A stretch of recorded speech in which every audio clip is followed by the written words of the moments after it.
It's on over here in the red at the bottom left. Our Terran player. Starting Tronen. He was looking very confident. Before the game started, he looks just as confident. Now that we're in there. Over here at the upper right in the blue, we have our Zerg. I am Johnny. Now remember, as I said before, cross spots is going to be much more preferable for Zerg players. So Junwei, and that means I am, are already off to a good start. That is right. Now, there is an interesting way you can play in these positions as Terran. If you want to actually take your third base being and go into a macro game as the bottom spot, it's going to be hard for Zerg to take like a fifth base, or no, rather a fourth base, I'm sorry, because obviously they have three that are right near them, and then everything else will be near the Terran. So that's a really good point. It's a good way to play it on this map. You don't have to play it that way, but it's just an interesting thing that may come into play if this Terran actually wants to go for a very long macro game. Yeah, you know, now that you say that, I'm looking at the mini-map, and there really are only four expansions, excuse me, that are pretty accessible to the Zerg. And then after that, I mean, you're basically in the Terran's territory, or within the range of, like, what he could fire at you with the siege tanks. Yeah. So we could see a pretty long game if the Terran elects to go that path. Yeah, but will he go that path? We just don't know, because we haven't seen this guy yet, hasn't made it into the GSL yet. Again, it's so unbelievably hard to actually get into Code A. Some of it's luck, some of it's just, there are so many good players, Tasteless. The tournament's normally about 200 players to get into Code A, and these are literally the top 200 players that aren't already in the GSL. Oh, we have a bunker on the way over here. Yeah, that's definitely a fake bunker. As we see on the minimap, there's no proxy barracks. He's trying to feign, proxy barracks rush. No, Junwei's pretty smart. He only sends 3 drones. He had more on the way. He says, no, this isn't for real. Yeah, this is total fakeage. Does make him lose some mine time. We'll cancel that at the last second. And he does. And note the Terran's Wallen, which we don't have a shot of right now, but it's at the bottom of the ramp. And it is, whoa, that is weird. He does a double, fakes one bunker rush, then kind of moves into possible real bunker rush. I don't know how worth it this is for the Terran. What do you think? Well, he's trying to make him lose a lot of mine time, and bam, there you go. The second Marine comes up. He does lose a drone. So, yeah, it did turn out to be worth it, I would say. Slowed down his command center ever so slightly, but slowed the mining of the Zerg, killed a drone. Only lost 50 minerals through canceling bunkers. Also forced more Zerglings than Junwei wanted to make, as you see there. You normally only want, maybe 4 or 6 Zerglings normally when you go hatchery first, unless they're 2 barracksing, of course. But now he has 8, so that, I would say, that was definitely worth it. Nice moves. More barracks on the way. And with that at the bottom of the ramp, by the way, it's hard to say exactly what the Terran's doing. Oftentimes it's a 2 barracks play. Can be an expansion, which it is this time. And the reason why that's such a good wall in there, because it looks like, well, wait a minute, how could there be anything good about that? It could be surrounded more easily by Zerglings. Well, actually, that's true, but of course, they can't get up into your base no matter what, because you get that wall in before the drone gets there, and then they're in the dark. They have no clue what's going on. Exactly. And that's scary. You stop scouting, that's it. And realistically, the Marine's behind. Ooh. Oops. Little misclick there by Junwei. Dealing some big damage to these Marines. Beautiful. Going in between the minerals. Gonna be able to get rid of all of these Zerglings, but Junwei's still going to be okay with that. He killed off a few Marines, but losing the Overlord is too much. No! Junwei. That is not a good move to lose that Overlord. He's not going to be happy with that at all. And now he is supply block, Tasteless.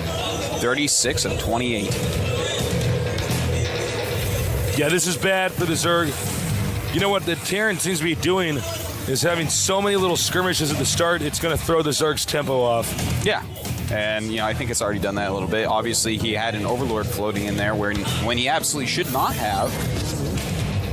And now he doesn't even know. Well, he will now with that Zergling seeing it, but he did not know what the Terran was doing still. So now he knows it's going to be a fast vast command center. Yeah. What he doesn't know is it going to be mass factory, mass barracks? Yeah, he's going to have to get that information as soon as possible. But right now, he's doing a great job of powering up Tasteless. He's already got 40 drones. And in fact, as you see on the production tab, he is making a third base and a Baneling nest with outgoing layer. So we might see some high economy Baneling aggression, or we might just see really high economy with Banelings just being there as a safeguard for if the Terran attacks, which is what it is looking a little bit more like because of the third hatchery. Probably going to be the case. Zerg's kind of being put on guard here, and you can see even once again Terran moves out in the middle of the map, and that's going to intimidate the Zerg, rightfully so. You should be reacting properly to this, and he is going to make more Zerglings than he would have wanted to. Yeah. It's always good to try to force as many Zerglings as possible. But now that they have speed, they're going to be a lot more useful. He's going to be able to keep some map control, scout around everywhere. And a good opening for a Terran as well, but he is behind economically. Junwi still getting a ton of drones. In fact, right now he's up to 50 drones this quick into the game. Really, really great play. You know, when Zerg gets a ton of drones early, then they just start to get ahead. That is something the Terran has to take care of, make sure they don't get too many drones. Now, this isn't as many as Lucira made the other day that gave him an almost free win against Beyond. He played so well getting those drones out early. Oh, is he going to actually do a tank push? That would be pretty interesting. StarCraft 1. You know, he does have Stim already. Before Brood War tank push, yeah. Yeah, and it's going to be a classic tank push. Combat shields on the way as well, and this could actually be pretty good. A ton of Zerglings are being made by Junwi right now, just producing boatloads of Zerglings. Well, he's going to get Banelings ASAP. Yeah, the Siege Tanks obviously are going to want to help take care of that, but the creep is already pretty far out. And look at that. He's scanning to take out some creep tumors. A good move. He's got to be very careful about the creep being here. You know, a ton of Zerglings can still take out this many units.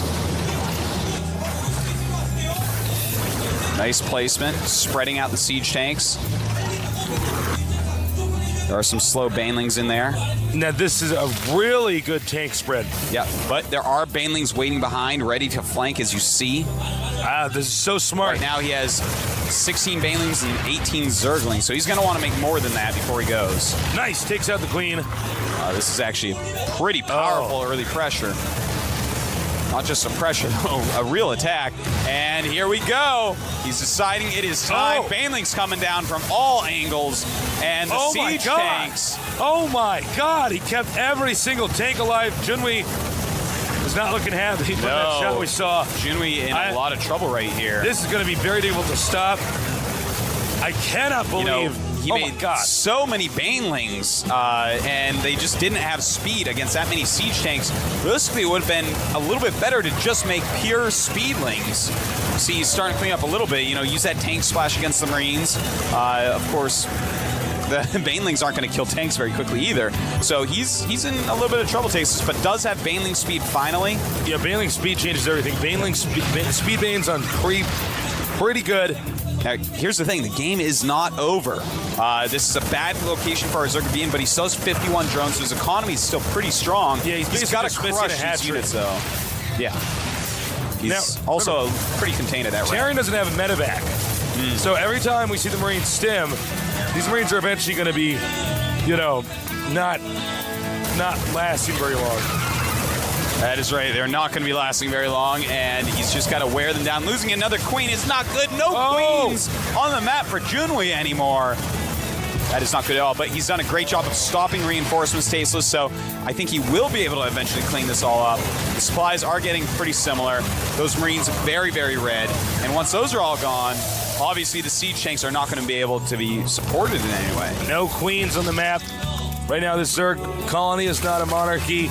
We are waiting to see if he can recover here. The Terran knows that if he can just push in there, he can take out those critical tech structures, and then what are you going to do? You can't make Zerglings, Banelings, anything. Yeah. So more Marines just keep on trying to come through the center of the map. They have got to back up those Siege Tanks, because eventually Junwi's just going to run in there with a ton of Zerglings and take them out.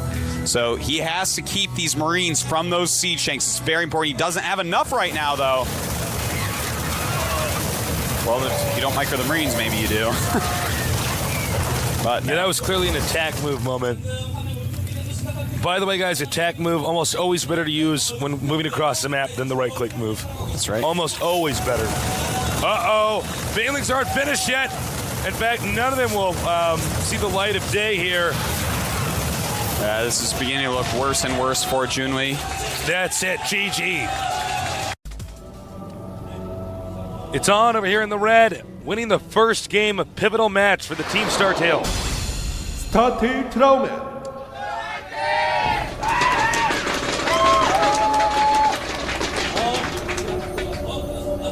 Trauman probably feeling very confident going into this, despite how difficult his opponent is. We're getting a shot of now in the blue.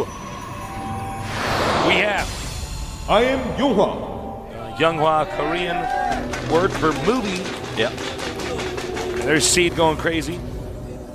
Now, Tasteless, this map is a very interesting map. You can your natural expansion is basically inside of your base, so you can take it and it's not going to be attacked. It's very easy to defend. But your ramp is what really interests me here. You know, it's got the small ramp, but next to it are destructible rocks. And once you take those down, it becomes like a scrap station ramp. So, for instance, force fields would be good early on, but if your opponent actually goes a dedicated Marine Marauder, eventually they're going to break down those rocks, and then the force fields are going to have less power. So it's kind of an interesting balance of, you know, early game rushes versus early game economy. And things like that definitely do make interesting maps, which is why, in 50 words or less, I think that this map is interesting. All right, you passed. Thank you. As long as you had it over 15, you know. Otherwise, you're just not working hard enough. One of the beautiful things about this map is it's so big, it's so open. There's so many expansions. Some of the other maps we're using, for instance, Code A and Code S, were just a little bit smaller. And you ended up with these situations where you got a boxing match in a phone booth. Well, all these new maps, Tasteless, are actually a lot bigger, which is just so awesome to see. You know, we just see more quality games the bigger the map is. In fact, maps that weren't even balanced, really, that got taken out very early and fixed several times. For instance, Desert Oasis.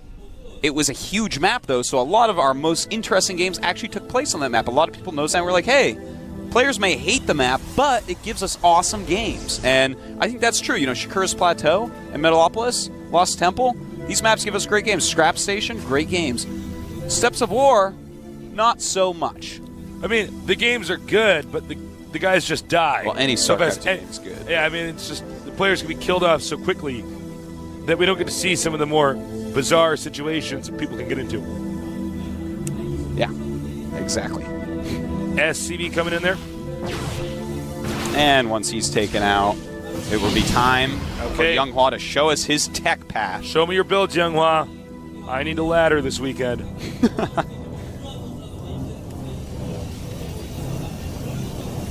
And, it's going to be a standard quick expand. Now, confident that the size of the map will discourage the Terran from doing a 2-Rex push. And if it doesn't, I mean, he is pumping out some sentries right now. I like that he skipped the Zealot. Normally you get one Zealot with Protoss, but he skipped it as a nod towards the map, saying, you know what, I want those extra minerals for the fast expansion, and I just don't need it right now. So on Steps of War, for instance, you need a Zealot. Be like, okay, let's get a Zealot out here. Yeah, no, you need it just in case, you know, they come too quick. This is a much longer map, so I love the small intricacies of how they have changed playing this map. You know, like your build is not going to be able to be exactly the same. You got to, you know, fit the map. I really like this opening, Tasteless. He's getting his Nexus and then going right to Robotics to play a nice safe game, pumping out enough sentries so that he can block off any rushes. He's stockpiling Chrono Boosts. Yes, in fact, he has stockpiled a lot of Chrono Boosts. And that's Younghwa, so that's not like he just forgot about the Chrono Boost thing. Yeah, oh, absolutely not. You know, he might be saving them to pump out some Observers very fast. In fact, that is what he's doing. That's something you probably should do as a Protoss. I mean, Observers already build pretty fast, but you want him to build faster, Tasteless, because absolutely, Artosis. Seeing what your opponent is doing is like the most important thing that you can imagine. So now he's going to be Chrono Boosting again, back to Chrono Boosting at the Nexus, making his warp gates. you know, when you get on a big map like this, we could see a little bit more tech patterns. Yeah. More build orders. There's a lot of stuff occurring. you can do. You know, it's hard for Terran to just make a group of units and walk across the map and attack Protoss. Same with Protoss against Terran. So they're going to have to think out, you know, every stage of the game. Do I want to do some sort of 2-base all-in from here? Do I want to transition into higher tech quicker? Do I want to take another base? And it looks like it's going to be Colossus play for Younghwa. Now, will he combine that with some quick Phoenixes? I don't know, Tasteless. I don't know, man, because we've seen, you know, Protoss, you know, just stay very passive, actually can do quite well on some of these maps against some of these players. Terran also doing kind of standard turtling. Nobody's cranking out a lot of siege tanks. I don't think we see siege tanks enough, actually, against Protoss. You know, if the Protoss goes Colossus, and if you look at the architecture of this map, Protoss could go Colossus. Yeah. You know what I'm saying? Oh, yeah. You know, call me crazy, but it could go Colossus. And siege tanks against Colossuses, well, they're not the best thing in the world. All the Protoss units tend to cluster underneath the Protoss. I mean, underneath the Colossus. Yeah, no, it's... I like siege tanks against Protoss. I think they're very underrated, and I think we're going to see it more and more of them used. Because when you actually get the critical mass of siege tanks, when you start to have like 8 or more, just like in StarCraft I, they become exponentially more powerful the more you get. Yes. To the point where, even if you have like 12 Immortals charging at 12 siege tanks in siege mode, you'd be surprised how well those siege tanks do against their designed counter. You know, they have that splash damage that's just so important. Immortals are a funky unit. I mean, I guess if you have siege tanks and you have a ghost, you get the correct EMP and let them really... Well, he's got the Marines as well, is the thing. Yeah, it's true. The which DPS. just take them down so quickly. Yeah, honestly, if you're not sure about what to target fire in a battle in this phase of the game, probably shoot the Immortal. Oftentimes, that kind of fixes all the if he's up front trying to kill your tanks. Yeah, I mean, if it's way in the back, but that's back when I was playing more Terran, I found that to give me higher success. Because the Immortal, I think people are still trying to get used to microing against that thing. Yeah. Well, this is kind of interesting. The Terran moving out with a very, very strong army. Protoss, I don't think has quite this angle enough could be right bad, now. though. He could force field that off. Oh, very nice force fields. Taking out a bunch of Marines, damaging a whole lot of them as well. Tasteless, I am loving this map so far. I'm just like looking at the way this battle's unfolding and the way he just does that and then runs back. This is like a StarCraft I map. Well, you know what's nice is that he didn't force field and go, okay, here goes. And just no. run in there. He's like, you can all see right, he's very good. I'll engage somewhere else, kill a few units here, run back. The map's long enough I can do that. So he's backing up. You see he's peeking up again with the Colossus. Here comes the drop. That's going to force the Protoss to turn around. I don't know if Protoss is aware he's being dropped. Yeah, this is a great little drop. He is aware. He's trying to warp things in, but those Marines take him out almost before they get in there. Interesting place to try to warp them in, but just buying time for the Colossus to walk up and do his damage. And Marine says no thanks. As the units retreat. And meanwhile, he's pushing. Yeah. This is a mid-game push. I don't know if this is the best idea. Oh, that's too quick. What are you doing? And the Colossus look like they're going to just wreck through here, Tasteless. Oh, there's no way Terran can stop this. Yeah. Oh, that is way overcommitted there. To recover from. Way overcommitted. Yeah, I mean that's the end of the story. You should not have gone that far with that amount of units. As I said, it's going to be very hard for anyone to just make a group of units and walk across the map to attack. Yet that's what he did. It's cool to do a drop and push forward a little bit, but don't just siege up when you're being attacked by Colossus and think it's going to work. You know, what's funny is Protoss would be able to do that before Terran would, with the warp gates and stuff. Yeah. Instant reinforcement. We do have a drop. We had a drop over there. Stalker's taking it out. Pretty uneventful. Yeah. Wasn't anything to write home about. Well, for those 3 Marines it was, but... They had families, Artosis. Hopefully they left letters with their Those friend Marines back had at mothers, base. Artosis. Now, Protoss, and this is what I like, he backs up. And you know why? Because he's ahead. And Artosis, what do you do when you're ahead? You get further ahead, Tasteless. You get more ahead. You don't go, I'm just going to attack him now. You know, one way he's getting further ahead is teching up to Dark Templars, and another way is taking an expansion. Those are the 2 perfect ways right now. Let's take a look at why. A lot of siege tanks have been shown, a lot of medevacs have been shown. What does this mean? This means that he doesn't have Ravens. What else can we tell about this map? It's huge. It's super long. he can control the entire map for a while with DTs, really harass the Terran, get that expansion up. Terran can do nothing against that right now except for drop harassment because he invested so heavily in that one attack that really didn't do anything. So right now, supply's 95 against 134. Younghwa really showing that he is a top-class Protoss. You know, another thing you can always do, if you win a big battle like that and you're Protoss, you're not going to have the need to chrono boost warp gates constantly anymore. You're not in a race. So what you might want to do is get 2 forges and start chrono boosting. Here we go. Oh, hold that thought. Excuse 3 me. DTs going to 3 different locations. A scan being used. But guess what? You don't have enough scans for everything. Oh, man. Just now laying down some missile turrets. That is not the situation you want to be in as our Terran player. Trauman. Taking out another DT, but this is going to be very difficult to recover yeah, from. there's 10 kills on that DT already. His economy's being slaughtered. What is his rank now? He's an instructor. Well, he's not going to live long enough to teach any other DTs. He died as a master at 15 kills. We have a drop coming now towards the Protoss expansion. Stalker's still waiting. He's that far ahead. He can leave those Stalkers sitting there. Blink is now being upgraded. Oh, and that's how you do it. That's how you do it, Tasteless. You use the phase prism. Phase prism harassment just so good against Terran. All right, drop over here. There's actually some key tech structures as well as probes you can take out. You got 4 Marauders. Those destroyed buildings pretty quick. I got to say, although Younghwa's play is brilliant, I don't agree with him warping in units next to the Marauders. Yeah. Like this. Watch this. See what happens? Well, it does buy time from his tech structures dying if they target it. So that's actually a good point. That's the only... Maybe I shouldn't be so hard on it. It's okay, Tasteless. It's what you're paid to do. Well, that was one lucky medevac. Yeah. You know, right now, Trauman is very, very far behind. He's making a lot of Vikings to deal with the Colossus, but there's just so many units out. +2 attack is on the way for our Protoss player. Blink just about to finish. And supply-wise, we have 161 against 117. Command center coming. Yeah. Well, that's good, I but think right now it's tag. SCV count 30 against 70. Yeah, that's true. He's so far ahead at this point, he can attack, but I'd like for him to get further ahead even. Yeah, you could do that too. I love to just wait for Terrans to leave the game, man. You know, I played so much PvT in StarCraft 1.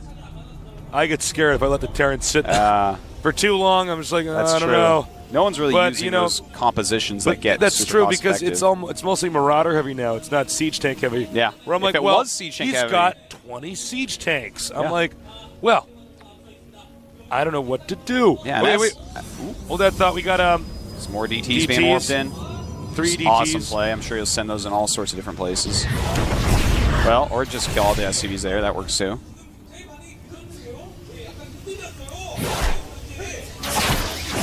Depot under attack. Hey, you know, okay, Terran says, okay, I've had enough. Yeah, he's just attacking I'm not now. going to. This is usually a sign of an impatient player. Yeah. Just say, all right. And he's going to be in a lot of trouble, Tasteless, because there's 190 supply against 110. And it looks like this Marauder army going to be completely crushed, even though he's losing a lot of Colossus. And backs up before he engages the siege tanks. Rightfully so. Those are scary. And he never, you know, he might end up leaving. I mean, he's going to attack into this, but he's not actually even bothering to do anything with these DTs back at home. He doesn't have any presence on the middle of the map. And there it is, GG. GG. Amazing.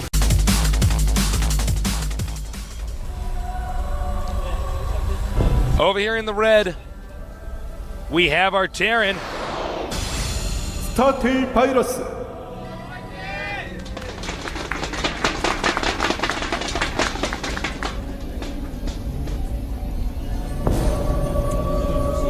Over here at the top, we have our Protoss player. I am Younghwa.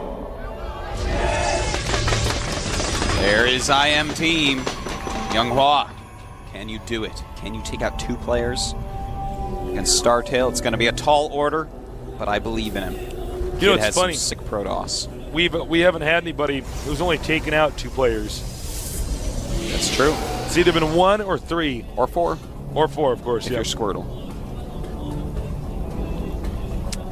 All right. I am very excited to see what our Terran player has for us and what Younghwa has for us as well. I think Younghwa is going to play a pretty standard and safe style. Macro it up. That seems to be the way he plays, man. Just very safe. Really great decisions. And it looks awesome. I love that style of play. You know, this IM team, as I was saying before, instead of Incredible Miracle, I would like to call it Intelligent Men, because they all make excellent decisions, and they're all guys. That's actually a pretty good clan name change, Artosis. Thank you. These guys are very bright. They seem to work very well together. And I got to say, I've been so impressed with all the plays coming from IM. Yeah. Startail's been good, solid, to say the very least. But we've seen some serious genius moves from each of these IM guys. Yeah. Now, we're going to have to see, does he get a Sing Gas? Does he want to go for a super fast expansion? Probe has already scouted no gas, so that means either 2 barracks or fast expansion. He's going to probably think that it's going to be a fast expansion, which leads me to believe he might go a 1 gas expand. No. Okay, I'm wondering if we're going to see the... well, he hasn't gotten his second gas yet. Yeah, Maybe we we're might gonna see... Oh, nope. Spoke too soon. There. Took the second gas. There it is. All right. I was going to say, we might see that really weird rush we saw the other day from, I believe it was C, where that was C. He did not get a Sing Gas and yet went for Warp Gate.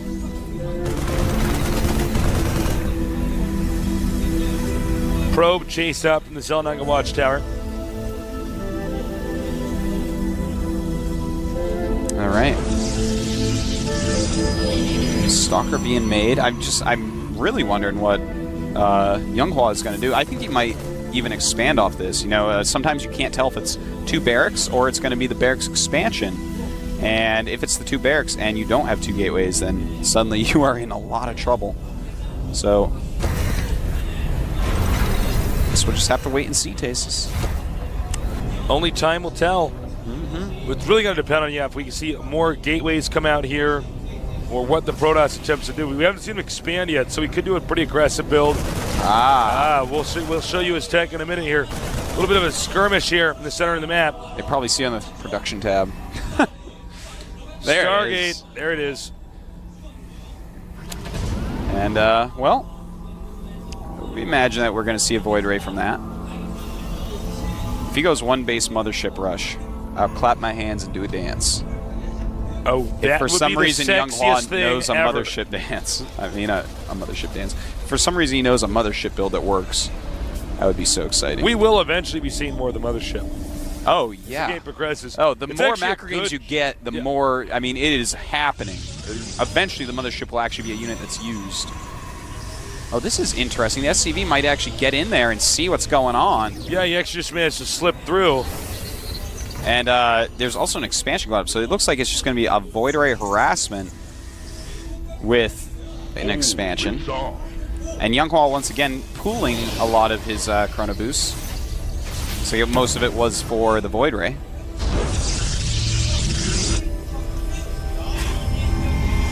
Marauder on the way now with Marines.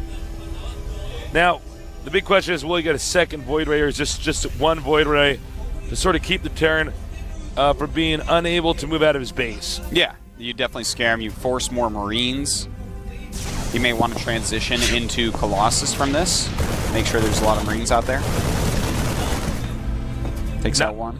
Not much success with the Void Ray thus far. Nope. The Void Ray originally in the beta had more range. Yeah. Still has good range, though. Still More has than a enough. Marine. Yep. 6 range against 5, of course. So you can micro them against Marines reasonably well. The Marines are faster, so it's not like I can kill all your Marines with a Void Ray. That would be bad. You can just pick off some weaker ones. Yeah. Or if they mess up their micro at all, of course you can get them then too. And yeah, before anyone calls me on it, I know they have the same exact speed number, but Marines turn quicker than Void Rays. Void Rays are clunky, flying around space. They are, man. It's interesting. He keeps getting close to that bunker. It is not possible to take out that bunker. No. And he's actually already comfortable breaking down the rocks. Yeah, that's interesting. Oh, okay. So he's just continually pumping out Void Rays and going Zealot with some sentries. He has 4 gates right now, so I think we might just see him try to break. If you actually get a good number of Void Rays and you use sentries in there, then the Void Rays suddenly get charged up without taking too much damage and deal a lot of damage. Well, you know what he can do is, right when he gets all those Zealots and sentries, he can charge the Void Rays up on the rocks to destroy them. It's true. So then that way, right when he goes in for the timing attack, he has fully charged up Void Rays. Yeah. In fact, sometimes we see people keep their charge by attacking their own units a little bit. Yeah. Basically charge juggling. Yep. I'm sure stuff like that will become even more important in the future, but this is, he's definitely going to go for a break, Tasteless. There's just no question. I hope he does exactly what I said, where he charges it up on the rock. Now notice this Void Ray getting rid of that Marine, so he's not scouting the rocks. It's a beautiful move. The Terran is going to go back up and check out those rocks, I think, but that's a great move, because if he doesn't, then this coming as a surprise is twice as deadly, Tasteless.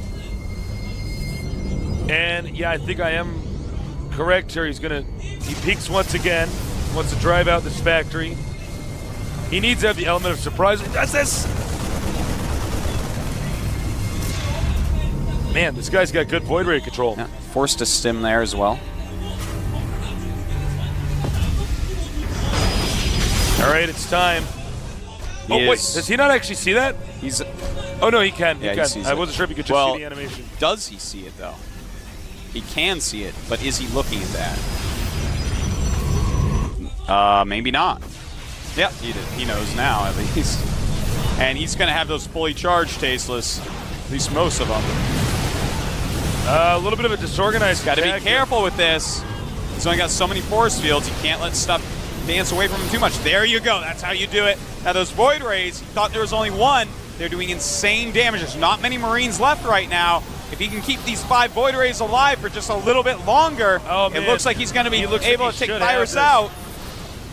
Oh my, Tasteless. Those Void Rays are actually just too much right now. Great strategy here, keeping Virus in the dark. And what's he going to do now, Tasteless? Nothing. That's what. He's dead. He is dead, man. Young Law, insanely good.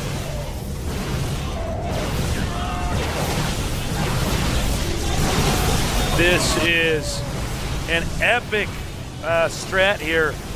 Unique and different from our other Stalker Sentry strats we've seen. Yeah.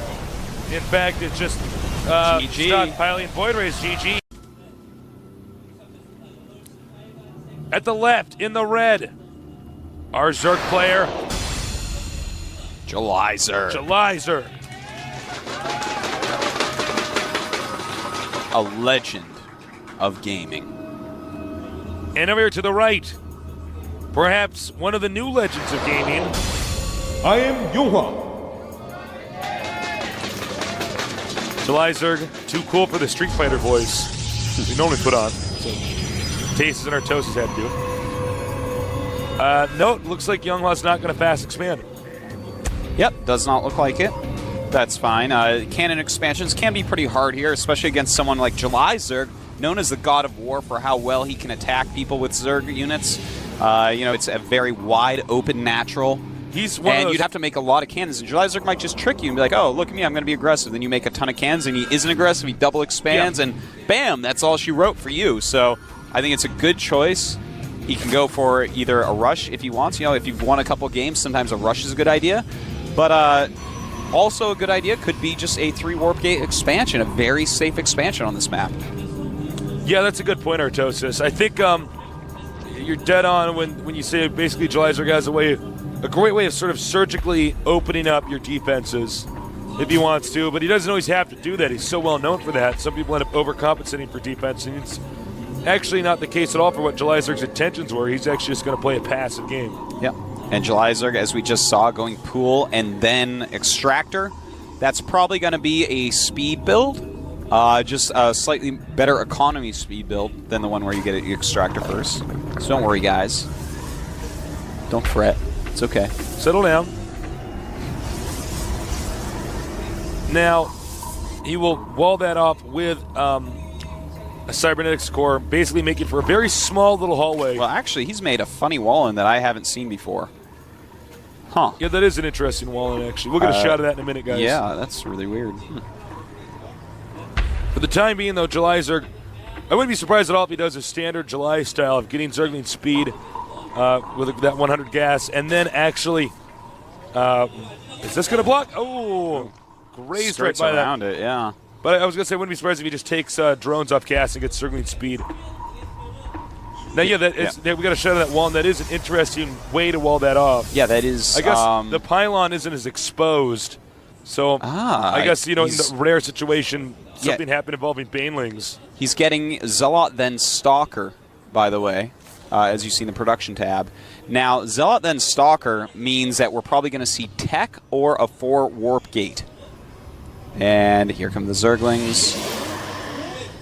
And right above that is the Twilight Council. So hopefully July Zerg can poke enough to see that it is a Stalker. Well, I got to say, it's not exactly like you put it in a location that's going to be hard to spot. Although, if you know, July Zerg did not really send his Overlord right in that direction, so maybe he'll get there too late. Yeah, well, he may not actually end up scanning that. That's surprising that actually blocks with that Zealot. That's interesting. I wasn't completely that Zealot sure. Apparently and a little bit heavy set. Is he going to get Blink? Or I would assume we'll know in a DTs. second. It could be Blink. You'd think he would have already started the DT building. Yeah, maybe just waiting for the gas for Blink. Or no? Or maybe waiting for he's canceling. What's he going to do? I don't know. This is getting weird. Get Nancy. Would you decide already, Younghua? This is like you've had that Twilight Council up for a bit. Okay, DTs. Finally. All right. So he is going to go for a DT rush. Now, July Zerg, I'm going to take a look at his bases and tell you, okay, he's just started the lair. He's getting a Roach Warren. He's going to basically have to sense that this is coming. That's how it's going to have to work. If the DTs get there before he's started anything, and ooh, very good move. When you put the pylon in that position, it tells the Zerg that you're most likely coming out to expand. Now, the one thing that might throw him off is that Stalker. When you see an early Stalker, that's normally, oh, I'm saving gas, or, oh, I'm forgaining, I just need more aggressive units than sentries. Yeah. And I want to emphasize again for you guys, in case you didn't catch on what Artosis said, when you put, and he actually is going to try to expand, but it's not the standard 3 Warp Gate expand. Oh, this Overlord is going to be very important if it can get in there. Overlord's coming in. Oh, turns around. He turns around because the probe spots him. Yeah, did not see anything. Oh, my God. That could have been I think it's a pretty big mistake. Yeah. Now, for July Zerg, he's got a Roach Warren. Layer's done. Yeah. And he's just massed it up. And he's making an Overseer right at his natural. July Zerg knows something is up. He is making that Overseer, and the game does continue. That is huge. Oh, my God. Look at the timing of this. Yeah. Look at this. The Zergling's just popping up. July Zerg is back. And he's going to, yeah, July Zerg is so smart. Very nice. The DTs, this was a very expensive investment. July Zerg removes it beautifully with almost no losses. Late expansion for the Protoss. His tech route has been discovered. July Zerg can counter it all game long now. He's going to have to be careful and give a nod to DTs, but July Zerg has to be feeling superb at the moment, as does StarTail. And here's the change lanes. Hey, guys, I was just got lost out there. Glad to be back home. And did he see it? He didn't see it.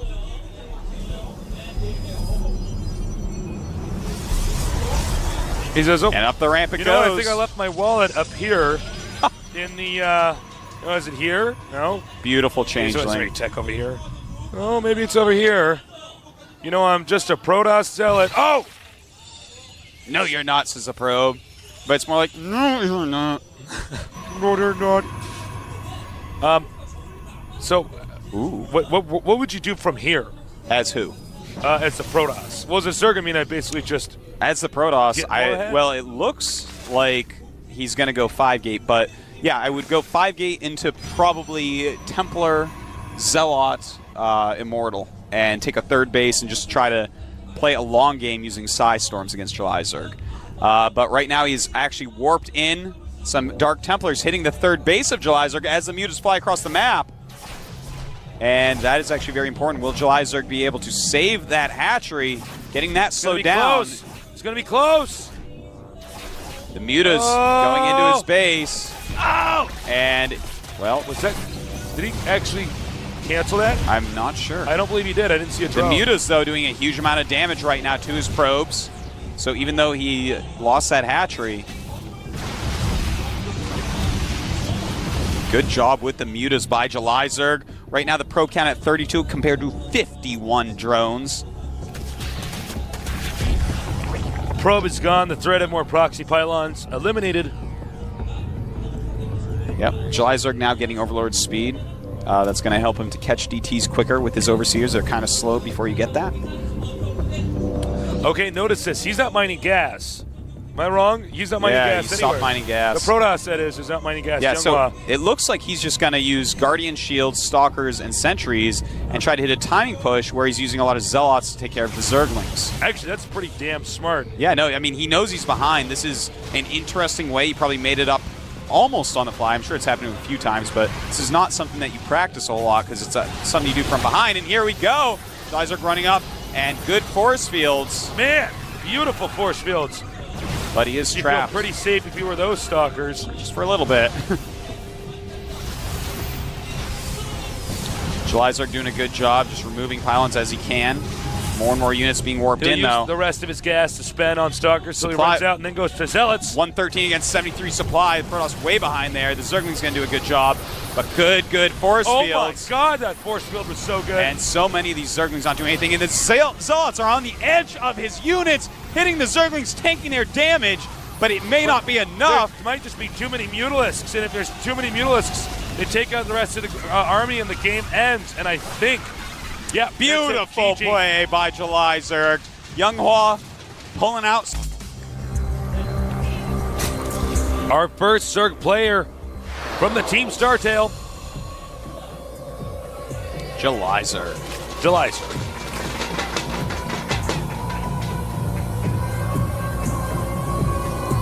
And in the blue at the bottom left, our other Zerg player. I am Lushida. Now, July Zerg in StarCraft 1 was a beast in Zerg vs. Zerg. In StarCraft 2, it seems to be his weakest matchup. Yeah. So Lucera's intentionally been sent out here, Lucera being a very strong Zerg vs. Zerger, sent out here to take on his opponent. Well, you know, he gets to practice with Imnest. We're going to have to see if enough of that has rubbed off to take out someone who's probably quite a legend to him. Both of them being StarCraft 1 pros.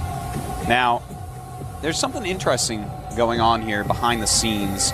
The way that ZVZ has been played thus far in StarCraft 2, a lot of it's based upon the map size. Now, this map is pretty long. As far as I can tell, the distance is longer than Xel'Naga, and it also has some high ground areas in the middle. So we may see it played a little bit differently than normal. Maybe not, but it's going to be harder to actually walk across the map with any roaches. Looks like, you know, there's some extra paths, there's these high ground areas, and so we're going to have to see how that goes. Lucera already taking his expand. July Zerg, on the other hand, going for the quicker pool. Well, this is going to be interesting. July Zerg's done some risky stuff in some of the previous Zerg vs. Zergs we've seen. And miscontrolled it. You know, it's funny because July Zerg's control was so good in StarCraft 1. In StarCraft 2, he's had some disasters occur. Yeah. Particularly in this matchup. He has that. You know, controlling Banelings, totally different game from controlling Mutas in StarCraft 1. But I'm sure he'll get there. He's one of these guys that even in StarCraft 1 at first, everyone's like, well, he's really fast, but he's terrible. What's going on? And then suddenly, after he had the July Zerg number of games that he needed, he became like the greatest Zerg for years upon years. So looks like he's going to do a very aggressive build, Tasteless. Speed and getting a Baneling Nest already, whereas Lucera just now getting his Roach Warren. Now on this map, I mean, the way it's set up, it's kind of tough to defend the main and the natural expansion while having the ramp covered. Yeah, that's exactly it, Tasteless, and that's going to make July Zerg's build pretty viable because even if you get roaches out, normally to defend the natural, you want to just jot down, hit the lings that are hitting your hatch, and jot right back up your ramp because you can't get surrounded or you're going to lose. Here, I don't know if Lucira can do that. You know, the natural is just kind of off to the side, and he's going to have a hard time with that. Now, Jelizerg is making a couple banelings way off to the side. If he can hit the Zerglings of Lucira, then the roaches won't do that good a job. Because they definitely do need some Zergling backup right now. Uh-oh. Flank. Oh, nice. And those two banelings not being used as well as Jelizerg would have hoped. He's now given away his strategy quite heavily as well. He's already investing in banelings. Here he comes off the ramp. And, oh, a little bit of a surround going on. And it looks like Lucira should be able to fight this group off, but might lose a couple roaches. Oh, only loses one. Oh, my God, that one. If he can move that roach to the back. Yeah, if Lucira moves that roach to the back, sits on his ramp, just keeps pumping, he is going to be in a pretty good spot. Right now, supply-wise, 36 against just 25 from Jelizerg, and 16 drones for Lucira, whereas Jelizerg has 14. 7 roaches and 2 lings against 16 lings. Not even mining Vespian gas, if you guys didn't notice. Yeah, in fact, So he's he's going to like, go ahead and expand. catch-up time. And the Overlord's even going to see that. Huh. So Jelizerg trying to expand from here. Lucira obviously with a big advantage. You know, it's funny, as Jelizerg seems almost at times unable to play conservatively in Zerg vs. Zerg because of his StarCraft 1 history. He's entirely too aggressive at times. I mean, Zerg vs. Zerg in StarCraft 1 was like Warcraft 3 on crack on the fast forward. It was just all micro. With no hit points. With no hit points. Jelizerg. And in this case, StarCraft 2, it's not really the case. No, it's changed. It's changed matchup. You can't just kill someone with better micro in Zerg vs. Zerg in this game. You have to use a lot of strategy in it. You have to really be very careful with how you do it. Now, Lucira, what's he going to do? He's made more drones, so he's up to 20 drones against 13 from Jelizerg. Jelizerg has shown the expansion, but sent off the Overlord that was scouting it with his queen, and he just continues to make Zerglings. So it looks like Jelizerg's simply going to all in again. Well, to be honest, and you got to watch out because this many oh man, beautiful, moves back the roaches in the back so that they don't take that splash damage, and he's going to have to just keep his roaches on the ramp. That was awesome. What Jelizerg wanted to do was deal a lot of splash to all the roaches so he could plow through them. Not working out for him though. Couple roaches coming out to poke, to prod, moving back on the creep, being very, very careful right now. Look at that control. Now, if Jelizerg can get this hatchery, that would be something else. You see, he wants him to pull all the roaches down there, but Lucira is too smart. He says, nope, keeps him at the ramp, because then otherwise he's going to send the roaches up into the main. But more roaches have now been produced, which means he has more room to keep that area secured. You know, Lucira right now just keeps making roaches. He wants that critical mass of roaches. Another option also would be, you know, just make a baneling nest and go all in if he kills your hatch. We'll have to see, though. It looks like he has more than enough. The dry Zerglings going for broke, and they're not going to be able to break that. He should have been able to see that. Uh-oh. And Lucira says, now it's my turn. Jelizerg definitely going to run around and counter. I can just imagine Jelizerg's queen going, what's that sound? It's rumble, rumble, rumble, rumble, rumble, rumble. It's more like all scuffle, of those scuffle, roaches. scuffle, Scuffle, scuffle, scuffle, scuffle. Yeah, roaches don't rumble. They scuffle across the ground. Ultra rumble. It's so many roaches. It is. It may be too many for Jelizerg. He is popping out a ton of Zerglings right now. Really, he needs to clump these very nice. Clump them back to the minerals if you can. Just try to not let the lings get too much surface area on you. More and more Zerglings flood out from Jelizerg. A lot of Zerglings on the way from Lucira as well, though. And the thing is, Lucira has 25 drones against the 13 of Jelizerg. So even if Jeli were to take these out, Lucira can just reinforce with anything he wants. And Lucira's Zerglings are on the way, Tasteless. I cannot see Jelizerg holding on through this Well, wave he's of going to Zerglings. lose the queen in about 1 second. Even more roaches join the battle. GG. GG. And Jelizerg's all in. Over here at the south, representing Startail, 스타테일 폭격기 Bomber.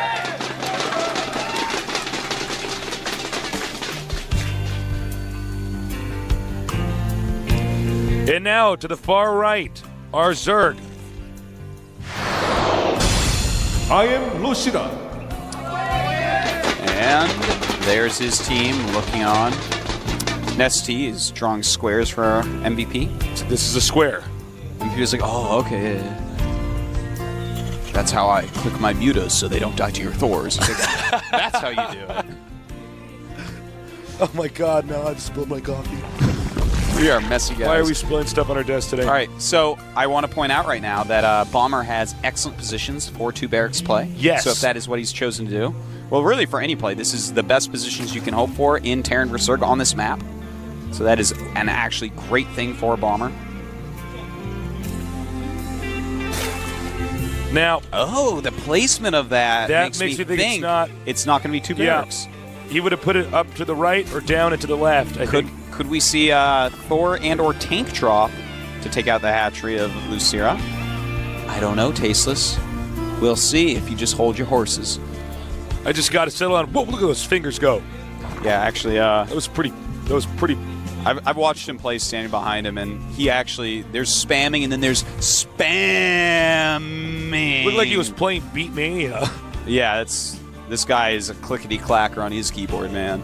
If I've ever seen a You're a good clacker. StarCraft player, and when you hit those keys, that ought to sound like a horse running on marble. That's right. Unless you have one of those silent touch keyboards. That's not what real men use. Uh-oh. I want people in the room to know some serious APM is going down. Yep. You know, this build is just so odd by Bomber. It really looks like he's just going to go 1 barracks expansion now. He's just not done anything except made... He screwed up, actually. Should have been able to kill that drone. Lucira is going to just dance to know that he's seen all this. He knows what's going on. He's like, oh, no gases? Okay, so my cliff ain't getting dropped? Okay, so you either have a hidden barracks or you're making a command center? That's all I needed to know. And the drone then checks himself out, man. Says peace. Yeah, he says, all right, that's it. There it is. But Lucira already knows. Now he is making some good amount of Zerglings right now. This is kind of cool. He's already got 6. He might wait try for to speed and try to break through. Well, you know, he might want to do something risky because he says, well, it's Bomber. This is the only real major threat to our team. Yeah. If Lucira takes out Bomber, man. Oh, wow. Bomber. It's looking like he's in some trouble, Tasteless. Oh, no. Losing that many Marines right now is huge. Is Zerg continuing to make Zerglings? No. Making drones. No, he's switched over to drones completely at this point, which is awesome as well. He's not just going to all in it. Because, you know, obviously right now we see Bomber is panicking a little bit and walling that all in. Now, I want to explain to you guys exactly what just happened because this makes a huge difference on the whole game. He's scouted everything again. He's killed off a bunch of the early Marines. It's going to push back any pressure that can possibly happen. And here's what it is, because Lucira did this before on Shakuras as well, going speed first, knowing that Byun likes to play in such a way that... And a Baneling Nest. Ooh, we might see some high-economy Baneling aggression. That's interesting. He sees the tech lab on the SCV. Did the SCV see the Baneling? I will check. It did not see the Baneling Nest. All right, so I want to go back and just discuss that a little bit more. Bomber's build, you might be like, well, that's just so open. Every top-level Zerg in Korea goes hatchery first on this map. It's a metagame build to just go 1 barracks expand, knowing that your opponent knows how to hold a 2 barracks push.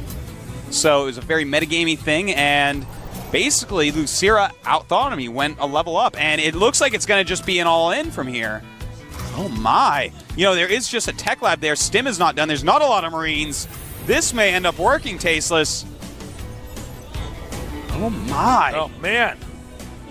What is going on, man? Their decisions are out of the world. Not this world, but the world overall. Now, he doesn't have any bunkers down there. This would be such a smart move if the coach advised him to just do an all-in. Says, don't worry about it. We got this. Yeah, could be. He showed himself too soon. He has shown his Banelings, but what can his opponent do? Oh, man. Those Marines do not have stim yet. It's only half done. The Buell's coming up. Siege Tank doing a great job. Oh my God, Bomber's More there's Zerglings more. and Banes. And he's going to tear down that depot. Oh man, this is a very difficult position. Bomber, maybe there was too much pressure on him. Oh, nice. Target fire that. Uh-oh. Oh man, I think a Bomber's going to get cheesed out. Oh, Wow. Oh, he's going This to is actually, I don't know if he can hold on to Yeah, this. I think it might have actually spiraled out of control. Yeah, he's lost too many SCVs. Right now, his SCV count down at 11 compared to 16 drones.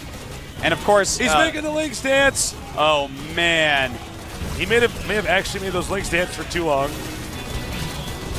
But he's so confident at this point. You know, he has 2 queens, he has more drones. He should not have made those Lynx dance. It's true. Uh-oh. He should not have, but he I can is just see very the coach fired. face palming right now. Well, tasteless. Will Lucira continue to all in, or will he switch over? He's actually starting to drone now. So, and siege mode is up, so yeah, that's going to conclude the rush. You know, I'm completely serious. Had he torn down the tech lab, he could have possibly gotten the depot, gotten in there. Yeah, that's a possibility. You know, he would have dealt a little bit more damage, and of course, that's more important than dancing. But the dancing's important as well. Dancing is important. Sometimes you just got to dance to express yourself, and Lucira told him they're going down with his thumb, and he's got to back up his thumb, man. His thumb's been with him since he was born. They're You gotta tight. dance. You know, sometimes I've been playing StarCraft all night. I'm tired. I'm like, I just need to dance. Yeah. No, girls, I'm just gonna go to the club and dance. There you go, man. You know, It's a night for You gotta tasteless. just let go. And that's what those Zerglings did. So, this is actually so cool. Lucira is playing greatly again, playing the player, really getting in his head, doing some awesome moves. And, you know, something you said. Now, the thing is, Bomber hasn't played poorly. He got outthought. That's what happened. But, yes, there's so much pressure on Bomber. This guy hasn't even qualified for the GSL yet because he's actually so good and everyone knows it. There is an unbelievable amount of pressure on him. Second Baneling Nest. That's funny. Wait, what? Yeah, he's right now making a second Baneling Nest. That happens sometimes when you're not used to playing like that and you've done an early Baneling attack. You're like, okay, here's my Baneling Nest timing because you go on auto drive. Yeah, I was with this. So yeah, he's actually on auto drive right now and making a second Baneling Well, I Nest. think something Luceria is just like, oh, I probably should have danced because now the game's gonna go on, and I'm against Bomber. And in fact, he's going to be Oh my God, facing Lucira! a strong Bomber push. Lucira is actually, to a sense, putting his team at serious risk of losing. Yeah. If he loses this, I think there's going to be a rule about dancing. And Counterattack. this is actually really quite interesting because this push is deadly. He has stim. There are no speed on the Banelings. There is no speed on the Banelings. Oh, Bomber's back. It is pretty good, Tasteless. Uh-oh. Yeah, I don't know. Uh-oh. He's killed the hatchery, and suddenly... What did you do, Lucira? Why did Wow. you dance, Lucira? You should have I danced think- when you were in his main. Oh! And Lucira trying so hard to break this. Oh, no. Yeah, this is not Oh, good. my And he God. dances. Oh, yeah! Oh, man, people are going crazy. Well, and, not that he would have won if he didn't dance, but, No, yeah, I'm not saying that at all. I'm just saying. a moment where you Bomber keep on really, applying pressure. I thought he was going to lose this game, Tasteless, but apparently not.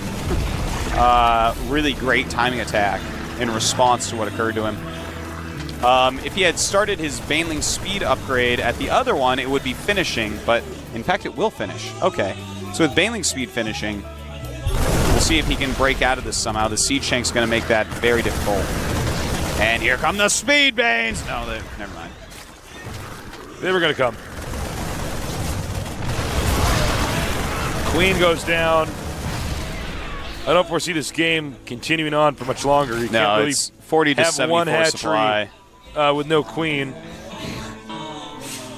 Yeah. I mean, contrary That's to the popular understatement of the- belief, Artosis. Yeah.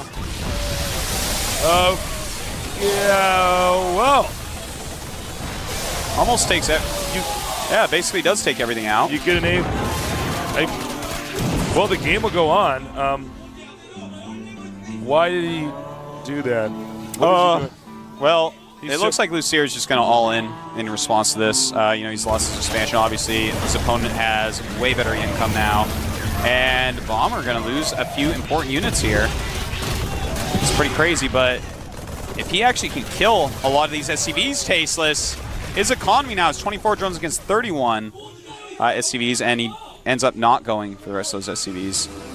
That's too bad, because if he had killed all those, seriously, maybe the game... We have a funny migration of units to the 9 o'clock main right now. You know what he's doing, actually? Bomber's checking everywhere. He's saying, wait a minute, you don't have another base. The thing is, if Lucira sees that and just surrounds and kills it, I mean, that's another step towards coming back. You don't want to have that many units out in the middle of nowhere for... I don't know. I'd rather, like, float something over there that I'm not using. Spire coming now. One base Spire. Expanding again, of course. Well, he's going to want to force stem the hell out of Bomber. Yeah, Bomber has not made any starports. But the thing is, on this close positions, the mutas, I don't know. I feel like if I was him, I would actually just go Lings and Speedbanes and get Burrow and just try to get lucky in that way. You know? It's just going to be so hard actually using mutas. Mutas is so standard, and your opponent's already got a better economy. If he had the same economy as you, it would be hard to kill Bomber like that. But something like Burrow, you might be able to just randomly be like, hey, I won. Well, considering the way that we've seen all the Terrans pushing today, it wouldn't shock me to see somebody do something like that. Spire just about to finish. He does have enough for 7 mutas.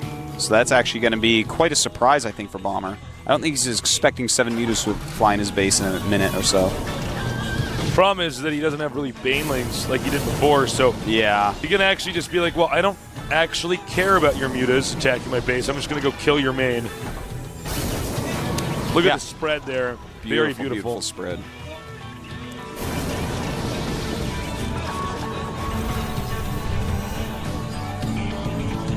This is a very tense moment of the game. What will the mutas end up doing? Oh. Mule, this has, I think, been the most actually, I think he's trash talk I've ever seen in a game. He's like, all right, get out. Now, if the mutas... he's even going to make him run around like that. This is out of control. So much dancing. The mutas, though, hitting his natural. Wow, you can tell, man. These two teams, I think, are going to become rivals. It's like they just keep dancing each other. They're both so angry and want to embarrass each other so badly. I'm loving this, man. Yeah, this is actually awesome. This is like actually two of the best players in the world dancing each other and making mistakes. And they're so good at StarCraft and dancing. Yeah, they're really excellent at it. I'm serious, these guys got to be careful, man, because there's so many moments where I'm like, they're dancing, they're like, oh, wait. Lucier has to be very careful right now. There are a lot of Banelings out. But the siege tanks, oh man. His angle should be pretty good for him to take out those Banes. He'll be all right. Yeah, and that looks like that's going to be it. Let's land another mule just to make it more clear. And more mules. GG. GG. Bomber living up to his reputation. Oh my God. This is actually happening. At the bottom left, the most hyped player in the world. 스타트 폭격기. It means Bomber.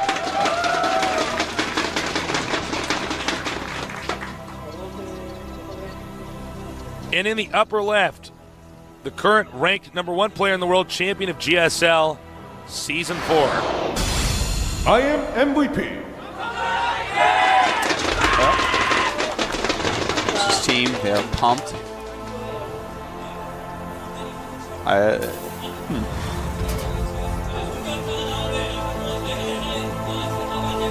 Well, this is going to be very interesting. It's a map we haven't had a lot of games. Bunch of Blizzard guys right there. Yep. Some of the Blizzard people made this great game.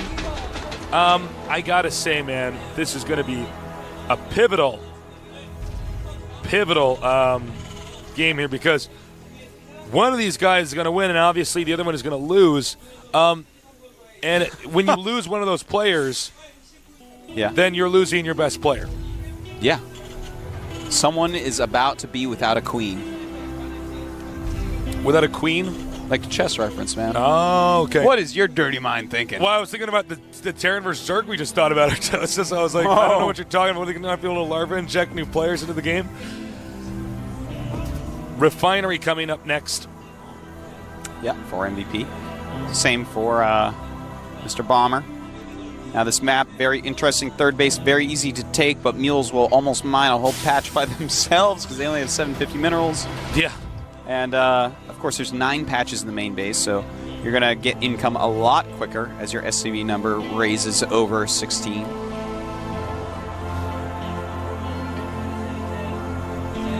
Marines coming out. Gonna be scouting each other at the same time. Oh, did not manage to fire at that SCV first. And Bomber turned around by MVP's Marine. And MVP's SCV not being turned around by Bombers sees a second refinery going up. So more information for MVP, the world's greatest player. And this will be intercepted.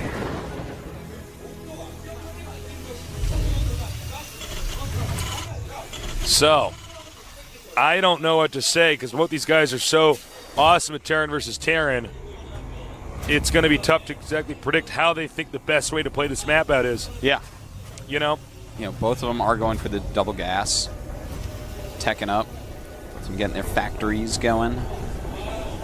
Nobody Bombers rushing tech for a an little expansion. bit quicker. Might we see Siege Tank Marine? Just a super solid opening. Could be. So many Terrans are tempted to expand in Terran versus Terran. Yeah. Quite a okay. temptation. Bomber's going for Blue Flame Hellion. All right. Blue Flame Hellion it is. Will he make a starport? Yes. Yes, he will.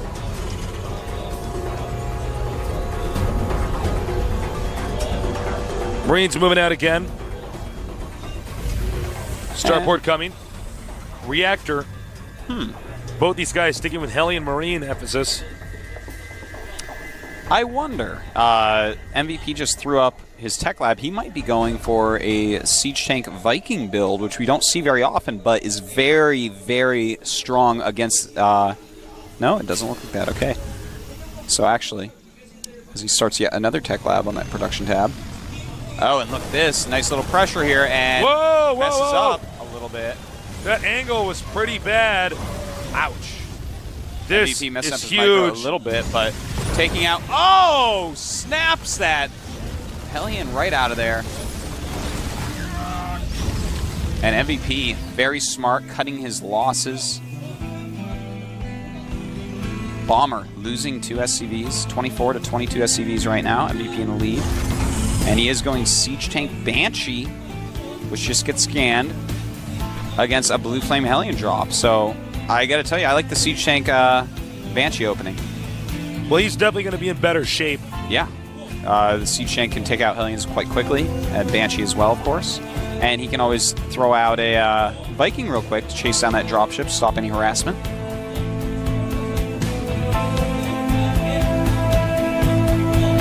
Here comes the drop, but as far as I can tell, the MVP senses it. He knows. Yeah. Saw those Hellions? You have more than one Hellion?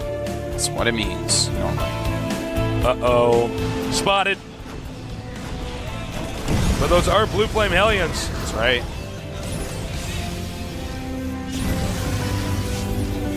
And it looks like that is it for that drop. Makes sense for him to go ahead and just turn around there. The Banshee catching a Hellion as well. Stuff is not going well for Bomber. No, it's not. He is being caught at every turn. Banshee playing some map control there. And, well, he does not have Cloak. He is not even getting Cloak. So the Viking that was being made earlier should be able to kill this Banshee very, very quickly. And there it is. Banshee intercepted. No Cloak. Yeah. He'll There's be even a lucky if he missile makes turret. it. Oh, man. And not a even single kill. That was the least kills I've ever seen on a Banshee. Banshees are normally born with 5 to 8 kills. Yeah, no kidding. Normally, even if like the Banshees, excuse me. Yeah, normally if the Banshees even taking any shots, it'll still manage to blow away enough SCVs to make it pay for itself. But in that case, no. Nope. Two of the top level players in the world, man. That's what happens. Both at 28 SCVs right now, so very, very even. Supply-wise, 51 supply each. Both got supply capped at 51 for like 1 second and then went up.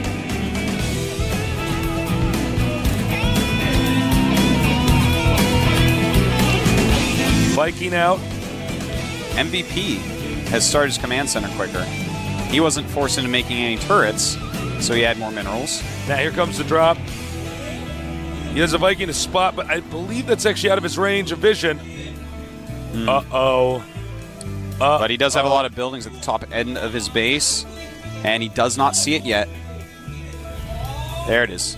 Oh, but this angle is not good. Oh, everything's just waiting for him. They say hello. Oh, not enough. Does lose a few SCVs there. And this medevac is just like, why can't I fly upward? 26 SCVs against 32. Bomber in the lead. Bomber is taking an expansion, but it's that weird third base location. He does have a Raven. They actually both have Ravens. Uh-oh. And here we go in the middle of the map. He may have to, well, no, I guess he wanted to point defense drone here. I was going to say he might have to point defense drone to keep that Raven alive. Turns out they are catching it. He's taking a high amount of damage on it. Is he going to get it? No! Ooh, very nice. But MVP has just got the bigger army, but he could be walking into a trap. That's a trap. Thank you, Tasteless Akbar. Admiral Tasteless Akbar. Admiral Tasteless. I didn't go to that military school. Just be, you know, Akbar. Right now, a good SCV lead for Bomber. It's up to 29 SCVs against 36. Rather, he's at 36.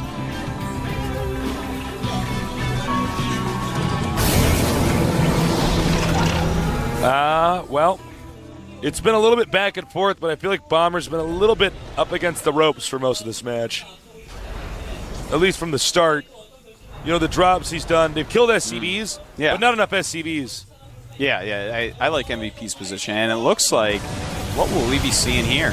A couple I of auto find turrets. that questionable, that move. I don't know. I kind of like it. I don't feel like there's going to be a use for point defense drone for at least a little bit, and that's way slowing down his mining. I guess he does. I was thinking he doesn't really kill that many SCVs, but you know what? He's killed like one SCV to move or so. him. Yeah. I guess to do that for free. And he has to bring his entire army back and deal with it, you know? These things last a while. And in fact, he ends up killing, he has 4 kills on that Raven now, so. Doing a great job, actually. He's getting a higher and higher in SCV status. Bomber at 40, MVP at 29.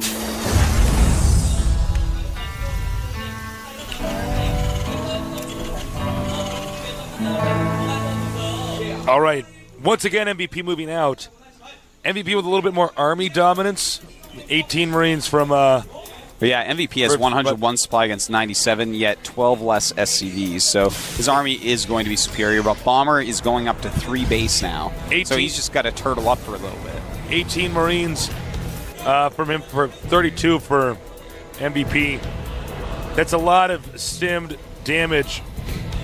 But take a look here. No, not here. We just lost a shot of it. Viking Bomber's defensive position is pretty good. And MVP snaps the Raven out of the Viking Flower. Bomber cannot be happy with that. That's a very expensive unit. That was pretty impressive. He's going to do another drop back here into his opponent's main. MVP also moving down the map. Might be hitting that 3rd base. And he knows he's coming. He runs away. Nice evacuation. No loss is taken there. Find out a good amount of that expansion. And right now the Hellion drop is about to occur. 1 SCV down. He's not exactly using it as quick as he could. Oh, and back we have a battle going on. A lot of Marines dying. MVP deciding it's time to start pushing. I believe he does have the Viking advantage. Am I incorrect? No. Right now, 1 Viking against 2. No, Bomber has the advantage of 2 Vikings. All right, he's going to do this, though.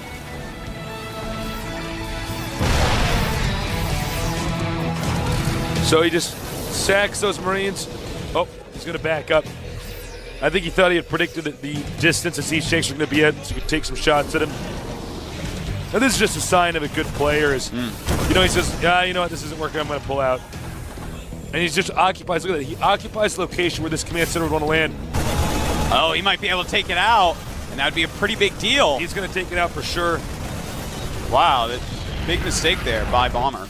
But Bomber looking like he may want to try a flank. I think he's trying to catch MVP when MVP moves out. Now, this is actually becoming a little bit scary for MVP because MVP's sort of stuck his down units here. aren't in a good area at all. Yeah. And if he engages unsieged, he is going to be wiped. We have a drop, though, going into the back of Bomber's base. In his main base, we do have a Marine drop.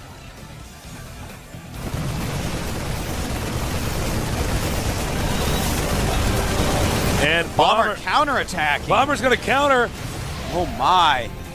And remember, most of MVP's army is actually down at the bottom. MVP's army is out of position right now, and Bomber going to lose a ton of SCVs. They are coming in to attack into that, but oh my, this is actually an insane game. They're very close on SCVs now, but here we go. This is going to be the very important attack. Siege Tank's getting a lot of damage because the Stim Marines are holding everything back. Here come the SCVs, though. MVP realizing he can't hold on. The rest of his army is on the way. And Tasus, if he can crush this army, it's going to be a good thing for him. Siege Tanks have broken through the front lines of MVP, but from behind, some auto turrets being thrown down as he stims and runs in. He bum rushes it right away. And Siege Tanks hitting as well. This is an interesting game indeed. Those auto turrets, great usage in them. Picking up the Siege Tank and trying to get out of there, saving what he can, where he can.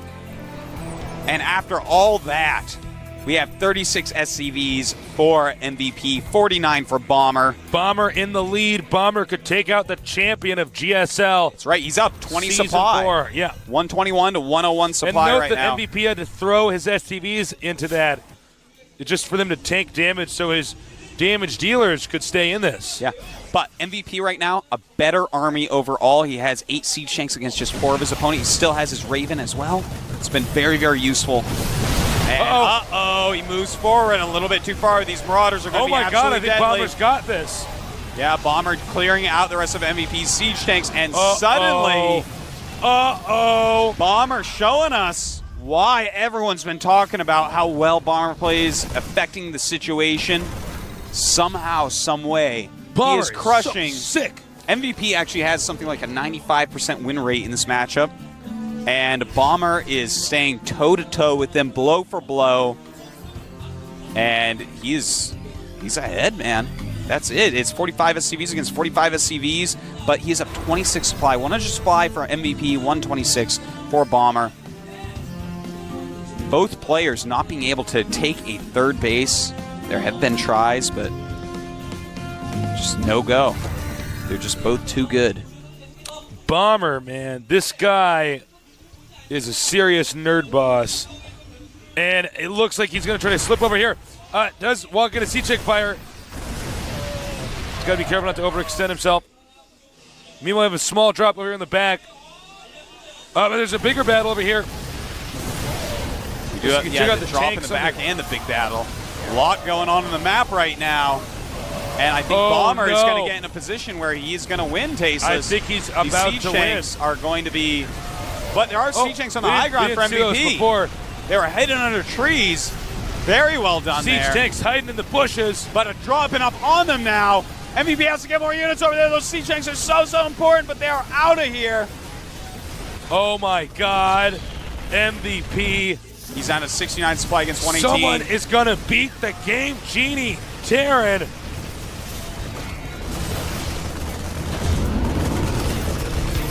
Oh my God.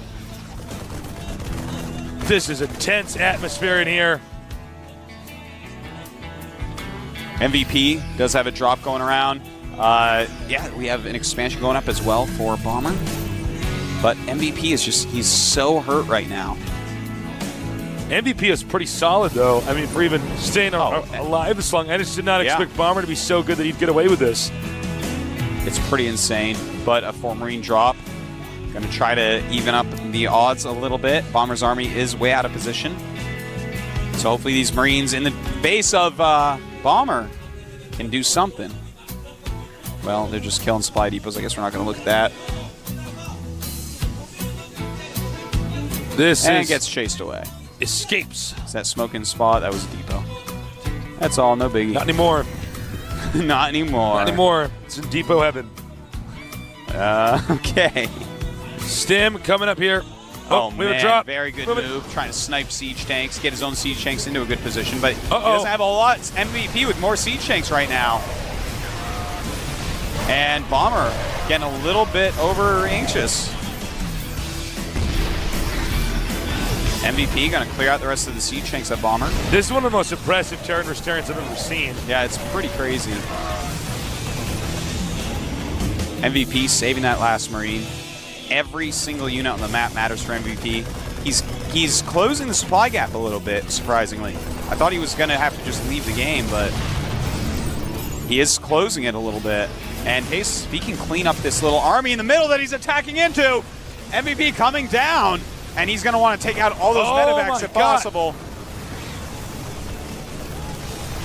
Huge move by MVP.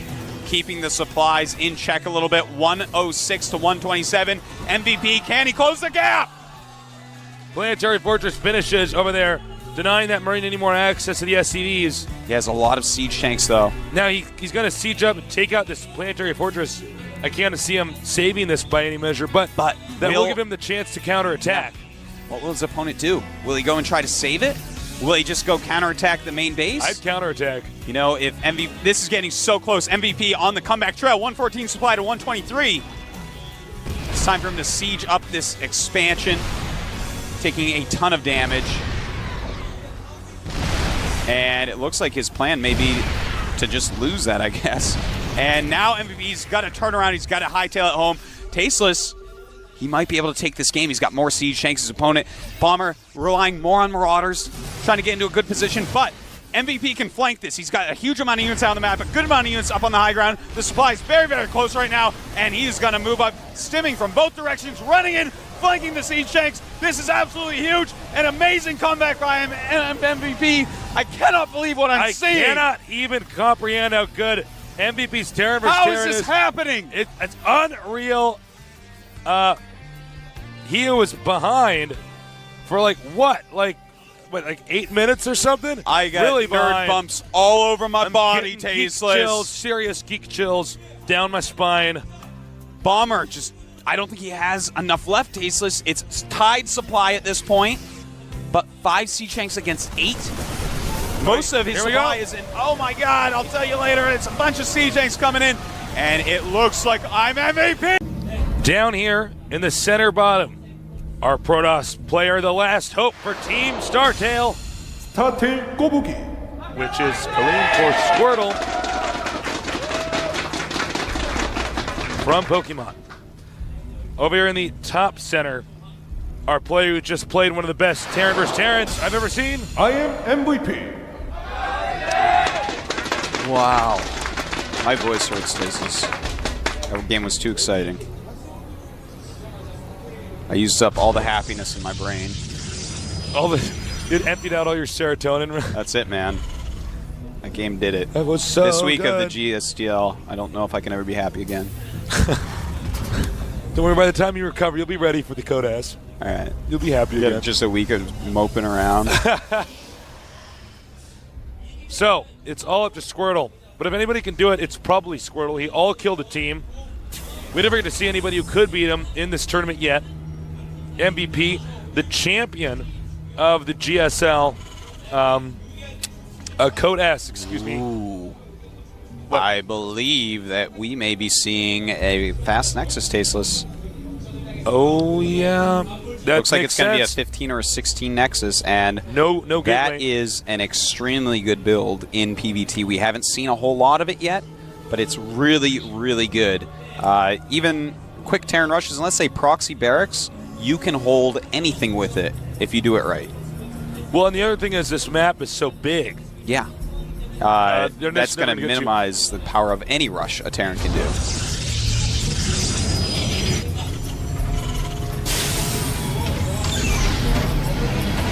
And you know what? It doesn't look like Terran is scouted yet. Only just now starting. Yeah.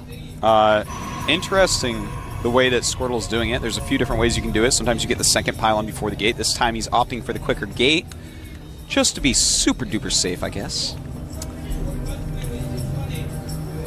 And he's probably going to get out a Zealot pretty quickly, but he's going to want to rush to a couple Stalkers as quickly as possible as well.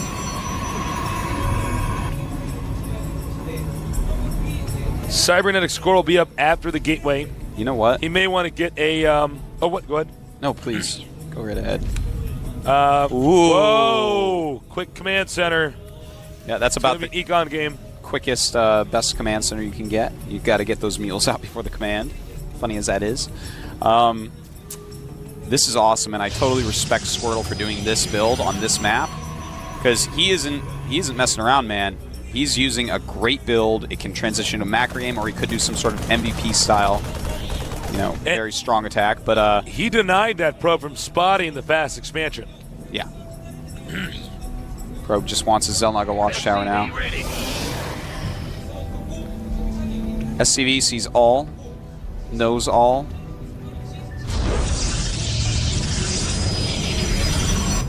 And MVP adding a second barracks.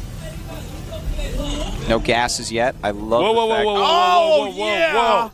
Did he just get a... Oh, my, he's going to get a third command center? It's MVP, man. It's the way this kid rolls. He's like, you know what's better than 2 orbital commands? Is 3 orbital commands. That's actually quite true, yeah. 4 is better as well. 5, no. That's a joke, everybody. Some nerd at home's like, no. No, it's better. I have the math. Look at this chart. He's opening up his calculator on his computer. He's going to prove you wrong. All right, so this is awesome, and who knows when Squirtle will know what's going on, because he doesn't even know about the first expansion. He doesn't know anything except there's at least 2 Marines on the map. You know what's funny about this is that if he had spotted, if Squirtle had spotted the quick command center, then Squirtle would say, okay, all right, I can tech a little bit more. But now Squirrel's saying, I might be attacked any second. This guy might be one basing. Yeah. You know, he might have 3 barracks making Marauders and Marines, upgrading STEM, and he's going to rush me and try to kill me. Well, we have 4 gates going up for Squirtle, and he has 3 gases already. So it's an interesting amount of things. And okay, we do see on the production tab a Twilight Council going up. So I was going to say, if he goes for the MC style, he'll surely break through because of all the extra minerals spent on the command center. But anyways, it's going to be a Twilight Council. If he goes for Dark Templars, that's not going to go well. No. If he goes for High Templars, that's going to go amazingly well.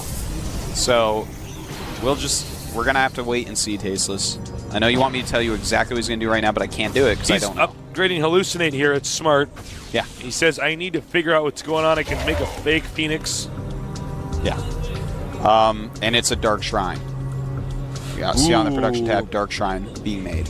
So, the thing is, with 3 orbitals, obviously you're going to be able to work up scans way faster. And MVP's even actually making an engineering bay as well. He scans and sees a Dark Shrine. So that's actually, believe it or not, you're like, oh, look at that, the 3rd nail in the coffin for the Dark Shrine. No, that's actually really good for Squirtle. He's going to probably cancel that now. Yeah, I would cancel that. I'd be like, all right. Now, if he lets it build, that's just to get map dominance. He'll probably take another expansion after he scouts in. Tasteless, he just made an Immortal with his hallucination. What is all this Immortal shenanigans? I know, right? This is really weird because he got scanned, and his opponent knows his tech, yet he's made a fake Immortal.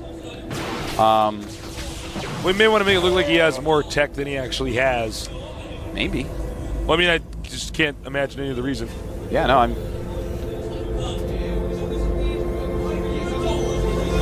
Let's see, he's made a pylon outside of his opponent's base. Maybe you want an Immortal to tank damage or something? I don't know. Maybe he wants the Immortal to make it look like he's going to try to... nope, Immortal's gone. Warping in DTs in the main. All right, that's cool. If too many units go back, he can always hit somewhere.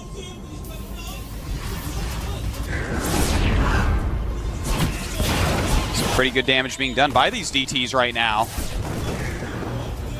I really do like using the hallucination to get DTs in somewhere. It's so cool. Yeah, that's smart. Now the DT in the main base has 5 kills. Nice. Doesn't want to lose both those. He does split out of there.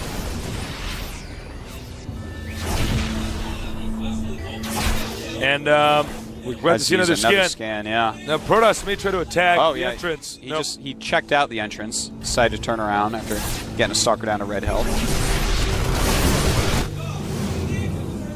All right, so SCV count down to 36 right now, and he's going to lose the engineering bay perhaps, which has a +1 upgrade as well, which is actually a huge deal to kill specifically that +1 upgrade. Not just the engineering bay, but that upgrade right now. It looks like he's going to take out the DT because Squirtle just added 2 forges, and now he's chrono boosting out upgrades. So he wants to get as far ahead upgrade-wise as possible. That's how his late game is going to develop.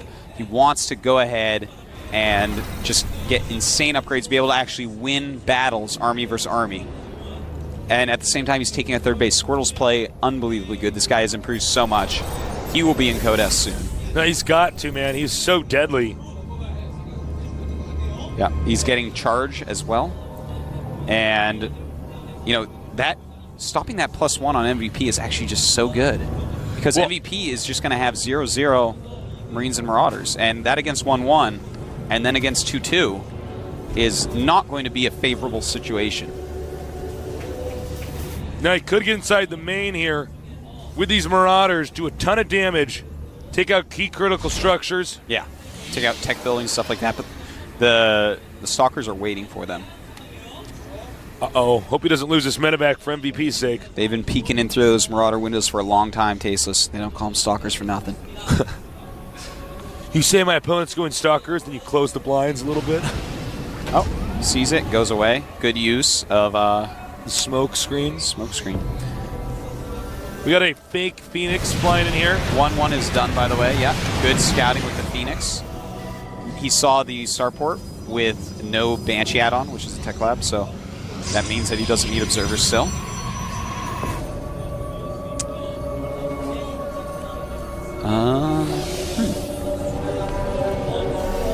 MVP still hasn't replaced his engineering bay, and +2/+2 has been started. This is going to get pretty bad. In fact, I don't know if MVP realizes an engineering bay died. This is making an armory even, and normally you get that for +2. Because I don't think he's going to make doors, or maybe he will actually. Not sure. Thors can be quite good late game against Protoss. Now, he has spotted that that third base was taken, and I'm sure when he flew over that, he probably clicked on the minerals. Said, wait a minute. Oh, okay. He's probably had that for a while. We might have an engagement here. Yeah, MVP, Special Task Force, seeing all the Zelds backing up smartly. MVP still no upgrades. So +2/+2 is probably going to finish before we even see a battle. So 2-2 against nothing. A nice little drop looks like it's going to happen. The Stalkers are coming back to deal with this as quickly as possible. Good move sending the Stalkers. They are pretty quick and can blink over and stop that medevac. Blink is almost done. He's a blink in there, man. What's he doing? There we go. He made it look like he was going to retreat. Yeah. Kept that around. Nice play by Squirtle. Very, very good. Right now, supply 130 against 144. That is MVP in the lead. But do not fret because right now 3 base versus 3 base. But a big drop is coming for Squirtle's third base. Warping in some Zealots immediately. And he's got to get in there, man.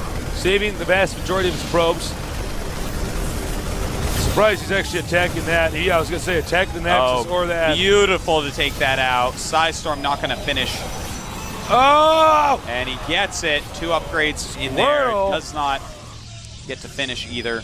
And, oh man, this is actually all beautiful. Okay, MVP right now realizing, okay, I need more mech. He's getting Blue Flame. He's gotten those additional factories. He's getting the plus attack. He is going to switch over, start making more Siege Tanks, more Blue Flame Hellions to deal with this really gateway-heavy mix. 3-3 on the way for Squirtle. Geek chills all over Artosis' body. Fourth base for Squirtle, fourth base for MVP at basically the same exact times. Right now we have 66 probes against 54 SCVs. Of course, he has mules as well, so their economies are going to be extremely similar. And he's actually double expanding here. Oh, man. This game is It's actually too good. I love StarCraft 2 too much. I think I have to go home. I know. I'm getting to play right now. Oh, man. He's making planetary fortresses, too. That's going to be very tough smart for him to attack into. Normally, you can't double expand like this, but if you're going to double expand to make planetaries, I mean, you can hold it. Yeah. Templar Tech doesn't like planetaries. Robotech doesn't care as much. Flying Tech obviously doesn't care at all. But the Templar Tech roots don't really care for it. You can't really... I mean, the only thing you can do with Templar Techs is if you have way more than them and they just have the planetary going for them, you stim and just kill the SCVs. Excuse me, storm and just kill the SCVs repairing the planetary. Yeah. Right now, we do have 180 supply for MVP, 153 for Squirtle.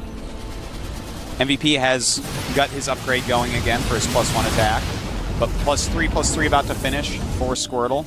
Kadarin Amulet is on the way as well as a starport. It's always good to get that starport going. We have a drop that's going to... Oh. He does not see it. That drop could be pretty deadly. There are some units waiting for it. MVP has a huge amount of units right now. Some High Templars being warped in right before Kadarin Amulet finishes. Oh, he's making Archons because he has a ton of gas. Interesting. MVP looking to do some damage. He wants to get the Templars, I believe. Nice Guardian Shield there. +2 weapons on factory units is being upgraded for MVP. The drop is incoming. There are some units there to greet it. High drop. It's like, whatever, we're Marauders, we're going anyways. More units being warped in by Squirtle. Can he deal with it? Well, he's got 3 units, so yeah, absolutely. Yeah, I was going to say. The upgrades are making a huge difference right I think now. normally we'd see that and we'd say, oh, okay, Charge Zealots will win. I mean, you know, we'll do okay. We have another drop over here at the bottom right. Yes, we do. The third base of Squirtle. Bottom right drop. Good size storms going off. The probes are dying. But guess what, everybody? A fleet beacon is being made right there on screen. Oh, yeah. I'm thinking Mothership. Maybe even carriers. Carriers are actually extremely good. If you had Size Storm Tech in the game already, you have Kadarin Amulet, carriers are awesome against Terran in that situation. Especially when there's no Colossus, because there aren't going to be any Vikings out. Oh, we have a Mothership making. Mothership on the way. He's also starting to get his products, just the shields, upgraded, and here he goes. He's going to hit this base. He wants to take it out very quickly and get out of there. But there's a big drop in his base. The Dark Shrine going to be taken out. Good choice. Very expensive building. Takes a long time to build. The planetary does die. The thing is, Squirtle is maxed out. He has to walk all the way home with all his units to take care of this drop because he can't warp anything in. Smart. But he does have some units over there already. Never mind. Sorry, Hello. Squirtle taking another base on the left side of the map. This is such an epic game. This map is awesome, by the way. This is so fun to watch. It's a great map. I'm having a great time. My life is perfect. Another drop over here at the bottom right. That guy loves to drop. MVP is all over the place, man. Supplies right now, both of them maxed out. And the Mothership is going to complete relatively soon. Drop not going to do anything. Oh, very nice. He gets the dropship that has something on it. MVP decides it's time to move out. He's got +2 attack on his siege tanks and Hellions. He's got +1 on everything else. 3/3 for Squirtle. The Mothership, he may want to wait for it. He may want to try to counterattack if the Terran really pushes too hard. You know, a lot of this is going to be Squirtle warping in High Templars during the battle, but the Siege Tanks don't care about High Templars all that much. Those Blue Flame Hellions don't care about Zealots all too much. This is going to be an epic battle. See, I just saw some game lag. That is what happens when Mothership pops out. The Mothership is done. Squirtle, careful. Good size storm. Nice size storm. Look at all those dead bodies. This is actually insane. Does MVP have any idea that there's a Mothership out? Maybe. me. He took out the Nexus. That was inevitable. Yep, that's fine, though. Both of them have an unbelievable amount. This is so cool. This is epic. Oh, my God. Blue Flame Hellions going after these probes, going back to the cannons. Frankly, he should have just ran in there and extra to take him out. And here we go. The mothership is here. And he's going to want to take out any Marines because the mothership can actually kill the rest. And Squirtle pounding through MVP's front lines. Oh my God. My God. Great force fields. The Salt's charging up, and he is just taking out everything. Oh my God.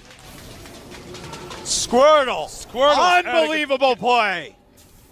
MVP down to 135 supply, making a lot of Vikings, a lot of siege tanks right now, but will it be enough to take on the beast that is Squirtle? He's evolved Tasteless not into a War Turtle, straight to a Blastoise. Professor Oak would be proud.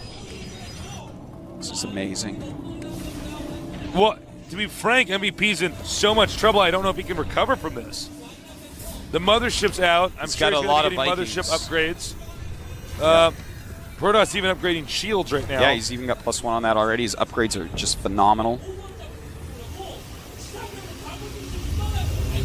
Squirtle. Refusing to lose. And you know what's good about having the mothership out is it forces the Terran to keep scanning. Yeah.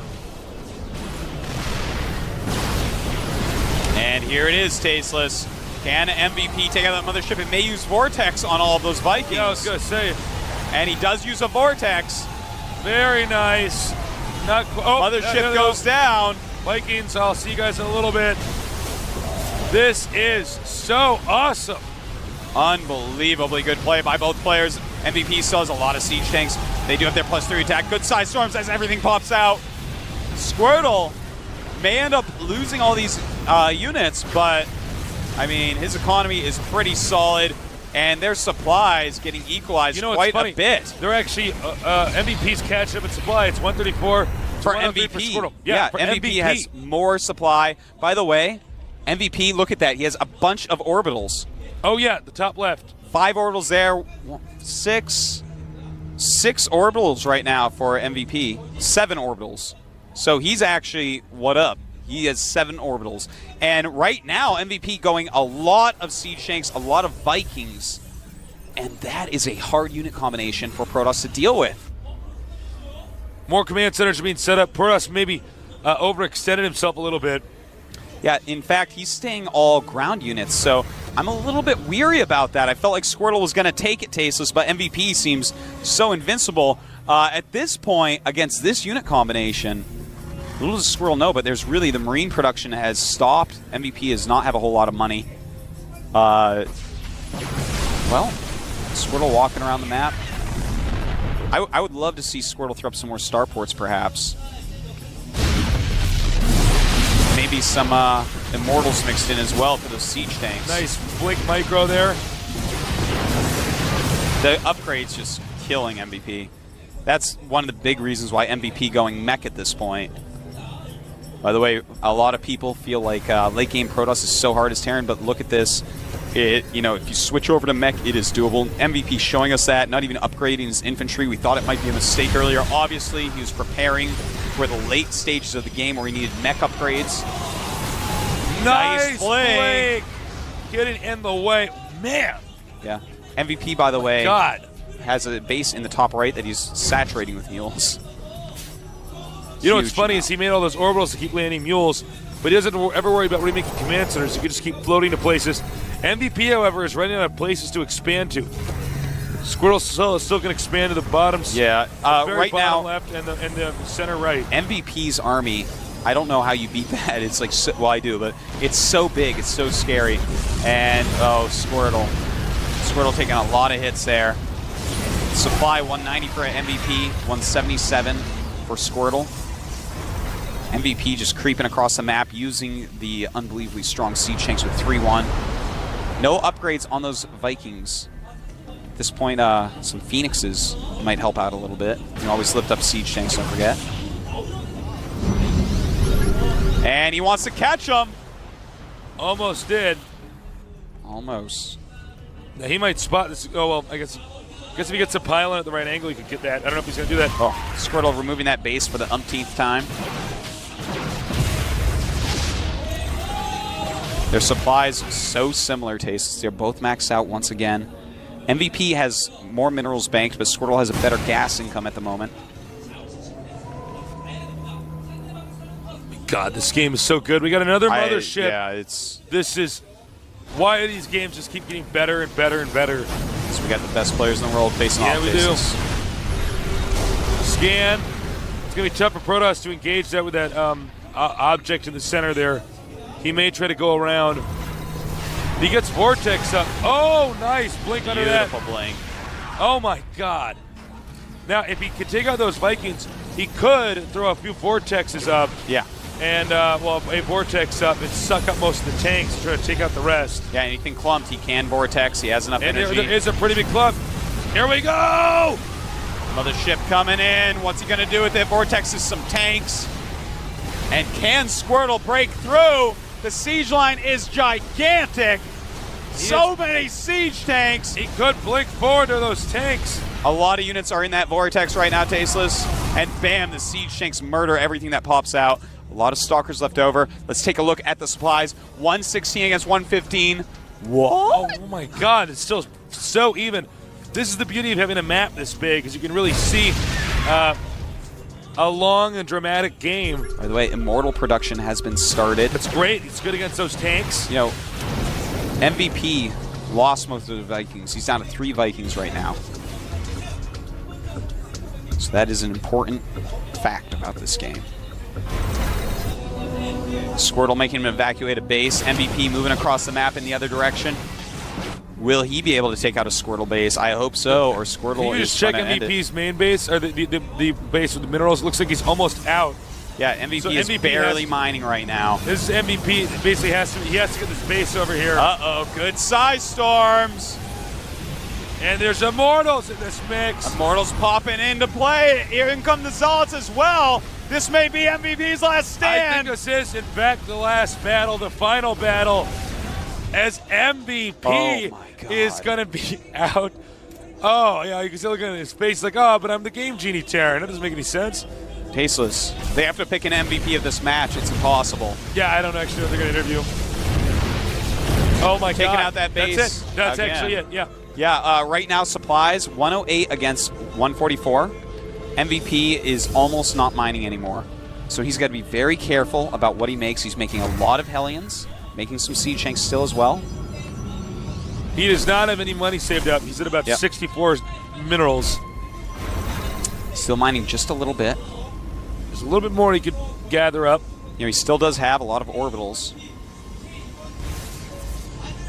For the time being, Squirtle has 1 base with a ton of minerals. Actually, 2 bases, excuse me. Yep. And a third on the way. Squirtle still has a good income. Income numbers right now, Squirtle is a little over twice as good income as MVP. But MVP's patches are almost gone. So that's going to change to MVP at like nothing momentarily. Great usage of Blink there. Just Blink on top of something you know you can kill. Blink's such an amazing ability. So many uses all game long.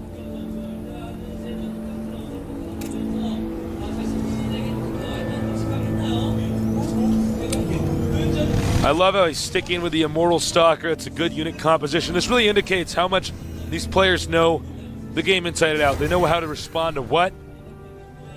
And it's smart. Yeah.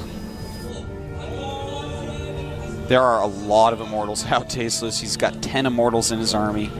He's at max supply, MVP at 135. It's going to be hard for MVP to hold anything. Here he goes. Not sure if MVP can stop this. A lot of Stalkers in the front taking a lot of hits. And Squirtle! Oh, that's that. Oh, man. Oh, man.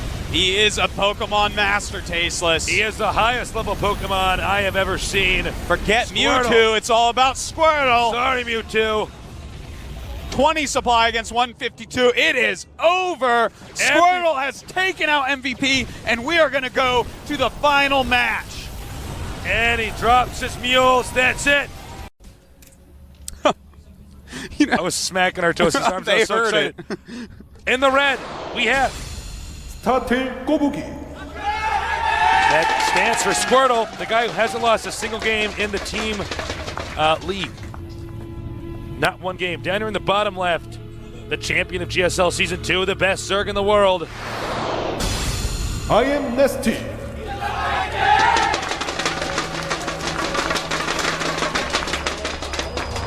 Not even doesn't even have his hands on the mouse and keyboard. This is actually how good Nesty is. He's just controlling the game with You his show mind. anyone else on their thing, and they are spamming away. Nesty actually puts his hands in his lap. Yeah. He's checking his text messages, not cheating, really checking his text messages. Seeing all the girls that are messaging him up, all the guys that are messaging him up, all the magazine companies, the television stations. This guy is a baller, sickest Zerg in the world, going up against someone who we have no proof he might be the best player in the whole world, Tasteless. Oh, at this point in time, Doesn't lose games. I mean, I don't keep saying this like, whoa, this guy might be the best I've ever seen, but I've never seen two teams in any match in my StarCraft 1 career or in my StarCraft 2 career that have been this close, this epic, this strong, this back and forth. Now, remember, it's a one-on-one map. Protoss knows the Zerg starting location. Usually the Protoss tries to do several different techniques to delay the expansion, which is why we always see the Zerg get a spawning pool first and a extractor first. Some good harassment. Stalling out drone mining as much as possible. Every little bit actually does count when you have two players of this caliber. By the way, guys, you need to go tell everybody you know that they need to watch this series from start to finish. It's Seriously. worth the ticket. It is so worth the ticket. Oh, Even if they're impatient, they just want to watch the finals. It is so worth the ticket. I would pay any amount of money to see these matches. Good thing you work here, you get it for free. It's true. Now the question is, will he get the second gas? Yes, he will. Yeah, if he actually did the Choya Warp Gate Rush, I would pause the game. I go up, unplug, go over, and be like, oh, listen, I'm actually about to tell Nesty what you're about to do. Play a real game. You're too good to do the Choya build. I think it's well, it's going to be just really, really rough for Nesty. If he does do the 4 Warp Gate Rush, it's such a strong build on this map because the surface area around your expansion is so huge. They can get stalkers in a certain angle that is hit true. your hatchery. They can also run up your ramp. We could see the usage of Void Rays here. Yeah. We could see standard 3 Warp Gate push out onto your low ground and expand. Yeah, I think that's what we're going to see from Squirtle. If I had to guess, it's going to be 3 Warp Gate expand into the solidest PvZ you have ever seen. But, you know, I don't think we're going to see a 4 Warp Gate because just remember back to Nesty versus Choya. And remember how he had 1 Zergling when Void Ray and 4 Warp Gate got to his base. He had 1 Zergling and he held it. So you actually don't want to mess with Nesty in that way. Stargate. Interesting. Now, will it be a Void Ray build or a Phoenix build? We have seen so many different things you can do. Not so much with the Void Ray as much as when you have a Void Ray in your army, how that can change the chemistry of the game. Yeah. Now, an interesting thing to note is that Squirtle still has a probe out on the map, so he's going to hopefully try to scout Nesty, but Nesty is keen to that, knows that that probe is not gone. He has Speedlings waiting for it. Squirtle seeing the hatch, seeing the drones transferring down, the Queen walking down very slowly. Void Ray on the way. Zergling's peeking. He knows he can't get in there. He wants to see what unit composition he has. Now, Nesty knows that there's a Stalker out. And that's going to tell him that, okay, he needed extra gas early. That may have been for any number of tech builds. And it could also possibly mean a Warp Gate Rush. Now, what I want to know is he going to expand after he gets the Void Ray? Is he just going to use this Void Ray to bully Overlords? Well, it looks like he is. Yeah, I think he is going to expand. Look at all these sentries. Looks like that's going to be the case. And that Overlord trying to get away. But that Void Ray, that floating chandelier Tasteless, has something to say about it. Oh, and his carcass will fill the caverns. The Zelnaga caverns. I was going to say the caverns on Zelnaga. It's not going to fill it up all the way. He wasn't that big. Now, he's going in spores. What do you think about this? Well, you know, he was going for kind of a more economy build. Already he has 31 drones. And also he's already got 3 queens and went speed first, so that's actually a lot for right now. So, I mean, he wasn't ready for anything else. You know, do you want to take the risk and try to use only queens? Or do you want to build some spores? I personally would actually just go, because this guy's so good, just keep on queens, but each his own. Overlord is gone. Now, Nesty going up to harass the natural. Going to try to make him force a cancel. Look at the natural. Here we go. This is very nice by Nesty. If he can force a cancel, he's going to feel well ahead. Trying to bait a force field out. Yeah. And you know what? Squirtle is not budging. No, Squirtle playing a very safe, solid manner. Has Phoenix a single 6. Phoenix out. Probably to help scout, because Void Rays aren't very fast.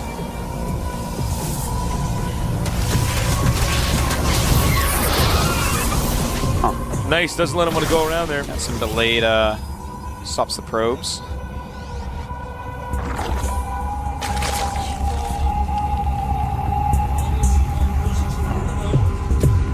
Nesty getting scouted.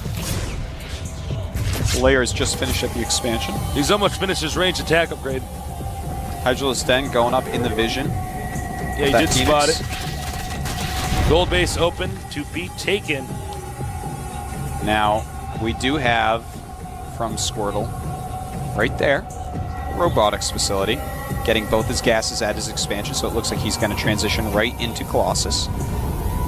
Now, Nesty, he's going to want to think, okay, do I want to take a third base? Do I want to try to all in off 2? Do I go up to Spire? He's getting Hydralisk range. His +1 range attack has already finished, of course. And it looks like we're going to see some pressure here. Ooh, very nice. He may have gone out too far. He couldn't nab the queen. Do not want to lose queens right now. Got to be careful. This is a tense moment. He gets the larva checked off. ST is making a bunch of Hydras and some Zerglings as well. I don't know. He can force field the ramp. He does. He does, so that's going to stop all the units from coming up. Nesty pulling his drones out. This is not good, but he is surrounding it. He's got to kill this army off without losing too many drones. And, well, the Hydras are having a hard time behind that force field, and it looks like he is going to drive Squirtle off. Squirtle really pushing quite hard, but did kill a good amount of drones. He got 12 drones out that time. It's 36 drones against 42 right now. Rushing to Colossus.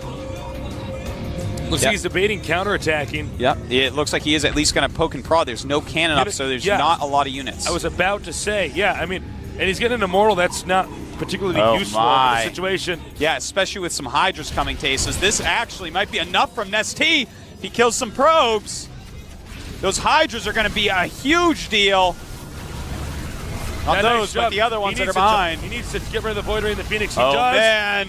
Nesty! Huge push here with these Hydras. He needs to deal the damage that needs to be dealt before a Colossus can come out. The Immortal's out. Stalker's coming in from behind. Losing a lot of probes. Now, you need to have the Zerglings to tank the damage. I think Nesty overextended himself there.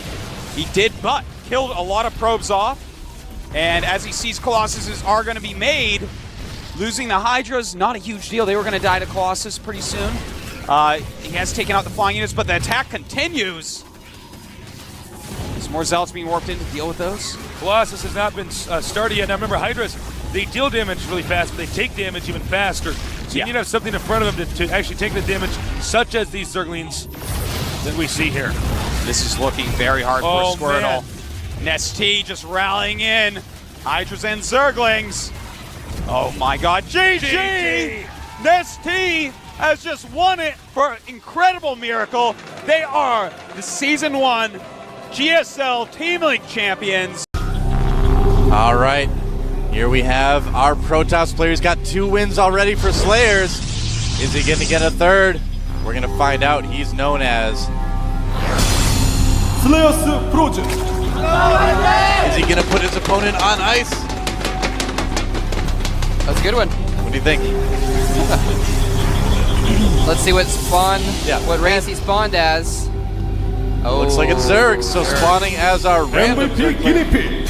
guy. Come on. That's so rude. Guinea Pig. So, Guinea Pig is Zerg, as we can see here. So it is going to be another ZVP. And, you know, we were kind of critical of Slayers Frozen after that last game. But a lot of players do kind of let their macro slip when they think they're in a game-winning situation. They shouldn't, but it does happen. A lot of people do it. I do it, you do it, we all do it.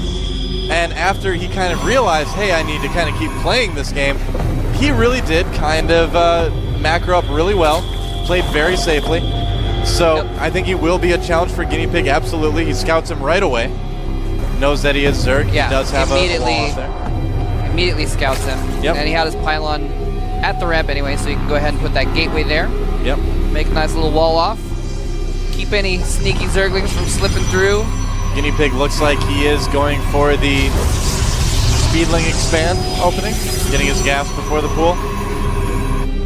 And 2 gas again right away before core for Frozen. Wow. Sneaky all right. snake. So is it going to be the same build, or is it going to be something different? You know, I mentioned DTs last time. I'd have to say I've got to assume it's going to be the same build because. Yeah. I guess you're right. You know, or could he confuse him? You could go either way. It's with true. it. We just saw that build, and of course, Guinea Pig was in the audience watching. He watched the game, so he saw what that opening turns into. Now the thing is Guinea Pig is not going to have as much intelligence because he did not get a drone in there to scout. He only scouting with the Overlord, so he's not going to see the 2 gas until it might be a little bit too late. Yeah, he doesn't know the 2 gas came out before the core. Yeah, exactly. And that's the first time I think I've ever seen a Protoss player do that, actually. I don't think I've ever seen that before. Yeah. I can't remember a time I've seen it. We've seen Terrans get gas before Barracks sometimes, but very, very seldom. And there it is. It is going to be a Stargate. There it is indeed. Yeah. And so he's going to go for the same build. Now, because he hasn't scouted it, we're probably going to see a different situation here. Guinea Pig probably not going to, try and go for masslings or whatever. And there is a bit of a psychological game going on here, too.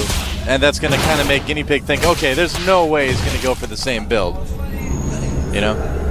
But and Frozen is over there saying, or will I? That's right. A little bit of reverse psychology. Maybe I will, maybe I won't. You never know.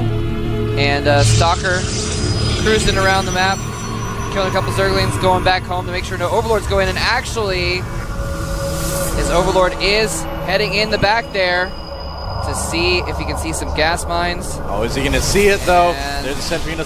Okay, so he does turn his Overlord around right away. Does not see the Stargate. There's a Void Ray coming out of it right now. I didn't see the Stargate, and he actually did not click on the gas geysers. Okay. So he didn't check to see if there's a lot of gas being mined. Just a little thing that you can do if you suspect that your opponent has gone for something gas first. You can see how much gas is gone from their geysers. And there's a Roach Ward going up for Guinea Pig. Uh-oh. So are we going to see that 2-base Roach Zergling aggression that we see so often? Or does Guinea Pig have something different in mind? Now, being a random player, a lot of random players do develop, just a lot of really strong early pushes. Just because, again, the chances of you getting a lot of experience in every matchup on every map is pretty unlikely. So you don't want to get into those late game situations a lot of times as a random player. Yeah, and he's actually going to follow up the Void Ray with a Phoenix. He's going to try and pick off Queens. Now, there is no creep connecting those 2 bases, but he does have both the Queens gathered together at the very least. So they're going to be able to fend off that particular composition. Look but at that. Second Phoenix is on the way. 2 Spore Crawlers already started. Nice. So Guinea Pig did do a good job of kind of anticipating this. Knew that something was up where he couldn't scout it, but this Void Ray charging up now. He lifts both of them. Lifted. And the Void Ray is going to charge down one of the Queens. He may land in time to get a transfuse off. Is he going to? No transfuse. Didn't have the energy for it, and so that Queen's going to have to abandon his fellow Queen, go back to the safety of the Spore Crawler. Yep, there is one Queen here as well. And that Spore Crawler is not going to help too much. It looks like that Queen will go down. And wow, the Void Ray for Frozen getting very low. One of those Phoenixes getting very low as well. So yeah, forced to fall back with the extra Queens popping out. Guinea Pig doing a good job of handling this, but now here comes the gateway units as the expansion gets started for Slayer's Frozen. Yeah, he's just putting on a lot of pressure with these Phoenixes now. Yeah. And the Void Ray is still going to be sticking around, doing some stuff later on. Might want to try and clear out the tower, actually, with that Void Ray. Would be a good idea. But he might also go for the Overlords. Yeah, no drones being produced for quite a while for Guinea Pig. Just producing nothing but Lings right now, getting his lair as well. Yeah, I would imagine he's probably going to go into something like Hydra Ling. That tends to work pretty well against Protoss that goes there. Yep, he has started his lair. It's about 35/87ths the way done. Wow. very precise. Yeah, I said about. Not exactly 3587. But his lair is going to be done in just a minute, and then we'll see what kind of tech he goes with. Hydras might be a good call, and is he switching into Robo behind this? There's no... Yes, there is, sorry. There is a Robo Bay there. That drone getting taken out. A little bit of harassment being done by Slayer's Frozen. And yeah, it looks like right now, Frozen just wants to basically... Wow, it's like Queen Party there. And They're it is having going to a be a meeting. Hydra Den. There it is. There you go, indeed. Hydra Den is going up. Now, the thing is if he goes straight for a robotics bay, robotics support bay, I call it, and starts getting Colossus out, he's going to counter those Hydras before they even come out. Yeah, drops being researched. Ooh. So, something Hydra we've seen drops once in are a while. nice. Yeah, if you see more than 3 Phoenixes, a lot of Zerg players have been getting the drops. If you remember, probably one of the most famous instances of that. There's been a couple, but one of the most memorable ones is July Zerg taking a game off MC in the finals a couple of seasons ago. Yeah, that was cool. By Hydra dropping on Terminus, I believe. If you can get those Hydras dropped in there right before the first Colossus comes out, it can do so much damage. Hydras have so much damage per second. They kill stuff so fast. You know, the tough part, though, is with all the map control that Frozen has with those Phoenixi, is that it's going to be really, really difficult to get the Overlords across the map without being seen. That is indeed the case. Yeah. Man, those 3 Queens going around creeping up the place, getting creep tumors everywhere. He's starting to get creep spread all across the map. And they are also able to kind of keep a little bit less map control for those Phoenixes. Because he's got one at his main and natural still to do larva injects, and those 3 can just kind of wander around and attack stuff. Yeah, adding on some roaches as well, so it will be kind of roach Hydra with a little bit of wings added on. It's pretty durable. He's actually going to have +1 range upgraded Hydras at almost the exact same time that his drop finishes. And here's the thing right now. It's going to be a very devastating drop. Guinea Pig is about 30 supply almost ahead of his opponent. So just in straight up macroing, it's going pretty well. And sure enough, he is going to move the units out on the map first and then load them up, do a drop. Yep. And look at this, Frozen's in the base, wondering where all the units are. They're in the middle of the map. They are bearing down on him right now. This He's got is some probably Zerglings there as well, and he really does not have too much there. He actually has one Colossus out. The second is not out yet, though, and here they come. Things up. Loading up. And the Phoenixes are nowhere to be found. They're up at the top of the map. There's an extra base started up at the 12 o'clock, distracting them for the moment. But here comes a huge drop into the main of Slayer's Frozen. And he's How much damage can he do? Oh no, the Colossus getting too far forward. It gets picked off. He needed that so badly. That is huge. Queen's getting dropped as well with roaches and Zerglings and Hydralis. So much damage being done. And is he going to be able to transfuse the roaches? Transfusing the Queen before the Void Ray can kill it. Probes coming off the line right now. This has been a pretty good drop so far for MVP Guinea Pig. Wow. He actually picks off the second Colossus as well. Very little damage done. Yeah. Creep going on everywhere. The transfusion is doing so well, keeping things alive, that the roaches are still able to take out the last cannon on the top. And there's still a few more stalkers warping. No, he has 4 warp gates. 5 warp gates so he can get units in pretty quick.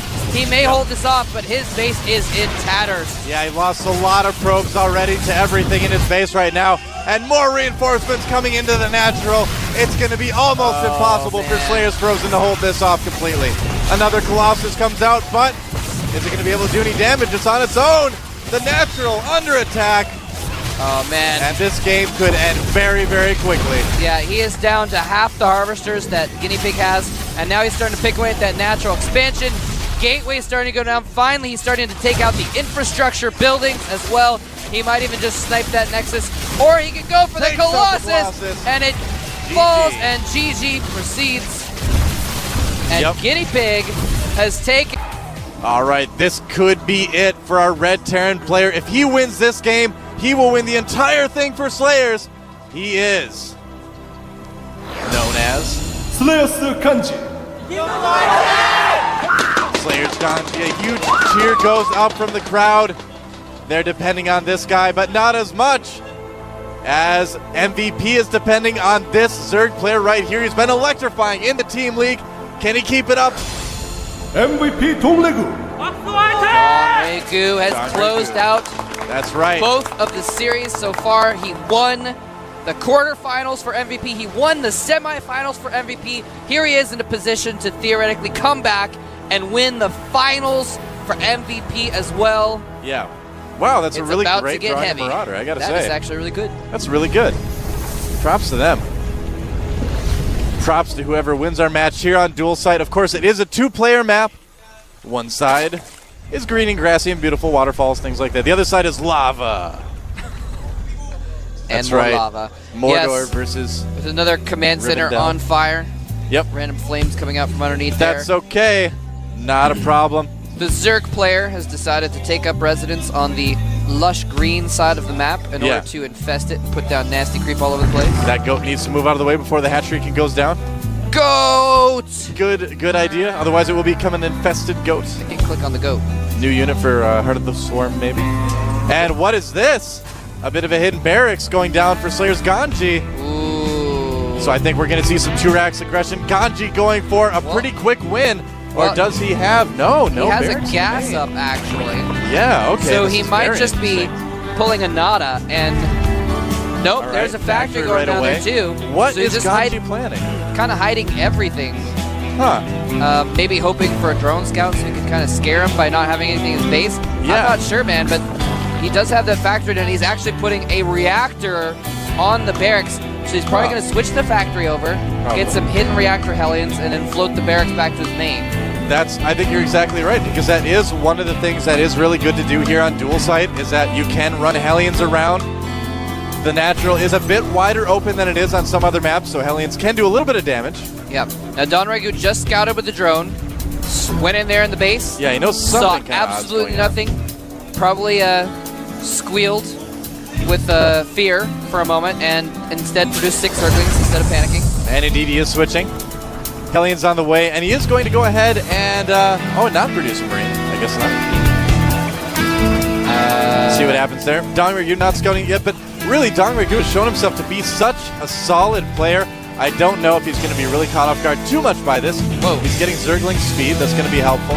There is a starport going down now inside Ganji's base. Oh, all right. And yeah, he didn't produce a Marine, so he actually could be vulnerable to a counterattack, but these Hellions are what Don Regu has to worry about first. The Spinecrawler is not going to be up in time. He's going to have to be very, very quick with his Zerglings and his Queen.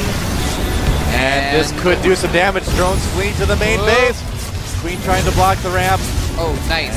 He does a pretty good job of that, actually. Blocks with the Zerglings as well, and actually doesn't lose a drone or a Zergling yet. All right. So Dong Regu reacting very, very nicely to seeing that, but it looks like we're going to have Banshees coming in afterwards. Tech Lab going down on that starport. Good follow-up. If you get your opponent as a Zerg to go for roaches to hold off the Hellions or something like that, they're not going to have a lot of anti-air.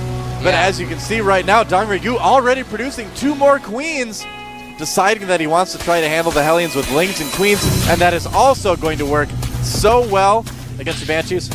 And does that Zergling actually see the starport? I wonder. Does not. No, it does not. Okay. No, barely does not see that starport. And Very yeah, close, Banshee's coming out. So you're right. He's kind of put a lot of pressure on with these Hellions, hoping to spur him into at least being caught off guard by the Banshee later on. But he's going to have a lot of Queens out, so he's probably going to be okay. Now, if he gets cloaked, though.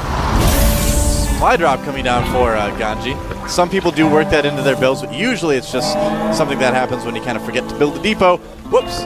So we got a little bit of a look at Ganji's stuff down below his base, and he did switch the factory back over, got a tech lab on it, and now he is going to be pumping out some tanks as well. He's like randomly building all of his army down at the bottom right. Yeah, that's so weird. I mean, I'm really actually a bit surprised that Dong Regu hasn't done some scouting. Oh, he's going to find it right now, though.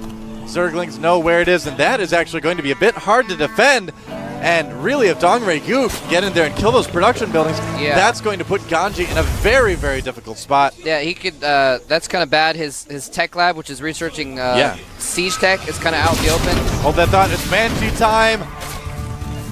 One drone going down. Banshee time. Stop. Banshee time. Can't touch this. There's a Spore Crawler about to pop up there, and a couple Queens are going to help out as well. So that Banshee's going to do virtually nothing. Only 2 kills. SCV's hanging out in the middle of the map. And what is this? This is kind of a big, crazy all-in push from Slayer's Ganji. He's going to try to repair the tanks, keep them alive. Siege mode's about to complete. Well, yeah. Yeah, he's got 8 SCVs there to repair tanks and Hellions, and he's not repairing his Hellions for some reason. He's going for the timing on one base here. That's a lot of speedlings out right now for Dongregu, but is it going to be enough? Is this going to be it for MVP? He has a total of 31 Zerglings, but there are a lot of Marines there. It could all come down to this right now. Hellions are so good at protecting those tanks from Zerglings as they shell away at those spine crawlers. Ganji could break Donregu right here and take the series for Slayers. Yep. What is Donregu going to do? Respond to this. Across. And a Baneling Nest being produced. Ganji staying back, wants to make sure he has enough. Here he comes. Queen soaking damage isn't enough. Everything going in. It might be. Hellions doing damage, but the Lings succeed in taking out almost everything. Drones coming up to help the Queen finish up. The last tank goes down. The Banshee doing tons of damage though. And now you know where Donregu's going to go. He's going to go right for those production buildings. That is correct. That is correct. Right.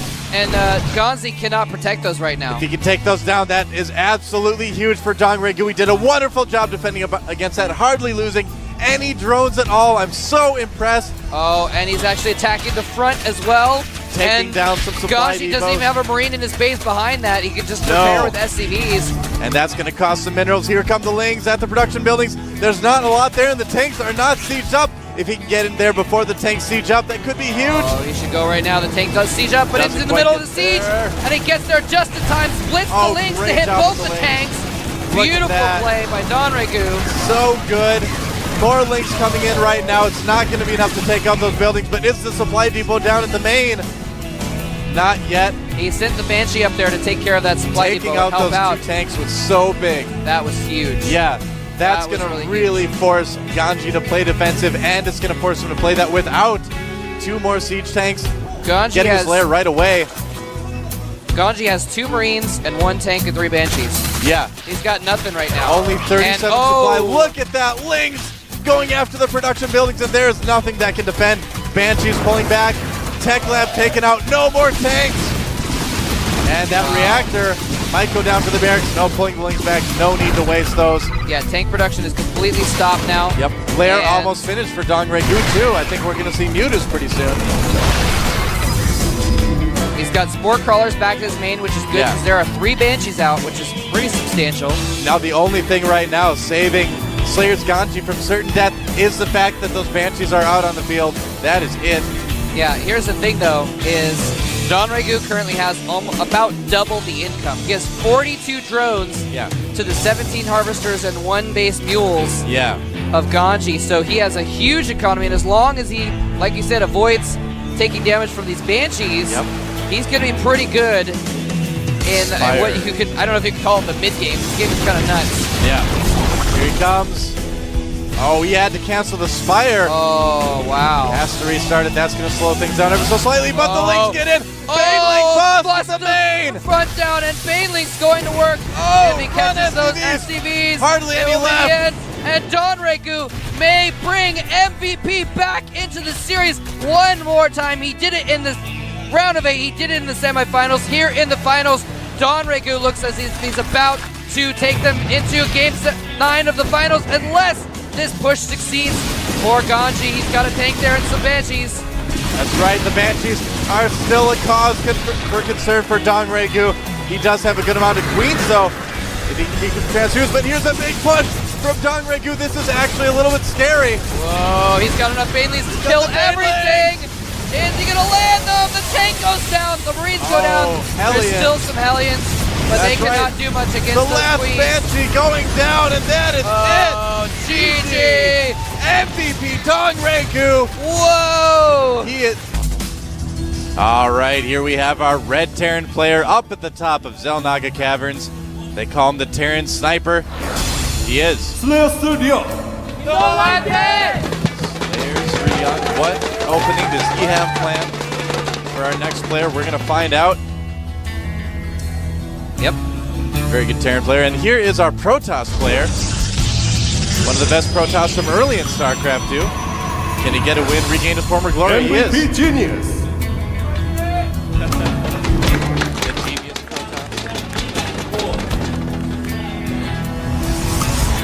Sorry. And I'm laughing at some fans. We'll hopefully get a shot up here in a minute. Oh, but there. It's one of our cheerfuls.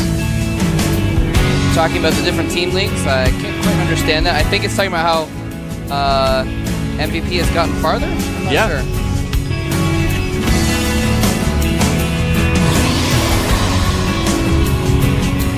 The third team in March won. The winner of the third match won in the round of 8-1. So that's and they won last season too. it's establishing a pattern there. And speaking of which, go ahead. You're reading my mind, Moltrap. One thing we were going to mention is that for some strange reason, be it mystical powers or magnetic forces or whatever it is, or Bakari Sweat, who knows? But every one of our winners in the GSL Team League this season has been on the left side of the studio. Yeah. And today that's Slayers. So already a bit of an advantage, I guess. It certainly seems right. like it's an advantage. They have the mystical advantage on their side. Yeah, the left side. And they're utilizing that mystical advantage to get a 1 barracks with a refinery. And MVP Genius stealing some minerals and getting away scot-free. He's like, hey, come back. Somebody put out a APB on that probe. That's right. Only problem is it looks like all the other ones. It's hard to pick it out of a crowd. Put a lineup of probes up and it's You think they all look the same? You're such a gathererist. I knew you'd go there. Sorry. So this is interesting. Slayer's Ryong, he's actually put down a reactor on his first racks and a second barracks as well. He is still mining gas, so we might maybe see a tech lab on that. I think so. I mean, he's walling off with supply depots. With supply depots, Yeah, that in itself is a little bit interesting. But usually you don't see any barracks with the tech lab right away. With that followed by another barracks. A lot of times you'll see a reactor on that first barracks. If there's going to be something like Banshees, if you're going to get a factory right away, that is tech lab going on his second barracks. So this could be a couple things. He could add another barracks on there, go 3-gate. Oh, hitting Stargate though for Genius. Oh, interesting. Yeah, but you know what? The opening that Ryong is doing is actually going to be pretty good against that. Oh, now he is getting concussive shells and a Marauder. Yeah. So he's not going to have quite as many Marines, but he's going to be making reactor Marines this entire time. His supply depot wall also functions to provide him to supply for making lots of Marines. So he's going to have several out. I think probably more than enough to deal with this Void Ray, or I'm assuming Void Ray. Could be something else, but in this position, most likely Void Ray is going to work better. I would imagine Genius is probably putting up a couple more gateways right now as well, probably 3 or so. We can see that actually on the production tab now that I look. There we go. Yeah, so he's going to be a little bit, cautious the way he micros it. There is the Void Ray indeed, because he does have those depots there. Yeah. And so they're in a spot where the Void Ray can kind of pick it off without the Marines being able to hit it. If he applies ground pressure as well. And Ryong moving out. Uh-oh. This may be a little bit dangerous, but then again, he may be able to spot this too if he decides to go around looking for proxies. And now this type of push usually precedes an expansion, so I would imagine that that's what Ryong is trying to go into. Oh man, he's checking the north for proxy stuff, but is he going to see it on the low ground? No, he does not. Void Ray finished the probe. It's going to get up there but not see much of anything right now. And there's going to be some pretty decent pressure brought on by Ryong. Oh, man. Although it looks like Genius might just try to hold things and then attack with the Void Rays. He's waiting. He's not going with the one. Yeah. He's waiting for more than one. Oh, never mind. He's actually sending one up. Oh, is he? I don't know. We'll find out soon. Now, it looks like Ryong is falling back, which is going to work out in his favor. Yep. And he's going to need to defend against these Void Rays. Wonder if that got spotted. Might have been. Yeah, he's already putting up a bunker, so I think he does know about the Void Rays. He does have a good amount of Marines. He doesn't have Stim, of course. Oh, he is getting it now. It's about halfway done. I'm pretty sure he hasn't seen the Void Rays yet. He may suspect. Yeah, I think he's got kind of an inkling, because he is putting up the bunker, so he knows something's going on. Yeah. He also might be worried about ground pressure as well, which is a legitimate concern. Yeah. He does have a lot of Marines and Marauders, though Stim is almost finished. Yeah, this timing might work out very well for Ryong, actually. He's got a lot of bio. Stim finishing his command center is almost finished. If Ryong can hold this off, he's going to be in a great position. Taking down that pylon is certainly going to help. Yeah, this is going to help. He won't be able to warp him. And actually supply blocked him, too, which is nice. And Ryong going around the outside. He knows there's something around there. I think he suspects it. He's like hunting around, but he can't find it. Looks like Genius is probably going to expand. He knows he won't be able to cause too much damage with this. I've got a feeling. Stim is moments from finishing. Yeah. So it's going to come down to Micro. If he can get some good force fields off and keep those Void Rays behind the force fields and the Zealots, it could work, but he's in a wide open spot here. Here we go, Ryung splitting his units already. I don't think that's where Genius wants to engage. Probably not. And in fact, he's expanded behind us. So just putting a little bit of pressure on there, showing his army. And Ryung playing defensively. So not a lot going on yet in this game. Potential for a lot of excitement, but Ryung did a good job of doing an opening that was very safe against this. Genius, though, probably is still going to try to push. You can see he's adding on a lot more sentries. They'll have a lot of energy by the time he does decide to engage. Yeah, he's already got about a dozen force fields right now. Yeah. And if he waits a little longer, okay, now if he didn't know it before, it has been revealed. He saw the Void Rays. Still doesn't know where that Stargate is, but yeah, I mean, Genius, he's got a pretty good army. Again, it is just going to come down a lot to Micro if he's able to split his Marines and such. Yeah. He's able to get shots off on those Void Rays, or if the Force Fields and the Zealots will keep the Marines back. And neither player really wants to engage, apparently. They're just both teching up, getting their econ going. Yeah, we have a Twilight Council and some armor going down. Yep, so wouldn't be surprised at all if Genius did decide to go for the speed lot with plus armor that we've been seeing so much. Very, very good against Terran. Terran Bio can still Micro against it okay, but the charge and the armor, of course, helps your army survive and do damage quite a bit longer. Yeah, definitely. Looks like Ryung pushing out, though. And no medevacs yet for Ryung. His factory just now going. And he might snipe off that Stalker. He's going to have to be very, very careful about attacking through that choke. If he decides to do that, that can be force fielded very easy. Might split up his army, go around both sides. Oh, he Here is. he comes. Be careful. Force field. And the force fields are too late. Everything can attack. Right He's targeting down the ground units first. Is it going to be enough? The Void Rays still have a lot of health. There's not a lot of Marines yet. I think Ryung is in huge trouble right now. No, those Void Rays did so much damage. Yeah. I really feel like he should have targeted them down with his Stim Marines first. Well, and then pulsed everything off. Yeah, couldn't Micro against the Zealots. Even though the Marines had combat shields, they lost a lot. And Genius not losing either That's Void true, Ray. he couldn't Micro. Yeah, that's really good for Genius. He is only about 10 supply ahead, a little bit less actually. So things are still very, very even right now. Yeah, he didn't lose everything. Yep. Plus 2 armor immediately started by Genius.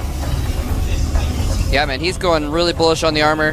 Got that +1 really quickly. +2 now going down, and I don't believe Ryung. Okay, he does have one engineering bay that just started level 1 weapon, so he is way behind in the upgrades. And Genius is getting hallucination. Ooh, interesting. That's interesting. You can do a lot with that. I mean, obviously you can scout your opponent, but a lot of players use it to gain vision on the high ground to warp units up. Now he already has some Void Rays, and he could make Phoenixes to do that too. But or we've even seen players try and trick their opponent into thinking they have tech that they don't. Yeah, or he like could sometimes just, I've seen games where they like hallucinate a bunch of Colossus, make them go anti-air, and then go for more ground units in actuality. Well, Ryung could just, or rather Genius could just hallucinate a couple extra Void Rays too. Yep. And they're just good for soaking up damage, that's for sure. Especially if you have more than, let's see, he's got 7 sentries, which is pretty much infinite force fields. And I really like where both players are going with what they're doing. I mean, right now we see Ryung getting his Ghost Academy. Obviously, EMP is hugely, hugely helpful in TVP right now. And there we have the Templar Archives going up for Genius. Ooh. We might see him decide to utilize either Storm or, even just go for Archons, as they are, a lot better right now, I think, than they used to be. And we've seen Protoss players trying to use them more and more. He did also get his 3rd. Ryung looks like he wants to take his gold base. And has Ryung seen that Stargate yet? No, I don't think he has. I'd have to assume that if he knew it was there, he would take it out. He still hasn't taken, still hasn't done anything about that. Yeah. It's not really doing much at the moment anyway, but... Nope. Uh-oh. Ring gets taken out. He does clear out those rocks. And so now he's got a command center building in his natural. He can float it over there and probably planetary that up. But, wow. In the long game, a little bit worried for Ryung, he's got a primarily Marine army. And I'm a He's little not bit going to be worried. that good against force field with charge Genius lots. is third base. Uh-oh. Ryung, deciding not to push in, actually. Saw the units, and there are Archons indeed. Getting stormed now, but using his first Templar just for Archons. Yeah. Pretty good. Yeah, he's got a lot of charge lots. He's got the sentries to force field the traps so the charge lots can do as much damage as they possibly can. And once he gets Storm, in addition to that, man, it is just painful to watch a group of bio units get force fielded in place and stormed and then crushed with zealots. Yeah, they just get slaughtered. That could go so badly for Ryung if he doesn't maybe, he is making ghosts. So yeah, well, get some EMPs off that could easily turn things the opposite way. Yeah, I mean, charge lots, sentries with force fields, High Templar with Storm, Archons. The Archon just is like the bio-killing composition. I mean, that's what it does. There's going to need to be some pretty amazing EMPs by Ryung to survive a fight with that army. Yeah, EMPs are... He needs EMPs so badly. Yeah. Because he's chosen... This is kind of cool, though. He's decided to not go for the traditional Colossus route. He's going for the ground route with the Templar as well. And EMPs are going to counter all of that. The Sentries, the Templar, the Archons, if we can get enough of them. But again, only 2 ghosts, despite the fact that they are now a little bit cheaper with this patch. Yeah. Now, right now, always going in for the third. Is he going to get it, though? Big stim. It's going to be close. The Army for Genius is right there. This may not have been the best idea. Oh, he does EMP. Oh, wow. Not the best force fields either. He does EMP half the Sentries and all but one of the Templars. There's only 1 Storm there, so it's actually a decent position, but he couldn't count on that, so he's actually going to fall back to a more open area, which is really good. Yeah. If he got force fielded in there, he would lose the game. Well, Ryung was so lucky right there that Genius was that kind of left a gap in his force field wall for the units to sneak out of. Yeah. So right now, Ryung getting his ghost upgrade. Maybe going to take out a pylon here. We'll see if it dies first. I don't think it will. Nope. And so the question is, what is Ryung going to do about this? I mean, his army isn't terribly strong straight up if his EMPs miss. A lot depends on that EMP. A lot depends, of course, on good positioning as well. But I'm curious to see if he's going to try something like maybe starting to incorporate some drops as well. Got a lot of medivacs. Oh, losing a chunk of his army right there. And here comes Genius. Is he just going to push out? Yep, and look at that. That Stargate's still not destroyed by Ryung. I can't believe it. Stargate's just chilling. Yeah. Yeah, and all those units have now charged their energy back up. So those EMPs from before, thing of the past, all but forgotten. And he's going to need to get some more. He has 4 ghosts in play. Again, it is, like you said, it's just going to come down to if his EMPs land or not. Stimming in a Marine to check out where the army is for MVP Genius. Oh, wow. Yeah. That's such a good thing to do that not a lot of people actually do this. Oh, wow. Did he just get a huge EMP off on that army, actually? Thought I saw something. No, not too big. Oh, no, there are ghosts up there. He did just EMP that. Oh, getting the ghost from the high ground. Very, very smart move by Ryung, but will it be enough? There's only 1 sentry there that has any energy left. He is charging down, though, and he got some, I think he got some feedbacks. No, he didn't, but he got some damage on those medevacs. He's having to kite back. There's just too many units there. The charge lots and the stalkers chasing things down, taking out the medevacs as well. The Archon's doing so much splash damage to these injured bio units. Ryung is on the run. He's on the Ryung. He's on the run back to his base. Genius's army just way too strong. He did out macro Ryung as well, I gotta say.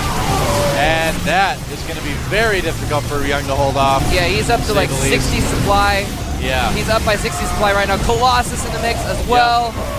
And a single Viking hoping it can do something about that. But this game is all but over. Ryung's base in tatters. Whatever strategy Ryung had specifically designed for Genius, he countered it with some bold play, going for the Templar tech, the charge lots, instead of the Colossi until the late game. And the Archons as well, doing tons of damage, and MVP is going to go up 1-0 in the GSTL Finals. And at the base of Ryung, 2 Manor Nexuses have been planted. Oh, GG.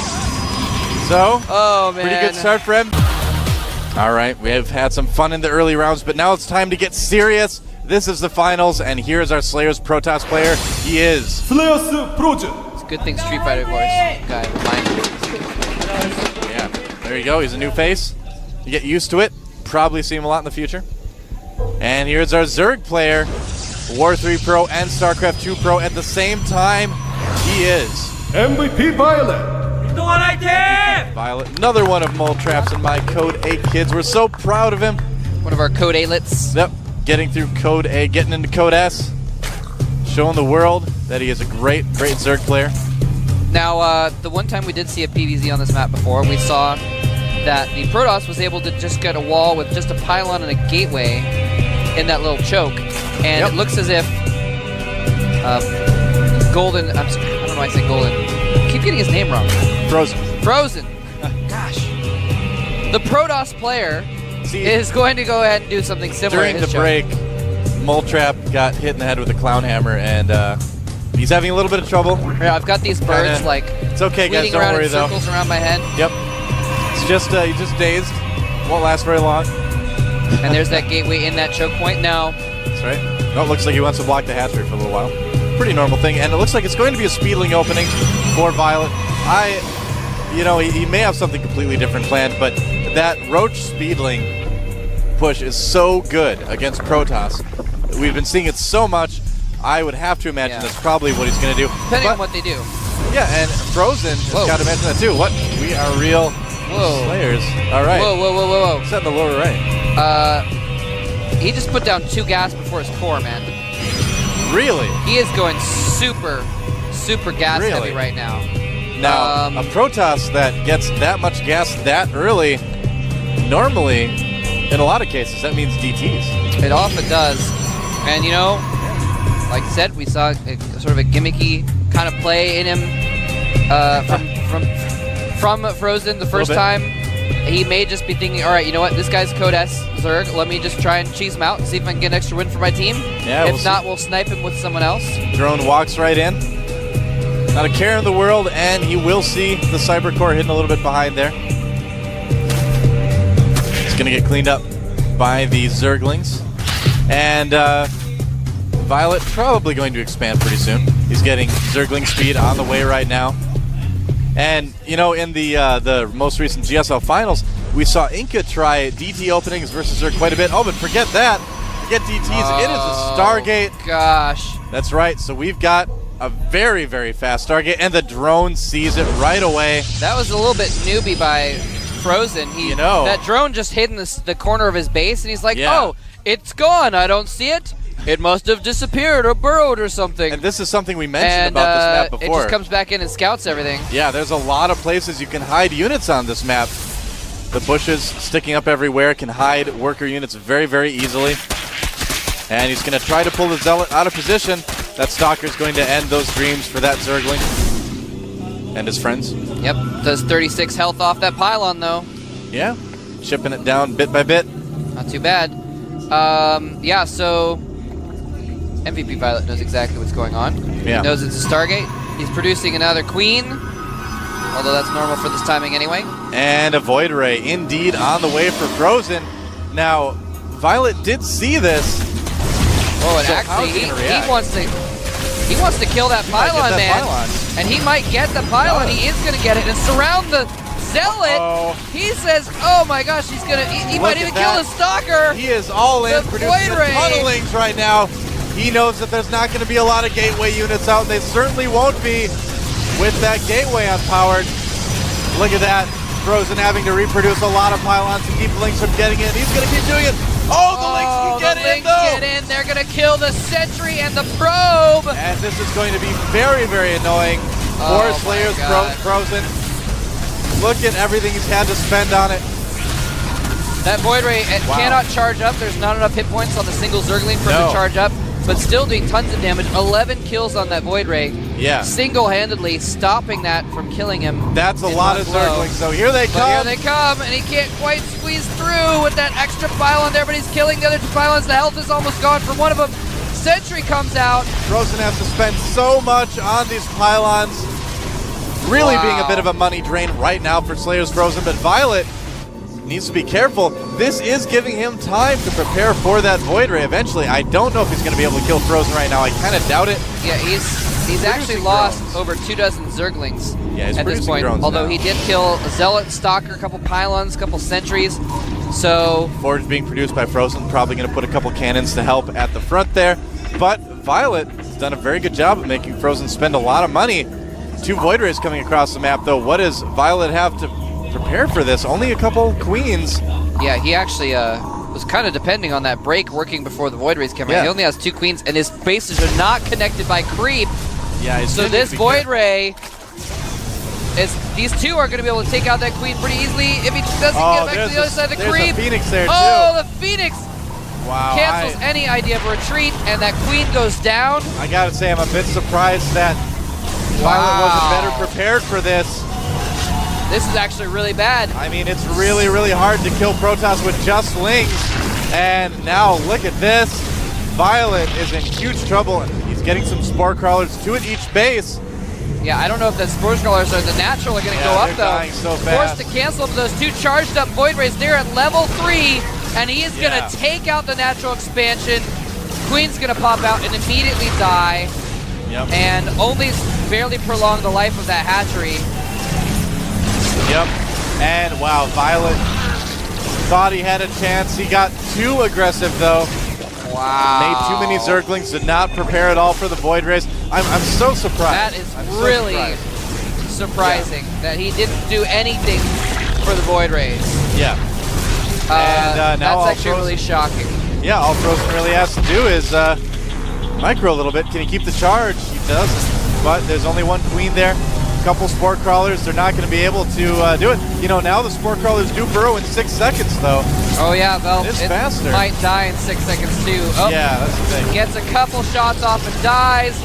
And the Queen gets picked up. None of the spores are burrowed right now. Violet doesn't He is have doing enough. so much damage. This might be the end. We might see Frozen take out MVP Violet, the Code S player for the MVP team. Yeah. And Slayers has a history of their no-name players really taking the gold, and it might happen here again. Yeah, absolutely. Looks like Frozen will get 2 wins at least for his team right now. There's not a lot Violet can do about this. And MVP Violet, wow.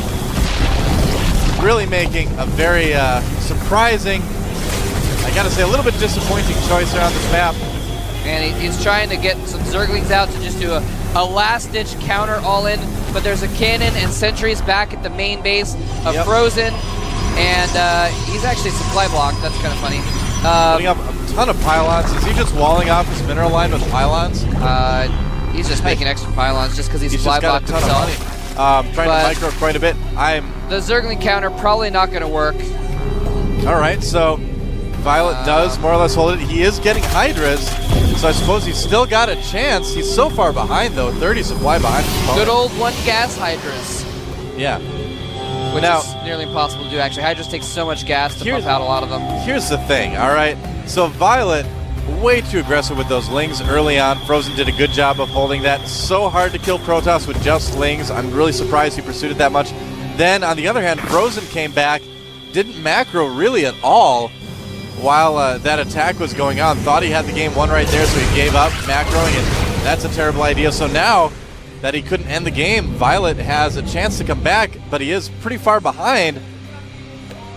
Yeah, he's definitely far behind, but Frozen Lings getting into the natural, but letting him get back into the game a little bit. He's getting his natural back up again. yep. But yeah, this is, and the thing is he's actually, he might, never mind, that ground army is too big. I was going to say, with just air units, a few Hydras can hold off for a while, but with this ground army moving across as well, I don't think he quite has enough to deal with that and the air. He's got enough Phoenixes to lift half the Hydras right now. I think Frozen just kind of went a little while ago. You kind of realize, hey, you know, I mean, I'm so far ahead. I don't need to kill my opponent God. right now. I can There's- just sit back and macro a little There's bit. 4 Void Rays, man. Yeah, that's a lot of Void Rays. That hatchery's going to have to be canceled. It is canceled. He's falling back into his natural, trying to get the It's a spores. lot of Hydras, though, I gotta say, but the ground army is just gonna be too much, I think.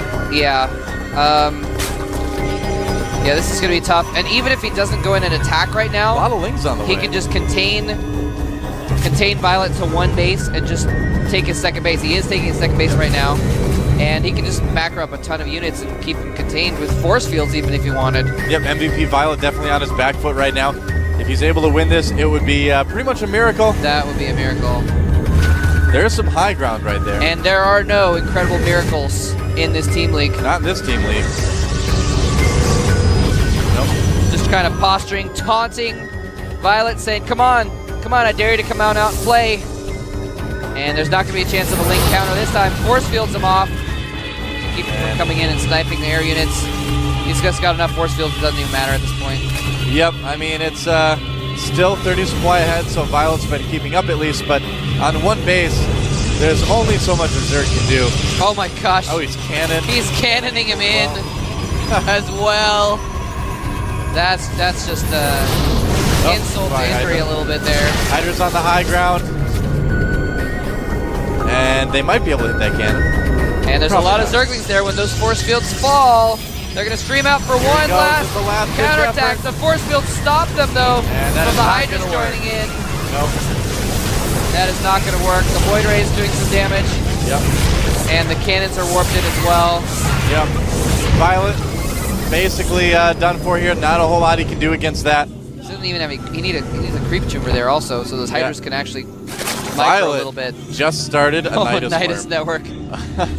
But he doesn't have any overlords out on the map, so yeah, that's the thing. That's going to be tough for them to actually accomplish anything with that. Yep, he doesn't have any overlords at all by the opponent's base. I don't know how he's really planning on using the Nidus. He can, kind of, well, he can only really Nidus into his own base right now. I mean, there's no yeah, overlords he can out there. Nidus over the ridge. He's sending out a slow overlord to the north to try and Nidus to get something outside so he can do a counter, basically. If he can possibly take, like, a hidden base or something like that. But here's the thing.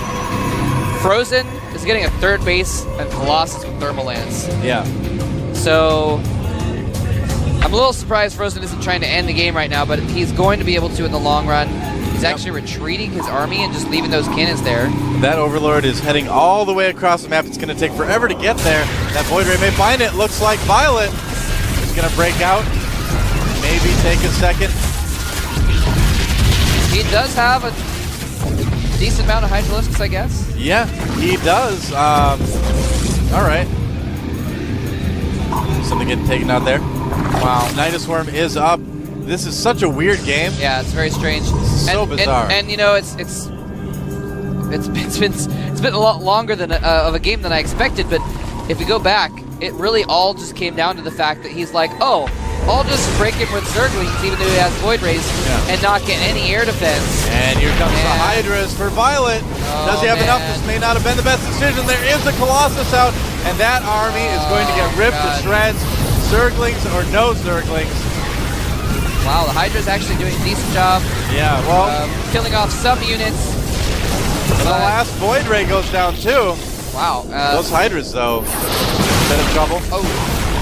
And Hydras do not move faster on water, only on creep. Nope. So they're going to have a hard time getting back to the base where there's not really too much. Well, actually, he's hatching a few Zerglings. He might be able to hold off this specific attack if he can somehow snipe that Colossus, but it's going to do so much damage to the Lings and Hydras from behind, and we might finally see a GG here. Spore Crawlers can MVP hit the Violet. Colossus, though. That's true. Transfusing the Spore Crawlers, that's so good. Wow. Violet manages to hold. I mean, Frozen, he's being very, very cautious, but... And that's okay. I mean, he's so far ahead right now. It is 110 to supply to 31. Yeah, he's 80 supply ahead right now. He's going to have a second Colossus out in a moment. So Frozen just taking things very slow and wants to make sure they doesn't give Violet a chance at all. Uh-oh, Queen caught off guard. Gets a transfuse off before it dies, but there's no more transfuses left. Spine Crawler's starting to go down. Drones having to be pulled, but if they get pulled off, they're just going to die to those Colossi. And, wow. As you that can see, Hatchery's going to go down again. 50 more Harvesters for our Protoss player. I mean, this is it. It was GG a while ago. Wow. GG now. GG. Looks like Slayer's Frozen has... Hello ladies and gentlemen, welcome back. This is HD. And this is Pain User. And we're both back here for the grand finals of IPL Season 2.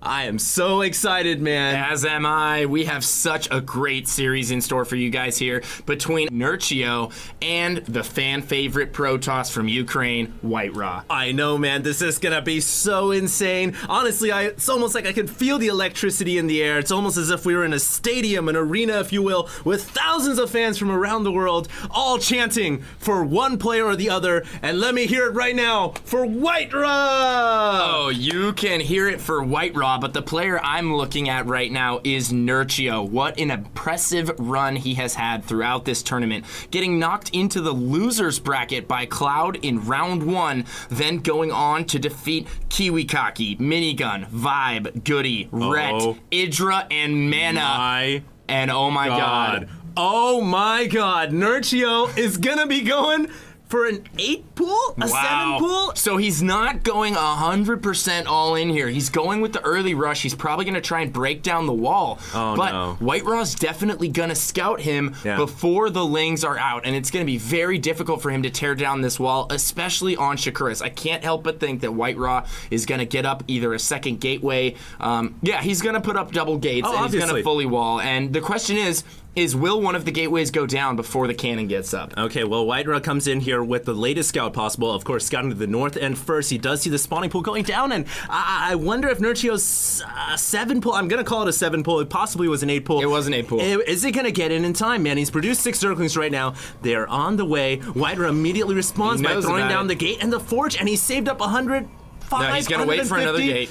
And he's going to throw out a second gateway, and he will wall this off. So the 8 pool here, it may not do enough damage, man. Before this happens, let's not take anything away from White Rock, going all the way through the winner's bracket, defeating Coco, Bratok, Select, Straylock, and Mana, winning the upper bracket finals, and he has earned his spot here, but now he is under pressure. Nurchio is threatening to take this first game very early. Nurchio showing what kind of grit and strength it takes, as well as balls, to play in the loser bracket. I mean, he's survived all these players all throughout, hanging on and fighting by tooth and nail, and he's showing right here he can do the 8 pool, and is he going to get the gateway down? I think it might go down. White Raw's going to have to wall off the left side here. His probe can't get around. It's stuck.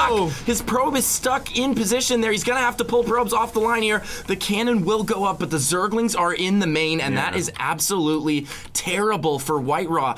These Zerglings are going to wreak havoc in his base. They're going to continue to harass, pick off probes, and poor White Raw. What a terrible way to open the first game of the series. Oh, no, but White Raw coming back with the cheese of his own, man. I see it. I mean, when you're in this kind of situation, you have the forge, you know your gateways aren't going to really be able to produce much units at all, and you've got to deal with these Zerglings in your main.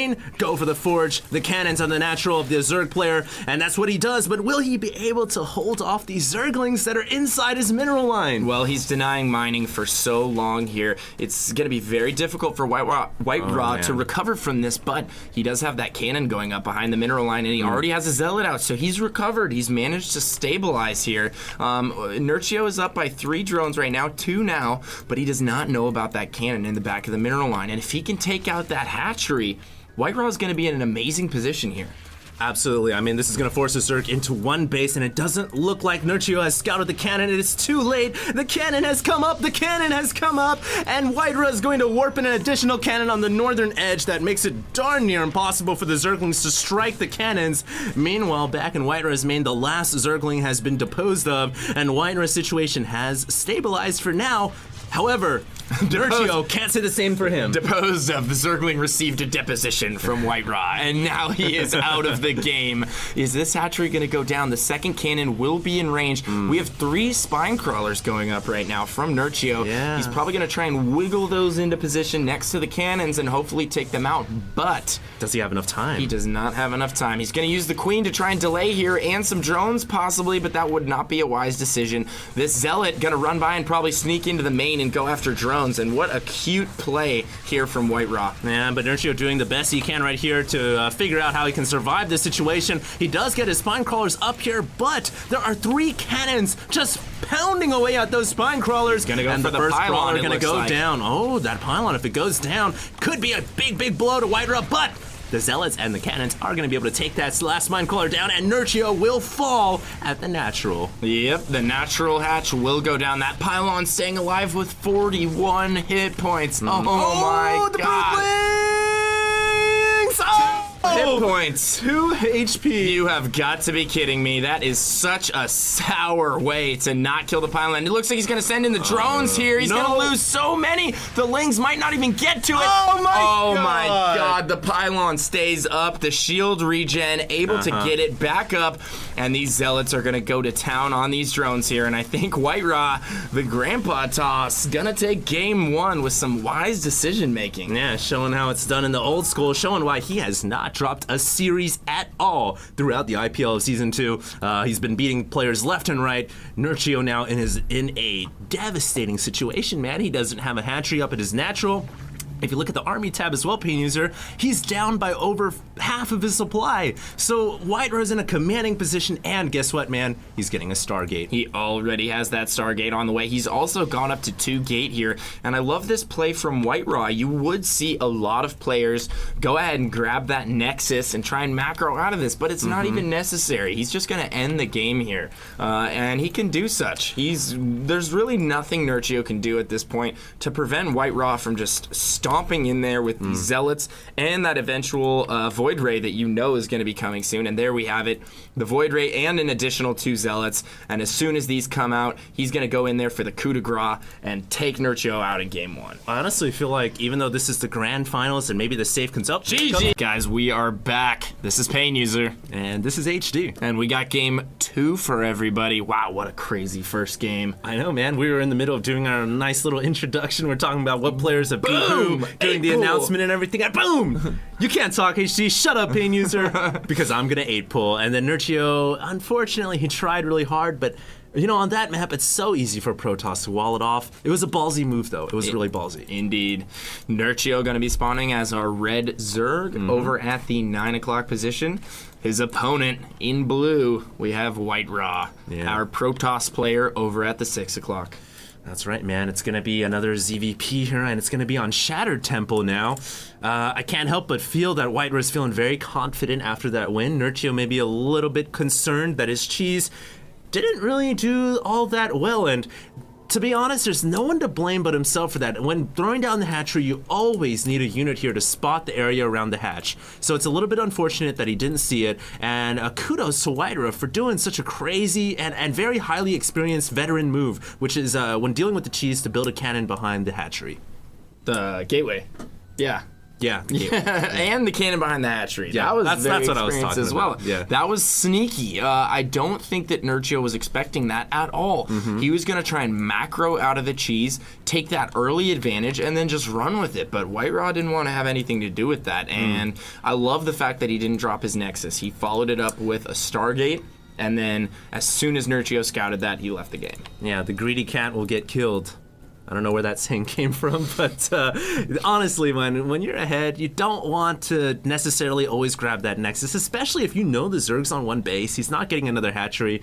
Most likely, he's going to all-in you. Well, if Nurchio's in the all-inning type mood, this is a really good map to do it on, and we already see White Raw going for the very quick expansion here. Pylon and Forge below the ramp. He's even going to drop the Nexus before the first cannon. This might be a little risky. Is it going to get blocked? No, the Nexus does not get blocked.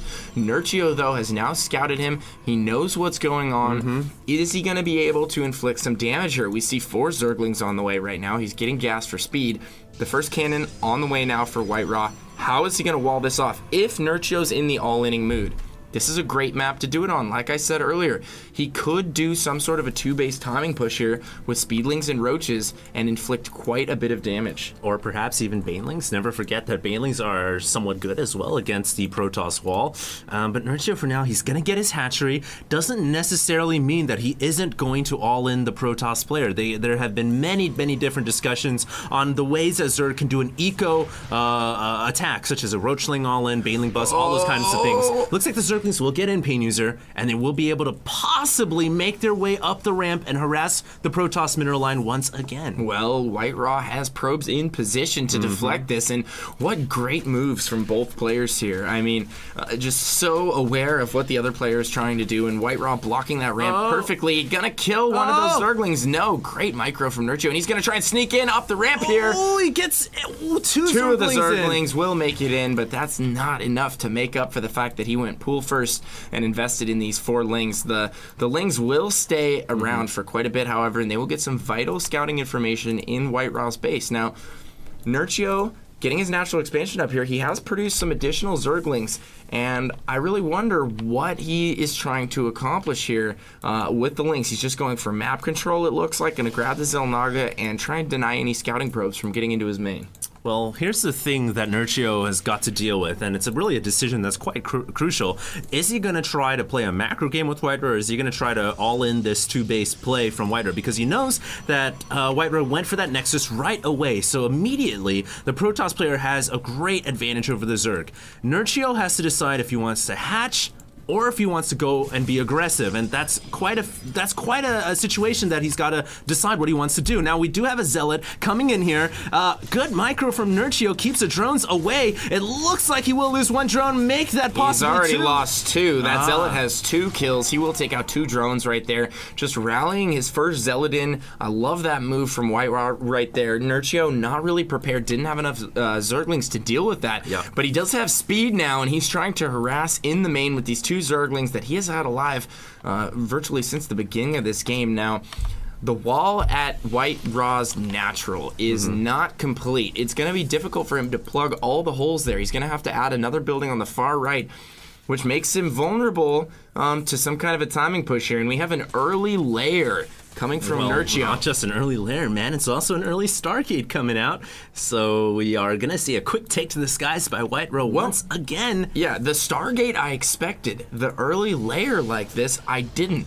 He's not taking that conventional early third. He's going for a very quick layer here. Now, what does this signify? Are we going to see early mutas, or are we going to see early hydras? I think we're going to see early hydras here, and he could potentially use those for a really powerful bust at the natural. Well, the fact is, Nurchio is building a spine crawlers at his front door, and a lot of times when Zerg players build spine crawlers at their front door, that means, hey, I'm worried about the possibility of a ground attack. Absolutely. And on top of that, it usually means they're going to go for mutas. Spire. Yeah. The thing is, when a Zerg player goes for 2-base hydras, they don't really build spine crawlers at the front. When they're going 2-base spire, then they will build spine crawlers. So I agree. So he's taking the defensive pose, getting the mutas up so he's safe to some sort of a ground attack, and then he's going to take to the skies. Is he going to have the mutalisks in time to deal with the Void Ray? That's the question. I think he will. The Spire is about 60 seconds out. This first Void Ray is only going out to scout for Overlords, and this Phoenix has made its way in, and it has scouted into the main. Now, there will be Spore Crawlers coming up because the Evo Chamber is going to be just a few seconds away from completing. Now, so I think White Rawr won't really be able to do that much damage with his Air Forces. Well, the thing is, though, is he will be able to almost entirely neutralize the Mutalisks. Phoenixes are so good against mutas. I don't know if that's really the best tech choice for Nurchio right now. The Stargate tech is already there. He's going to be able to continually produce Phoenixes here, and we see that's what he's doing. 3 kills on that Void Ray, man. I know. And he's also going to be able to deny the third for quite a while here. And there we see him transitioning back. He's going to get those missile attacks. He canceled the Spire, and he's going to get that Roach Warren and a Hydralisk Den. So trying to fake White Rawr out here, going to switch back into Hydras.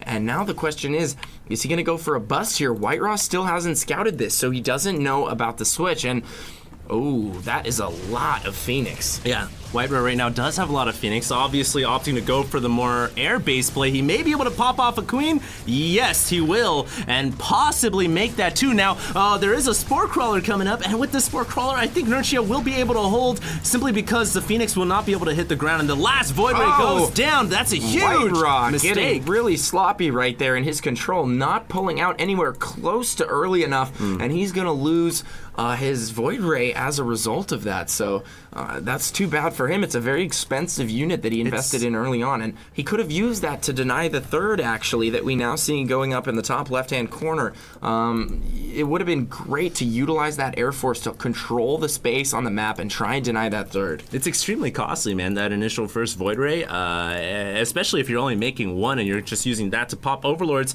All the things you could have killed, the hatchery, more additional Overlords, there's a lot of different things you could have done with it, and now White Raw's really only limited to a Phoenix air fleet, And unfortunately, while Phoenix are really cool and everything, I'm afraid they don't fare all that well against an entirely Hydra-composed army, and that's what we see coming out of Nurchio. About 7 Hydralisks right now. Well, and that's a pretty large army. They can do pretty well against an all Hydra army. It just depends on the engagement. Phoenix is obviously ripped through Hydralisks.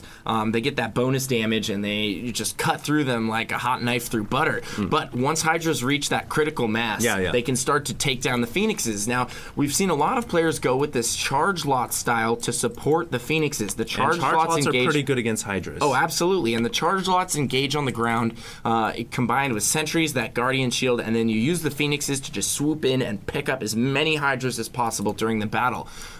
It really just comes down to the engagement and who gets the better jump on the opponent and how many units he's actually able to lift. And we see these Hydras coming in and picking off one of the Phoenixes. That's pretty huge. Well, that Phoenix had a lot of energy right there. That's going to limit the amount of Graviton Beam that White Rose is going to be able to launch out. Now, Nurchio, do note his macro here at 78 drones, man. Only 13 minutes into this game, he's got a very large economy, but we are going to have a big battle here. The Phoenix going down once again. White Rose with the uncharacteristic blunder right there. He needs to save his Phoenix for the Graviton Beam, and we have a really big battle right here. The drones are coming off the line. Has so many units, though. I think he has more than enough to crush through what Nurchio has right now. Nurchio gravely underestimating the size of White Raw's force, and he is just gonna plow his way through the third right now. Nurchio pulling all of his drones off the line, but it's not gonna be enough. It's not gonna be enough, unfortunately. Nurchio is gonna have to forfeit the expansion at the top left-hand corner, and I can't help but feel with that expansion going down,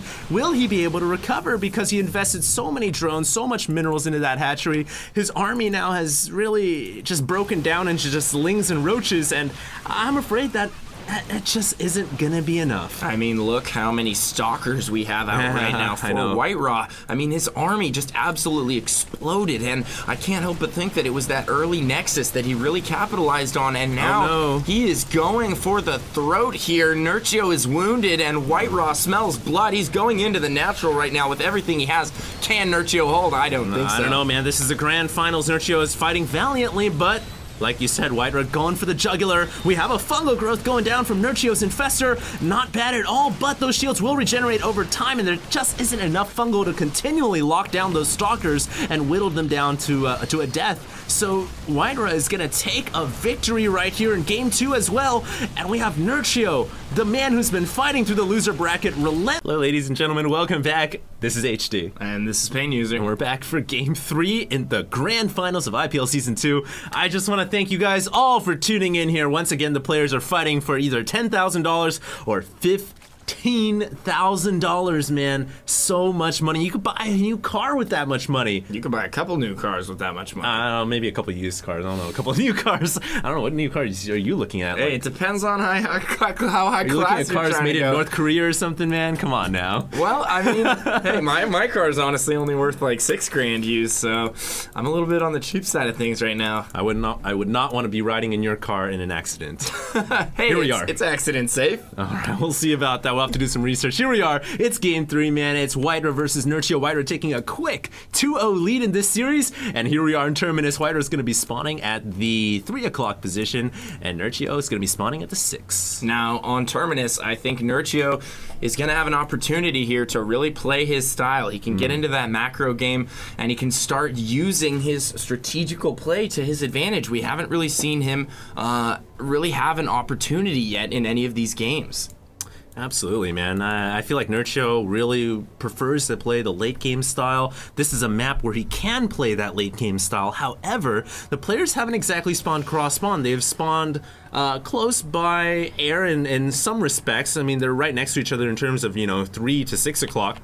And we've already seen White opt to go for that quick Stargate 2 games in a row. It would not surprise me to see him take to the skies once again. No, not at all. It's a very common trend in PvZ right now. A lot of players going for that quick Void Ray followed by some subsequent Phoenixes. It allows you to get some control over the map, and it allows you to harass the Zerg while trying to deny that third. You can kill the drones on the way to build the third, and you can kill the third itself if you get lucky and he's not ready or if he's out of position.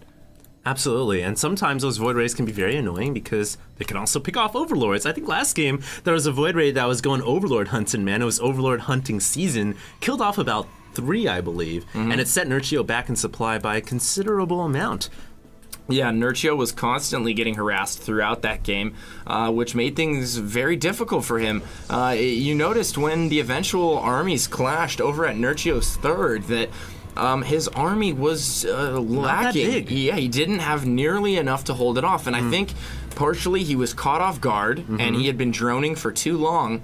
And also, I think it goes back to a lot of those Overlords getting picked off. Yeah. I mean, he did lose quite a few Overlords there. And that will affect your overall supply later on in the game. Yeah, not just because Overlords, obviously provide supply for your units, but also because you gotta invest another 100 minerals and a larva to reproduce that Overlord, and it costs time. So it was quite painful for Nurchio. This game, he will have Zerglings out once again, but he's going to go straight for the backdoor rocks rather than trying to run by the cannon. And I actually like this because no player really expects those rocks to go down immediately. Yes, and also, this game, he doesn't have nearly enough range to run around the cannon. It would be way more difficult for him. He'd probably lose all the lings, but hopefully he's not sending that Overlord into the cannon. Okay, he's going to stop that over the Nexus. We have seen players it happens, man. Forget about that Overlord and send it over the cannon. It does happen from time to time, but White Raw really getting an early lead in all these games with that super fast Nexus. He's dropping that before the first cannon, and yes, it's a little bit risky. I'm surprised Nurchio hasn't actually tried to, perhaps metagame him a little bit and go for a super early pool. We did see that in game first one, game. but that's on Shakuras. Yeah. The Protoss player has enough time to scout you, and he also has enough time to react if he sees the lings coming. On a map like Terminus, it would be much more difficult for White Raw to do anything. If he saw those Zerglings coming, it might be too late. He might have already dropped the Nexus. Absolutely right. And it doesn't look like either player is going to go for that early rush you were mentioning. Maybe Nurchio will do it again. Haven't seen him do it quite yet. Also, he's actually going for the early third this game. Yeah, he is going for the early third. I was going to say just out right now.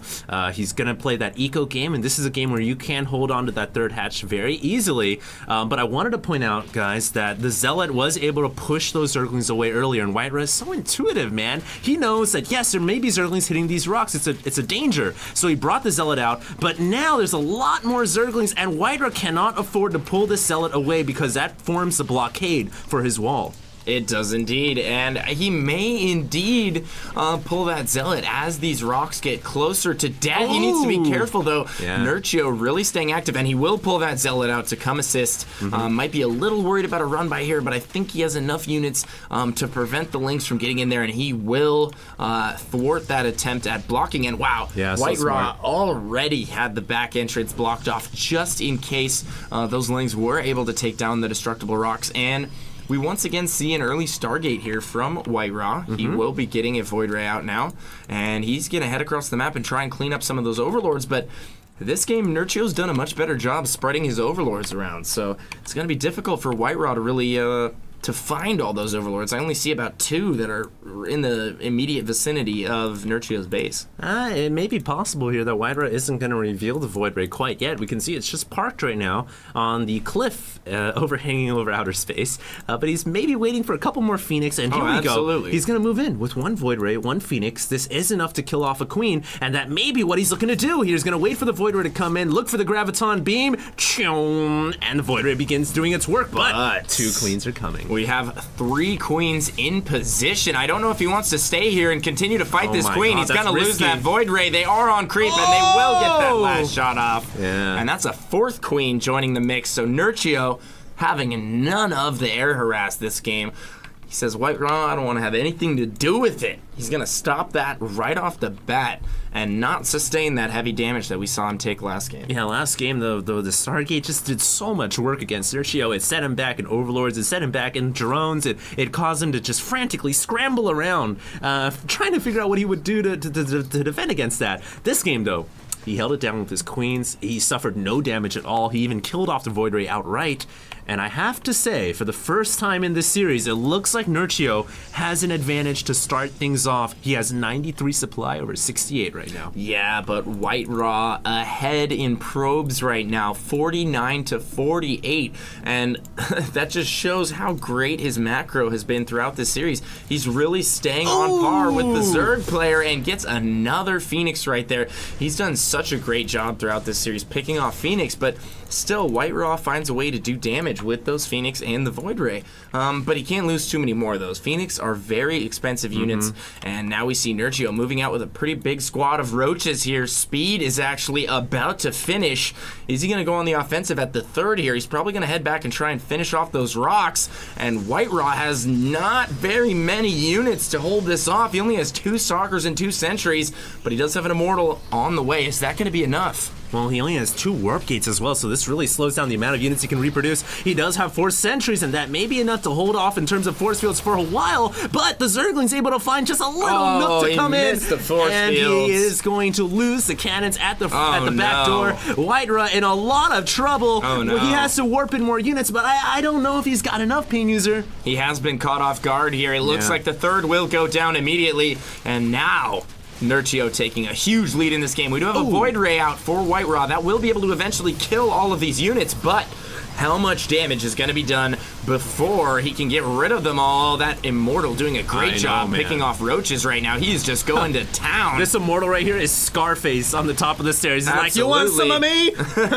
Say hello to my little friend. Yeah, he's taking out those Immortals along with the, taking out those roaches along with the Void Ray doing the same as well. Will the sentries force field? Yes, they will. A gateway goes down. White Raw is just barely hanging on right now, Pain User. Did you like that, HD? I like some of that. Did you like that? I like it. Okay.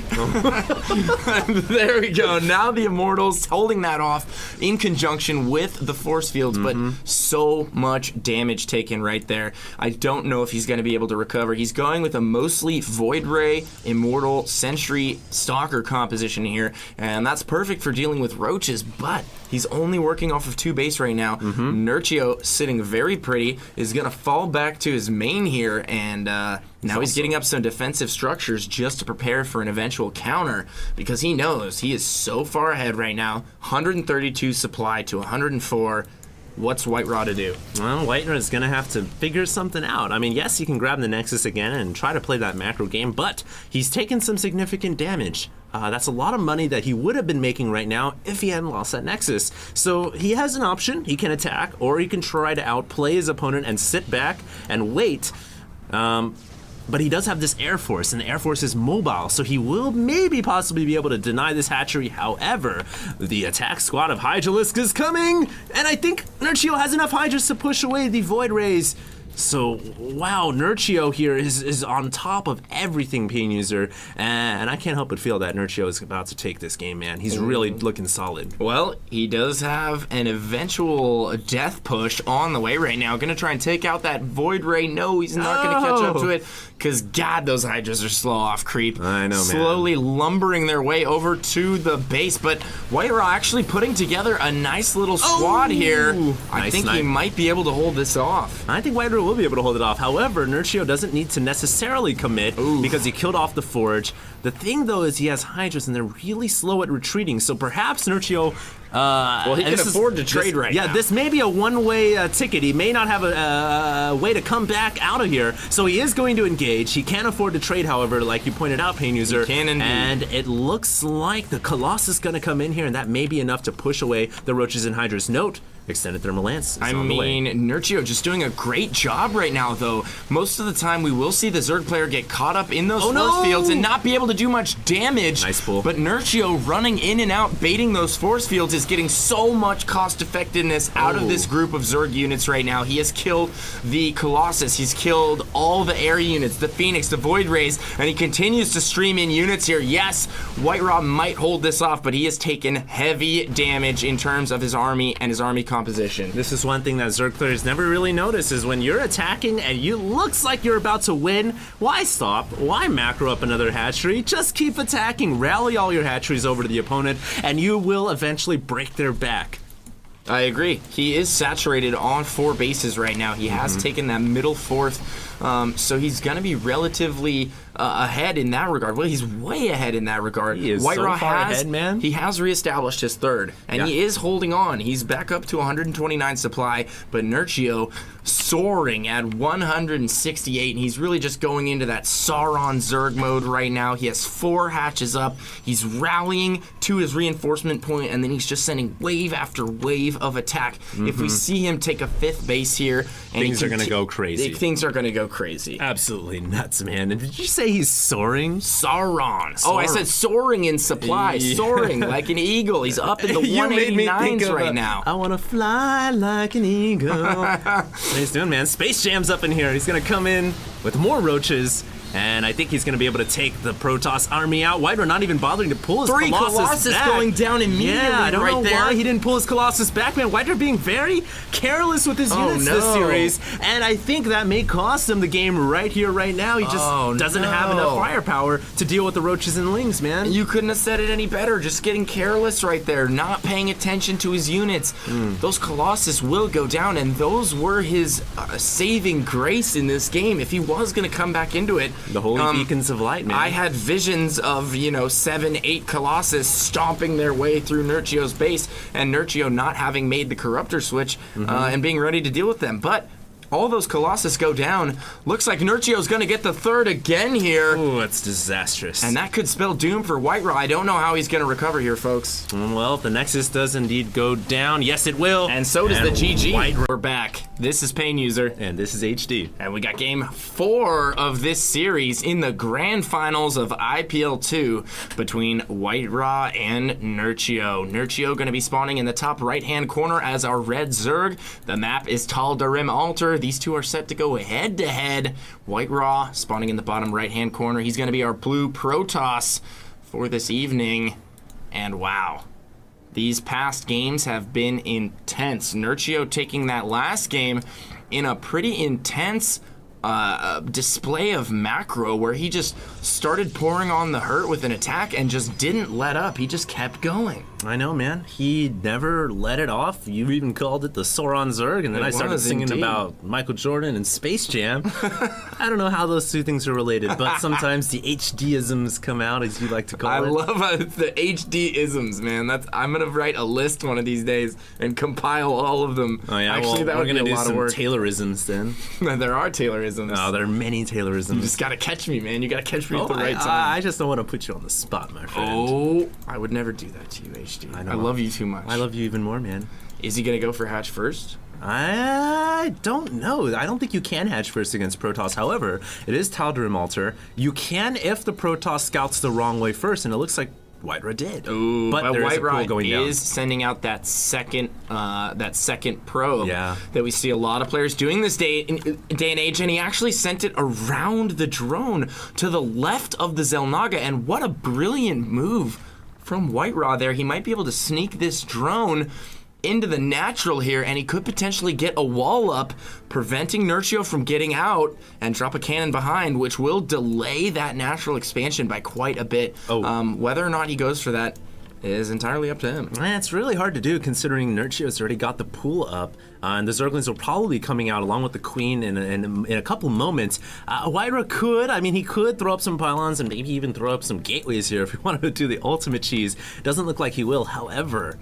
Nurchio flipping the script a little bit, gonna try to block the Nexus with his very own drone, and White Raw, on the meantime, just doing a little bit of scouting, and he's been a gangster, has stolen 5 minerals from the natural of Nurchio. Every little bit counts, especially at this level. It's just extra annoying. Oh, that probe getting down to 3 hit points. Is he gonna bring the other probe over? No, he's gonna get that Nexus down, not too worried about it.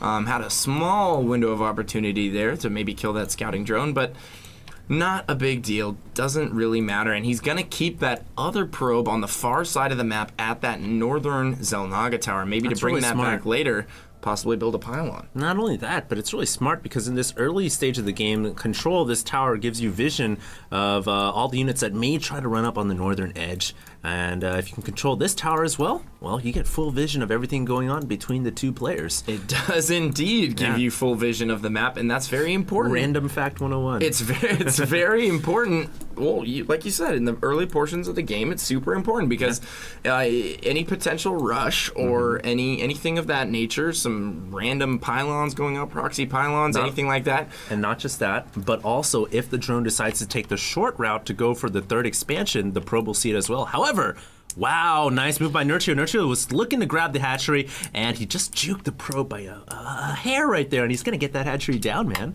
Yeah, he's saving up right now for enough to eventually get that down, and taking a very, very quick third. I'm surprised he's actually not working those rocks down and going for the safe expansion. It's just a little bit risky to take that far expansion. You never know. White Raw might send out a probe, and wow, look at that brilliant move from White Raw right there. The probe getting chased back as he sends out another one over to the fourth. No!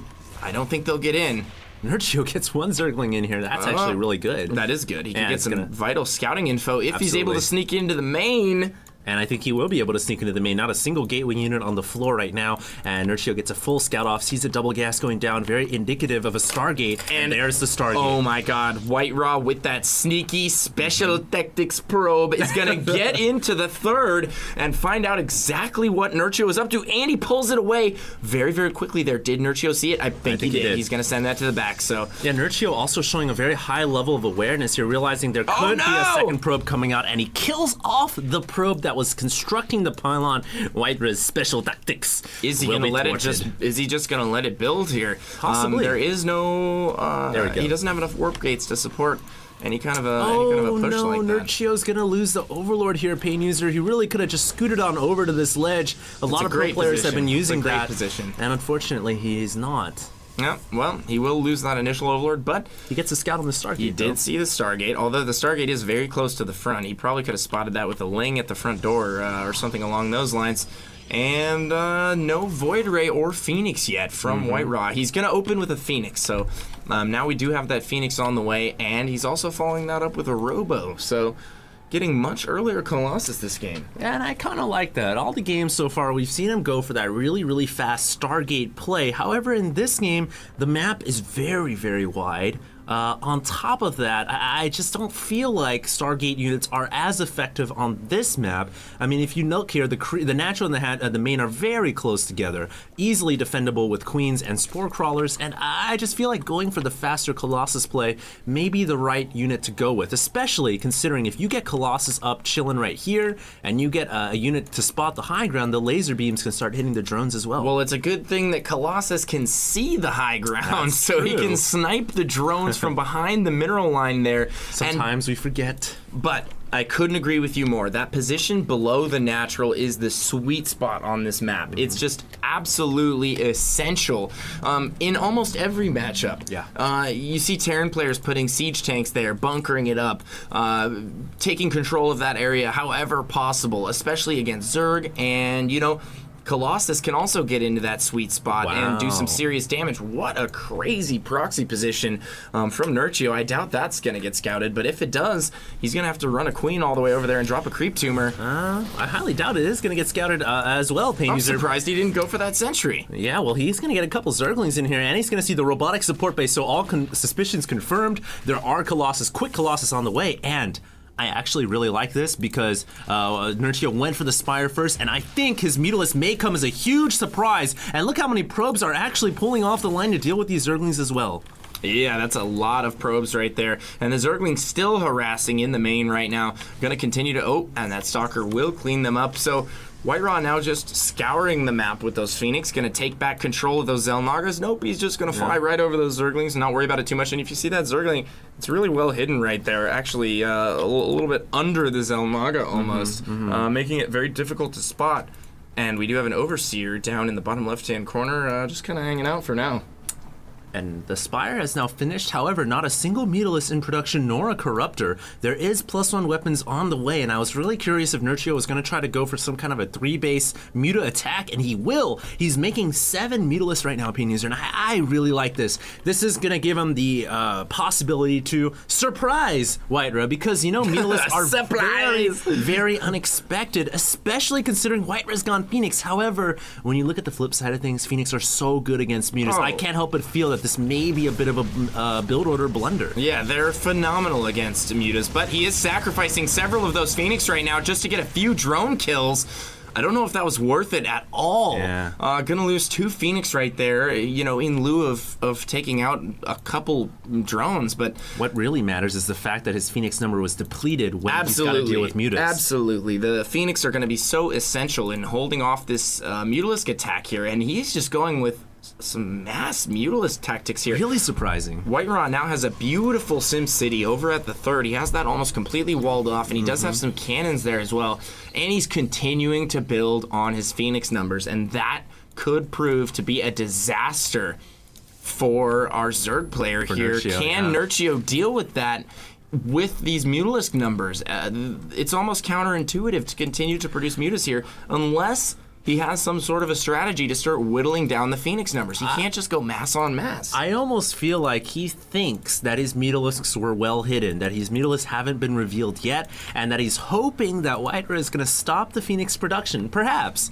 But unfortunately for him, that's not the case. There's still additional Phoenix building. There's +1 air weapons on the way. These Mutalisks could be flying into a death trap, man. That's 6 Phoenix ready and loaded to go, and they're going to be able to push these Mutas away so easily. And I think Nurchio may have to start to invest into either infestors or into corruptors. Yeah, Whitera just building up those high-tech units right now, going with that Phoenix Colossus unit composition that we've seen used to such great effect. And we do have +1 weapons on the way. Oh, 2 Phoenix going down right there. Whitera making a little bit of a miscontrol. He's going to lose 2 of those. And now Nurchio feels like he might have an opportunity to move in here. Is he going to continue to pick off these Phoenix? But just taking so much damage on those Mutalisks every time he goes in.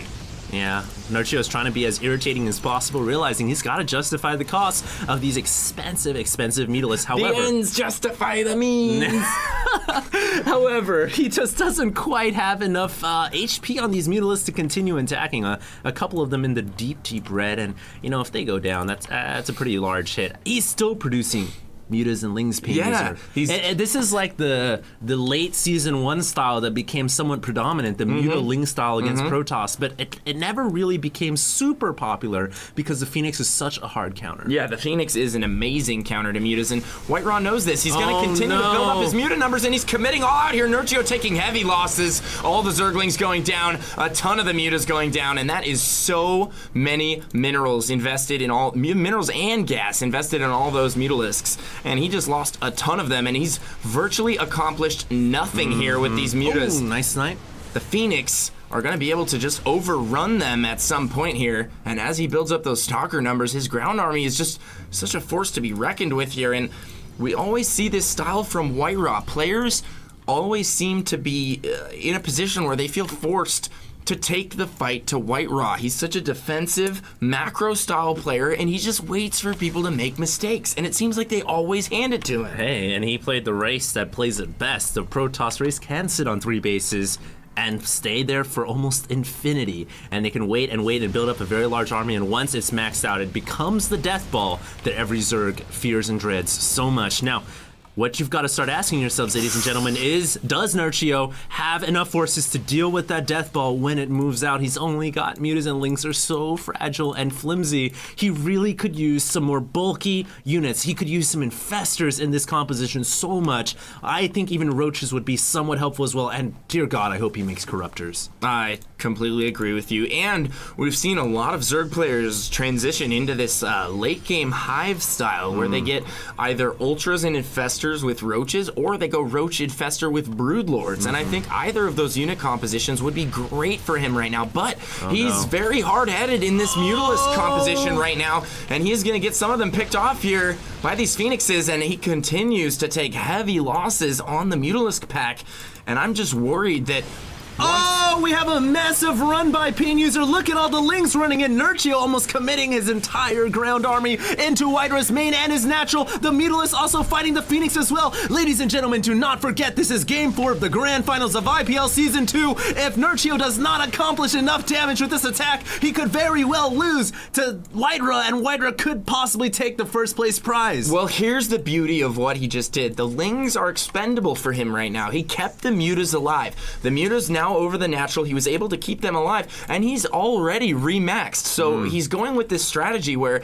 he's going to try and just dump his Zerglings, get rid of them, and he has such a huge income right now off of his 5 bases, but Whiteraw's moving out with everything, and he has a ton right here. The Lings are going to get evaporated. The Mutas are coming in trying to do some damage here, but there are so many Blink Stalkers. I know, all these Blink Stalkers have +2 weapons as well. Look at how fast the Mutalisk evaporates, and this was the situation we were talking about before. The Colossus lasering everything down from below the natural. Nurchio throwing whatever he has left to try to hold on. This is the last game. If he loses, this is gonna be it, and Whitera could possibly be crowned the Season 2 champion of IPL. I don't know how Nurchio's gonna hold on here. He's trying his best. He has 28 Zerglings in production right now, trying to harass and kill as many of these Stalkers with the Mutas as he can, but I just don't think the upgrades are there. The upgraded Stalkers so good against the Mutas, and right now Whitera just on the warpath, continuing his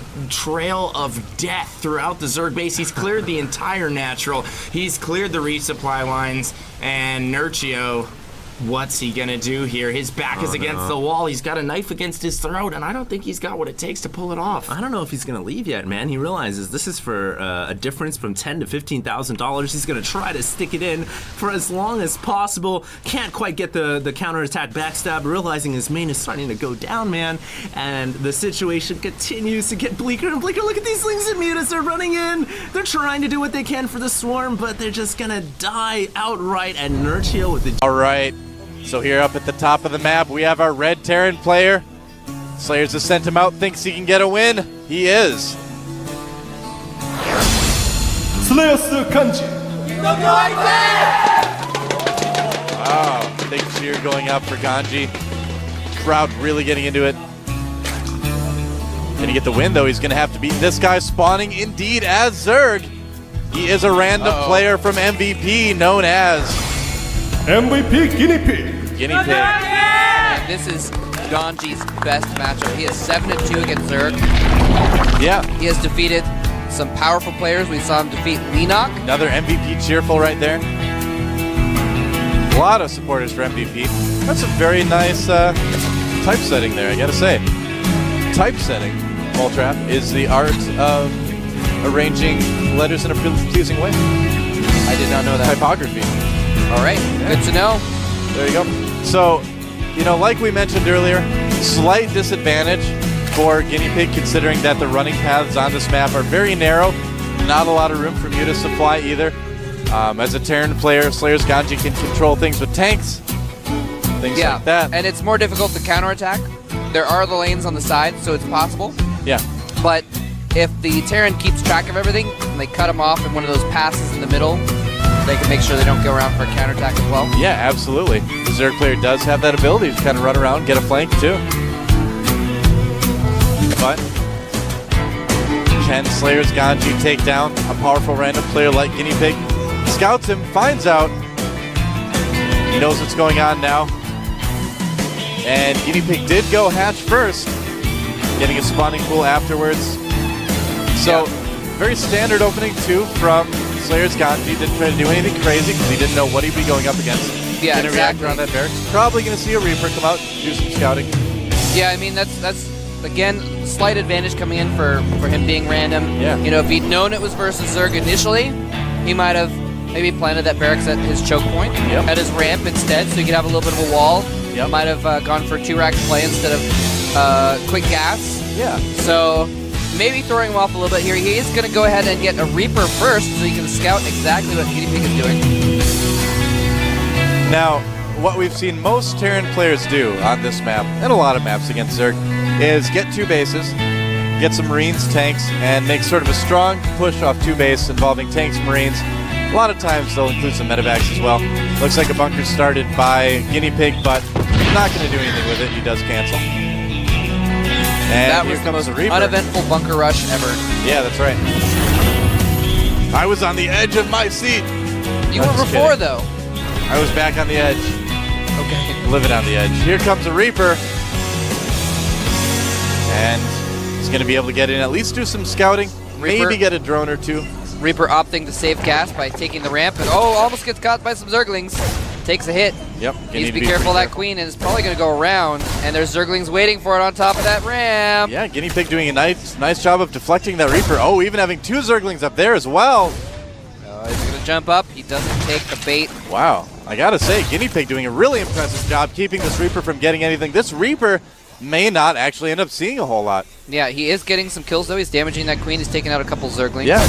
And he must psychically know there's 2 Zerglings waiting for him at the top there. I don't know. I mean, he wasn't jumping up. After your Reapers are on there for that long, you have to kind of assume, and it looks like Ganji is going Blue Flame Hellions. Nice.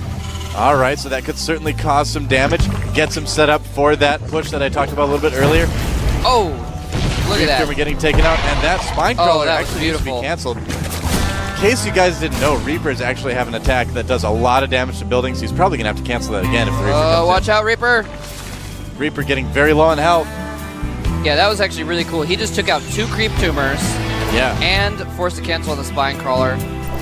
That was pretty nice. Yeah, Ganji's doing really, really well. Both players actually playing very well right now. Guinea Pig doing a good job of denying any sort of information from the main base. And Zerglings, they're not going to get in, but they do see 2 Hellions. I think they saw both the Hellions. But the Blue Flame upgrade, as you can see, had not finished yet. So that doesn't tell Guinea Pig a whole lot. He did start a second Spine Crawler just in case. That is a good decision, getting an Evo Chamber right now.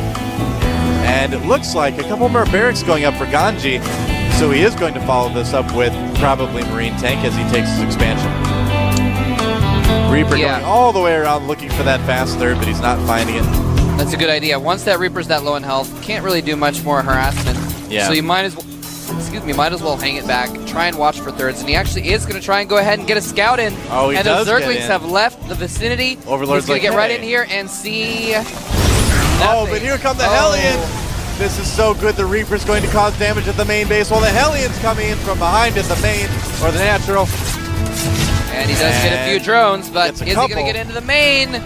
Not a lot of Zerglings defending. He could just sneak past. Oh! But they drones. Drones trying to block. They do succeed in getting all but one of the Hellions. That Hellion is low on health, and it has 4 kills, but it's probably not going to get any more because that Queen is on the prowl. So managed pretty well by Guinea Pig. Here comes the Reaper again, trying to find a way out. But that Reaper, that Hellion is wait, trapped. actually, That's dangerous. Gets one more drone kill. All right. Not too bad. That Hellion does have 5 kills. Yeah. A lot of those are probably Zerglings. That Hellion is like immortal, man. Yeah. Oh! Now finally dead. The irony. Yep. Finally gets taken out by a Speedling. That's right. So the Speedlings, by the way, are going to be actually they're not speed upgraded yet. They're just on creep. Wow, speed that is. Speed is almost done. Just finishes. +1 melee attacks is going to be done in a moment as well. There's a push coming down the map right now, and I'm really, really surprised about this. That is really the news of the hour. Here's the thing: the Hellions killed a good amount of Speedlings, but yeah, he is turning around. I don't think this would be the best time to push with that siege mode. I don't think it's been researched yet. Yeah, he only got 4 drones with those Hellions, so still about even in harvester count. All right. And siege mode is complete, actually. So Baneling Nest Inspire on the way. He did get a very fast lair. Wants to get those mutas out right away. Be able to pick off some tanks, do a little bit of damage maybe. Here comes that 2-base push a little bit earlier than we've seen in the past. But it could potentially do some damage. Ling's coming into the natural though. Bunker and some Marines are going to deflect that pretty easily. +2 melee attacks already going for Guinea Pig. Going pretty fast on the upgrades. Yeah, really fast. We might see... I don't think it was Guinea Pig. I don't remember who it was, but on this map the other day, someone did... Why am I not remembering it? That Ultralist build. No, it was Lenok did an Ultralist build on a different map where he just went... Zelnaga Caverns. Yeah, a different map. He went for very, very fast upgrades, though, and just tried to control things. And actually, now that I think of it, this is not very similar to that build at all, but because of the Mutalists. But anyway, sometimes if they focus on those early upgrades, it is for later game units. But if not, those Zerglings are going to be able to do a lot of damage to those Marines. They do not have very much armor. Ganji is building a ton of missile turrets right now. There were 6 in production at once a little while ago. So he knows the timings for this type of build. He knows that mutas are on the way soon. And indeed, the first mutas for Guinea Pig have popped up. And with that many turrets around, it's pretty unlikely that they're going to be able to cause a lot of damage. Might be able to snipe off an extractor, maybe an SCV or two. Or I should say refinery for Terrence. I like how Ganji checked the top left base just for an expansion, since certain sneaky Zergs that are named after Nesty That's true. have snuck expansions against Terrence on this map before, and he is now moving down the map with a sizable army. He's got 3 tanks, a bunch of Marines, a couple medevacs to support them, out. and surprised to see no Hellions actually. That might be kind of fun to include. A lot of Banelings being produced right now by Guinea Pig. He's going to need him to hold this off. And Ganji, of course, looking for that third. Guinea Pig did just start it. Stimmed his whole army for those like 4 Zerglings. Here they come, though, leaving some units on the low ground. Very good decision. Siege is up. Wow, Guinea Pig pulling back just in time. He almost lost a lot more Banelings, and that is going to be so hard to attack into. Yeah, there's slow Banelings. There's no creep, but speed is about to finish for those Banelings. It's seconds away. I don't know if he can attack, though. There's a lot on the low ground. And he's just going to retreat. He may not be able to retreat, actually. Burrowed Banelings. Oh, burrowed Banelings, though. He could take out the whole army. Oh, half the army goes down. That's pretty big. Wow, took out half the bio. He still has all the tanks, though. Not quite enough, but nice move there by Guinea Pig. Those Mutalisks are just running around. Yeah. There's actually not many Mutalisks to come back here either. Look at this. He's going to siege up on the low ground and ferry Marines up, use the tanks to protect the Marines, and then attack things in the main with the Marines. Yeah, there's going to be forces coming from behind for Guinea Pig, though, so this push may end up being killed. Oh, yeah, lots of Zerglings. Mutas coming in as well. And not the best attack right now for Guinea Pig. Going to be barely enough to take out those tanks, but there are still a few Marines left over. And look at that, another drop in the natural right now for Slayer's Ganji. And there is nothing to defend. Medevac going down, but the Queen and the drones must fight. So much damage being done. He takes out the Queen, he's taking out drones, and Ganji is not even done yet. He finally gets cleaned up, but another push, a huge push of tanks and Marines and medevacs coming down the center of the map again. And I don't know if he has enough to stop this. He's lost his third. He has very few Zerglings anymore. Yeah, Ganji definitely has some momentum in this game right now. He is so far ahead in supply, almost 50 food ahead, and I don't think there's really a way that Guinea Pig can hold this off. It's going to be very hard. Nice Marine split by Ganji too. A couple not more. The best splits on that second one. Those Banelings are going to be spawning in just a minute, but they are already in range of the siege tanks. Yeah, only 5 of those like 20 Banelings morphed, and that was really, really bad. And Ganji clinging to dear life. Yeah, siege tanks are not within range of the hatchery, but he can move those Marines in and take things out. And oh my gosh, everything's dying. Banelings coming in, not even doing anything. That is I think that Ganji is going to take out our random player here. Guinea Pig GG gets crushed, and Ganji. All right, here we have the winner of our last game. A fantastic macro Zerg, but can he keep the momentum going? He is. Slayer submit. Fans of his would say Min for the win. That's what they would say, man. Yeah. They would say Min rhymes with win. Yep. And therefore, Min deserves the win. Here's our blue Terran player from the team MVP. He's pretty... MVP King. He's pretty keen. And Keen, of course, rhymes with green. That's right. And green. So MVP should get the green. The green... Money's not green in Korea, actually. And, yeah. Mean Keen, we could call him. Although he's not a mean guy. Some of the money's green. They have different colors. Yeah, which is nice. It's easy to tell it apart. Yeah. So, Keen has shown to be a really, really stable Terran player. I mean, I would say out of Code A this last season, he is easily one of the best players. It definitely deserves to be in Code S. Could easily win this match. Yeah, man. And look at that. Oh, look. There's, D9. What do you know? D9, you look a little D9. bit different somehow. I can't weird. quite place it. And there's his faithful pal Notepad, That's right. who's a always good to have your frequent guest Notepad. on the daily. Yep. That's actually really funny. He's like one of the characters. Yep. He is now. Along with the logo. Not quite as annoying as the paperclip guy that like pops out all the time. No, Hey, much less do annoying. you than need help Paperclip. finding the caps lock? Do you need help finding the enemy base? Let me scout that for you. That's right. Min has gone for a hatchery and then gas and then pool. So something we saw yesterday a little bit. Good for a fast expansion, but you still get that gas first, and you're able to get Zergling speed pretty quickly.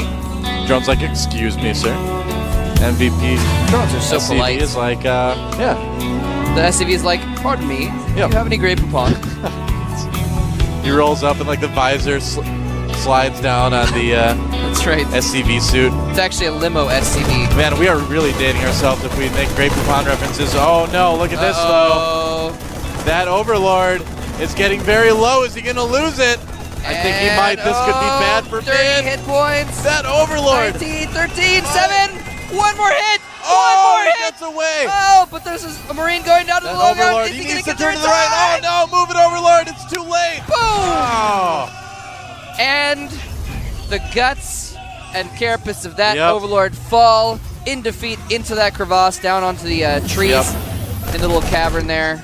And that is actually pretty bad for Min early in the game. That definitely slows things down. Yeah. That drone taken out, no more scouting for him. Now, luckily, it took long enough because look at he this, saw though. it coming and he made an Overlord to replace it already. There's But, already a Roach Warren on the way for Min. Ooh. Very quick. Now, Min did see the reactor on the barracks. He can assume that Keen is going to do exactly what he's doing right now, which is switching in to make some Hellions. So, a nice read by Slayer's Min. Yes, indeed. He did not see the Roach Warren. Yep. So he does not know that's coming, and we could see a bust. Now, here's the thing: is Min might expect a fast expansion on this map because, well, it's Crevasse. You have an easy expansion to take, so he might expect that. But instead, he's actually going for major tech, and there's some Hellions get trapped actually against their own wall a little bit, roasting the tree. Nice job minimizing the damage to the Hellions too there. Yeah. And it looks like we might see some Banshees here coming out in just a second as well. Yeah. Which is And gonna there be, is indeed Cloak too. which is going to be interesting. He's got these Yeah. Hellions coming out. Speedlings are on the way, but he actually doesn't have any Speedlings. Yeah, just those two Roaches and a single Zergling. Now, wow, trees getting roasted all over. It's like the scene from Avatar. Where is Captain Planet when you need him? That's right. You'll never be one of the people. My favorite Avatar line. Wow, so Hellions coming in here, doing some damage to these Roaches, and just soften them up a little bit. And what Keen is doing is so smart right now. He's getting Min to try to overreact to the Hellions by making 4 of them, making Min think there's more on the way. And Min, in regards to that, is probably not going to be too prepared for these Banshees. Now, he is getting a lair. He is getting an Evo chamber. If he kind of can tell something's up, we might see him put down a Spore Crawler. We're about to see just how perceptive Min is in this game. Min is Banshee's on the way.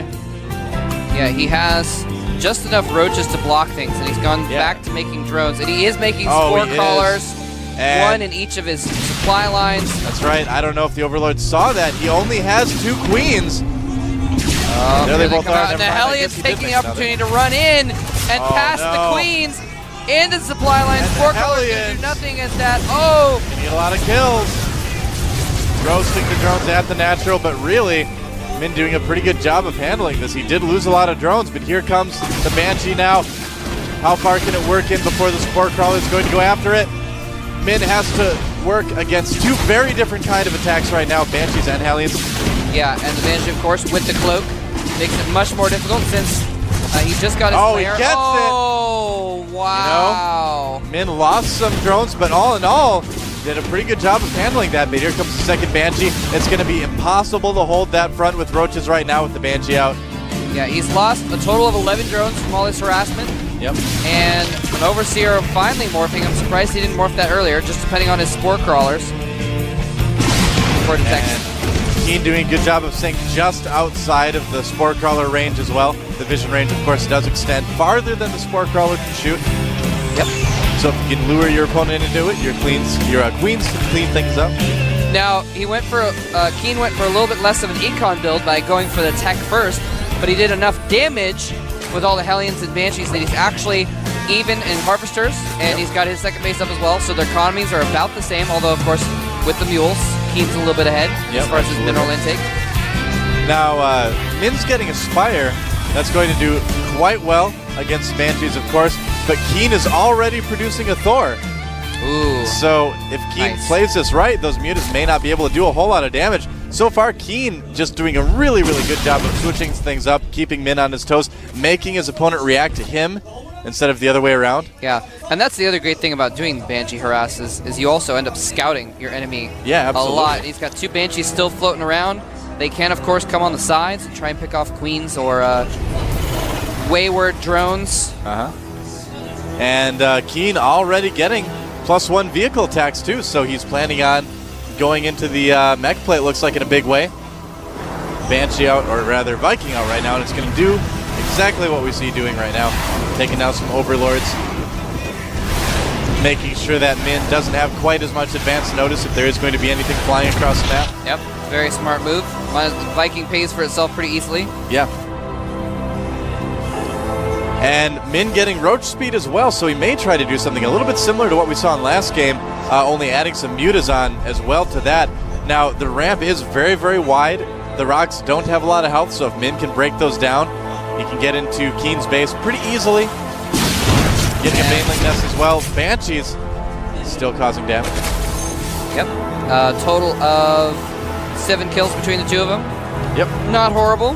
Not as much as we've seen other Banshees do, but yeah, Mutas are now out, man. So they are heading over towards the base of MVP Keen, and he has turrets up. He's got that door in the background as well. These Mutas aren't going to do a terrible amount of damage. Yeah, they're doing a little bit. Got the turret to cancel right there, but there's just not enough to take on that turret. And look at that, 2 Thors already moving out for Keen. Whoa, but actually the Thors are in the middle of the map, so the Mutalists kind of have free reign here for a minute. There's only a couple Marines in the base. They can take out the gas. Going to take out a gas. Maybe take out a couple SCVs. That is going to slow him down. Yep. But Keen going in for a push. And there are only a handful of Roaches at the top of that ramp. Yeah, this could be pretty tough for Min to hold off. And all these Overlords might get caught out in the open too. Wow. Yeah, those Thors are going to need to soak up a lot of damage and kill those Roaches off. Falls back. Queens for transfuses and to go after the Banshees as well. It's going to be pretty difficult for Min to take, but I think he's got it. He's targeting down the Thors. Going down the right Thors now. go down. It's just the Marines left. He transfuses one of the Roaches, but the Banshee doing so much damage with the Queen's gone. Yep. And it looks like he will clear up the Marines. So Keen's push will be thwarted, but the Banshee is going to get some more Roach kills in, and Min pulling back there. Second Thor on the way. Yeah, another round of reinforcements going for an attack, though. Yeah, it's going to take a while for Min to reproduce those Queens, too. He is making more Mutalists. And yeah, he doesn't have as much production because he only has 1 Queen right now. Yeah. That's going to cut down on the amount of larva Min has as well, of course. And Min not really able to expand. Thor's being dropped on the high ground as well. Some Marines. Keen trying to take control, but that is a lot of Roaches for Min. The Banshee goes down at least, and he's actually forcing him to fall back to the low ground. That Thor was not in the best place. Yep. He's going to get surrounded by Roaches, so nice evacuation there, and he just does not actually have much to counter this, and that Thor is probably going to get picked off because there are no Marines here. Picking it up, trying to switch it between the medevac and the ground with the medevac. Oh, there's another Thor there, and all the Mutas get eventually taken out except for that one. He's the lucky Muta. Wow. He's taken out so many units just by killing the medevacs while they're holding Marines. Yeah. And forced the Thor to drop out, killed off the Roach as well. Keen is on the run. We could see Min push him all the way back into his base. And the supply depot getting up just in time. Although it only hold for a short time, and he doesn't really have much to put out damage to take out those Roaches. He's gonna try to repair the Thor, but that's a lot of Roaches. SCV's coming from behind. Does Keen have it what it takes to hold this? It's going to be so dangerous. He is only fighting with SCVs and a handful of Marauders. One Thor, he may be able to pick off these roaches slowly and steadily, Here but more comes Zerglings Feeling. coming in to take out the SCVs as well. And Slayer's And Min. Min Wow. may just take over the base right now. The Roach is doing so much damage, so buff. Yeah. Oh, the Thor had 20 hit points. Barely survives. Keen holding for now. Min able to push him all the way back to his base, and the supply count is not too different right now. Min ahead by about 10, but Keen holding okay. Harvesters definitely favoring Min though right now. Min's not done yet. Look at that. Banelings morphing. Zerglings rallied. He's gonna bust down the wall. That's right. And go for the kill whilst Keen is still vulnerable. And there goes the wall. Depots. And the Banelings are going to come in, and the Marines are going to have to fall back from that as long as he's going to waste them on the Thor. And Zergling's streaming as well. He actually held that pretty well. That was actually really good by Keen. Yeah, Keen has some of the best micro I've seen come out of a lot of our newer Terran players in the GSL, and he's definitely showing it right here. And Min just can't make things happen. That was actually really close. Yeah. And amazingly held by Keen. His front door was gone. He only had a handful of units, but he microed them well enough. They killed off the Banelings without losing too much. Yeah, that's right. And if you know what, I'm really surprised actually that Min didn't wait for another like dozen Zerglings, because if he had, that would have been pretty different too. He could have taken out the Thor at least. Min taking his third now. Finally, that's probably the latest third base we've ever seen Min take. He does even have a macro hatch in his main. MVP Keen taking his third as well, so the players may decide to sit back a little bit. Oh, and Min, we're going to see it in a moment, but he is making an infestation pit. Ooh, very interesting. Yeah, we saw Lenok do some great infestor usage yesterday. Yeah, Min has actually been playing really low econ. He has 42 drones right now, and that is the most he's had all game, I think. Yeah. He's been playing really, really low economy off just the 2 bases. Oh, there's a drop at the new base. Oh. And it is like Min has thwarted. enough. Yep. Do not want to deal with those Banelings. Yeah. And so right now, Min, if he can hold this and get his third up and running, maybe do a little bit of harassing in his opponent's base, he could certainly win this. And by the same token, too, Keen is in an equal position. Both players about even, but Keen is starting to pull ahead on supply a little bit. Yeah, he's definitely starting to pull ahead. It is 124 to 95. Yep. And Min really... What? That Viking must have, I don't know, maybe the Viking pilot was trying to hit the missile button and hit the land button instead. He was like, no! Maybe he was planning on trying to get like 10 Banelings to blow up on it or something. It could be, but the choke that he landed in is so narrow. Yeah, that was kind of weird. I don't know. Anyway, so Min getting his third base fully saturated here, but still behind in the Harvester count. Still behind, way behind in income at this point. Actually, he hasn't even made any new Harvesters. Min is just powering units right now. Yep. And getting his tech up. Yeah, Infestor's coming out now. Well, his main is mined out, so he can just transfer those drones over to the third base. Yeah, that's what he did. So that's what he did. Okay. Doesn't really need as many, but, you know, he's going to wish. Oh, I guess he isn't out of gas quite yet. Getting that Spire. And just a bit of a drop. Doesn't do a whole lot. Just a couple Marines getting liquefied there. Now, he does have the Pathogen Gland upgrade, so all those 3 Infestors that just came out do have fungal growths. Yep. And fungal growths, when you have very few medevacs in play, can be very, very strong. There's only 3 medevacs right now. If he catches a group of Marines off guard, they are dead. Yeah, he's going to have to be very, very careful to hold off this attack by Keen. If Keen's able to siege up on that high ground. Speaking of which, Baneling's coming in. Oh, wow, he kills the Baneling. Everything. Can he follow up to polish up all the Marines? Banelings. Oh, man. That was so close. He almost lost all of his Marines, but those Marines are so badly damaged right now. But he does have 4 tanks coming in from behind. This could be pretty bad for Slayer's Min. Wow, those roaches need to get in there and start cleaning up those Marines. There's not enough medics in the backs to heal them, but the tanks siege up and start doing massive damage. Yeah, between the tanks and the Marines, it's going to be difficult for Min to hold this. He does have some good roaches there. Thor getting focused out, but there is another one behind, and it looks like Keen might just take this game. There it is. GG. Min loses his third. He was mined out at his natural. Will be remembered for the rest of the time. And here we go, the grand final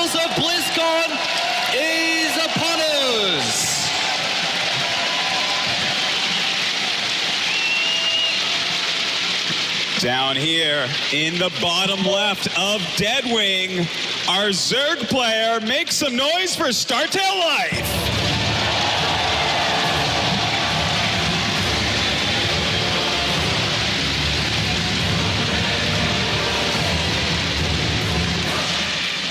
And his opponent to the north in the top left from Team Acer, it's MMA!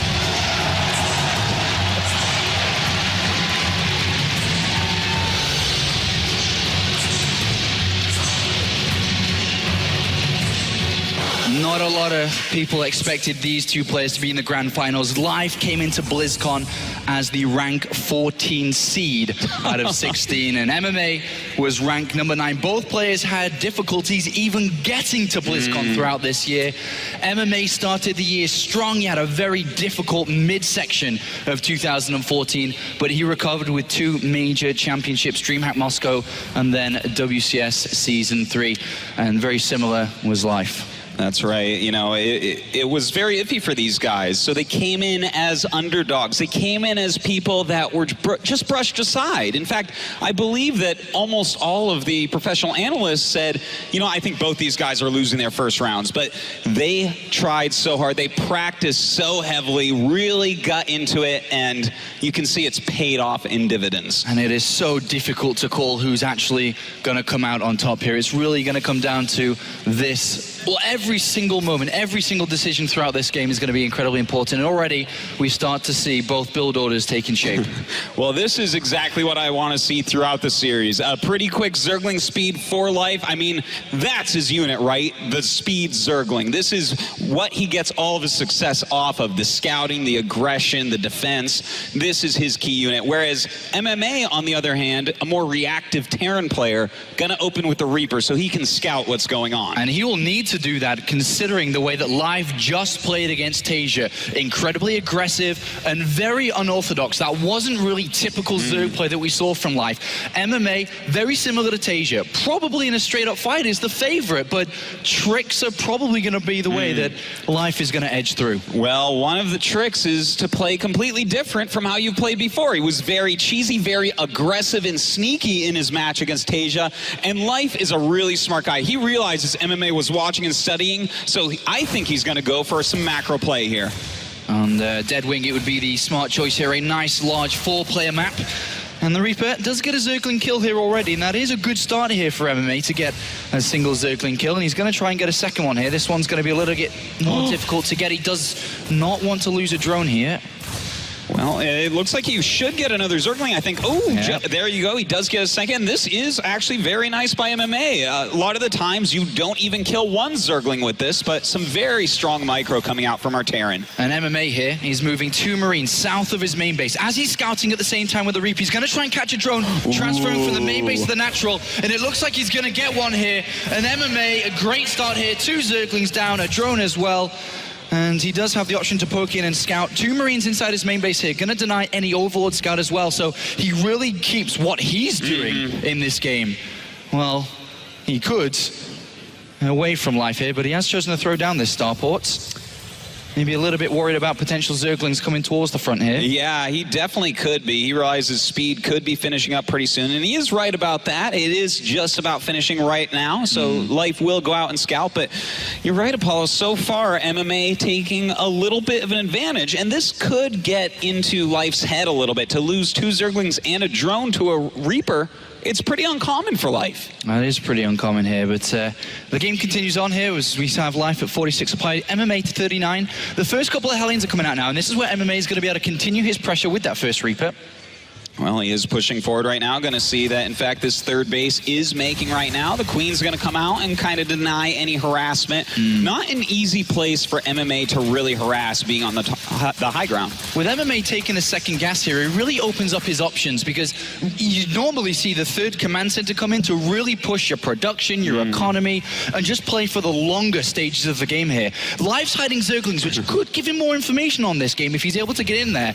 But I think we may see an armory come in. He could try to use Hellbats here for a frontal attack. There is the armory coming in, so it looks like we are going to see that. But there is an Overlord very, very close here for life. And that's right. If he pokes up and sees the armory, he's going to know all he needs to know to be able to stop this. But still, it is a very tricky push to stop. Right. You know, you have a couple medevacs, a whole bunch of Hellbats, and some Marines with stim behind that. That's a scary force indeed. And Life is playing pretty safe overall. He's got 5 queens. He's built a spine crawler in the dark here. He has no idea what MMA's doing behind this. For all he knows, this could be a 3rd command center, a double engineering bay, and just a very long game here. Baliness coming in at a regular time here, maybe a little bit earlier than normal, should I say, actually. But And this push is going to come out. He is making some Zerglings as well. It doesn't look like he's actually checked this yet, but, you know, he does know the gas is there, so he knows this is within the range of possibilities of what could occur. Well, this push is going to happen here, Autosis. There's a lot of Hellions, and Hellions still being made here. Overlord's kind of slowing down and hopefully supply capping Life here as MMA sets up for his first decisive push of the final. That's right, but we do have a spine crawler, we do have some queens, and 20 speedlings. So, do you think this will be enough, Apollo? Can he hold on right here? I'm not too sure he can. The Bailey Nest is going to complete. Bailey's going to be incredibly important. MMA, transform his Hellions into Hellbats, and here we go. Uh-oh, the Hellbat's going to start walking up this ramp right now. He is morphing some Banelings, but they may be too late. Moving forward right now is MMA into this spine crawler. The Queen's trying to hold their ground, but he really needs these Banelings. Hey, the Bailey's going to connect. They need to connect here. If they do move, he's going to have to split as well. Pretty decent connections, but not enough. There's still 3 Hellbats. There's still a lot of Marines, and this Medivac is healing these as well. A great move from MMA.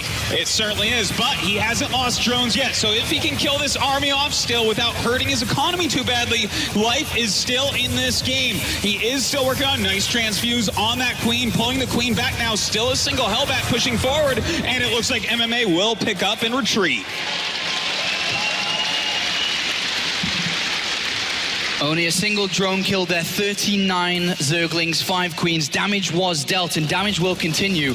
But Life has pushed the majority of this off. Actually, this drop here equals the drones from the original push, Artosis. That's right. But things to keep in consideration. No 3rd command center, no engineering base. 1-1 is done. We're going to see a lot of drones coming in from Life. He is going to take a lead in this game. You know, he did sacrifice quite a bit for such a powerful push, and for Life to hold it without really losing a lot of drones, I gotta say, I think Life is totally fine here, especially when you look at his upgrades. He's already got 1-1, he's starting Baneling speed and even +2 carapace, and that is miles ahead of where MMA is at.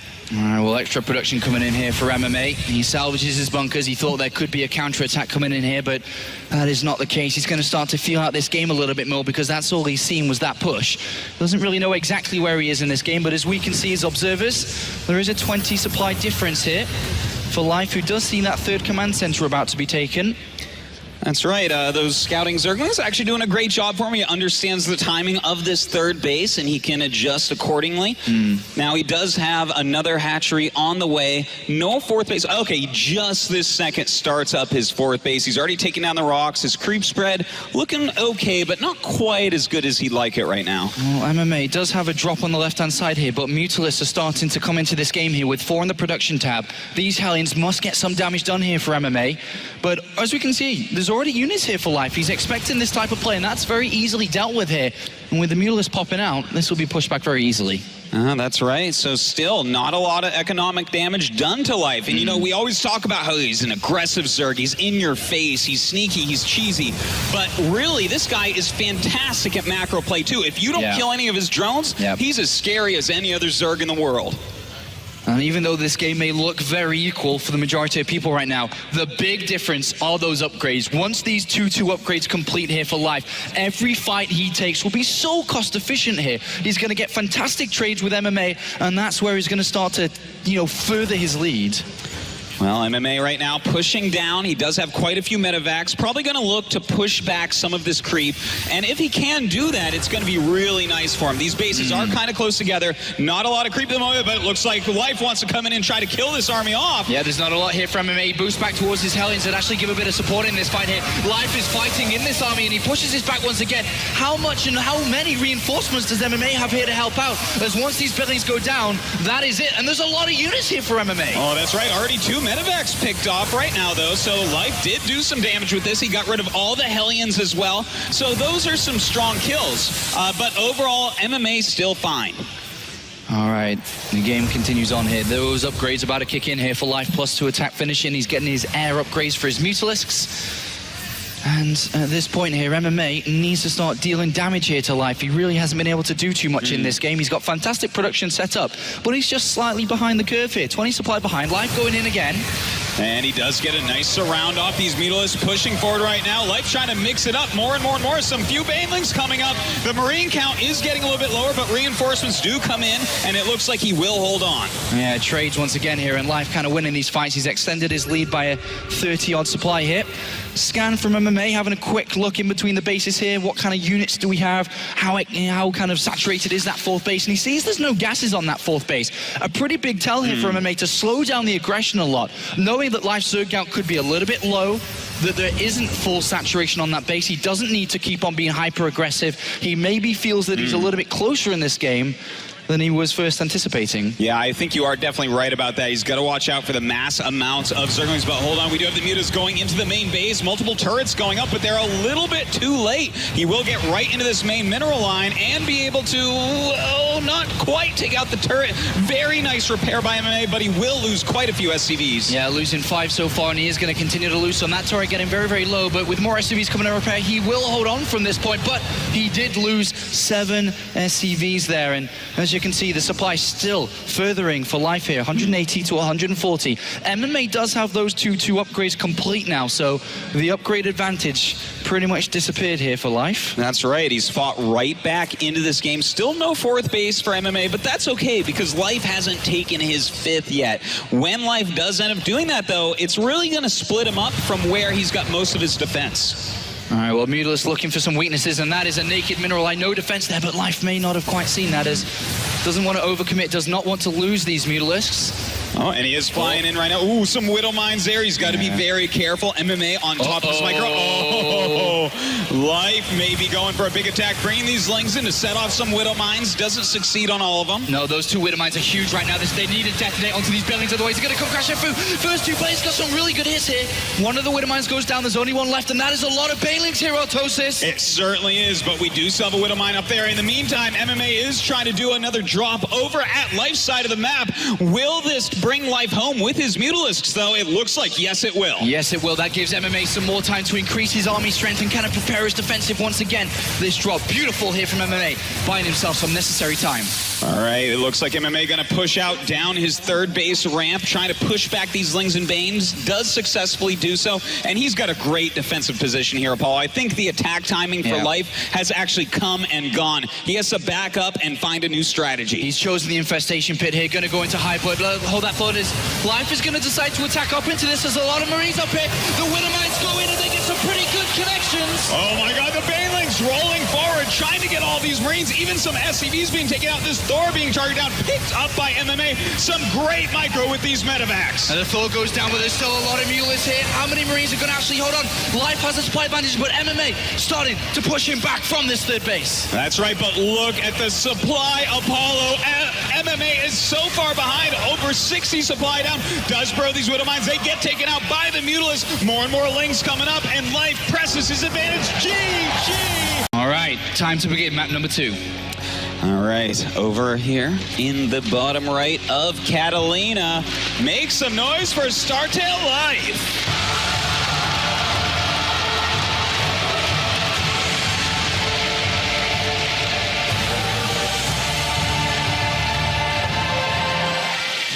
And his opponent over on the left-hand side of the map, the Terran player from Team Acer, it's MMA!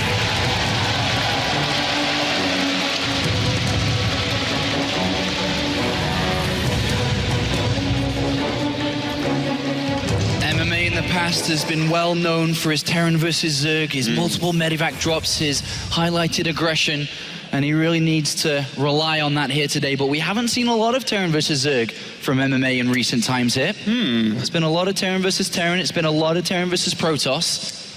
Well, that is kind of something we've seen quite a bit of this year. You know, Terrans have really made a big resurgence, MMA being at the forefront of that at this point. But, you know, this has been a tough map for Zergs. We've seen quite a few of them veto it in various terms. Of course, here at the BlizzCon World Championship Finals, you can't veto anything. You got to play every map, and you got to play it like it's your last. So what, Apollo, does Life do here to try to take this game? Where is his best chance?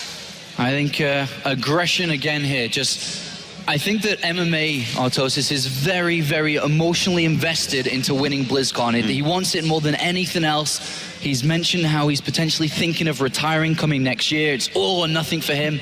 If he was to lose this next map to some type of all-in, I think it would really rock his confidence against Life. I have to agree with you there. You know, if you lose that game where you went for a very strong Hellbat push in game number 1, gave yourself a good chance to kill him off early and start the series off right, and then on the map that you chose, the map that you feel most comfortable on, and you don't even get to play Zergs on that much because it is a bit Terran favored, you can't lose that map. You can't come back against Life in a situation like that.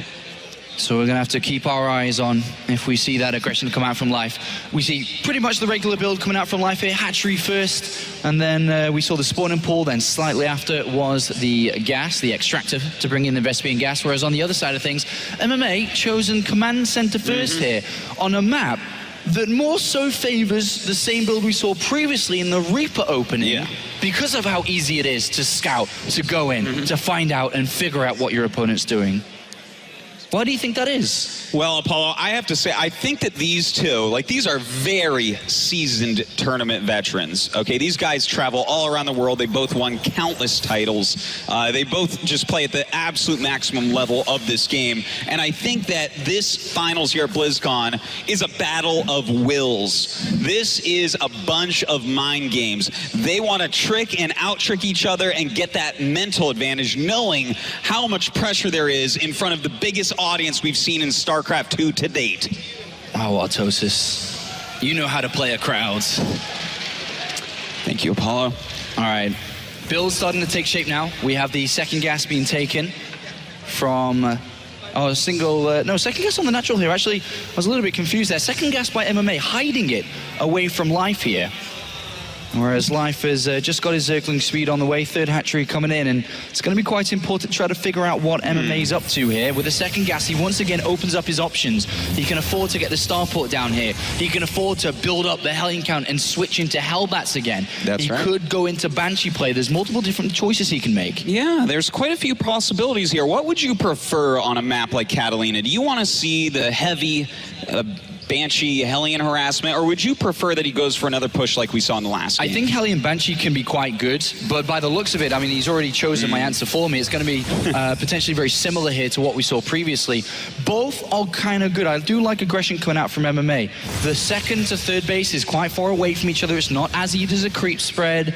There's chances to either use the Banshees in the main base because of the airspace. There are chances here from MMA to get damage done for sure. Well, we do have a medevac on the way. A couple Widow Mines being produced right now. Something we definitely have seen on this map in the past, can be used very effectively to pressure and sometimes even in medevac drops. Yeah, and that's what we're going to see here. But Life is trying to figure out what's going on. He's got a Overlord moving in, but he switches back. He sees the Tech Lab and Stim being researched. And then he's going to see the factory moving over. The Widow Mines just down that route. Ooh, he needs to hide those Widow Mines. You don't want to show those Widow Mines. Okay. I think he may have just missed it, but he saw the starport. And is going to start to wonder what's going on. He's added on a Bailey Nest very early and started Zergling production. Life smells what MMA is up to. Well, MMA bringing over this medevac right now with a couple of Widow Mines. No detection right now for Life, so that could turn into being a big deal. Yeah, he cannot let these land. Absolutely cannot let these land. A lot of Zerglings being produced right now. He doesn't have any extra creep spread in his main base. The Hellion's going to try to maybe draw attention, but the medevac not being able to get anything off so far. This is a lot of Zerglings that Life is building here. It's almost more than you need to defend, Artosis. Yeah, I would agree with that, Apollo. We may be seeing a Baneling bust coming out of life here. I think that's what we are going to see here. The type of attack that MMA went for didn't do anything. He's invested resources into it. MMA knows. He's going for a siege tank, Apollo. That is exactly the unit you want to be able to stop a Baneling bust. Putting that on your high ground, it can splash and kill so many Banelings that the Zerg just won't be able to break you. All right, well, let's find out. Is this going to work or not? So many Zerglings have been made. He's 68 already. The tank, though, on a map like this, on a map that has a small choke area just underneath the second base, the second expansion for MMA, it's going to be very difficult to make work here. The Medivac trying to still plant the Widow Mines, but here comes the Flood. At least it's nice that he doesn't have the Widow Mines at home. Those help out a lot as well. Ooh, the siege tank going on the low ground. The siege tank moving out. This is going to be bad. This is huge for Life. Life knows, and now he's going to try and get a full surround. This is so big for Life. This is huge. Life surrounding the army. The Banelings coming in, going up the ramp. Another siege tank is out, but he busts through that wall, and there are no units to protect this siege tank. He's keeping the Banelings next to the siege tank, and MMA has walked into this attack. He had no idea what was happening, and he's in so much trouble right now. His complete base is exposed. Widow Mines come to help, but the Flood is here. The natural has been exposed. The main base is being absolutely destroyed. There are so many Zerglings in here. He is killing off so much. All the SCVs being involved. To that $100,000 first place prize. Down here in the bottom right of Foxtrot Labs, it is none other than Startail Life.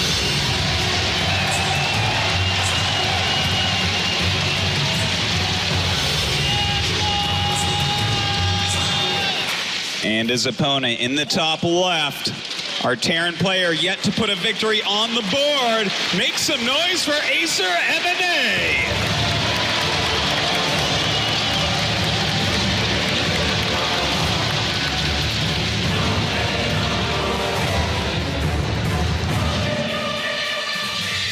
And this is where it all matters now here for MMA. And as much as the pressure's on him, Artosis, Life already deciding to take the game into his own hands here. He's moving out with a drone very, very early. And from what we saw against Tasia, I think we might have an insight into what we're going to see. Do you think that this is going to be a proxy hatch, or maybe is he trying to just scout and see what's going on? Artosis, I think it's going to be a proxy hatchery. Oh my God, that would just be awesome. I would love to see it. Is drone, though, kind of sitting at home? Oh. Well, I mean, that's closer to MMA than the hatchery is base, so in some manner of speaking, you're right. I wish it was what we thought it could have been. But he's come back here. The game's going to just be a standard one here. Reaper opening coming out from MMA. And he's going to be trying to figure out, of course, what Life's up to. What are some of the key components here for MMA to really think about playing in these positions on this map? Well, you know, you do have that wide open choke point at your natural base, so it can be hard to actually wall that off quickly against quick speedling attacks or anything like that. Of course, where do you take your third base is one of the biggest questions here. Do you kill the rocks and go down? Just like right there that our wonderful observer is showing us here. I believe it is Funka. And do you take maybe the gold base, which is to the left there, which is, you know, the gold base, though, is a little bit crazy. You can see it is so easy to attack it from all angles, from high ground, behind the minerals. It's a hard one to take, but again, that's why I feel like this is a life map. That's the type of base you can take as a Zerg and stay on the aggressive side of things and, you know, get an advantage. Yeah, and just remember the way that the map order was selected is Life chose map 1, won it, and then he won his opponent's map, and then got to choose the third map, which we're in currently. And Life wanted to play Foxtrot, which you said plays to his strengths.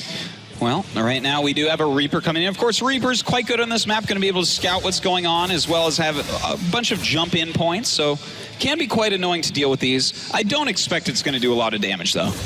No, shouldn't get too much done here. There is a drone that's very low on health on this natural, and it is going to be hunted down, but these two Zerglings here for protection as they chase around the gas here, taking a lot of damage themselves, though, and MMA very close to getting a kill here. Ooh, gets a Zergling, but it looks like that's it for now. Very, very close. Great micro by both sides. He comes in and tries to poke in, but will have to return out here. Single gas by MMA at this point. He usually is looking to take a second one. And he's moving Marines into position again to deny scouting, and there is the second gas coming in. So MMA not really playing to the more standard of openings here, which we see the single gas and third command center just a safer, well, not really safer, but more economy opening focused. Yeah, you know what? I gotta say, even though this isn't quite as standard, and even though MMA has lost both previous games, I like what he's doing, Apollo, opening up with a Reaper into a little bit more tech. I feel like that's something that's good against Life. You know, a lot of times Life goes low eco or goes for something that's so greedy that you can punish it with a build like this. But so far, MMA just hasn't been able to put anything together. Well, MMA is going to try the same build that he used in the previous game here. He's got 2 Widow Mines on way. Of course, the Starport and the Medivac's going to follow. And we'll see what success he can get, because he didn't really get anything from this previous game. And then, of course, he walked into that attack from Life. And the Overlord trying to figure out what's going on. 2 extra Marines come in. And he's going to scout the Starport again here. Oh, very good scout, especially considering he hadn't seen those gases. Really tells him a whole lot. And 4 additional Zerglings do get made. His response to the Starport previously is still to get that Baneling nest quite early, just in case we are to see Hellbats. Only a couple of extra drones, but mostly Zerglings here. And here comes the drop. All right, this time, you know, he does have a little bit more in that medevac with those 4 Marines as well. Yeah. Just a slight variation on what we saw in that last game. In the meantime, Life is pushing his creep, destroying these rocks so he can defend that 3rd base as well. But he's really got to be careful here about this drop. Once again, the Widow Mines are quite a threat because there's no detection for Zerg yet. And right now, we've got MMA, who's pulling the attention of Life towards the 2nd and 3rd base with his Hellions and Reaper. And then he's planning to drop inside the main base here. The medevac or natural. Here it comes. He's going to boost in. He's going to drop the Widow Mines. Oh, one Widow Mine gets down, and it does, in fact, bro. The Queen goes up. Looks like she'll take the shot. The other Widow Mine, oh, he's not dropping. Kind of a delay here by MMA, but he does drop out that Widow Mine, and 4 drones killed. A very nice shot. Very good there. And then the Queen inside the main base as well. These 4 Marines doing the work. And even more drones can go down here. So an excellent, successful drop here from MMA. Certainly it is. The Speedlings coming in with the Queens will, in fact, clean this up. But he had to make spores. He had to, ooh, that's really close. That's really close to going up. Ooh. Oh, that was a bit nerve-wracking, Apollo. Too close for comfort there.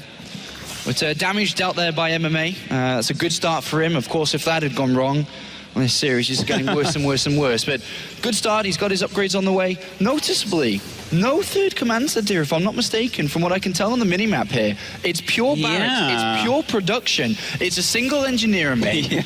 And he is just ramping up his unit production very, very early on in this game. It looks like he wants to go for a massive attack here, Apollo. This could be a scary one for Life to try to hold on against. But you know what? Life is getting 1-1. Those should finish up right around the time that MMA is really pressuring. So at least his upgrades are going well, and his production should also. I feel like this type of attack is very easy to deal with if you're Life, if you know what's going on. But he's got no indication. He's got no Overlords close to MMA. He's got no way to scout this out. The only way he's going to do it is if he builds an Overseer or sneaks a Zergling in. The layer's not close. The pressure is continuing. And Life, who's going to be building a lot of drones at this point, because you're expecting the 3rd command center, you're expecting the double engineering bay. But it is the complete opposite here. That single Zergling on the other side of the map could be one way that he gets a scout on this. But if he doesn't, he will get stung by this. You are so right, Apollo. We see drone after drone after drone created here by Life, just kind of refilling, getting his army, his economy going. But where is his army? He doesn't have much to speak of. He is starting Baneling speed. He is getting a Spire, and even taking a 4th base. But I got to tell you, that 4th base is never going to live against a build like this from MMA. Absolutely not. The armory's coming in, so we can build Hellbats with this mix as well. But here comes another drop that's going to continue the pressure here. Any kill, any way to slow down Life is going to increase the value of this next push that's going to come out here. And look at that position of these Marines here. That Marauder just being in the way for everything. Oh my God, he takes out so many Lings and the Banelings. This is a super powerful attack by MMA, and he is dealing critical damage to Life. And the armory's about to finish, so these units can turn into Hellbats too. There's a lot of reinforcements coming away here for MMA as well. Oh, Life is up against it right now. This is a very difficult attack. Banelings are being moved. Baneling speed must be very close to finishing as well. But he's lost 13 drones in this. He's lost a lot of units as well. Here is the main attack. Look at this supply, Apollo. Right now, MMA in the lead by 50 empty supply. He's done a ton of damage to life. His army is so scary with these Hellbats, with this +1 attack. He's pushing forward, and I don't know that life can stop him. If MMA does not make this work, he's got not a lot left in this game. He needs to make it work, and it looks like he can. He's got so many units here. Bailey's speed is finished. Can they get the detonations? Link's coming from right to try to help out.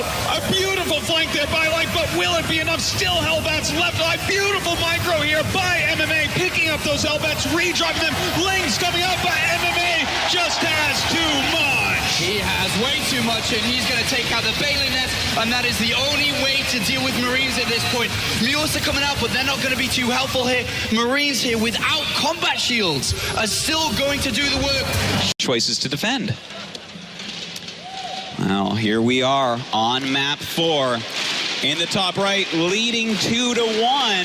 Our Zerg player makes some noise for Startail Life.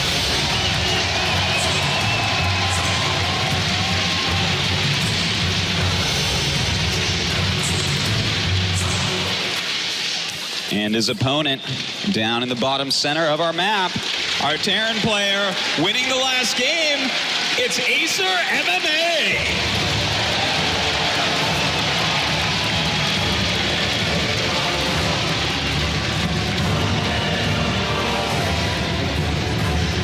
And of course, the further we go into this series, the more intense it gets for both players here. MMA winning this one will equalize the series after losing the first 2 games, and Life, of course, winning puts him just 1 map away from being the 2014 world champion. What strategies are we going to see? Because we haven't seen anything too crazy yet in this series. We haven't seen any double barracks play from MMA, which he has been known to do. We haven't seen anything too wild from Life in terms of the early game either. Yeah, that is true, Apollo. I want to venture a guess and say I think it might be time for like a Roach Baneling all-in here. I think it's a good map for it.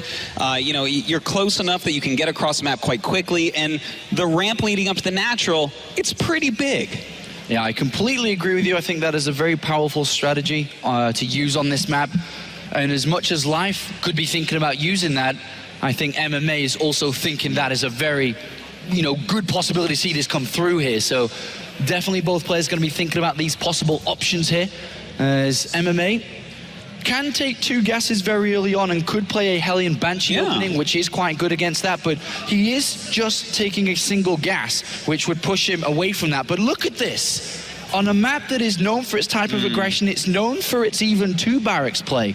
We see 3 hatcheries, then the extractor, then the spawning pool coming out from Life. Well, he got that Overlord down there, scouted in the right direction, and when he saw it, he was like, I'm not going to sit here on 2 bases and take a reasonably timed third. I need a quick third here to counter your fast command center. So I like what I'm seeing from Life here, but he's got to continue to scout. We saw that was his hole on Foxtrot. He simply didn't know what was coming from MMA. Well, the benefits here from Life is he won't reap the benefits of the economy straight away here from 3 hatcheries, but what he will get is the much, much faster lava injects across 3 hatcheries, which gives him a lot of different ways to play with this. He can use that for a lot of drones and then further his economy. He could use that for a lot of units to be aggressive with. So a good advantage that he'll take with these 3 hatcheries, just seeing where he'll want to put that advantage. Yeah, it looks like MMA is scouting right now, trying to figure out what's going on. I think he already has a pretty good idea of what's happening. Going to that natural, not seeing a queen, kind of points towards the fact that this could definitely be a quick 3 hatch. So looks like he will back up with that SCV for now and just continue on his tech route with his 2nd gas. Yeah, 2nd gas coming in now. So once again, MMA going to open up his options. He's decided not to play for 3 command center builds in this game. It's always about getting that starport nice and early and trying to deal damage and then kind of taking it from there, whether he's successful or not. So we should be seeing that starport come in, and he does have multiple options again to choose from, whether it be the Widowmine play, if he wants to try to go for a Banshee opening, maybe a Hellbat usage as well. So a good couple of choices. Well, he does throw down, I think it is going to be Hellion Banshee. We see this time he is going for the starport once again, but watching this barracks fly over next to the starport points towards Banshee play, where you can make the tech lab and then switch the add-ons. And if we were to see aggression come out from Life, the Hellion Banshee's pretty good, obviously. The Banshee can deal a lot of damage against these aggressive units, but scouting is still very important from both sides here. Life has an Overlord coming in to try to figure out what's going on. Likewise, MMA with his first couple of Hellions needs to feel out the game here a little bit more. See where the money's being spent, where that lava is going to be spent. And this Overlord, it's going to get the scouts. Yeah, it looks like without any issues whatsoever, he's going to see that this is in fact going to be Hellion Banshee, and that is a huge amount of information. You need to know that as a Zerg. Even sees Cloak on the way. Of course, that could be canceled by MMA, but he's got to prepare for it no matter what. All right, second Tech Lab down nice and early on that barracks as well, so he's going to be able to get Stim into this game, and already switching up the barracks play, so he's gone Hellion Banshee into more unit production, and again, hiding away from that third command center. Important just to keep that at the back of your mind here. Double engineering bay after that. And this, again, is building up towards a 2-base timing autosis. I've seen this a couple of times from MMA, an innovation alike, where he waits until his 1-1 upgrades are done, and then he hits hard when those upgrades are complete. Life gonna need to try to figure this out, but in the meantime, he's got Hellion Banshee to deal with. You know what? I think he'll deal with it all right. He's already got 4 queens. The creep spread's pretty good. He's got his speed. He's making spore crawlers. He's going to be fine against that. But this 1-1 timing attack you're talking about here, Apollo, that's the real scary thing happening in this game right now. Yeah, he cannot be late on his bailing nest. He cannot be late on bailing speed. This type of attack is designed to kill when those upgrades are complete. And because you don't have a third command center, because you don't want to further your upgrades, it is all about the kill. And if you don't kill, you will lose this game. A very important moment, a very bold choice of strategy here for MMA. The bailing nest comes in, of course, going to be very important to get that bailing speed instantly. But how many drones does he make? Does he even figure this out? Does he not know at all? I don't think he knows. He could be sniffing it out a little bit. When you go Banshee Hellion, a lot of times you see more than 4 Hellions. A lot of times you see more than 1 Banshee. Hasn't seen either of those, so he might be putting 2 and 2 together here and saying, oh, this could be some other type of aggression with this opening as a feint. All right, well, Hellions controlling the middle of the map here. The regular timing, by the way, of a third base is around, it can be as early as 9 minutes 30, it can be as late as 11 minutes, so that is kind of the timing where his strategy becomes exposed because there is no third base. Another Overlord goes down, another way to be eliminated in choosing and finding out what's going on and what to do. Units starting to be made here by Life, but it's not to deal with this push. No, this is just some extra units he wants on the map. He's even taking another base. This is actually looking really, really bad right now for Life. I'm not sure he's going to be able to hold on, Apollo. Yeah, a couple of comfort banelings being morphed here just to have them, just in case something, maybe a couple of units pushed out here. And this movement there by MMA is almost selling the story of he's about to take his third base, clearing it away. There are 2 tanks with this as well, which are going to support MMA. Will he make this work? If he does, it's gonna be 2-2. The upgrades are completed. This is the time when MMA must move out and he must try to find the victory to tie this series up. Well, he is moving out with those medevacs right now. Might do a little drop harassment to start this out. The Zergling realizing, wait, where is this third command center? So he's waiting for a drop. Should be able to deflect this for now, but still, the incoming attack is what's really scary. And because there's 2 extra hatcheries on top of the 3 that is pretty standard, there's a lot of production around for Life. As well as MMA's executed this in terms of the strategy and the build around it, he's not hitting as furiously as he needs to be right now. Well, his 1-1 upgrades, the advantage is gone. Life will have 1-1. Life has bailing speed. Life has a lot of bailings. This is getting a little bit scary. And those tanks that MMA is building, they have to hit the bailings. They absolutely must. You're supposed to push out the second you hit your 1-1, but MMA is a bit slow. We have this great creep spread. Suddenly, things are looking up for Life. He's got a nice big army. More mutas on the way as well to help out. Here we go. This is a big push. Remember, it's all about this push here for MMA. Is he going to make it work? There's a lot of bailings now. There's even mulas coming in, 9 of them as well to help deal with this. There's 26 bailings on the field. Is MMA going to make this work? Well, I'm not so sure about that. He is trying to abuse this area, the 4th base, but the thing is he doesn't have a 3rd base behind this. If he was doing this with a 3rd base landed in mining, this would be really scary for Life. But as is, even if he loses this, he can still win this game. Oh, Life's moving his units down south here, and he's going for a counterattack by the looks of it. The wall is closed off. There are some units here to push these back, but he's also going to come in from different angles. Now, going to start to go in with the bailings, and they get some pretty decent hits. Yeah, look how big his army is, Apollo. Pushing forward. It loses a few bailings Zerglings a little bit sloppily and loses this hatch. So still, MMA in this game fighting forward. Yeah, that attack maybe not the wisest there from Life. He lost a lot without really doing that much, and he lost that fourth. But remember, no third command center, no 2-2 upgrade. It's all about this push. It is always only going to be about this push. Mule is getting into the SCV line here, really slowing down the increment from MMA and forcing him to come back to defend. You cannot be losing your SCVs like this. You need to keep the pressure on much better than that. These Mutalists doing a fantastic job, but he spent a lot of money on him. Will he have enough Banelings to crush through this? He's on creep, and Banelings go through. They get a couple of good hits to start off. That is a good amount of Banelings. They are rolling forward, but still the Siege Tanks and Marines, they continue to press. The Mutalists, where are they? They need to come back and help out. They do, and these Banelings come riding through again. How much are they going to get done? Not too much there, and MMA pulls back. A pretty good hit in the center there, but Banelings bringing down hardly anything here. The Marines bringing down the Mutalists, and MMA pushes through again. Oh, some nice Baneling connections, though. Not that many Marines left. More Lings coming out. The Mutas coming down. Where's the anti-air here from MMA? Oh, there it is. Apollo coming up. The reinforcements right on time. There's still 30 Marines on this map, but there's a lot of Zerglings, there's a lot of Bins, and they come to push his back once again. MMA picks up to get out. Where is he going? He's going to get chased into the main base. That medevac is very low at the front, and then he's going to get taken down here, and so are the rest. Uh-oh, this is bad news right now for MMA. Losing his entire army. Every Marine taken down. Shortable time crowned. All right, here we go, Artosis. This could be the last game of BlizzCon and the WCS for 2014. Let's make some noise for these players.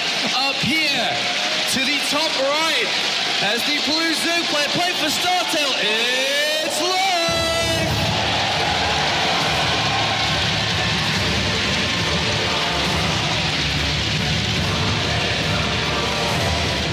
And his opponent in the bottom left for Acer. If he loses this, he is out. He needs your support, so make some noise. It is MMA.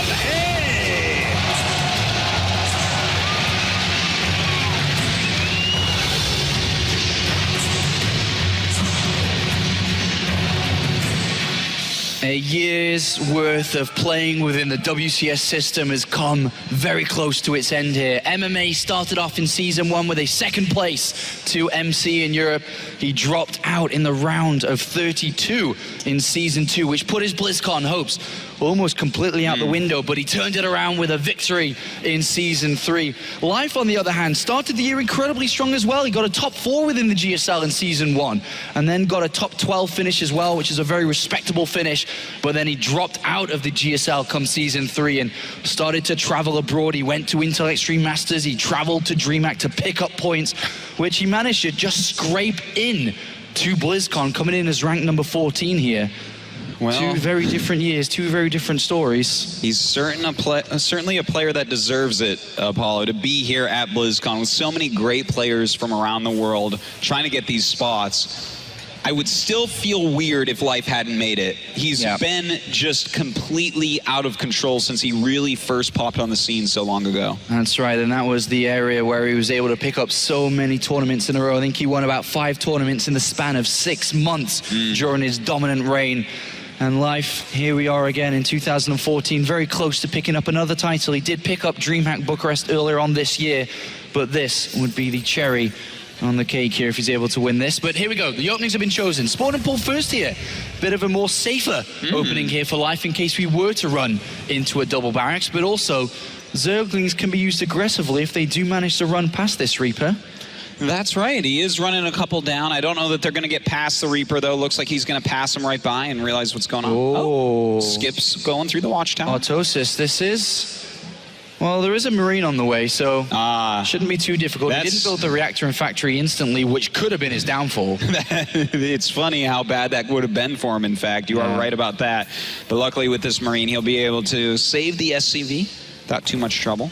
And the Marine takes a good few hits here, but he's more worried about the SCV not building the command center than losing the Marine here. He's just going to kind of bring it to the Reaper, sacrifice the Marine, and then pick up these 2 Zerglings with the Reaper. Yeah. And hopefully not lose too much mining time, or building time, should I say, on this command center. So well done there by MMA. Yeah, losing 0 building time, quite well done. But you know what? That was completely worth the 2 Zerglings. We were talking about how Reaper normally doesn't even kill 1 Zergling really at the top. Well, when 2 run across the map like that and he comes home, you're happy to give him up. All All right, 3 command center build for the first time in this series coming out from MMA here off the back of that Reaper expansion. Of course, this build very vulnerable to different types of baneling attacks, roach baneling attacks. This Reaper important to try to figure out what's going on in combination with the Hellions, which we will be seeing very, very shortly here. But that couple of Zerglings, Artosis, did they see this 3rd command center? I believe so, yeah. They did, in fact, see it. So maybe a little bit sloppy from MMA, putting it so close, but he didn't. He wants to be able to float it when he wants. But still, this is...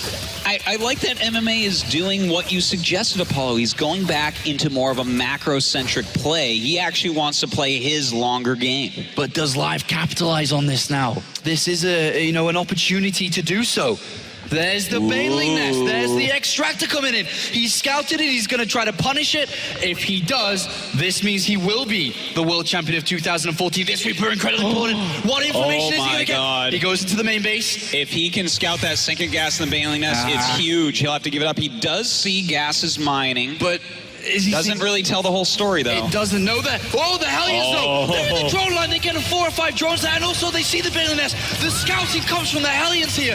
Oh, a massive scout here from MMA. But scouting and knowing is half the battle. He's got to get his defense ready. He's got to prepare back at home. Well, I don't think it'll be too hard for him to do that, Apollo. That was great scouting, being able to see what's going on. Will Life still do it? It looks like he may, in fact. He's making 22 Zerglings. He may just go all in. Does MMA know exactly what he's playing against? He saw the baneling nest, but he's added on double engineering bay. There are no bunkers coming in. He's seen the structure there. Oh no. He knows he's been scouted. He knows he's been exposed from the 3rd command center, but he's not preparing his defenses. Maybe he's not exactly sure what this is. MMA absolutely must start bunkers right now, or Life has a great chance of breaking through and winning the World Championships. 22 more lings on the way. Oh, he is not, he's not pulling any punches here. Here comes a bunker, but a little bit too late here. There's only one, and that is not going to be enough. There's no really late production. He's playing so greedy. The Hellions, they see one circle, but they don't see the rest. He really doesn't know what's going on. That is so many banelings to be morphing, Apollo. The Hellions miss it again, and Live is moments away here from being the champion. If this works, he's going to cast a flood. Oh, he sees the Zerglings here, but the banelings, MMA now knows what's going on, but does he have the defense ready? He's got hardly any units. Apollo, here he comes. That's a lot of banelings, and it looks like he's going to be able to crash this one in a matter of seconds. The Hellions coming from behind, trying to surround these Marines. The banelings going up this ramp, but there's so little defense from MMA. The SCVs are running away, but there's banelings chasing them here. He's going to try and break through into the main base. There's a good detonation to the north here. Life is bringing it to MMA right now. He's going to push through here, and once the rest of these Zerglings come through, can MMA make the hole? This is an incredibly tense moment right now. 3 banelings about to morph. Those 3 banelings could be huge. They go up on 1 SCV, so that's not so good yet, but look at this. There's nothing all here. MMA's SCVs going down. He's about most GG. And Live is your world champion of StarCraft II. All right, over here in the red, up at the top of Terminus, we have our Slayers player. He is Slayer submit. And Min. Pretty quick hands there, as you can see. Getting his hands warmed up, and he's going to need them warmed up to take down this guy. 1 win already for MVP. He is MVP Genius. And Genius, if he can get 2 wins, I'll be very impressed. Especially against a player like Min. If he gets 2 wins, you can color me impressed. Really? What color is the color of impressed? I don't know. Hopefully purple. You like the color? I like purple. There you go. Mole Trap facts. We learn something new every day. MoleTrapSecrets.com. You're at the GSL. That's right. Yeah, and it does look like Genius is setting up for a Forge expand. And you know what? You remember what happened when we saw a Forge expand from Inca versus Nesty on this map? Yeah, that's right. We saw something crazy, Mole Trap. We saw a spine crawler rush. We saw a spine crawler rush. Yeah. For those of you who may not have seen that game, well, first of all, what's wrong with you? Go watch it. Go watch Secondly, okay, pool first before Gasterman. But secondly, what Genius did was, or not Genius, what the Genius Zerg did, what ST did was fast tech the lair, drop some creep from an Overlord in front of his opponent's base. Built 3 spine crawlers. Yeah, just start poking away. Yeah, they're able to outrange the Forge, stay out of the range of the cannons and kill off the Forge and the Nexus eventually. Yeah, it was very impressive. Cool. don't know if we're going to see something like that from Min. He's not the type of player thus far that we've seen to do kind of really out there things, but we certainly could see something a bit different than his older playstyles. He's actually, where is he planning on expanding? I kind of expected there to be an expansion by now. He does have 300 minerals, although he was probably saving up for the Queen and Zerglings. That certainly could be. Okay, never mind. Maybe I'm just... Yeah, he might expand. Yeah, he's going to send a drone down now. Never mind. And interestingly, we did have Genius actually go for the Forge first when he saw that pool, but then he was able to kind of see what's going on with his probe. He sees that there's not a ton of pressure, so he gets the Nexus down and the cannons follow. Doing a lot of damage to that probe as well. That one needs to run. He tags out. The other probe comes in to chase away the drone. Yeah. I'm a little surprised he did Nexus first, actually, to be honest with you. Oh, really? Just because even though he saw that pool first, it wasn't like a super fast pool, and he didn't know where he was. I guess it'd be risky. It'd be risky, but if the Zerg doesn't scout you immediately, you can get away with it. And here's those Zerglings. Cannon gets in just in time. There's already a cannon there, so they won't be able to do a whole lot of damage. Maybe poke away at the Nexus. Nope, still too close. Really, really nice building arrangement by Genius, actually, that cannon can cover that Nexus. He needs to be careful. A little bit of a run by, though. He's putting down a second cannon. But, but that depot, that neutral depot makes it so you can't put anything, you can't put a building to block your ramp entirely. Yep, that's right. Now, he could just send that probe to attack it. It would kind of gradually whittle it down, but options. And look at that, Min just sitting in the mineral line right now. Any probes that come down there are going to meet a gruesome death. So preventing Genius from doing that. But really, Genius doesn't seem to have a whole lot of probes right now. How many does he have? He has 22 probes. Okay. So 22 drones. So Min is now macroing up as well. Yep. He actually just getting his first gas, so he's nowhere near speed or anything like that. And Zealot been will making be able primarily to chase those drones. So the question is now, where is Genius going to go from here? There's a lot of different options that Protoss players have after the Forge expands. A lot of players prefer to go air. But really, I mean, anything in the tech arsenal is really available. And the core just came up, so we're probably going to find out soon what it is going to be. He's getting the warp gate research, although pretty much standard. We haven't seen if he's going to go for air or anything like that. He only has the one gateway at this point. And he is just going ahead and getting some more gases. He's got all 4 gases. So definitely thinking about some high-tech units here coming out, but we have not seen yet what it is going to be. Just being really greedy with his economy right now. Now, Min has taken a third already. So indeed, this is the Min we've seen before with a pretty quick third base. Although a lot of Zerg players would be taking a third at that point after seeing an expand like that, where you know you're not going to be under a lot of pressure. This one Stalker is, of course, trying to pick up a few units here and there, but it's not going to really be able to do a whole lot of damage. Yeah. And, he could pretty much anticipate there wasn't going to be too much coming out. Yep. There's the Roach Warren just starting now for Min. We caught a glimpse of the ghost of the Roach Warren for just a second. Evo Chamber as well. Huh. That's a good call. Get that Evo Chamber just look in at this, case. Though. But there's more gateways. Bunch of gateways coming up for Genius. It is not going to be. Yeah. And now this is actually something that, in my experience anyway, is a little bit less common after Forge Expand is to go mass gateway. Normally it's something a little bit higher tech from what I've seen in the past. And this Overlord wanted to see, but yeah, Min going ahead and continuing to power up. Yep. He's now getting +1 attacks and roach speed and burrow, so he's definitely going to be going very roach heavy at this point. He's getting a lot of upgrades for the roaches. Run, probe, or rather float more quickly. It's like a lion chasing a gazelle across the Serengeti. Only it's metal, Terminus Re. and it's in space. But other than that, very similar to the Serengeti. Yeah, other than that. Look at this probe. It's going to get all the way in here. I like what Min is doing right now, getting roach speed, getting burrow. Probably going to see burrow movement for the roaches after that. And that Overlord is going to get taken out. Yeah, he's definitely going heavy on the roaches. Now, on the other side of things, Genius getting a Twilight Council and ground weapons. Ground weapons first, very interesting. Well, Blink Stalkers are very, very good against roaches. You can basically blink micro all day, keep all your Stalkers alive. He's also getting hallucinate as well, just to make sure that he can scout the map. It's a big map, he can look for other bases. If he knows anything about Min, he knows that Min's probably going to try to take quite a few. Yeah, it's if you don't go for the Robo, which he has not, he's just gone for the Twilight Council tech, you almost have to get hallucinate, so you have some way of scouting the Zerg and finding out what's going on, seeing what tech buildings they have, seeing if they have the Roach Warren or the Spire or whatever, and you are indeed right. Tunneling Claws coming up right after the speed finishes, and a dozen roaches popping out.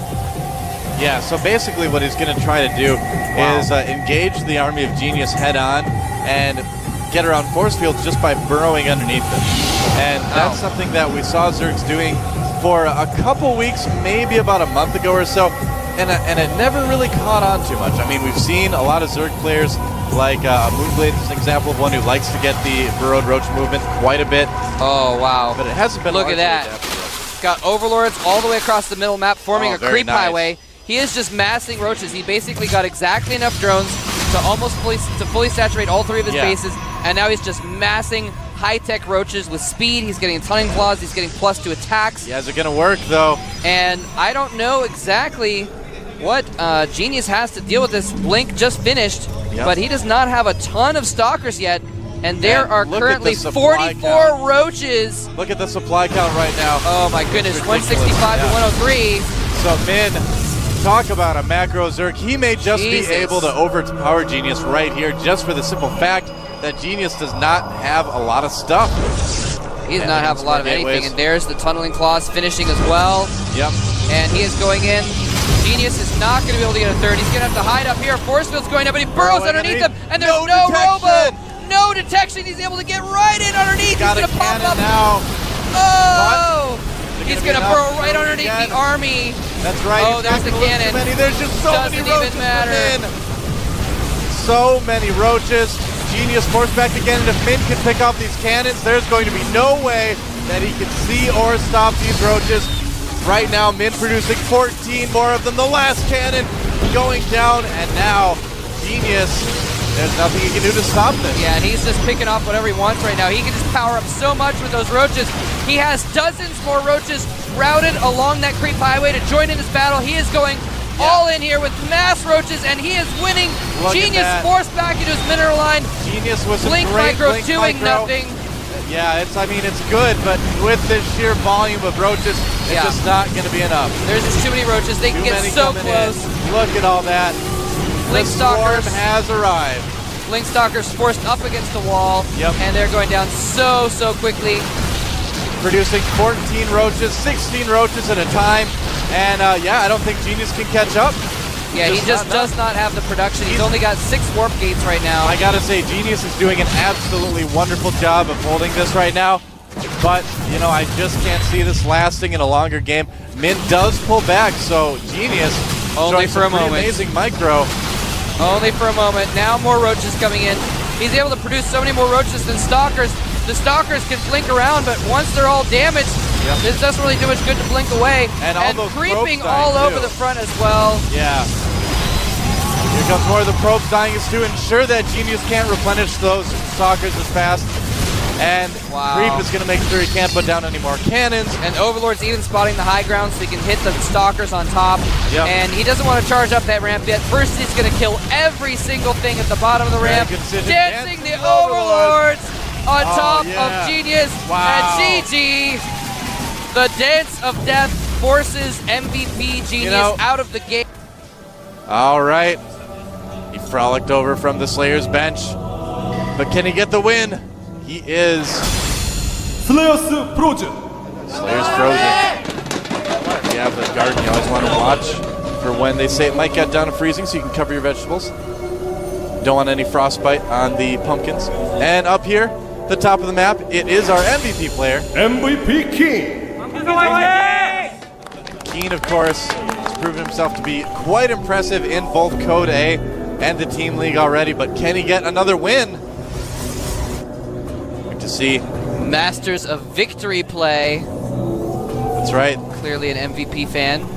Earlier, I don't think we got a shot of it here, but there are actually 3 girls with M, V, and P pasted on their foreheads with post-it notes. Wow. Some more MVP supporters in here. Yeah. This place is packed, man. Yeah, This place honestly, is- it's only a few times have I've seen so many people in here. One was for the Team League Finals last year, or last season. Seems like a year ago. Last year. So long. A little bit of pro brass going out from Slayers Frozen. SCV number 2 says none of that. Yep. It's like, get out of here. Probe's like, give me your wallet. Now we do have Slayers Frozen going for pretty standard build, and Keen is scouting the wrong direction. So even though Frozen got a really good scout in there pretty early, Keen's not going to find out what Frozen's doing for quite a while. Yep. Not going to be caught off guard by anything too sneaky though. Yeah, so both players opening very, very standard. It's a map where cheese is, I would say, cheese is fairly easily found on this map. The places where you would hide a lot of things are, not that out of the way. There's a lot of paths. Yeah, and it's really large. You're not guaranteed to scout your opponent very early true, either, too. so it's hard Yeah. to really target your cheese in the right place. Yep. There's Day 9 again. Is he doing that? I didn't know he knew how to write Korean. It's not the real Day 9. Really? No. Looks like it. I don't know. Probe hiding in the bushes. Eating some And shrubs. Looks like it's going to be a fast expand from Picking Keith. some vegetables. Yeah. Yeah, this is a very large map, and larger maps tend to favor that economy style, getting fast expansions. And so I wouldn't be surprised if both players actually did some kind of expansion. Although actually, Slayers Frozen is chrono boosting out Warp Gate, and he's got 2 gas going already. Makes one wonder, doesn't it? It makes me wonder, and I am certainly one person. Now, Keen does, of course, see all this going on. He's got an SCV just kind of chilling out in the base, and Keen is also doing some searching for any sort of hidden tech or proxy pylons or anything like that. Yeah, when you see the 2 gas there and nothing in the base, you might think, uh-oh, hidden Stargate or something like that. Yeah. Now, I would imagine Frozen might be going for DTs. That's kind of thinking, actually, production tab does show a Twilight Council, so there this you go. could be DTs. Then again, Blink Stalkers are quite good on this map. There is no ramp, so they can just walk up and hit whatever buildings are being used to kind of blockade things. Yeah, and a couple more gateways going down. Yeah. Could also be, very Interesting. fast Zealot charge as well. I mean, a lot of different options. That'd be pretty fast. Most likely Blinker DTs, though. Yeah, he's definitely going for something really aggressive here because he still has not gotten an expansion. He's not saving up money for an expansion either. Looks like it will be Blink. And he's continuing to chrono boost out Blink. Yeah, and early Blink Stalker push like this can be pretty powerful. Yeah, Green's especially if you can somehow get sight of the high ground. You Yeah. can go in and blink on in the back or something like that if you want to. Yeah, just bypass the bunker altogether. I'm Yeah. sure that's probably what he's planning. I mean, it's a nice big ramp. Sometimes players will even actually like suicide a stalker, run it by, and blink it over just so they have vision of the high ground to get the rest of their stalkers in there. Yeah. And wow, he's expecting something. Keen Yeah. putting down 3 bunkers at the front. But they're not going to be too helpful if all those stalkers blink in like they're planning. Oh, he could actually that's blink interesting. across there. He would need some kind of way to get vision. That's probably just forward pylon, but it does get spotted by Keen, and now Keen knows that something's coming. I wonder if that pylon, even though the warp-in radius is not that big, I don't know if he can, I think he can maybe see the edge and blink. I don't think so. Well, I mean, there. he would need something to gain vision. That's the thing. And, well, let's see if he can get up there with a single stalker. How is he going to do this? Because he doesn't have any way to see up there. No, he does. He had vision of the edge like I thought, and now he gets all the stalkers in. He's going to actually target down the Tech Lab. Tech Lab goes down. Stim is canceled, and he can actually get away over here and Killed blink quite back. a few SCVs as well. Wow. Blinking out. And, wow, so I guess you can get just to the edge of that other side, and all the bunkers are empty. Bunkers going down. Wow, what a great build from Frozen. I'm so impressed. I had no idea that you could get vision across there with a unit. And some really nice blink micro, blinking back the damaged ones. That was actually really, really good blink micro. That's so interesting that you can get a unit right to the edge of there and see across. That blows my mind, man. All right, so that bunker, it's going to go down. Not enough repairing. Yep, and now Keen's definitely in a bit of trouble here. Nice blink micro. More Stalkers are going to be on the way soon. And I think Keen might get taken out. We're going to see an even score again. Frozen might be able to use this special strategy to take him out. He's warping in more Stalkers to join into the battle. The Marines are slowly going down, and he has nothing left. Keen with only a few units in production. More Stalkers going all the way into his main, picking off the mules as they run for cover. And this is going to be it. Keen pulling his SCVs. And it can't save that bunker. Can't save Keen. More Stalkers blinking across just to spite Keen. And wow, that is it. Wow. The game has begun over here in the red. Our Terran player named himself after Slayer's Boxer. He is up here in the blue, formerly known as Zergbong. He has not lost a game yet in this tournament. He is the one, the only Nesty. Excuse me. Right. Well, Nesty, as you said, he has not lost a single game in this tournament. Now, there are a lot of differences between this guy and between Fruit Dealer, which so many people love. And I want to go over a couple of those right now. Fruit Dealer, he's kind of on a tightrope the entire game. He's very risky at times. Right. On the border of risk and being safe, getting a lot of upgrades at once, double expanding quite often. In the meantime, Nesty never looks like he's even in trouble. He plays a very laid-back defensive macro style most of the time.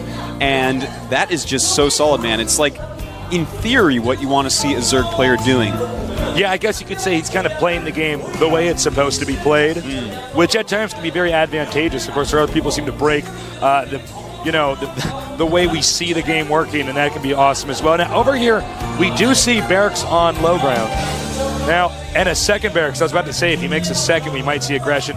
Sometimes we see these players wall in this region, and then go ahead and get the command center up over here. Now. So, with the Zerg going for a fast expansion, I mean, this could be pretty bad news for Nesty right off the start. Absolutely. In fact, over the past week, I have been playing a lot of StarCraft II, and I have to say that already going 14 hatchery is risky again. In fact, it's more risky than before the patch, because now when Terran attacks you, he also has some economy behind him. So this could go very well for Boxer. It's very hard to stop. On most maps, you can simply kill the Zerg hatchery. Now, this is a much longer map, so it could be a lot harder. We'll have to see if he's worked out these timings just right. And he sees the hatchery now. And just as Artosis said, it's risky. It looks as though Boxer, nicknamed Boxer from the foreign scene, is going to be moving in here for an aggressive play. Double SCV.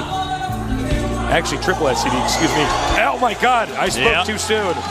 About almost a dozen SCVs here moving forward. This is not going to be a long game.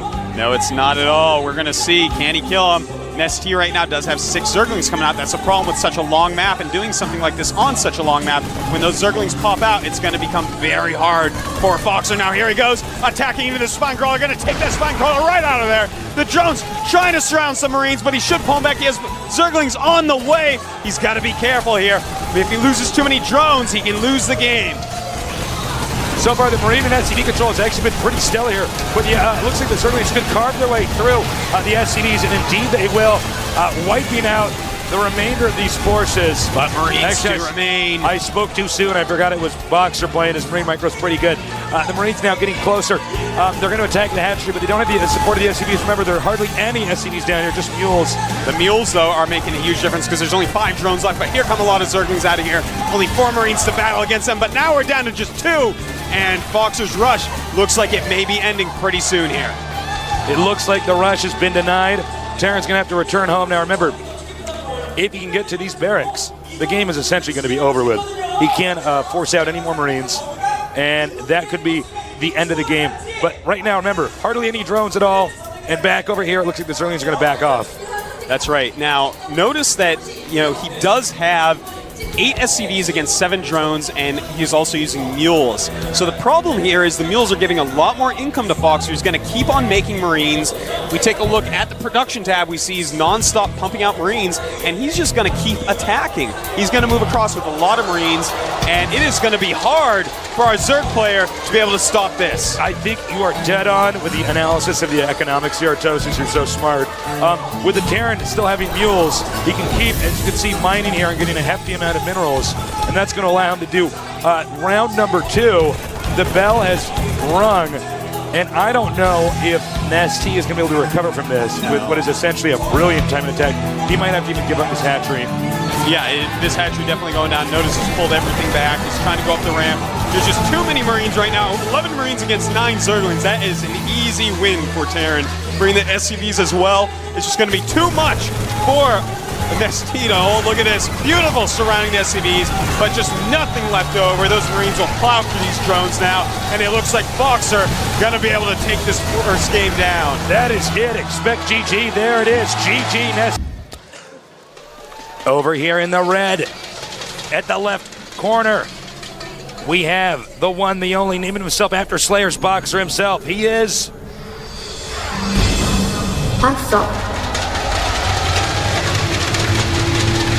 Down here, also at the bottom left, but more towards the center bottom, formerly named Zerkbong.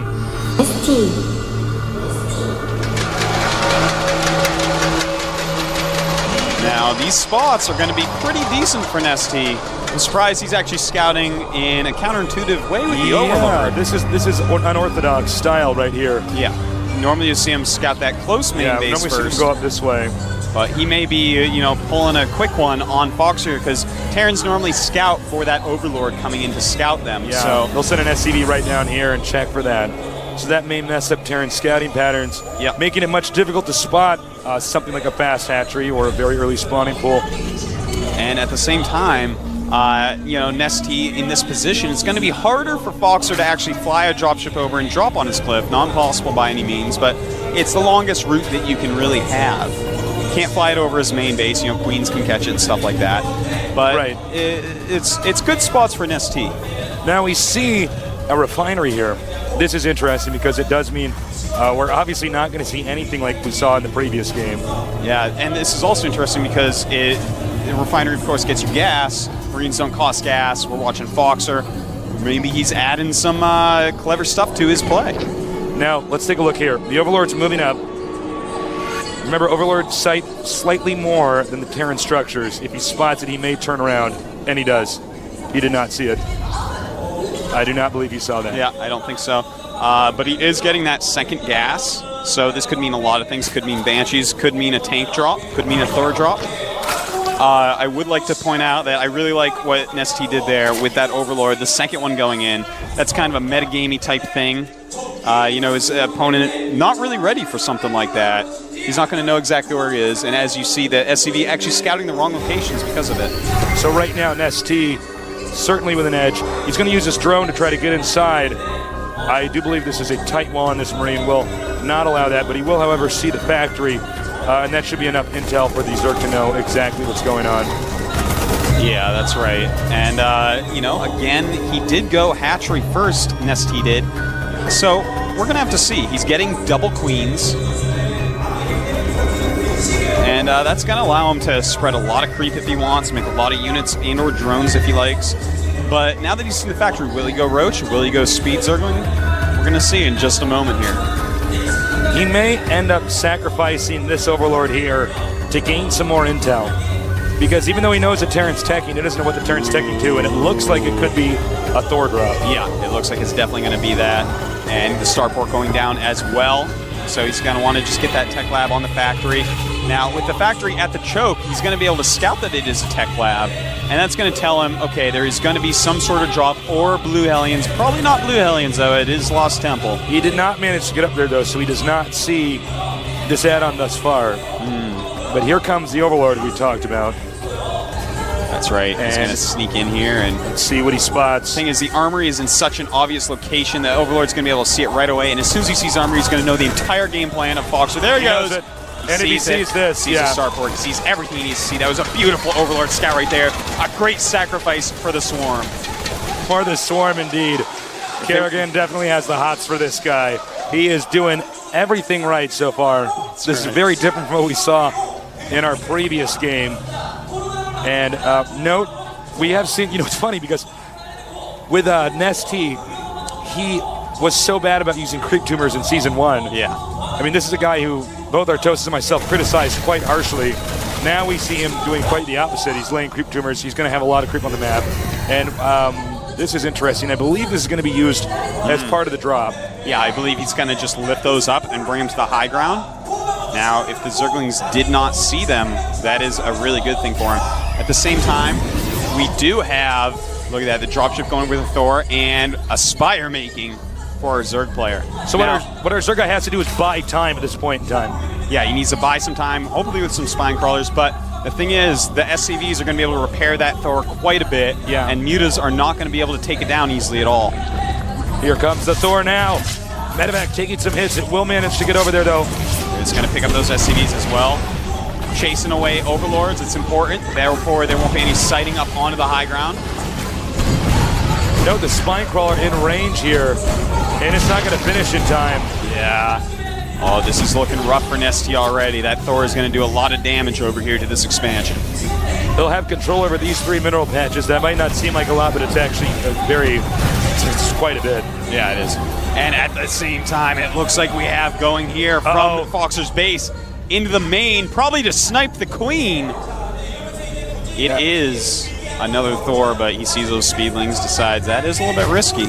Yeah, Nesty's doing a good job over here. He doesn't want to let the Thor get on the ground. He can just surround it. And there he goes. He's going after that Queen. He wants to kill that Queen, and he takes her out. He takes out the Queen. Things are already not looking good for Nesty. Meanwhile, another drop over here. 10 kills, make it 11. Oh my God, is he going to lose this game as quickly as he lost the other one? I think it's actually very possible. Yeah, this is pretty crazy here, man. This is a hard map for Zerg, as we were saying. These Thor drops are just so good on this map. And those SCVs, they are worth their weight in gold right now, just repairing away. Nesty is going to have to come up with something pretty clever. I think he's going to probably counterattack with his Mutas as they pop out. He knows he can't take out on the cliff, but when he gets over there and sees what's over there, man, I think Nesty is going to just lose his rhythm. This is really scary. There's a lot of defense. He's not going to be able to do anything. He's being stopped at every turn. There's basically no way for the Zerg to deal with this, and everything he invested in was the Mutalisks. Another drop here. Just bringing the SCVs down now to help repair those Thors. 22 kills and 9 kills. Absolutely Oh my wild. God. I think that's drones, queens, you name it.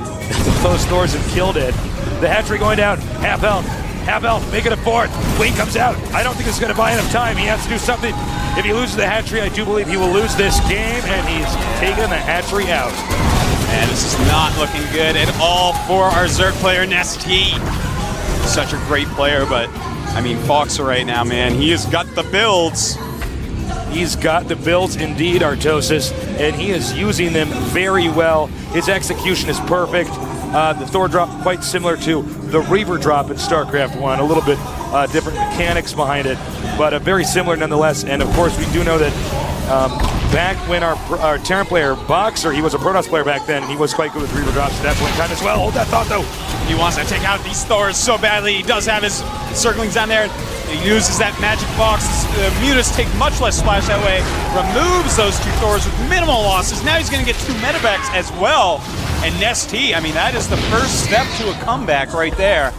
You can see he was actually going to drop again over here and did not manage to do that. Now, I know there might be noobs watching this, Artosis. Please explain, what is a magic box? You know, those Thors, they do a lot of splash damage to tightly packed air units. But when you have the Mutalisks spread out just a certain amount and you click very far away from them, they stay in a boxed formation where they don't clump up. And that allows them to take out units like Thors.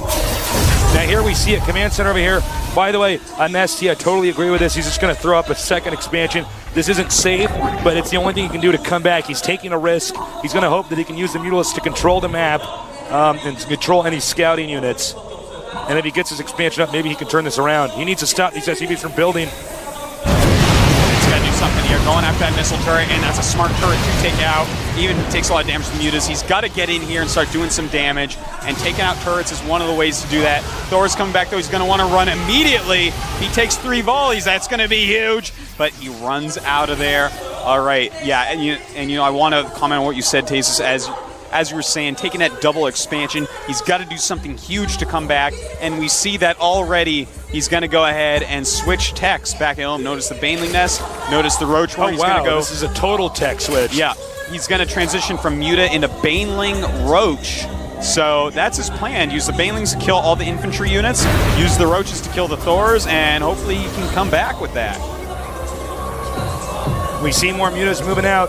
The Thors, however, and the Marines. He's got a small force out here, as you can see. He does not know about this expansion yet. My bet is he's going to push out. Note ST does have a lot of creep over here.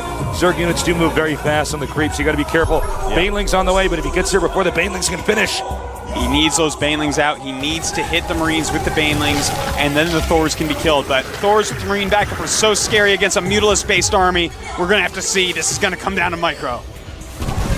Micro is what it's going to be. That's the name of the game. Unit control here. He's moving in.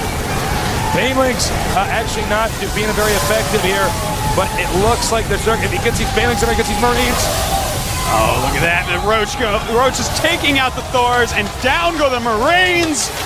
Nesty showing that he is, in fact, the best Zerg in the world.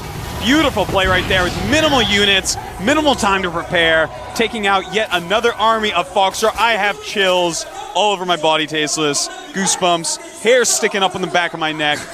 We are watching history right now. Nesty, man, this guy is unbelievable. Yeah, he's bouncing back quite quickly, taking out the SCVs, making the barracks. That's going to stifle the economy explosion here, and he's even trying to chase away this medevac. Yeah.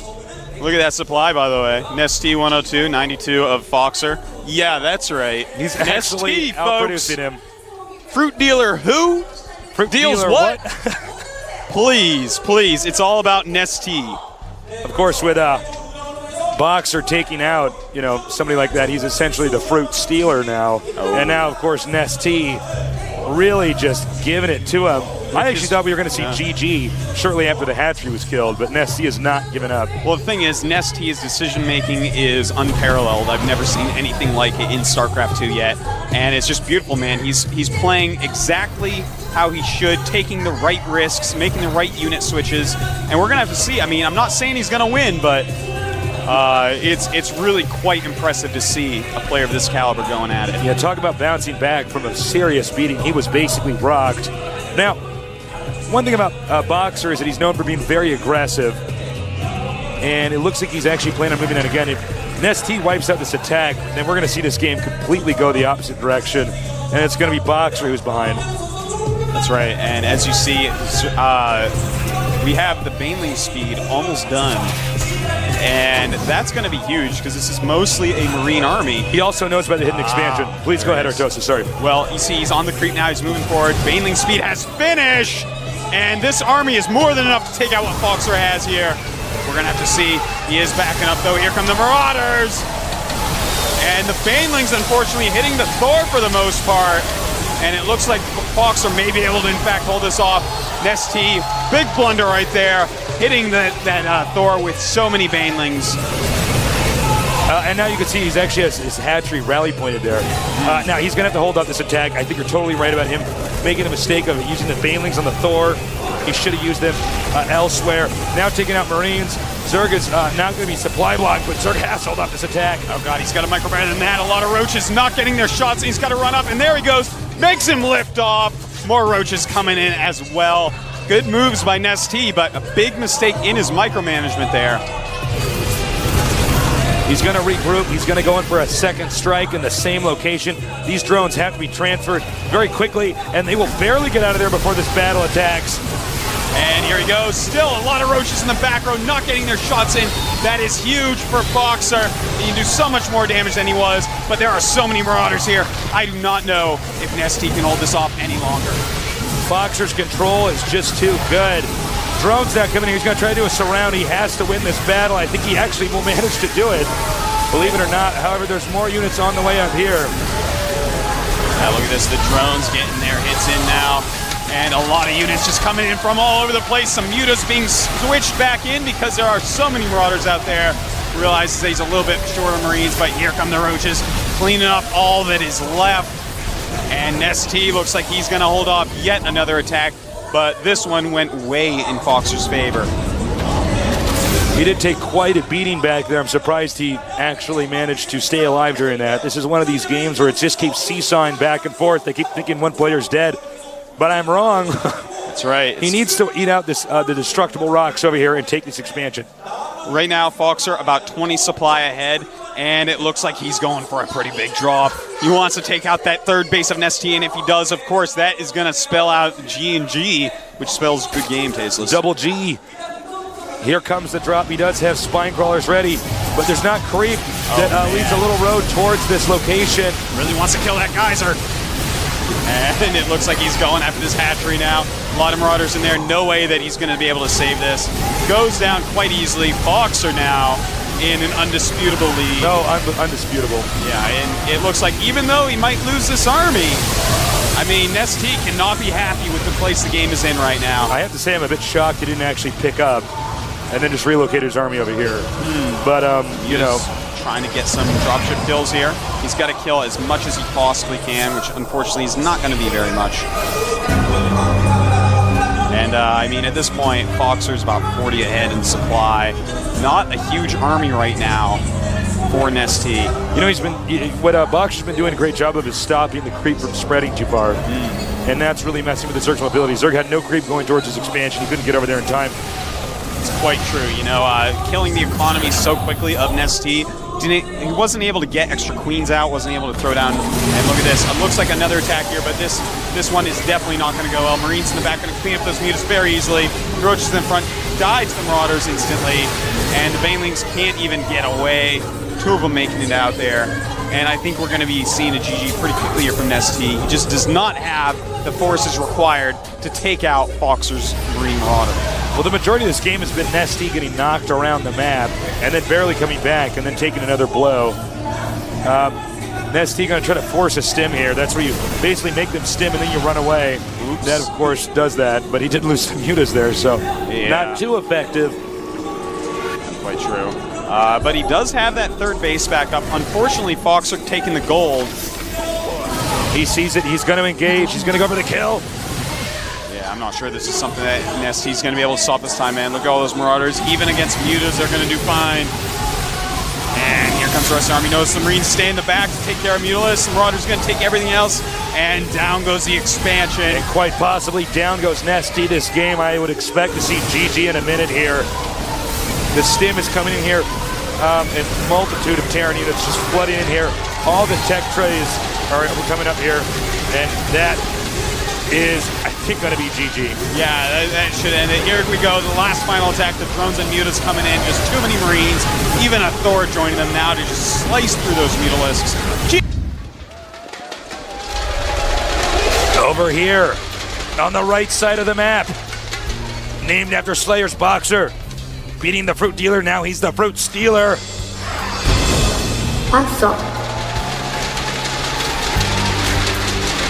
On the left side of the map, he was known as Zergbong, a very unsuccessful StarCraft I pro gamer. Now he's back here in the finals of the GSL. Nesty. Now, I want to point out a few things about this map, because this map is very unique. As you can see here, they are quite, I shouldn't need to turn the speed on this mouse, these are quite close by air. You also have a large ramp, so Terran can't really wall in. Now, if you follow me over to this location, there's destructible rocks. As we go upward, we see more rocks. You could take those out and get a quick path to your opponent's base here. But if you don't, then you have to go all the way around to where this Zelnaga Watchtower is before you can get to your opponent's base. Also note the island here can play a key role as well. Yeah, the island, we don't see it used quite as much, but Terran, of course, is the race that we see it used most as, especially if we see one of those Banshee builds we were talking about. You know, sometimes you don't have the units on the ground to really hold off counters, so you want to go ahead and take the island because it's easy to defend with your air units. So we'll just have to see if that's something that he has decided on doing. But, you know, so far, we see, a very quick hatchery by Nesty. That's kind of standard for this map because, as we were saying, you know, you can't really do the Marine SCV rushes as well on this map. So this is a map where we're really going to see Nesty basically go uninterrupted. at least for the very early part of the game. Now notice no gases quite yet. He is producing some Marines though. He may expand down here. Yeah, it looks like he's going to be a fast expansion for sure. Now, I don't think he's going to even... Ooh! Whoa, interesting. Ooh. Awesome. Whoa. All right, so he's going to actually expand to the island here. Yeah, in this region right here. In fact, we might see something completely crazy like a double expansion. I could buy it, you know. If you expand fast up there, you can't be attacked quickly by Zerg. They either have to get Mutalisks or they have to get drops to attack it. So, or a Nidus Worm, but who does that, LOL. So I don't know. We're going to have to see what he wants to do with this. But he is getting double gas now, so kind of interesting. It looks like he wants to jump up the tech tree real quick to follow this up. Now, there's a lot of different things he can do after he double expands, as Artos has said. So we don't know what tech pattern he's going to follow. But if he's getting double gas, he's going to follow some type of tech-intensive pattern. Yeah. Thors, Banshees. Yeah, it definitely could be something like that. And I think it would be actually a good choice as well. Maybe a delayed Banshee type build could be very powerful. You just got to watch out for Mutalisks. Now note Nesty's placement. He has an Overlord over here. So he sees there's no expansion thus far. And he has this Overlord, which he's using as a peak. And it looks like he's going over. He has loaded that up with 5 SCVs, so you can start mining efficiency really quickly. And at the same time, a factory being made for Boxer right there. Now Zerg is going to drone up, but remember, Zerg is in the dark. Zerg doesn't actually know what his opponent's doing. He's still playing somewhat of a guessing game. He will probably sacrifice an Overlord to find out. And here comes an engineering bay. Oh. And double eBay. So he wants a nice tight wall in right there. Double eBay all the way. I know, man. I wonder, is he going to go for double upgrades? I'm feeling like he's going to. I think so. Which is really uber interesting to me. That would be a great reason for that double gas. So he might just be going like, hey, guess what? I'm Foxer, but now with upgraded Marines. And I gotta tell you, that is pretty scary as a Zerg player. You know what I like about this is that we sort of put this guy in a box as far as his play style. Yeah. But now that he's in the finals, he's branched out to all sorts of different openers. Well, he is Boxer, so boxes are something that he can get his way out of quite easily. So he's got double upgrades here for the infantry. Wow. He's going to have 1-1 Marines very fast. And I think we're going to see a ton of barracks here in a minute. Yeah, he's going to just suddenly drop like 400 barracks and get a bunch of tech labs to upgrade everything. But hold that thought. He sees the island. That's right. Now, ST not really making anything yet that can attack that island. We're going to have to see what tech path he chooses. Now is the time. He's got that layer up, as you see. Yeah. But he hasn't chosen his tech. Ah, there we go. Nidus Worm. Where is it? Where is that Nidus Worm? There it is. Nidus Worm, Roach Den, Baneling Nest. Roach Warren. Now he has double Viking here. He wants to bully Overlords out here. This is smart. Yeah. But he has to get this Overlord. Yeah, he's not going to have a lot of time to do this with. He's got to remove that Overlord immediately. And if he sees that coming out, though, he can land the Viking. The Nidus Worm is almost done. It's going to start. Is he going to get up in time? Will he get up in time? There's not much time left. He is making it somewhere. There it is. It is there. Right here. And SCV's coming down, but will they be able to kill it in time? I don't think so. Benny Roach is Zergling's going to pop out. And here come the Zerglings. But they are going to get the Nidus Worm at least, which means a medevac drop can save the day here. Yeah, and medevac drop or bring those Vikings over to battle with the SCVs. Looks like the Vikings are going to go immediately. Also, medevac's being loaded up. And another Knight's going up. A very smart move there by Nesty. Going to land in time to turn those SCVs around and start attacking these Zerglings. Here come the Marines, and it looks like Foxer may, in fact, be able to hold this off. He's just got to get rid of this Nidus Worm. Nidus Worm goes down. And he has kept the island expansion alive. Meanwhile, Nesty, in an attempt to hurry up and catch up this game, is going to go for the gold. It's a good move. Very smart move. He's got to go for the gold, man. You got to go for the championships. There's no turning back now. That's right. You don't want your silver medal. You got to go for the gold base. And it looks like we're going to have a little drop. Yeah, some Zerglings, some roaches in here. This should be enough to take out this drop here. He does have 1-1 though. This is not going to be what Nesty is used to dealing with. And Boxer does run away. Now, by the way, speaking of barracks, Mani Barracks. Yeah.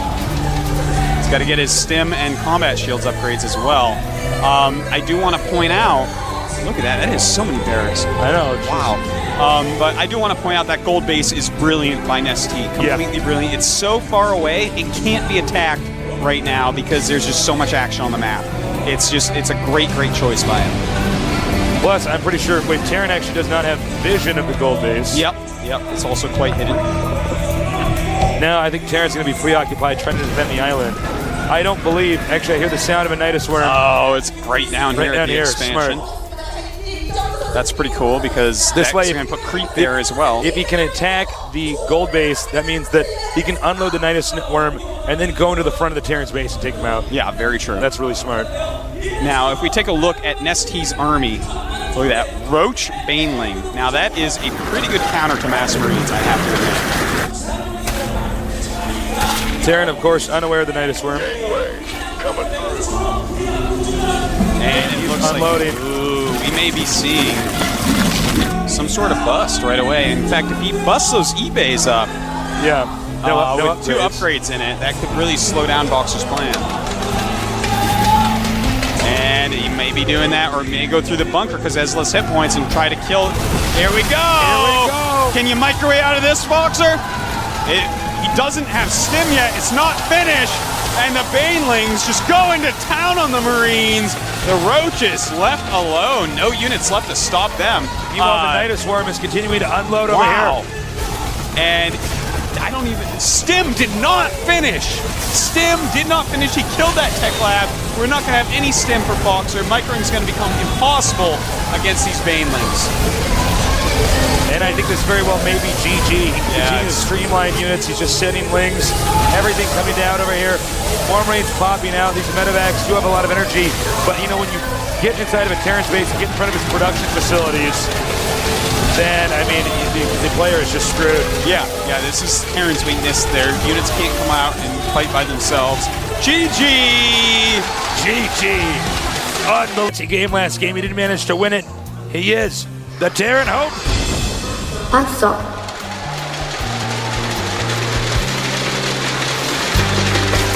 Down here, at the bottom right side of the map, formerly known as Zergbong, coming back in that previous game. Also a delicious drink. Nesty. It is a delicious drink, Bezos. Has Nesty figured out how much free advertising they're getting off this guy? I just really would like to know that. I know. I really want to know. I want the Nesty people to be down here. I just want them to be aware. Yeah. Of all this free advertising. I just want the CEO, who's already like a huge millionaire, just be sitting there smiling, watching the games of this guy. And just drinking his Nestea, just wiggling around in his chair like, I hope he wins. Now, remember, guys, this is a one-on-one map, so we can see risky play. So far, nothing out of the ordinary. Usually risky play is identified by, for instance, a Terran building a structure outside of his base. Yeah, that's right. And, we could see something like that here, but the map, it kind of favors Terran because that third base is so hard for Zerg to get, and of course Zerg has to stay up a base on its opponents. Yeah, sometimes they take that, sometimes they take one of the side ones, but there's not a lot of bases on the map. It's not very far to the third bases, and ooh! Uh-oh! All right, well, we are going to see. This is an anti-14 hatchery build. And guess what he did? A 14 hatchery build. That's right. This is going to be pretty deadly. Yeah.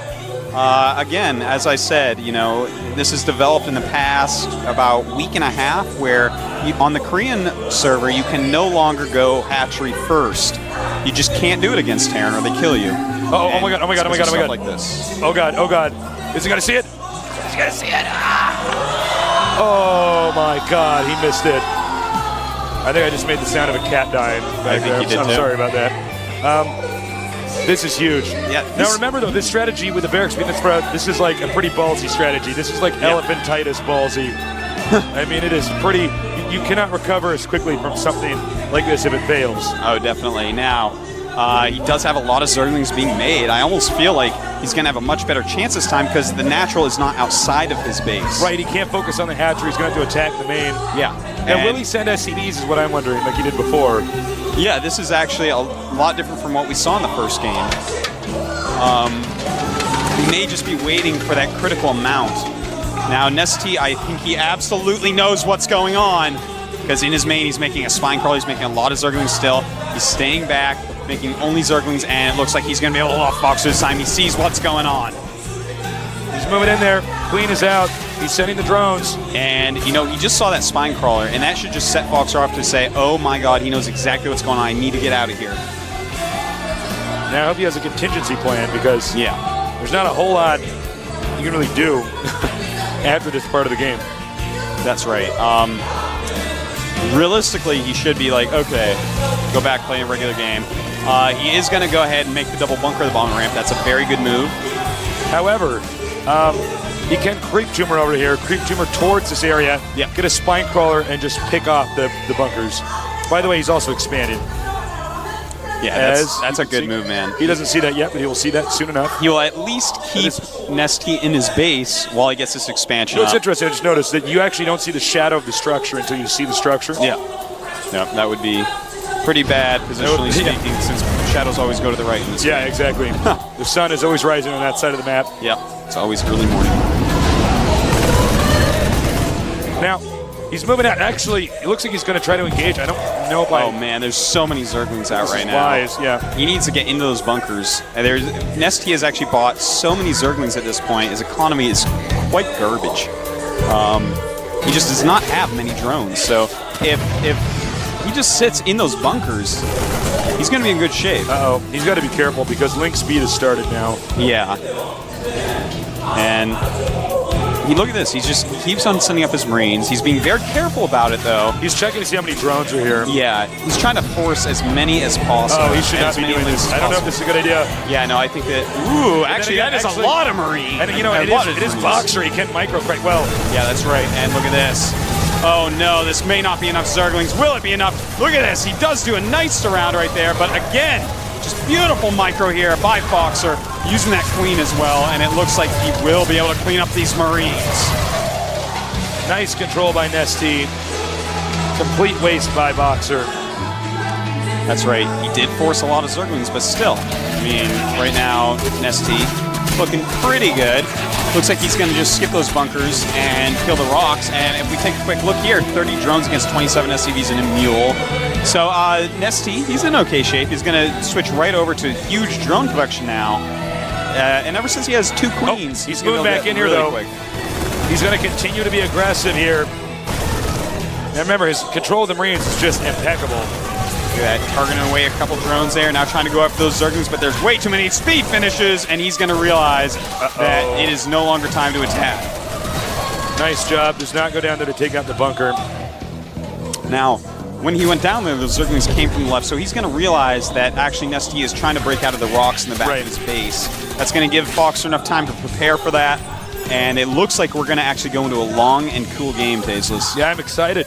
Yeah, absolutely. Stim and combat shields being researched. So Boxer doing what he's known for best, with just focusing on Marines here. That's right. Now Nesty, he is going ahead and attacking there, but in the main base, we have a little something that we learned from Kyrix. It's a Baneling nest. So we're definitely going to see him do some Kyrix style, see if he can't bust Boxer up. And this is going to be quite interesting because we've already seen that unbelievable X-Wing entering the Death Star timing from the game number 3 over here.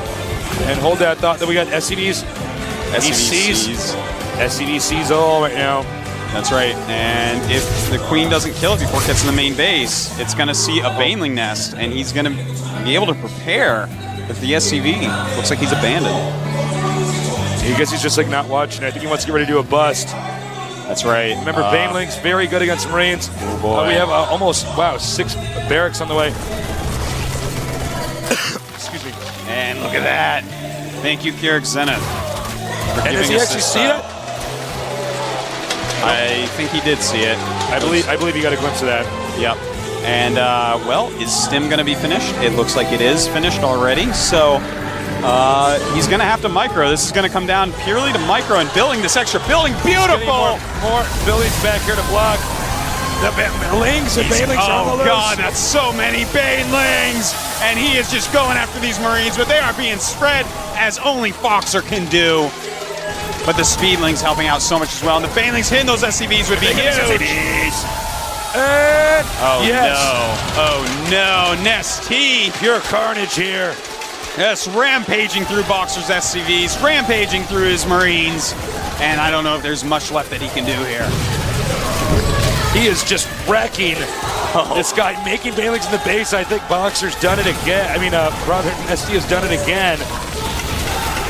Yeah, that's right. Look at this. He's trying to hold off as best he can with all these Banelings coming up. He knows already. It's done. Yeah, he knows that this is over. Double G, folks. Double G coming up. You know what that coming up. Spells G to the G. Spells GG. Spells GG. Good game. It means he's going to get out of here. These mules probably wish they weren't landed here. Spreading those SCVs as much as possible. But not taking the bait. Ring around the rosy there. That's right. More Zerglings just coming in, and Fox are trying every little trick in the book. Really smart moves here by Foxer, spreading those SCVs, trying to buy time to make Marines, trying to hold this off as best as he possibly can. It's really quite impressive.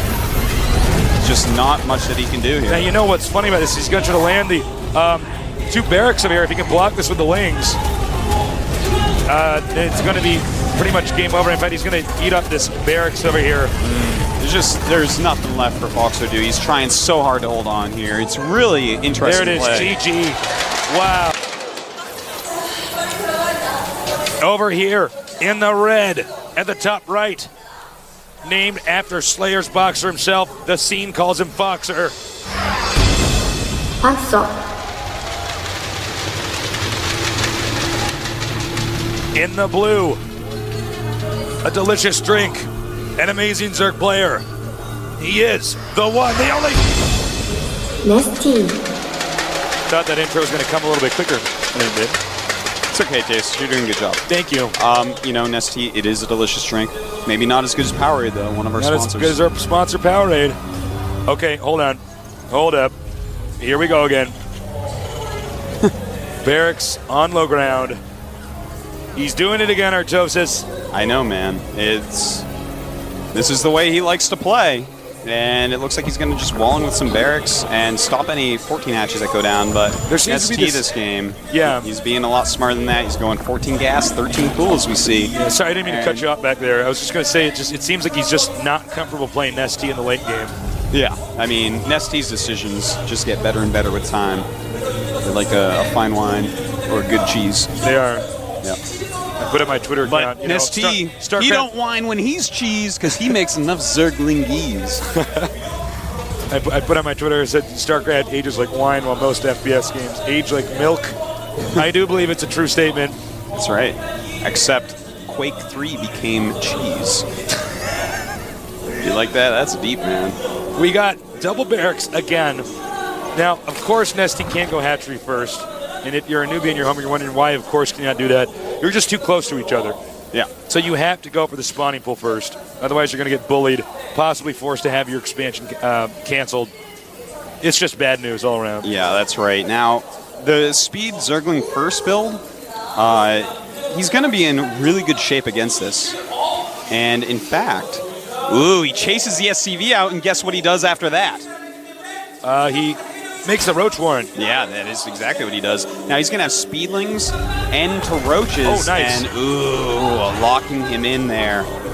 That's kind of gross. Now, the best way to take out exactly what's going on here, he's already making the Roach Warren, he's already getting Zergling speed here. He has a good number of Zerglings, he's getting double bunkered in.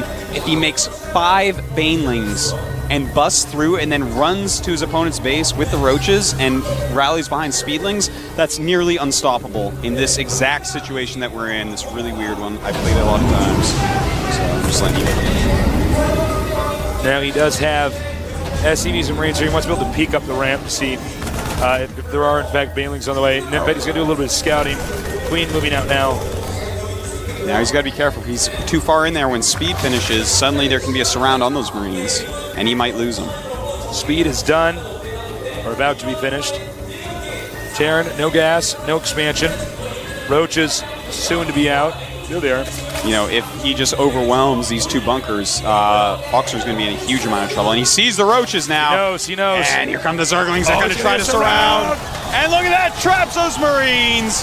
No SCVs left as well.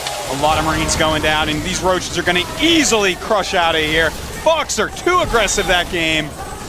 And it looks like he's going to be in trouble, Tasteless. He's going to take this bunker out. Take the Marines out. He backs up, but he wants to just get rid of this one bunker. If he can just get rid of this one bunker and regroup. And now he should really attack that before it gets salvaged. It does get salvaged in time. That's right. Now, a lot of Speedlings are being rallied in as well. Now, we're going to have to see, can he bust through here? 2 bunkers are being made. If he can get those Marines in the bunkers, he should be fine. But, oh, it looks like he may, in fact, be okay. But it looks like Nestea, man, he's going to... Oh, wow, he just canceled his Baneling nest. Oh, my God, this is so awesome. The level of decision-making that we're seeing here, you know, he's in a lot of trouble, and he was like, okay, I'm going to go Banelings and keep on trying to bust. And then he realized, no, actually, that's a terrible idea. And instead, Nestea is going to go ahead and expand. This is the type of decision that you almost never see made in this game. Yeah, normally you see people panic. They start to just get aggressive, get all in. And in fact, he's not going to bite. As you said, he's going to go over the expansion. Probably drone up. He's just trying to control the scouting SCVs coming out here. Of course, right. Terran does not know about this expansion. That's right. You may be expecting an all-in. You know, he's going to keep on making Marines, keep on spreading them out. And now he scans and sees it. Smart move. These guys are both playing so well, Tasteless. I'm very happy. Yeah. I'm a very happy boy right now. You're a happy nerd? I am. This is a pretty epic match that we've seen already. Very back and forth. And he is going to make the Baneling's nest now. Yep. At a more appropriate time. That's right. Now, the one scary thing is the Marines, they are coming, Tasteless. The March of the Marines. Now, he may not have enough to hold this off. He has to make roaches to try to hold this off. Allowing the roaches to take damage first so the Lings can slip in there. Yep. And these Marines, they may, in fact, go ahead and take out this hatchery, and that would be not good for Nestea. He only has about maybe 5 seconds to decide if he wants to cancel that hatchery. Is he going to do it?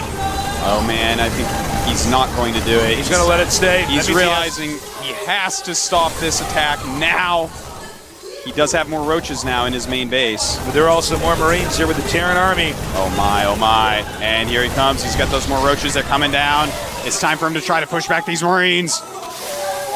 And it looks like he will. Terran may be gearing up here for a second attack. He is cranking out a lot more Marines. This is, of course, not allowing the Zerg to make drones because they make all their units from the same structure, the hatchery. Yeah. And that means that they really, I mean, the more pressure you apply to them, the less workers they can get. And what that means in the late game is that the less workers they have, they don't have an army to deal with yours. You know, it looks like right now Nestea has decided to go back into an all-in. Yeah. I support this decision, Tasteless. He's in a terrible spot right now. Just great play so far by Foxer. The pressure has been just perfect so far. Now we see Banelings are on the way. He's going to go for one of these bunkers. You can see he's already salvaging one. Nestea actually going to make a bunker here on low ground. Looks like he might be preparing for a slow push across the map. Yeah. Probably thinking that Nestea is going to drone up, but actually Nestea is not doing that whatsoever. Now, the problem is Siege Mode is about to finish. He's got his second factory being going up right now to produce more Siege Tanks. Siege Tanks in Siege Mode, Tasteless. Roaches, Lings, Banelings without speed. Oh, they all just die. They just die, and this could look pretty gross in a moment here. We're going to have to see, though. One tank sieged. Here we go. When these Banelings finish, he's going to do it. I think he even sees what's going on right now. And here he goes. Roaches first to try to take any shots. Here come the Banelings. And, oh, that siege tank. They are doing so much damage. Those siege tanks running back is Foxer back past the bunker, trying to break through. Can he do it here? He's got a lot of roaches left, but that siege tank doing just so much damage. Here come the SCVs, blocking the roaches and repairing the siege tank. And I think we're going to see a GG from Nestea any second. Wow. He barely held that off, but of course, with everything else coming out of these factories and barracks, he's able to replenish his army quite easily. As you can see, Zerg 4 drones here. And about 18 drones over there. Yeah, this is just looking completely unwinnable from the Zerg side. Nesty is looking like he is in so much trouble here. A very hard map. He's getting so close with those bunkers. Tasteless, that was quite right. It is a slow push with bunkers. He realizes how far ahead he is. He says, you know what, all I need to do is just push over very slowly and kill Nesty. Nesty is running out of oxygen fast, and pretty soon he's going to suffocate here as these Terran structures, the bunkers, even having supply depots here to kind of interfere with anything trying to get in front of the siege tank. He will eventually reach this point over here where he can hit the hatchery down here. Yeah, that's quite true. He can just float a barracks over there at that point. And this is just like an impenetrable defense. Right now, Nesty needs either Mutalisks or needs drops, but unfortunately, he's just started his lair. So really, he has no speed, no mobility, no way to get around this ridiculous push we are seeing from Boxer. It's just such a deadly strong push.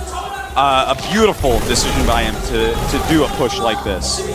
You can see even peeks up here, takes out a creep tumor. And I give this game no more than 5 minutes. Oh, absolutely. Look at this. He's pushing forward now. It's going to be, here he goes. He is ending this Tasteless. With just Banelings left against this many siege tanks, I don't think those Banelings can even kill these siege tanks if they group up in a ball for him. Yeah, there's just no way. You can see he's using the Marines as spot here. And I think that's basically it. Nice. There's that Marine spread we know so well from Boxer. Yeah, and over here in the red. He's up in this game. He could take it home. Named after Slayer's Boxer. He is. Awesome.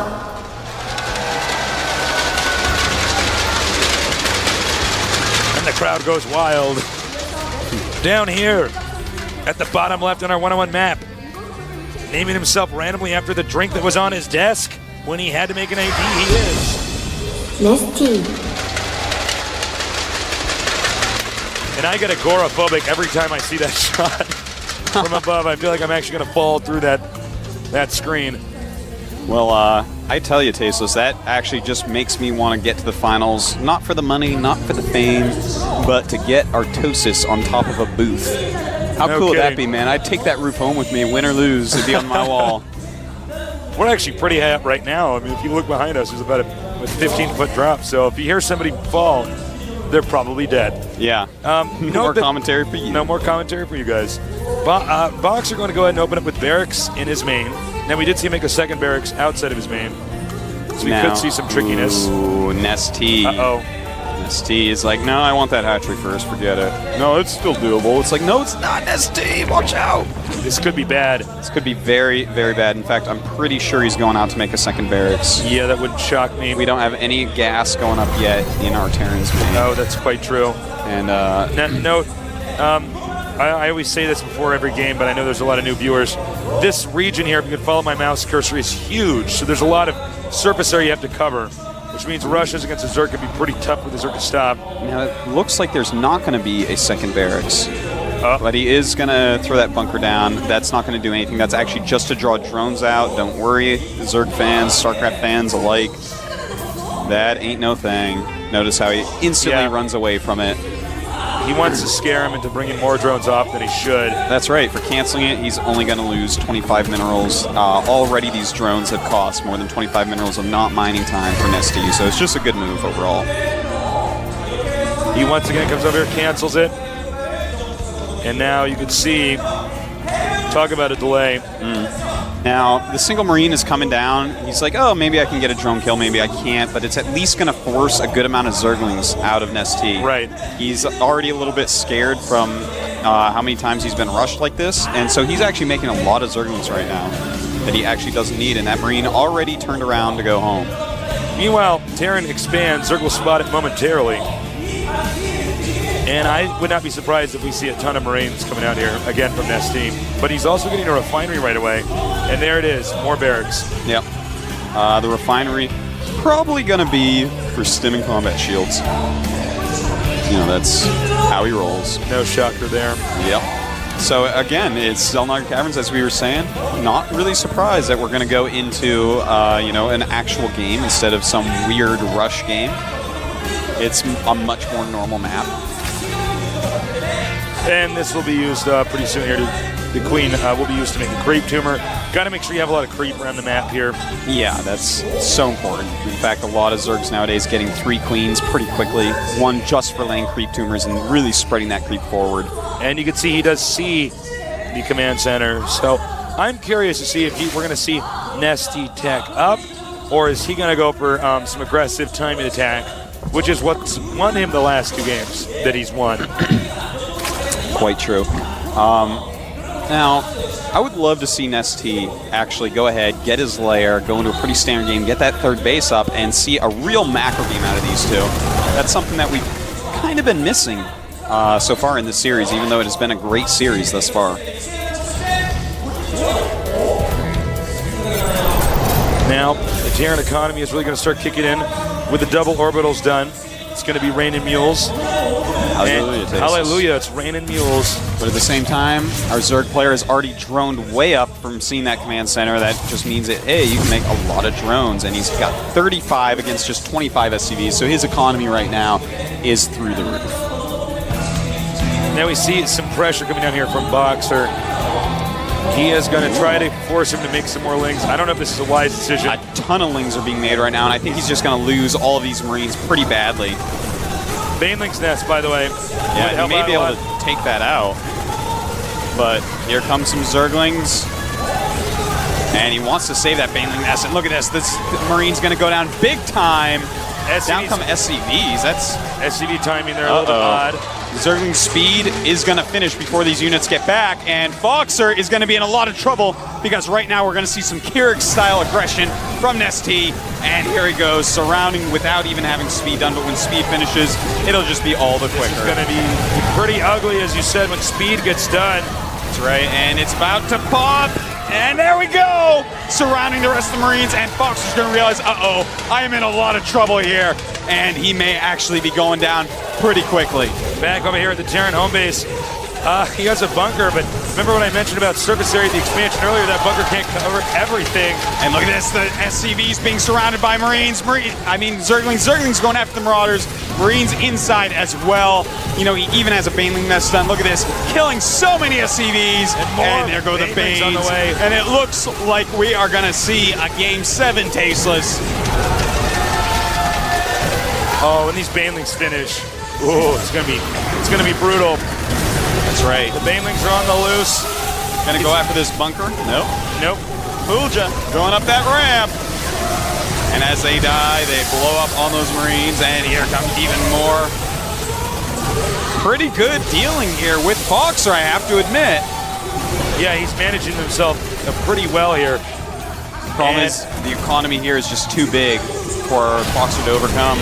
Yeah. Yes, more and more Speedlings coming up, surrounding some Marines, hitting some more SCVs. There's so few SCVs left, only 14 left right now. And you know, this is one thing about Nesty is he just always manages to get in here with these perfect timing attacks, handling himself so well. You can see the SCVs can't take too many more blows, and these Banelings are about to get done. No!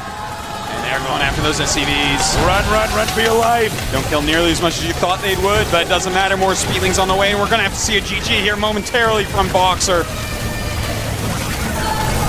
He runs in there, he takes out these Marines. That's right, and cancels the Banes even. He's like, wait a minute, I don't actually need Banelings. Yeah, just need his Marines to get hit by these Speedlings. And that does it, guys. Out.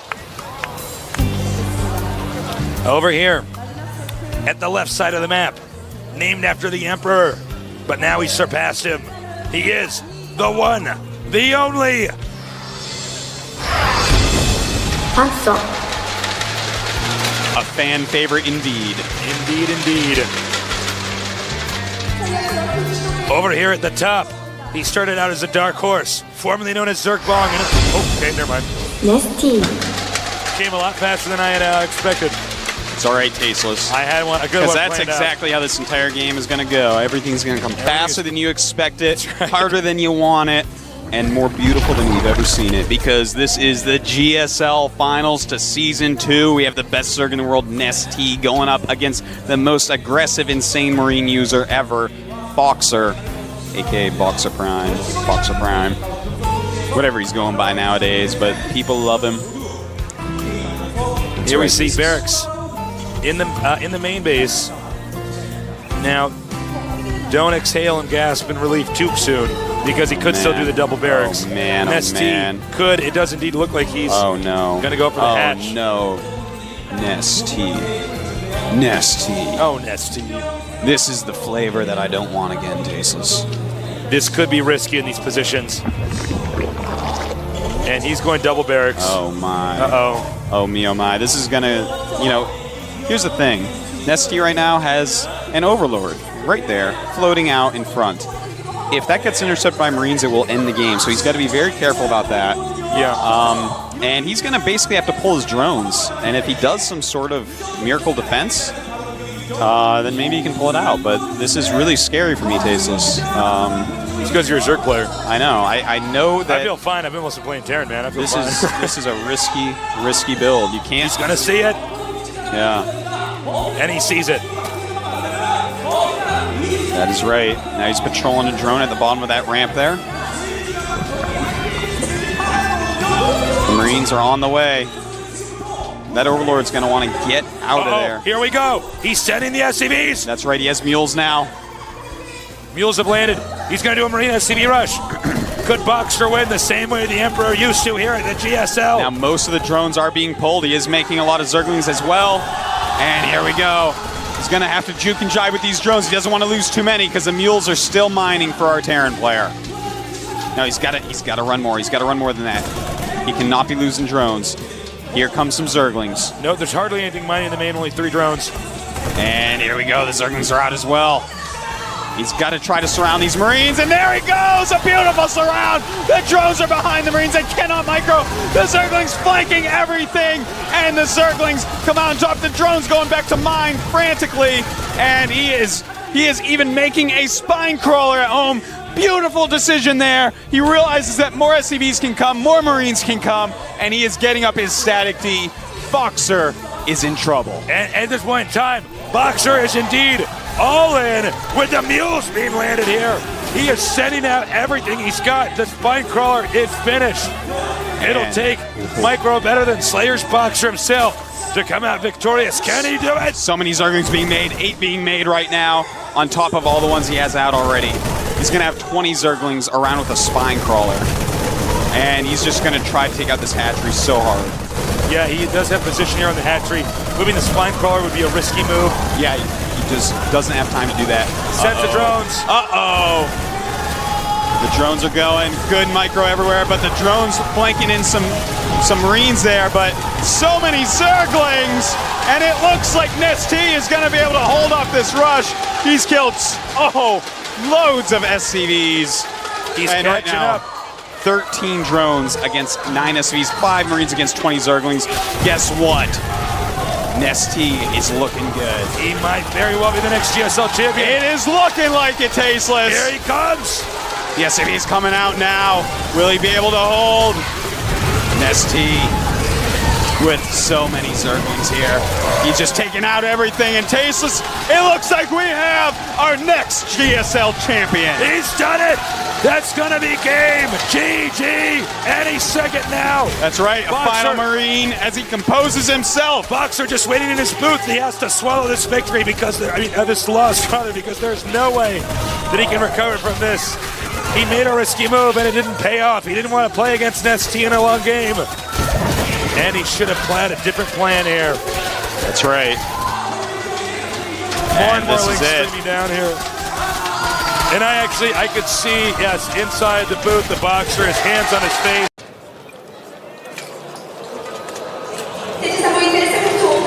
And it started up here at the upper left. We have the one, the only. And that, of Fruit course, dealer. is Fruit Dealer. Audience going crazy right now. Down Rightfully here so. at the bottom right, formerly known as Into the Rainbow, he has changed his ID. He is Hope Torture. And I have to say, I'm a little bit excited because these are the best spots that Fruit Dealer could possibly hope for. He's as far away as you can get, and that's actually a pretty good distance away. When you're in closer positions, if he's on either side of you, then he can get into your natural extremely fast from his own natural, and that gets extremely hard to deal with. But as is, it's already looking pretty decent for Fruit Dealer as far as Delta Quadrant games go. Yeah, definitely very far away from his opponent. He will probably be expanding here unless he does take out the destructible debris over here. Hope Torture, known for having very strong harassment. He is really good with medevacs. If you're a Zerg player and you get to the mid to late game, you've got to hang on. Yeah. And, you know, there's a few ways you can deal with medevac harass. Of course, having your creep up everywhere so you can scout is very important. Having your overlord space correctly is quite important. And getting a lot of mutalisks or infestors is going to be the best way to deal with that really mobile threat. Now, we've seen Fruit Dealer likes both of those. He likes to open mutas and go into infestors, which is fine, but there's going to be a timing in between large muta numbers and infestors having map presence that if Hope Torture takes advantage of that, it's going to be very good for a Terran player. We do see Hope Torture going to finish the refinery and the barracks. Pretty soon we're going to see what kind of build he's actually going to go for. That's right. And our Zerg player, Fruit Dealer, he's going to go ahead and probably get speed first. Yeah, but I think so. Sometimes he does open Roach first, and that can be a pretty interesting opening on this map. You know, if it's close positions, he can get right over there and harass the depots at the wall, or if there's no depots at the wall, and sometimes just walk up the ramp. But it looks like he's going to go for speed. Sending the scouting SCB, he is going to see exactly what his opponent's up to. Note he did get an extractor first. He only has one drone mining Vespian gas right now, and he is indeed, as you predicted, Artosis, going for link speed. That's right. Now, if he gets a second queen or goes ahead and goes straight to lair, that's going to be the next interesting thing that we're going to have to watch for here. He's only mining with one drone, which makes me think he's going to pop out a second queen, but he's got to get that hatchery up first. Here's the hatchery, and it gets planted. Meanwhile, the SCV is chased out. Well, obviously you didn't see the hatchery gets planted. This SCV will get picked off. Meanwhile, we have the tech lab here coming up and the factory. What are your thoughts, Artosis? Well, it's pretty standard. Not sure exactly what strategy is going to go for. Maybe Blue Flame Hellions, because that is pretty good on this map. The natural is very open, especially with the speed first build. You're not going to have your spine crawlers up by the time it gets there. The SCV has actually managed to stay alive this entire time. I predicted it would have been picked off. So that means he did, if I can just grab a Terran structure here, spot the expansion. That's right. Now, a second queen is being made here by Fruit Dealer. He's going to want to use the extra energy to lay down a creep tumor pretty quickly here. He's got to get his creep up. That is actually the most important thing in Zerg vs. Terran nowadays, is having good creep coverage. That is what ZVT has evolved into at this point. Well, when you got a lot of creep everywhere, your units move so much quicker. You're going to get surround your opponent a little bit faster. Hellion actually pops out. I didn't expect him to actually sneak out of there. He's got to be careful, though. Yeah, it's already in the orange. Drawing the Zerglings over to his Marine. Meanwhile, we have the second command center on the way. So this Hellion basically is going to clear all the ground out here and allow him to get an expansion up. This is very interesting, too. He's getting siege tanks with siege mode right now. Now, this is going to allow him to do what we saw him do against Czech Prime, which is just go 3 base, huge timing push, and that is so deadly on this map. The Hellion has managed to get inside the base, but the creep tumor was up. These Links going to get over there a little bit quicker. Takes out the Hellion. And the crowd going wild at losing that first Hellion, man. It is just electric in here. We have a siege tank on the way now, and he is going to be upgrading siege mode to keep this expansion safe. We do see a lot of players get the orbital command before lifting, dropping that first mule here, but he will have that expansion up very soon. Now, Fruit Dealer has got his lair already, but not doing anything with it quite yet. There we go. Starting a Spire, as you see on the production tab. Right up here, Spire on the way.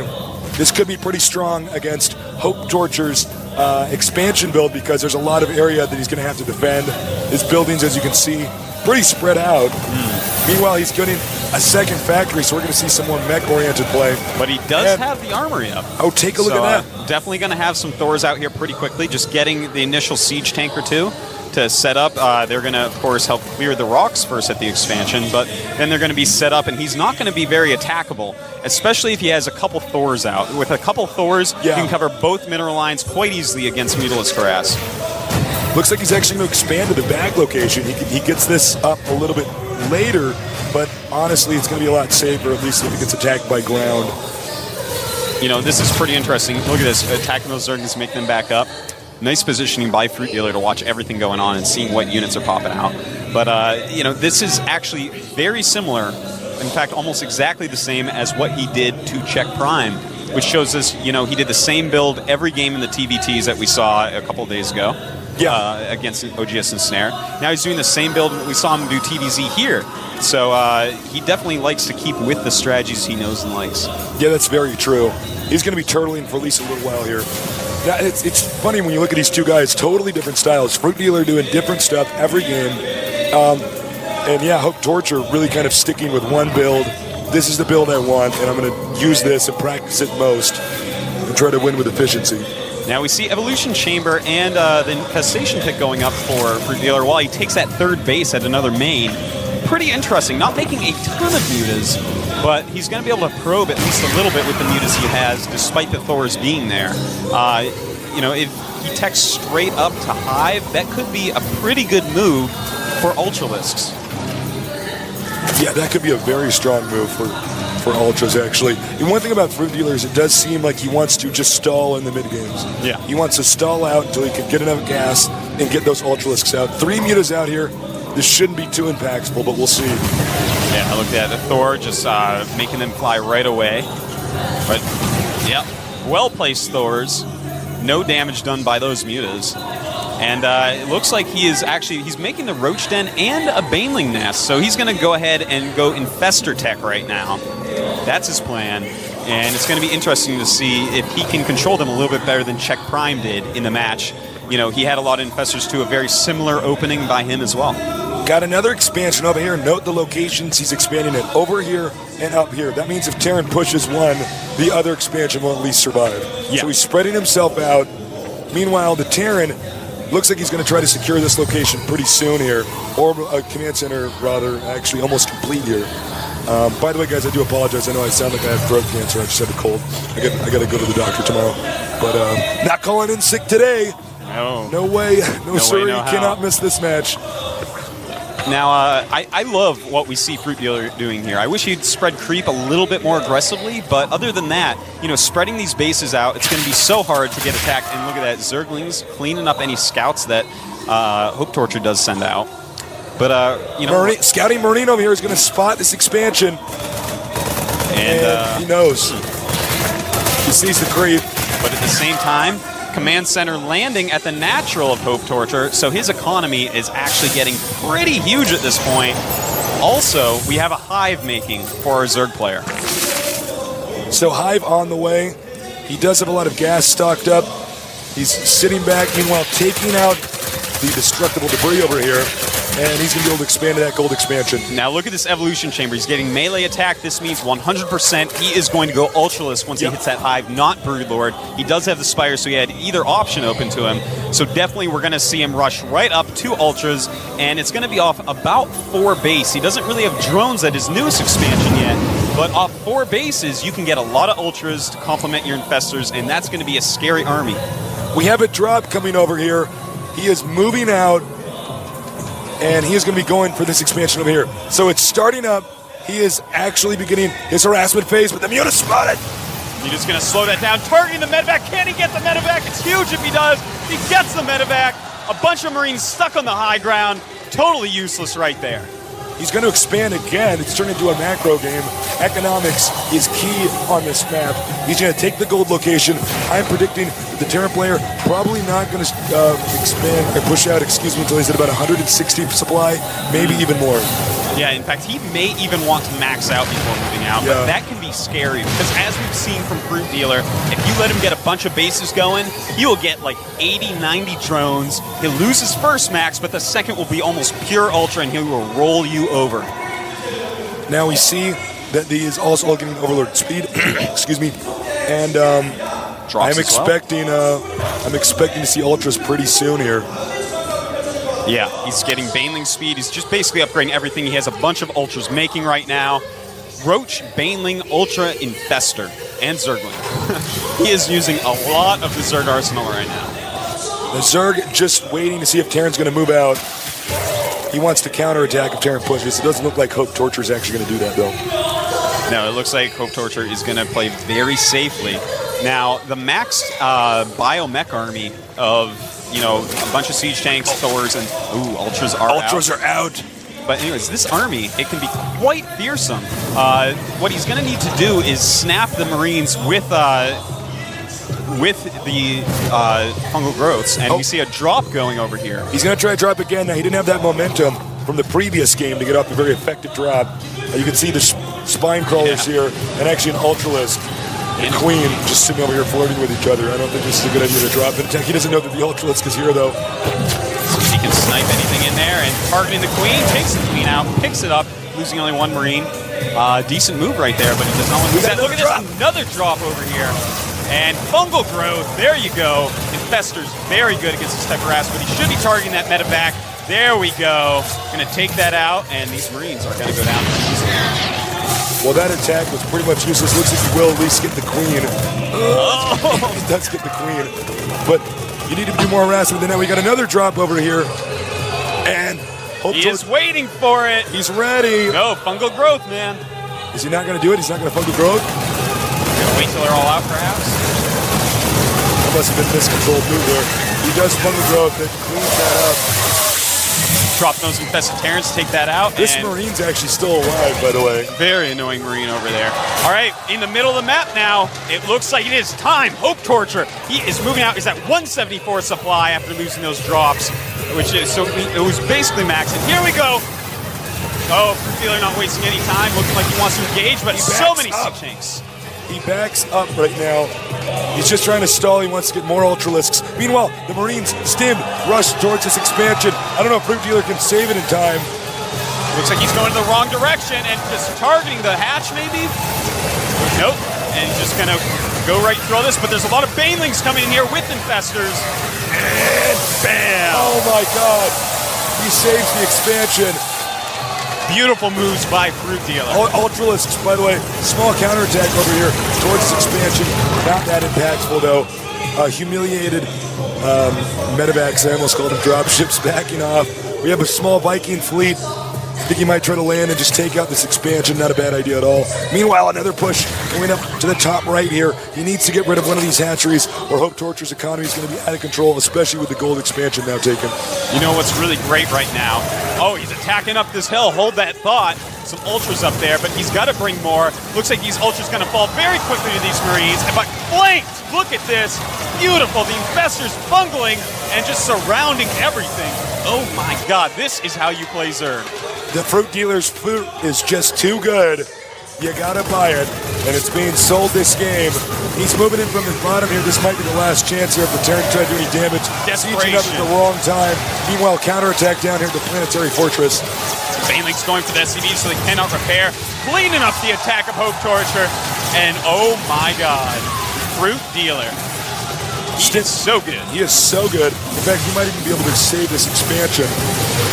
Oh, I think he might. He has a lot of Speedlings coming in here, and they're going to surround these Marauders. They have to be picked up. And an Ultralist on the counterattack with some Roaches. Just so many Ultras out for Fruit Dealer right now.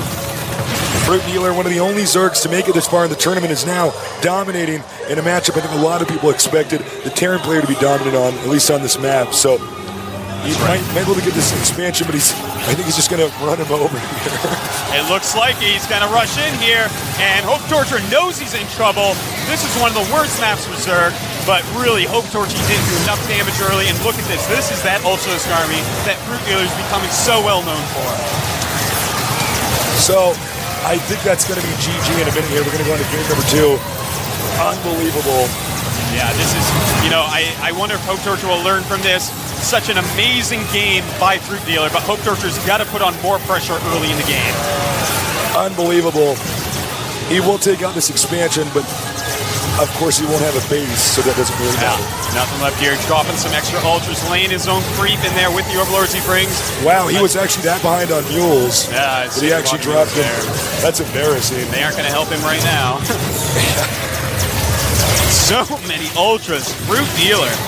And these guys, it's actually probably mutiny. They're probably going to fly off of this area and leave the map because you wouldn't want to be on there. In that case. GG.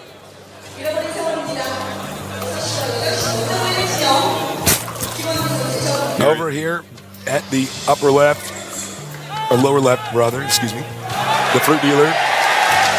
Whoa, so many fans for him. Down here at the bottom right, formerly known as Into the Rainbow, he is none other than Hope Torture. There we go. Got to get those timings out right. Now, it's close positions by air. It's kind of interesting because the ground route is quite far. It's going to make Mutalisks a really great choice, and it could make something like a Banshee Rush very effective, but that is not really the style that we've seen so far out of Hope Torture, so I don't expect to see anything like that. But I would definitely like to see a Mutalisk opening by Fruit Dealer here. As you can see, they're just out of vision of each other.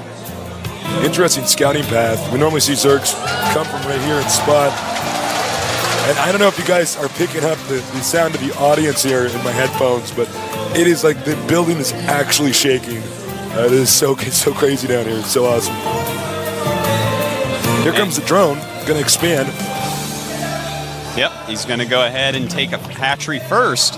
Now, this is pretty cool. If you go hatchery first and you skimp on the ling speed, you can actually get Mutas out to stop the tank drop. So if that's what he ends up doing, but again, that's quite risky because without ling speed, you really don't have anything to stop other early attacks. So there's a lot of gambles that could take place here.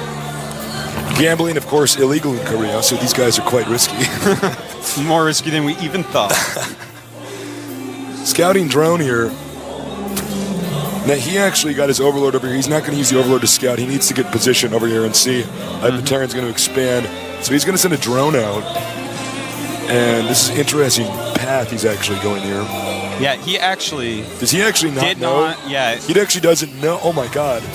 This is so bad. He didn't see any buildings as he went over. I thought he saw the SCV go by, though, which would give it away. So, well, he just clearly wasn't looking, so this is going to be awkward. This might mess up the build order that is planned out here from the Terran. So he's going to go up here. He probably assumes the Terran's actually north.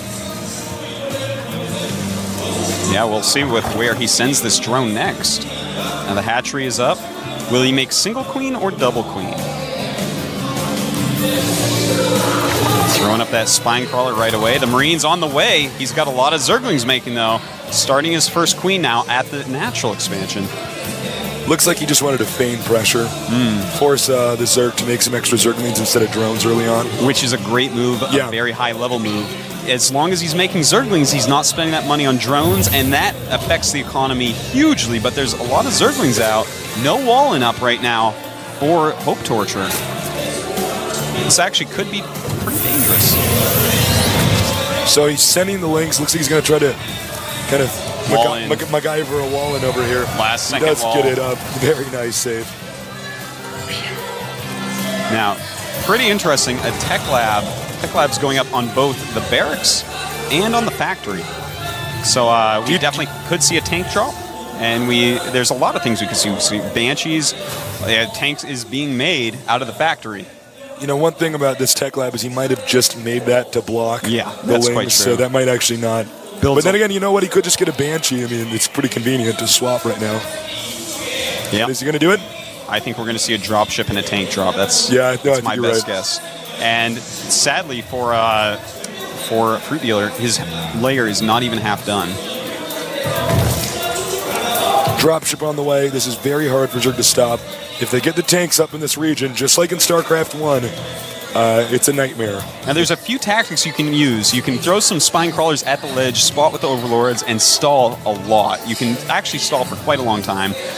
But with siege mode, they actually deal damage so fast that you should eventually lose the hatchery if the Terran executes this correctly. He's going to have another queen out here. Just larva injecting, Fruit Dealer, very good at just getting as many drones out as possible. Now take a look-see, though. This could be bad. Yes, it definitely could. And loading 2 SCVs as opposed to the siege tank, this is kind of interesting because he could have done this a long time ago. You wait till the siege tank was almost done. So this is actually a very indecisive move here by Hope Torture. Hope Torture's going over here. Will the Fruit Dealer have the necessary fruit to deal his way out of this situation? Only time will tell. It's hard to say. But the Spire, it is being made, and I think he may make some missile turrets here. Yep. He does not want Mutas to be able to clear this. And here come those spines. Take very long to root themselves, but I think this one should at least be in range. Yep, it is in range. He's going to have to move that siege tank back, but he has SCV to repair it. Picks it up. Nice move there. And, oh, very good. Look at this. 3 queens hitting that turret, teaming up. And the spine crawler's walking back. Now, see, this is how you do it. You go up, you go back, you go up, you go back. You just try to stall the siege tank from killing you while you get mutas. But, oh, look at this. He needs to move that siege tank back. This is completely crazy. He is blocking this so well right now. Oh, and will he get the dropship? Oh my God, it lives. That was huge. He needs to keep that dropship alive. It's very important at this point. He is still in range of the extractor. That's going to hurt the Zerg's gas, especially if he's getting the Spire. You know, the Spire is done. We have a lot of mutas making right now. 5 being hatched up. And only 1 missile turret so far. He's going to go in for again. I don't know if it's going to be in range, but he doesn't want to get these missile turrets up. He loses that SCV. That's actually quite bad as well. Yeah. He needs that to repair anything mutas attack. And he targets the SCV. Nice. Smart move. Takes out the turret. Only 1 turret left. 5 mutas can take that out. Easy peasy lemon squeezy. Looks like Fruit Dealer is going to go ahead and save his... He's also stopped a Viking. He was sending a Viking over here for support. Mutas are in the main. This main does not seem to be too terribly well defended. Once again, the Viking manages to stay alive, just like that dropship. Gets that dropship. I spoke too soon. He does get the injured dropship. And there's not a lot of Marines here. But there is a Viking helping out a little bit. The turret gets up, realizes he has to run away. So he has a bunch of damage to mutas. It's going to be harder to remove that tank on the cliff. Expansion over here at the upper right. Nice little hidden one. It's going to be one of the last places scouted by Hope Torture. Now this is He's going, targeting the siege tank, and he gets rid of it. There's no dropship, so no problem. Awesome. Healing some of those mutas. He is just dealing with everything exceedingly well. Normally they're called mutas, but when Fruit Dealer plays them, they're fruit flies. Just annoying the Terran's base. Yeah. We got drones going over to the expansion, and Terran, by the way, 1 second, does not have vision of it. Yeah. He's not really been scouting. He doesn't have a base up. And in fact, look at this main base. He has the command center, so he's going to go ahead and expand, but it looks like he's going to go ahead and keep just 1 factory and add in a lot of biological units. Could be going Thor Marauder here. That's quite effective. Oh, Muta's a bank in there. Pull back. This turret. Loneliest turret in the game. It's a Nesh turret. Well, let's see. What are you doing, Fruit Dealer? What's your plan here? Ooh, yeah, let's take a look. Let's take a look at his upgrades he's getting. He's getting Overlord speed and Overlord drops, as well as a Roach Warren and Baneling nest. So that is pretty awesome. We could see Baneling drops in the mineral lines. That can be quite good against any sort of anything, man. I mean, it's just great killing SCVs with Baneling drops. But also, I think he's going to stall him out a lot with Roach drops. Looks like we got an expansion over here at the north. So he's again expanding in regions where the Terran can't attack and kill everything in a line. Much safer than taking this expansion. Muta's down here. Mutas. Looks like they're going to be fended off quite easily. There's plenty of missile turrets and Thors all over the place. Now we have Roach speed being upgraded as well as Baneling speed. He's just getting all his P's and Q's here, Tasteless. Well, Terran's got to do something pretty quick. Terran, hold that thought. Quick drop here. He backs up. He knows the mutas are on the map. There they are! Going after that dropship. He kills the dropship. That is very nice. The mobility of Hope Torture is being destroyed. Okay, this is really bad for the Terran. Yeah. The Terran has lost momentum just like in the first game. You actually have to be so effective with your first drop in Terran versus Zerg. It's the only way to get the Zerg completely out of position. And in this case, he has had no efficacy with that. Right now, 25 supply lead for Fruit Dealer. That is pretty awesome. Viking, stray Viking out here on the map. He shouldn't have had it out there. At every turn, those Mutalisks are there and eliminating whatever Hope Torture wants to do. I think even now, a player like Hope Torture is going to be rattled. Yeah, this has to be getting under his skin. It feels like the Zerg is just everywhere and doing everything. And he's got a lot of creep, I want to point out on the map. That's very good if you're Zerg. The units are going to be very mobile. I think this is the last-ditch effort. Unless he's going to go for the gold. Yeah, he may just siege up here. That's sometimes quite common of Terrans. To siege at the watchtower gives the tanks such vision that they can really maximize their range. Looks like you're right. He's not going to push. He's actually going to hold this position. I think that the best thing he could possibly do at this point is just turtle up, half map it, and go mech. Because Fruit Dealer is showing, oh, look at that. Roach is trying to do something. We got a drop over here in the main. Baneling drop when the worker line. He did get some SCVs, not a ton. Thank God I didn't miss that. I almost missed that. Fruit Dealer. We got another drop. Now note, the army is in position over here. This is how you take out Terran, just like in StarCraft 1. You just wait for the Terran where his slow, immobile, but very powerful army is, and attack him where he isn't. It's such a good move. Now, if we take a look at the unit counter real quick, we have 78 drones against 53 SCVs. So he's doing great. And the drop is now coming. Here we go. This is actually going to be huge. There's nothing there to defend. It's such a single missile turret. And Hope Torture, he cannot be happy with this. A lot of Zerglings, a lot of Roaches coming out. And this is going to annoy him severely. A lot of SCVs dying. He's just doing so much damage. Meanwhile, another army's moving in over here. He spots the other drop. Oh no, Hope Torture being peeled apart by Fruit Dealer, just like an orange. Fruit Dealer taking him out right now. And he's actually going to have another attack over here. He's going to drop on the army, engaging the main army. This is how confident he is at this point. And the Roach-based army cleaning up, killing siege tanks, killing Thors, killing Marines.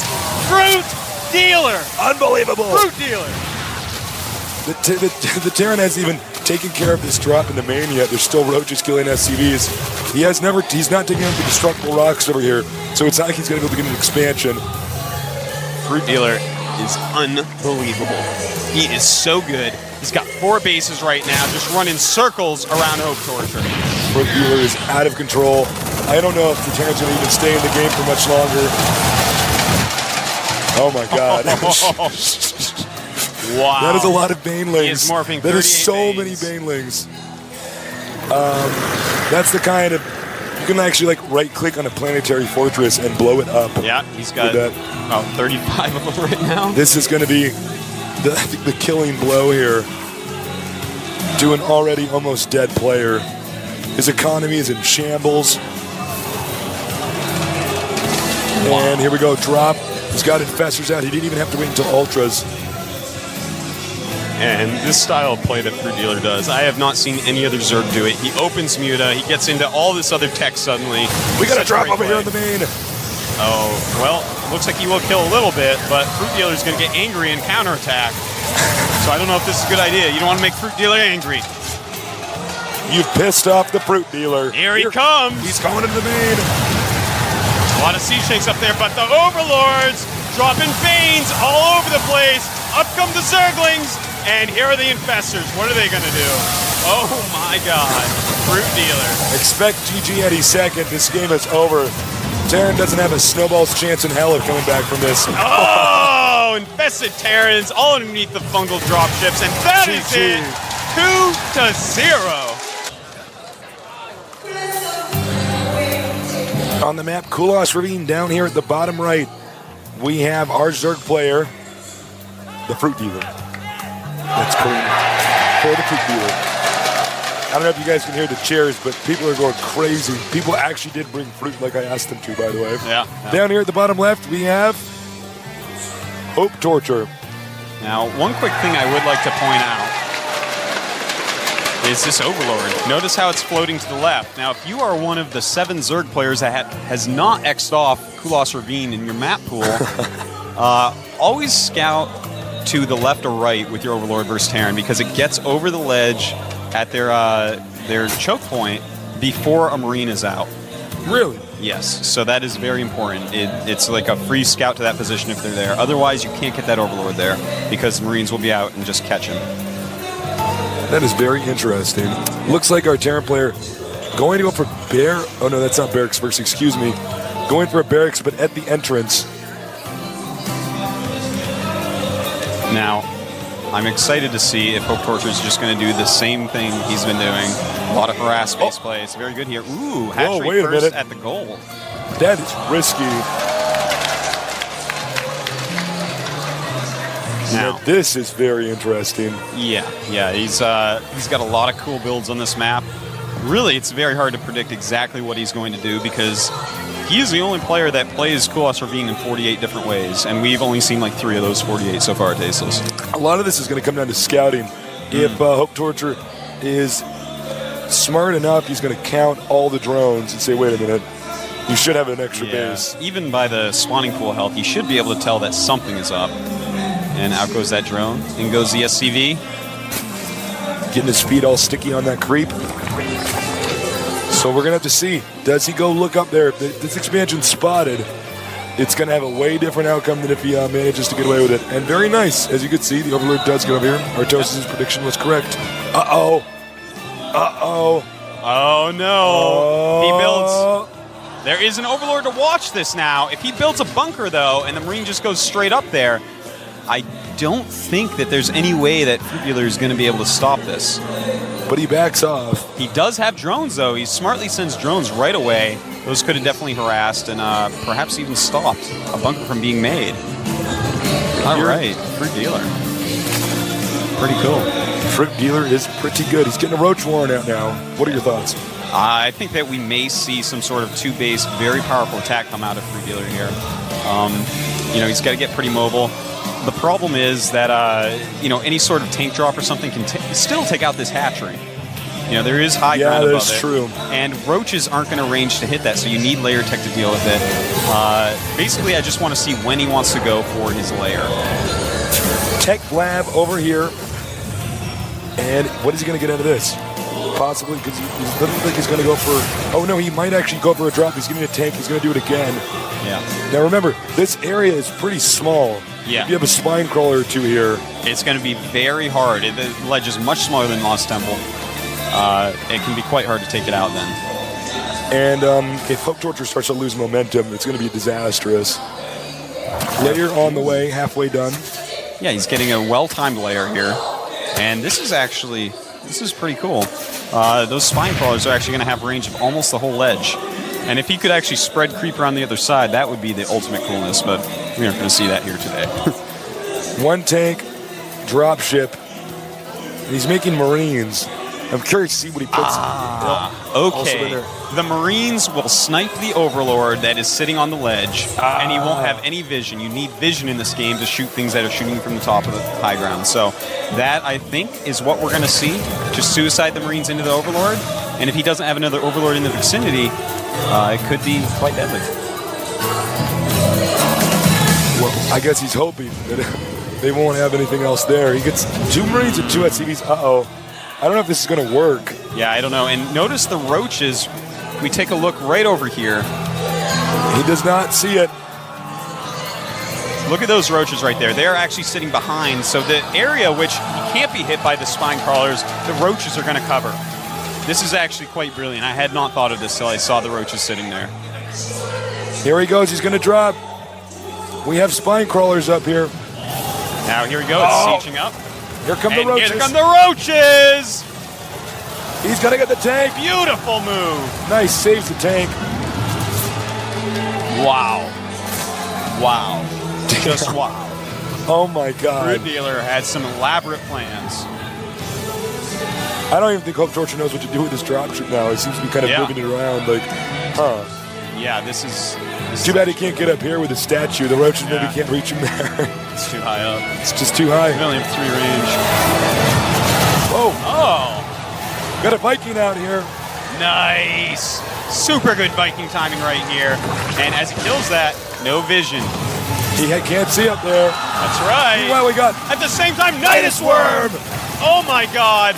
Beautiful move right here, and a lot of speedlings coming out. SCV's coming, but he needs to kill the Nidus. The Nidus is the important thing to kill here. There was so much attention being played over here to that we actually I didn't even notice that. Yeah, that's unbelievable. I think it's going to be GG. Yeah, he did it again.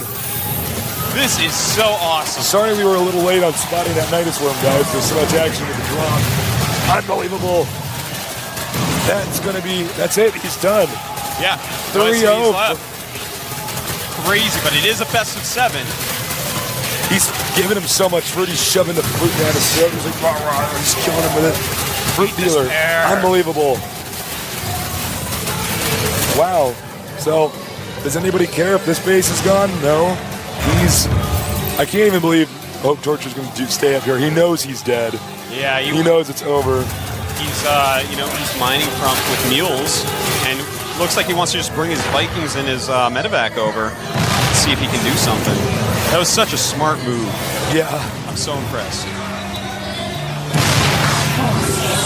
And the dropship play is beginning, but so many speedlings. This is just brutal. Yeah, he's going to lose all his units here. Things just not going well for Hope Torture. Yeah, There's basically nothing left.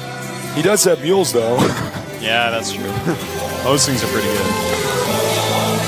Well, this is essentially checkmate. Lands his Vikings, lets him die. I think Hope Torture might be trying to regain composure in his booth, going over, right, what am I doing wrong? And there it is, GG. 3-0. Starting at the south location here, we have a legendary player, the Messiah of Zerg, a fruit dealer. Going crazy in here for him. So loud in here, it's just insane. Up here at the north, he was formerly known as Into the Rainbow. Changed his name to none other than Hope Torture. All right. He has a lot of fans in here as well. By the way, I apologize for my voice. I have a cold. I'm going to the doctor tomorrow. I hope you feel better soon, Tasteless. I was not going to call in sick for this day. Oh, no way. No, I'm just not. It's not going to What would I do without you, Tasteless? Without you, I am nothing. And you can see he's actually just checking right now for proxies. Is he going to hide at barracks anywhere? But no proxies today. By the placement of that barracks, it tells us he's going to make a factory right next to it, most likely. Yep, right there. But no gas yet. So, in fact, we may not be seeing that. That's kind of interesting. Yeah, that's very strange. Might just throw up a second barracks there or a command center. We're going to find out soon. Still no gas. Huh. Zerg decides to expand. Nice fast expansion after scouting all the possible areas that you could have a proxy racks. And I guess he's going to get a command center. That's the only explanation. Now, this area from here to your ramp here is such a large area. It's going to be very difficult to defend. That's right. Assuming he gets past this location here. It's a pretty cool strategy that we're seeing here. But a very late scout here by Hope Torture. Looks like no gas yet from Fruit Dealer. He actually wants to make the command center over here, but he's blocking it from doing that. Gonna move the barracks down there, though. I guess he can just wall off this area over here. Yeah, pretty easily. I like that a lot. It's pretty smart. I like it. The new destructible rocks, they have a lot of health, they have a lot of armor. It's going to take a while to get through there, especially as Zerg. Your Zerglings do not do a lot of damage to that. So you kind of have to get roaches up there or something, which are so slow at this point without speed. It's a very safe build that we're actually seeing here from Hope Torture. Blizzard definitely did a great job by putting stuff like this in the game. Oh, yeah. And actually fixing this map, because this map was actually a nightmare when it first came out in the beta. It's so good now. Yeah, it was pure Cheeseville, and nowadays it's actually getting a lot better. I'm definitely enjoying my games there a lot more now. So much money on the line. Hope Torture, I mean, he's got to know that he's pretty deep underwater right now. Yeah. I mean, he needs to get back here. This is not just about money too. It's about your future career as a pro gamer, sponsorship, stuff like that. And Fruit Dealer, who's been an underdog for multiple phases of the tournament, just keeps proving everybody else wrong. That's right. Now speed being researched for Zerg player Fruit Dealer, and a lot of barracks being made for Hope Torture. All right, Yeah. he gets my seal of approval on this build order. Yeah, a lot I like better this. than what we've been seeing. I like just Marine Marauder play on this map because they can get quite mobile, and it's a hard force to take care of as Zerg.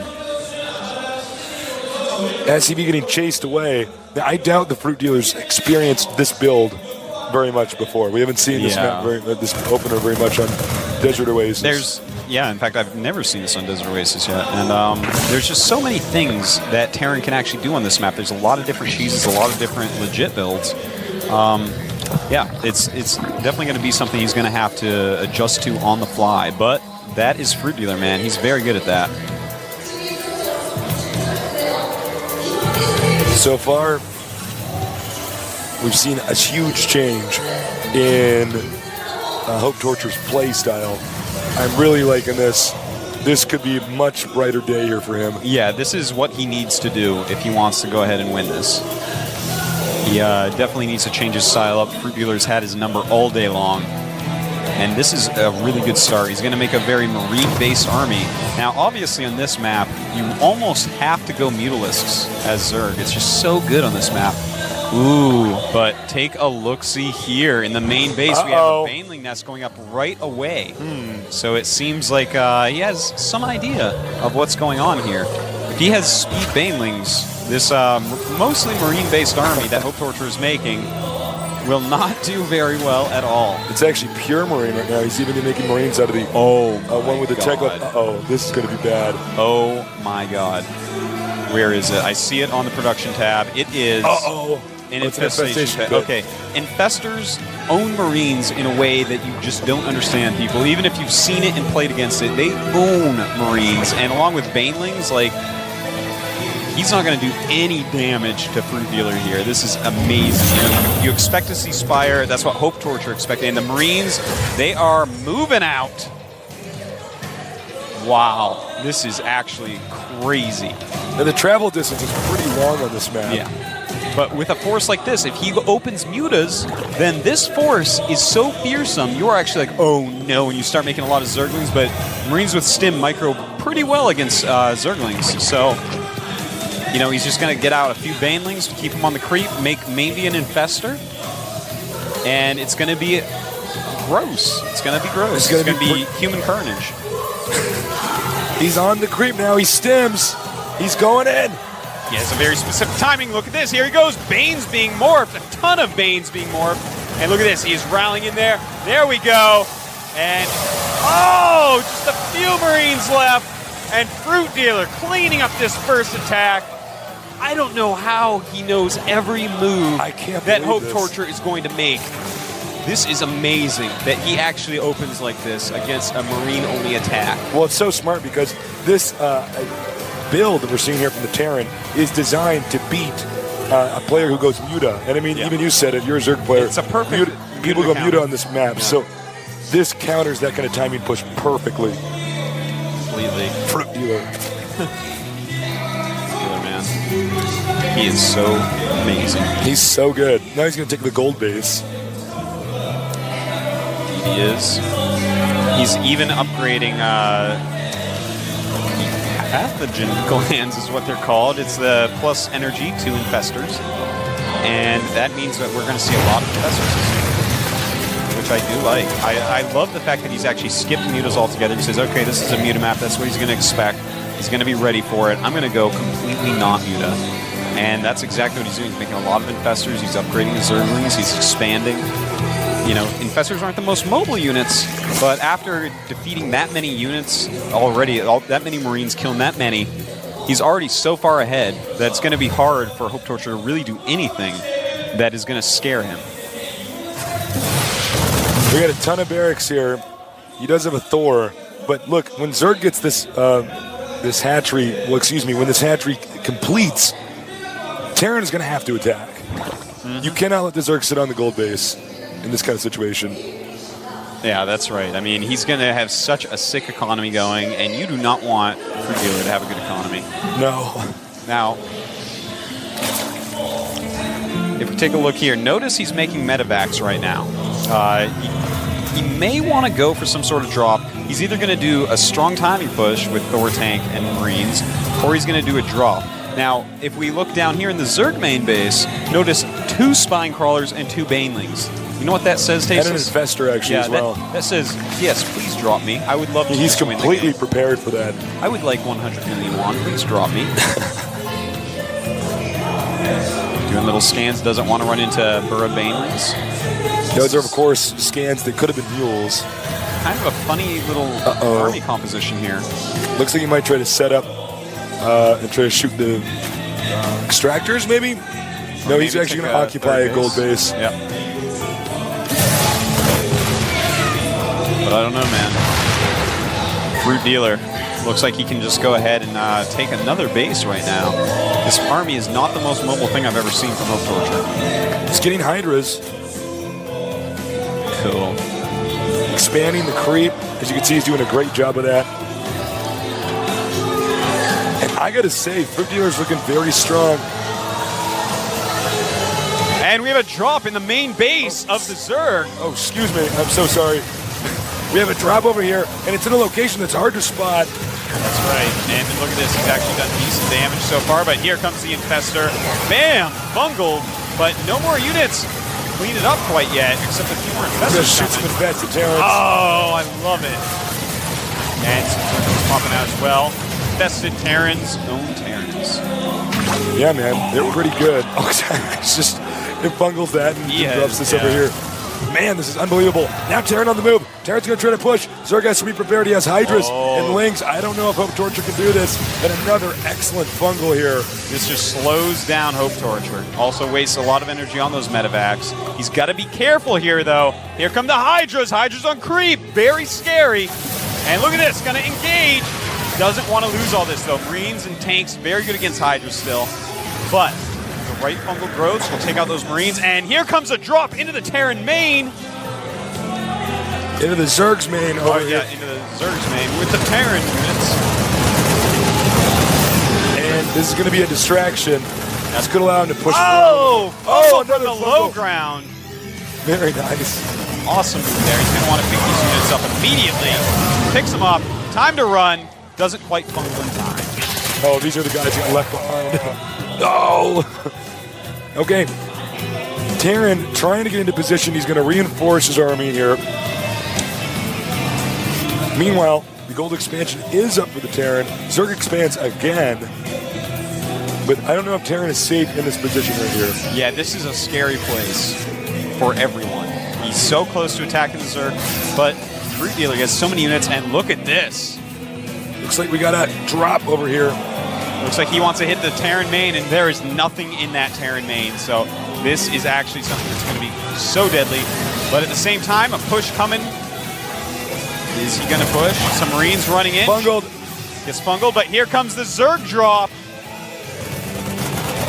Here we go. This is going to be deadly. Hope Torture in a lot of trouble here. He has almost no units anywhere near his main base. And his other units are just still streaming down here to this point outside of his above base. He has to lift. He's going to lose a lot of depots. Terran may try to just go in here and try to smash the Zerg, finish him off if he can. I don't think it's going to happen. No, he's losing everything. All of his links over here on the tanks. Oh, beautiful moves. And all that has to happen now is this push has to be broken. Can he break it? This is Hope Torture's only chance is to win with this push. Right. Targets those Banelings, does a ton of damage, and beautiful fungals all over the place. Pushes back the first wave of the Zerg army, but still, there's so many hatcheries here he can reinforce. That is the strength of the Zerg. Zerg is getting chased down now. He's dropping a mule for repair. I like it. Not a bad idea at all. But I don't know if it's going to matter. Many dead hives. He does have a ton of units over here. The Zerg has no get rid of, but meanwhile, he doesn't have anything much in his main. These are all his production facilities. You can see the Marines, the tanks trying to save it. That's right. To save the spot. Yeah. Oh, it looks like the gold base may be taking down. The drones migrating up to that new base up north. Bringing gold minerals as gifts.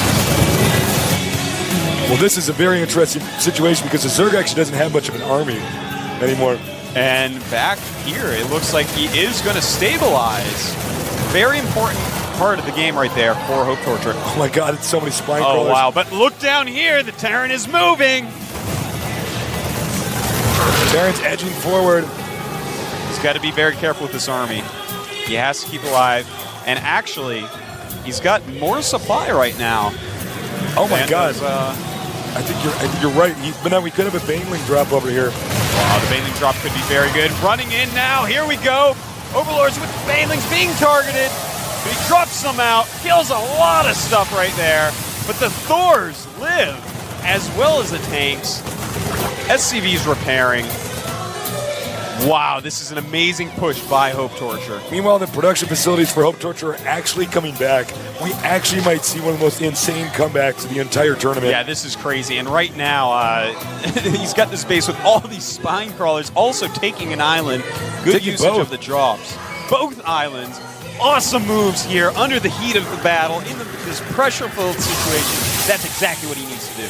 He's going to engage. He's getting closer. Zergling's tank splash is going to really hurt those tanks. And Baneling's still being dropped on the tanks. Wow, almost took out all the tanks there. Somehow they are all still alive.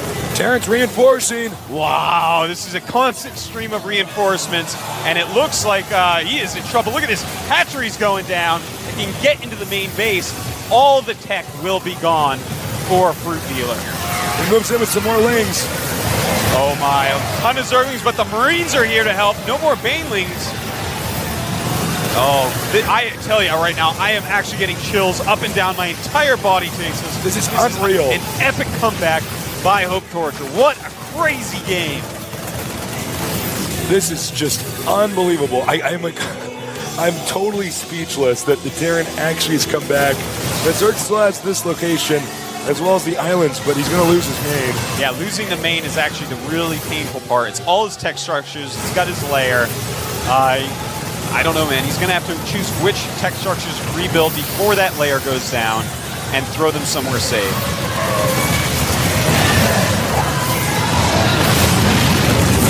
All right, this is just insane. Looks like he's scouted now all the Terran new production facilities. I think Zerg might actually tap out. Yeah, it's looking not very good. Nice fungals. Yeah, very nice. Impressive play here. Yeah, but I don't think it's going to be enough. He is forcing the medevacs to be drained of energy. We have another drop over here. Oh, no, excuse me, full of drones. Oh, but he's going to take out the island expansion. Wow, one island expansion already going down. This is going to leave him with Spine Crawler Central in the top left island. Hope Torture tries to expand down here. Denied, however. So many Spine Crawlers here. I don't think this thing is going to get killed anytime soon. Yeah, he's going to have to use siege tanks over there.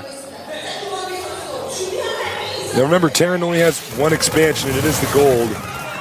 So maybe if Hope Torture can hang on.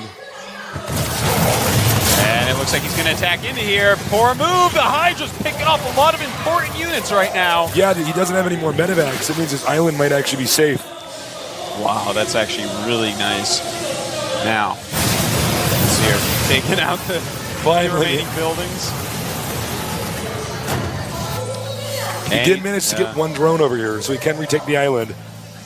But right now, it's pretty risky. Let's take a look at the supplies. Oh, a nice Hydra's coming in. The Marines with no medevacs, but they do plow through. GG, Hope Torture, showing he is not done yet. Over here at the top center, I guess you could say, we say left side of the map, is the Fruit Dealer. Down here, on the other side, as you can see, by the way, tons of fans here showing up to show their support. We have, formerly known as Into the Rainbow, he is now known as Hope Torture. Now, Hope Torture likes to torture people by giving them hope. Proxy's a barracks. Oh my God. He knows that this map is the best map for 14 commands, 14 hatchery rather.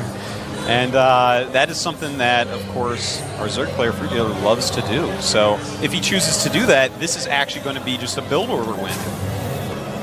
And in fact, he's getting a gas, so this might even be it's Reaper. Proxy Reaper.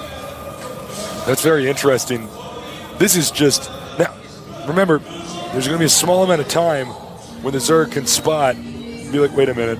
Uh-oh. A lot of Zerg players don't wait for that Overlord to finish scouting because it actually doesn't get all the way across the main base before you have the minerals for the hatchery. So I think Fruit Dealer's just going to blindly expand anyways. Looks like maybe. Yeah, he does, in fact, go for the blind expansion without scouting all the way for the barracks. So of course, that barracks could be anywhere in that base. So he's got vision of it here. He goes, wait a minute. Wait a minute. Something's going on here. Yeah, this is... This could be quite bad. Remember, in the patch, the Reaper build time was reduced.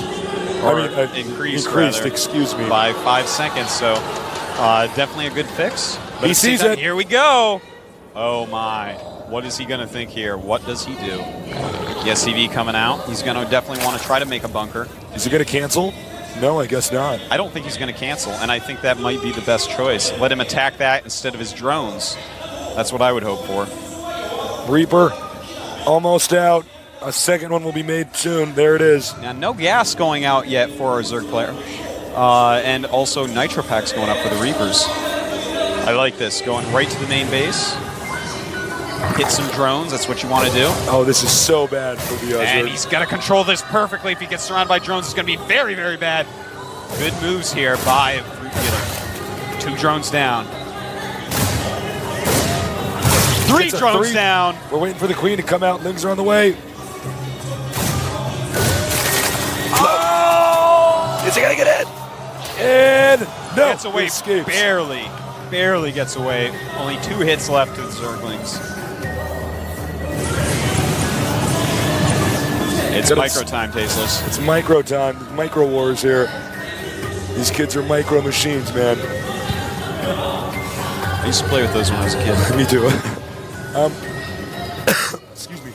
He's just going to go for the hatchery here. There's nothing Dealer can really do about this when he goes down here. Zerglings coming down. They want to kill that SCV. Will they get it? Yes! Yes, they get the SCV. Oh, wow. He's going to have to send another SCV over there for sure. And this Reaper may get surrounded. No. Microed out of there. Very nice. Zerglings going for the counterattack. The Reapers have to chase. So those Zerglings, oh, they turn right around in the smoke. Beautiful move. Using the smoke. That is so amazing. That is what that smoke is for. Ambush. Amazing play here. I can't believe that.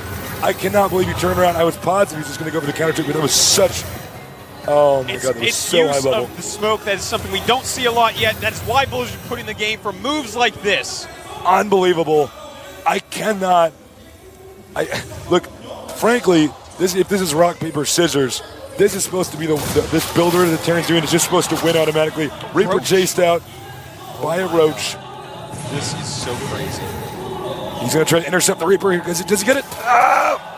And he does manage to escape, going past the utility bot, formerly known as the Automaton 2000. It's still known as that Korean version. Is it? Yeah. It's interesting. Not really, but thank you. So the Fruit Dealer's still in this. He did lose some drones, but he seems to be bouncing back. Remember, Terran had to sacrifice some SCVs to try to get ahead. In fact, it's 20 drones versus 17 SCVs and a mule. But there are 2 hatcheries up and a queen. So he's going to be able to really use so many units, so many drones rather, and get his economy way ahead. Right now, making a lot of roaches. I think he may just try for a counterattack here. And if all there is Reapers, it is going to kill. Reapers are out. Nice positioning over here. Meanwhile, we have more drones being pumped out here. The Fruit Dealer likes his economy being strong. Right now, let's take a look at these supplies. It's kind of scary. 44 against 27. Fruit Dealer way in the lead. I cannot believe he held out that rush. That is actually so insane. You can see the Reapers jump down, try to get around. There's more roaches over here. He's sending just a ton of roaches. He's going to see if he can't just break them. Now, Reapers can outrun Roaches, but they don't win in a one-on-one fight if they're forced to stand their ground. Yeah, and now he's hitting these barracks. Luckily, the barracks has a lot of hit points, but he's got to get some SCVs up there. I can't believe he's not repairing this barracks right now. He should have been ready for this.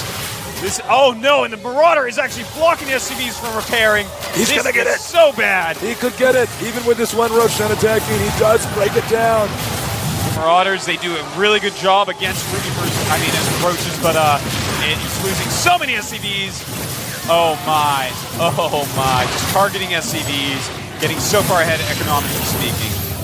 He's getting, this is such a mission success here from the Brute Dealer, just taking out SCVs. Meanwhile, these Reapers did not manage to do anything. I was watching them on the mini-map the whole time. Let's see if he can come back now, though. The Reapers hop up, but the Queen is there. Taking one out. Takes one out. She's very protective of her baby drones. And nope, this is denied again. Wow, the Zerglings even have speed at this point. He's got 2 bases going very well, and in fact, adding a 3rd hatchery at his natural. He's going to hardcore 2 base. Yeah, he's just going to try to take him out now. Which is just a perfect choice right now. The Reaper Ass really didn't do enough. Terran takes the island over here. That's one thing going for him. Yeah, that's actually a very smart move. He realizes, you know what, I cannot get out there and actually expand to my normal place, so this is what I have to do. Nice block there. He's going to go for the barracks again. I don't know if this is a wise decision by the Fruit Dealer. It takes a lot of hits from Marauder to actually kill a Zerg. That's true. He's not repairing. What? He just assumes the Zerg will run away, and the barracks may go down. What? Barracks goes down again. Fruit Dealer. Oh my God. Are you serious? You know, what's so funny about that is I saw him do that, and I thought, well, he should really just turn around, because the Terran could repair it. And of course, the Terran thinks, well, I can repair it, so he just needs to turn around. But then he actually called his bluff. Yeah. Beautiful move there. Gold Expo being taken here. And a Spire going up. Yep. I don't know how you're going to deal with 3 base Spire after an opening like that, Hope Torture. There. You better do something ghostly. He goes up here, takes out the SCV. It's like the Terran player can never just get it started. You know what I mean? He's been so behind now. I don't even know what his game plan is going to be from here. Turtling is going to allow Fruit Dealer to just make his Ultra Army. Maybe a Thor drop? Okay. Thor drop, decent idea right now. Thor drop on the way. He can defend the island with this. Now, the sad thing is the Spire is just about to finish. And when that thing finishes and a bunch of mutas pop out, he has a lot of money banked up, as we see, and starts 9 mutas. And unless 5 turrets go up at that expansion, maybe 4 plus quick repairing and a Thor, maybe 3 and a Thor, I guess would actually do it. But no, he has to prepare for this right now. These mutas are almost done. Some turrets going up, but I think the timing on them is a bit late. Let's see here, the Zerg. Mutas have hatched. But actually, does the Zerg actually know? The Zerg doesn't even know about the island. Yeah. The island, excuse me. But an Overlord was up there, and Thor's attacking it. I think he can put 2 and 2 together. That's true. And here he goes. Realizes, the turret's just in time there. Hope Torture's got to counter everything that Fruit Dealer does right now. You're just going into the main base. Mutas, just going to see if there's any holes here.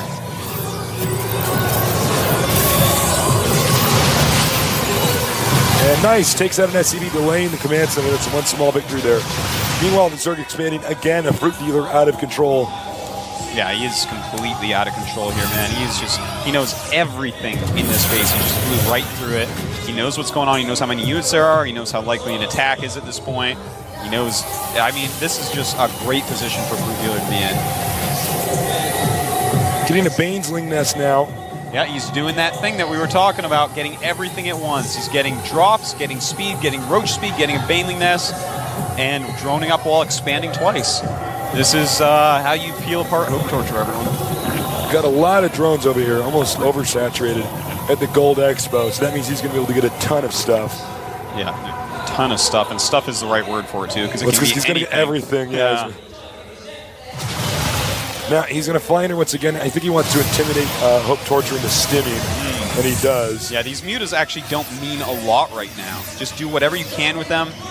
The final army is probably just going to be, you know, what we've seen already from Fruit Dealer. A lot of ultras, a lot of infestors, a lot of everything. But mutas, just use them for whatever you can right now. Keep Hope Torture in his base for as long as possible. The mutas continuing to just fly around and annoy, you know, Hope Torture. The command center's on the way down here. He's going to expand again. This could be a timing where we're going to see Hope Torture attack. But then again, you know, there's so much money on the line. He might just want to sit back and take it easy. Yeah. He may want to do that, and I think it's a pretty good idea. I mean, he's so ahead. Yeah, it's his game to lose from here, really. He's up 40 supply right now. He's getting every single upgrade. There's no way he's going to be attacked. It's just life is good for the Fruit Dealer at the moment. Life is not good for this one Marine. This is going to be bad. And we got a drop. A lot of Banelings in here, a lot of Zerglings, and he's also got the mutas to come along if he wants. There's no way he can save this island, I think. Yeah, no, he should be able to take this out, or at least the SCVs. And here come the mutas as well. Here we go. This is huge. And the Zerglings start dropping out. Here come the Banes, but you don't want the Banes running into the Thor. Oh, the Banes going into the Thor. Yeah, well, he does kill the Thor, so that's good. And plenty of Zerglings left over. They're going to clean up. We have some dropships going to the island. And he's already lost so much over there. At this point, I want to show everyone his supply. 178 to 102. Oh my God. Talk about a difference. Yeah. That is a huge difference. He's going to double the supply in a moment here after he gets some Overlords out. Oh my God. He's actually able to get the Medivacs. Now, there's a weird situation going on here because he's kind of stuck on this island. Yeah. From his army. This makes it so that he cannot attack the Zerg player. He can't do it. He's got to be careful. He's got to figure out how to get this army out of here because the Fruit Dealer's getting ready for another attack. Looking to see if he can do anything over here. Got Banes and Overlords. Banelings dropping on there, on the tanks. Oh, wow. Uh-oh. This is going to be so gross. This is R-rated, everyone. If you're under 17, turn this off. If you have children in the room, you don't want to tell them to leave or cover their eyes. Here we go. Zerglings and Banelings being drawn.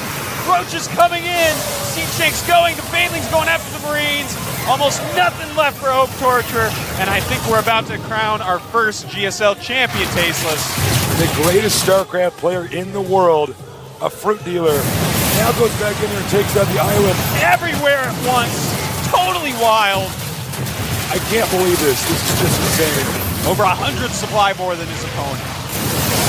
He stopped the build. He shouldn't have been able to stop.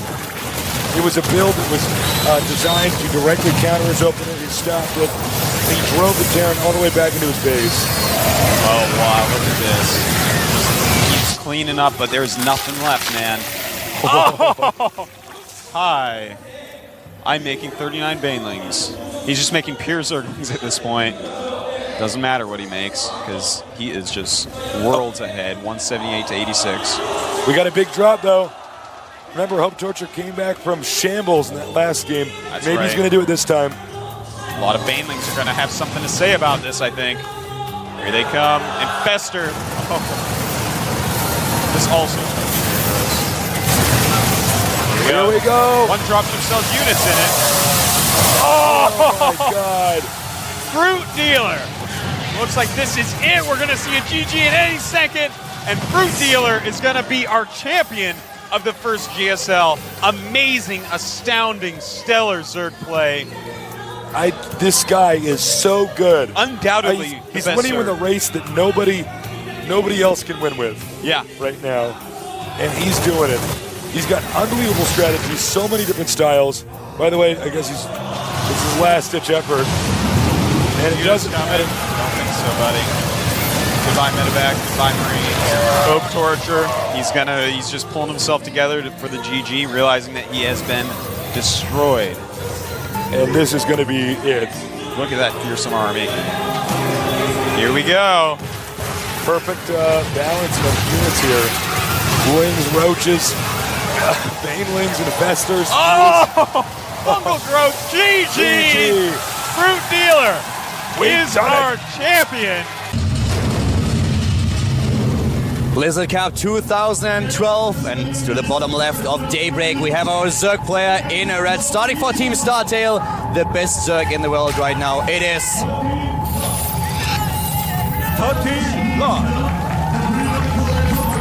We all knew that life is good, but we didn't know that it was that good. Yeah. So I'm going to get this guy an LG sponsorship. The top right, in the blue, another Startail player. You call him the Pink Panther Protoss. He is... Everyone says this guy's got unlimited soul. Without a doubt, he's the best Protoss in the entire world right now. He may be the best player in the world, man. He's trying to prove it here.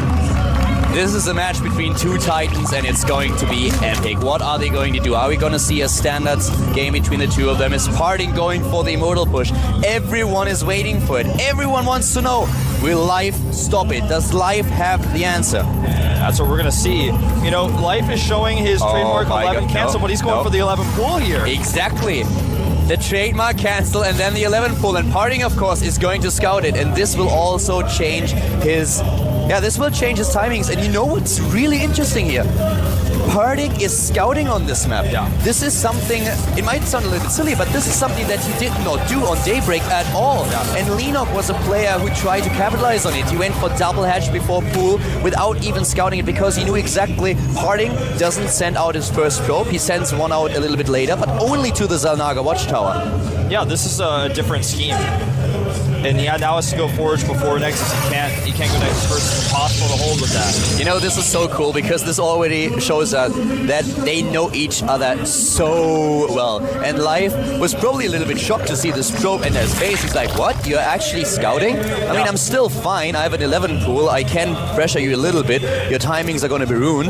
But at this point, he did not really expect his opponent to go for the scout. You know, at the very least, when you go for an early pool, like an 11 pool or a 10 pool, you force the Forge first. And you may not actually do physical damage, but you're going to force their ability to be shaken a little bit. It also shows how much respect Parting has for Life, because it shows him immediately that he knows that this guy has no respect for anyone, and he could go for a 6 pull even on this map. So he's like, okay, usually I don't do it, but against him, I have to. Yeah, he's got no choice. There's the photon cannon going down, of course, and the gateway is going to need to make potentially a second gateway here to block. There's a pylon, or probe hiding in there. He's not going to make a pylon, but he will go and check to see if any gases have been taken. The Lings are already on their way. He's actually just splitting them here. He doesn't need the second gate.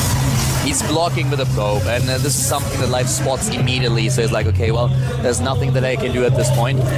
The probe's still in the main base here. The hatch now at the natural for Life. Yeah, he wants to see if there's any gas going off one base that he might need to be worried about. Probe is on its way. And speaking of which, he's going to see it. He's going to see that gas, and there's no third hatchery. Sees the gas, no third hatch at this point. And he's going to be able to see that too. Yeah. Oh man, Life is going to have to alter his build here. He may have been thinking of a speedlink follow-up to put on some pressure. You know, the Zerglings were just not in a position where they could intercept the probe, so all the scouting information that the Parting has, it's all there. All the pieces to the puzzle, he has them, he knows no third base, but you go for gas. Look at that. Yeah, he wants to be very, very careful here. There are different styles that you can play. Life could go into mirrorless play. We'll see very soon when he starts his tech, if he adds the additional gas, if he even builds a few spine crawlers to just wait. If he goes into a faster build because he wants to be safe against an immortal push and decides to take the third base with the safety of the infestors. He could just go into speed and then play it safe. These Lings have an opportunity to run in here, but he doesn't realize it. Stargate. Stargate is the choice. No immortals on game number 1. And here comes the lair tech for his opponent. No scout on the Stargate. He doesn't know about it. So at this point, Life is really in the dark. He doesn't know what's going on. But with how fast he techs, he should be able to be completely prepared for this. Yeah. With a third gas going up, it looks like we are going to see Phoenixes. Fourth gas goes down as well. Probably not Void Ray into Phoenix, but just straight hidden Phoenixes because he knows Life is not seeing his Stargate at all. There comes the additional gas for Life now, and he has he's up to 4 extractors at this point. We don't see a third base for him just yet. Oh, that's Sentry. Interesting to see what exactly his tech transition is. That was a scary moment for that Sentry, but he pulls back in time. Now, what's it going to be? Phoenix first, I assume? And yeah, Phoenix first, he's going to hide him. I want to see what Life is going to do, because he could go into Spire, but the Infestors are the much safer option. Spire is something that you can make work on this map. We always reference Nurture against Creator, which was a really interesting series that we saw at BWC in Shanghai. But Live taking such a risk, I rather see him go into the infestation pit. And there it is. He's also going to show the Phoenixes, interestingly enough. Despite the fact that Overlord did not see a Stargate earlier on, he's just going to go and show them. Rallying across the map, starts the second Phoenix. He's going to be able to scout with this, the infestation pit, and we'll be able to alter things accordingly. He's probably going to start his Robo very soon. There's the Lair Scout, and he sees the infestation pit as well. With the Phoenixes, you have not only the option to just take down Overlords and kill a few drones, maybe even a Queen, but you can always get the scouting information, and they are important. He needs something to see what exactly is going on. So kills an Overlord here, nice micro on the Phoenixes so far by parting, and all the scouting information. He doesn't know about the third yet, but he will. Yeah, now he's going to find out. He flies by, he sees it. Now he knows, oh wow, that's a really late third, so as long as I hold your pressure with your investors at my third, I should be okay here. But without Colossi, it is going to be a little bit tough, because what will likely happen in the next few moments is Parting will take his third base, he'll start to wall it off and get cannons. No, actually, he's adding gateways in his main base, though, instead. He's not going to take a third right away. That's not what I expected. Yeah, me neither. Usually with this style, when Parting decided to not go for the Immortal push, we've seen him take a third base so often in this matchup. So he apparently really tries to go for a very strong two-base styling here. Takes down a few drones. Harvesters are not a problem, but loses one of the Phoenixes in the process. Yeah, a bit overzealous from one of those Phoenixes. You know, I have to say, this is not going to be something that Life expects at all if he really hits with a heavy push. And this is kind of what it's about. It's not only about playing a straight up style and playing the solid, but to surprise your opponent. These are mind games that we are seeing. These players know each other. They practice with each other. They've encountered each other countless times. And now with a different style, with the party using a different style here, that could be so important for him. But it looks like he's going for the third base after all. He's just playing it a lot more safe and later than he usually would. Yeah, you know, what happens next is he'll take this base, he needs to wall it off, get a lot of cannons up there, and then when the investors come, they're going to realize that, hey, I've got a moment where I can maybe push my invested Terrans. That's where the Colossi come into play.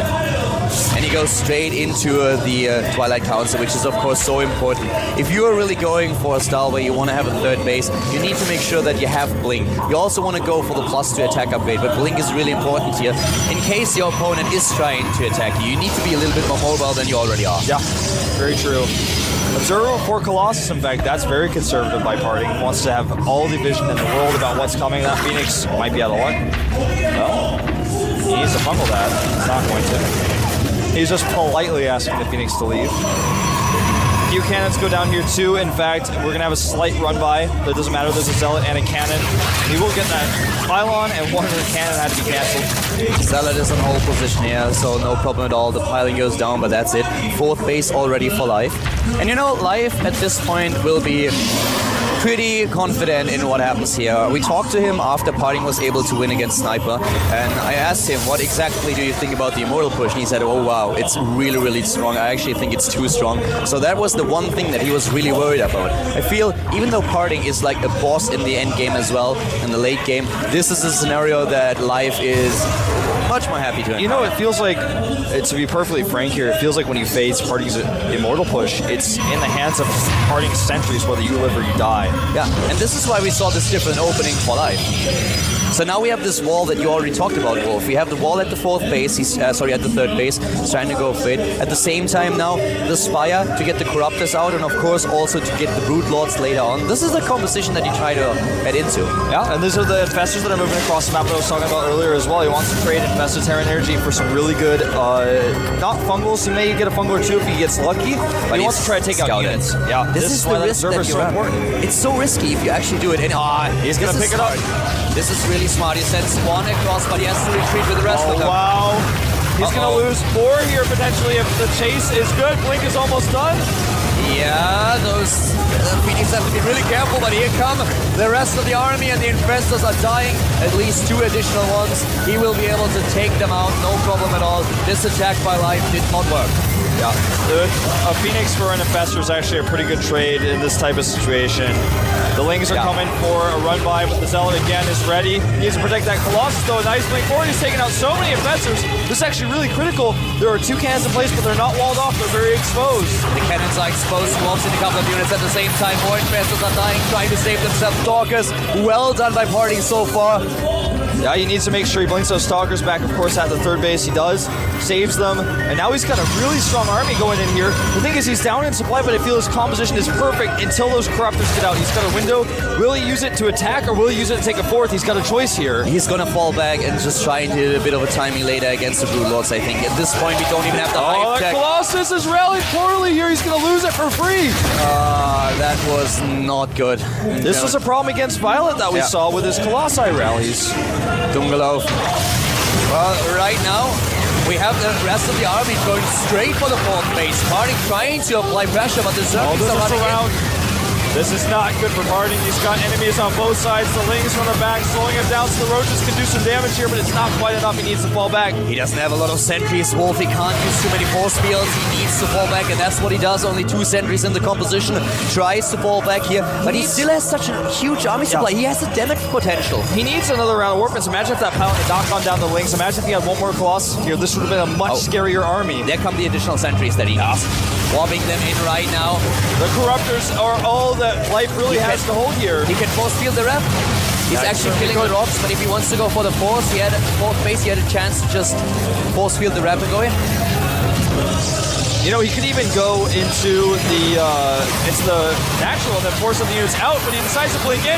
This is actually a really good angle for life, but does he have enough units? That's the question. Harding is fungal, but he's fighting like a lion here against those Corruptors. It's not easy. Being fungal, he can't use his Smite to save the Colossi, but a lot of Life's units are already dead, and Life is dropping in supply. Harding taking a supply lead. He's got that forward pylon as well. He's got a great position here. He needs more stock as he warps him, and he needs to protect that pylon. He blinks back. Looks like the pylon is barely going to survive. 6 Infestors, that's all that Life has right now, and here comes Parting. He has so many Stalkers against this few Spike Colors. It's not a problem for him at all. GG! Parting takes the lead, takes game 1.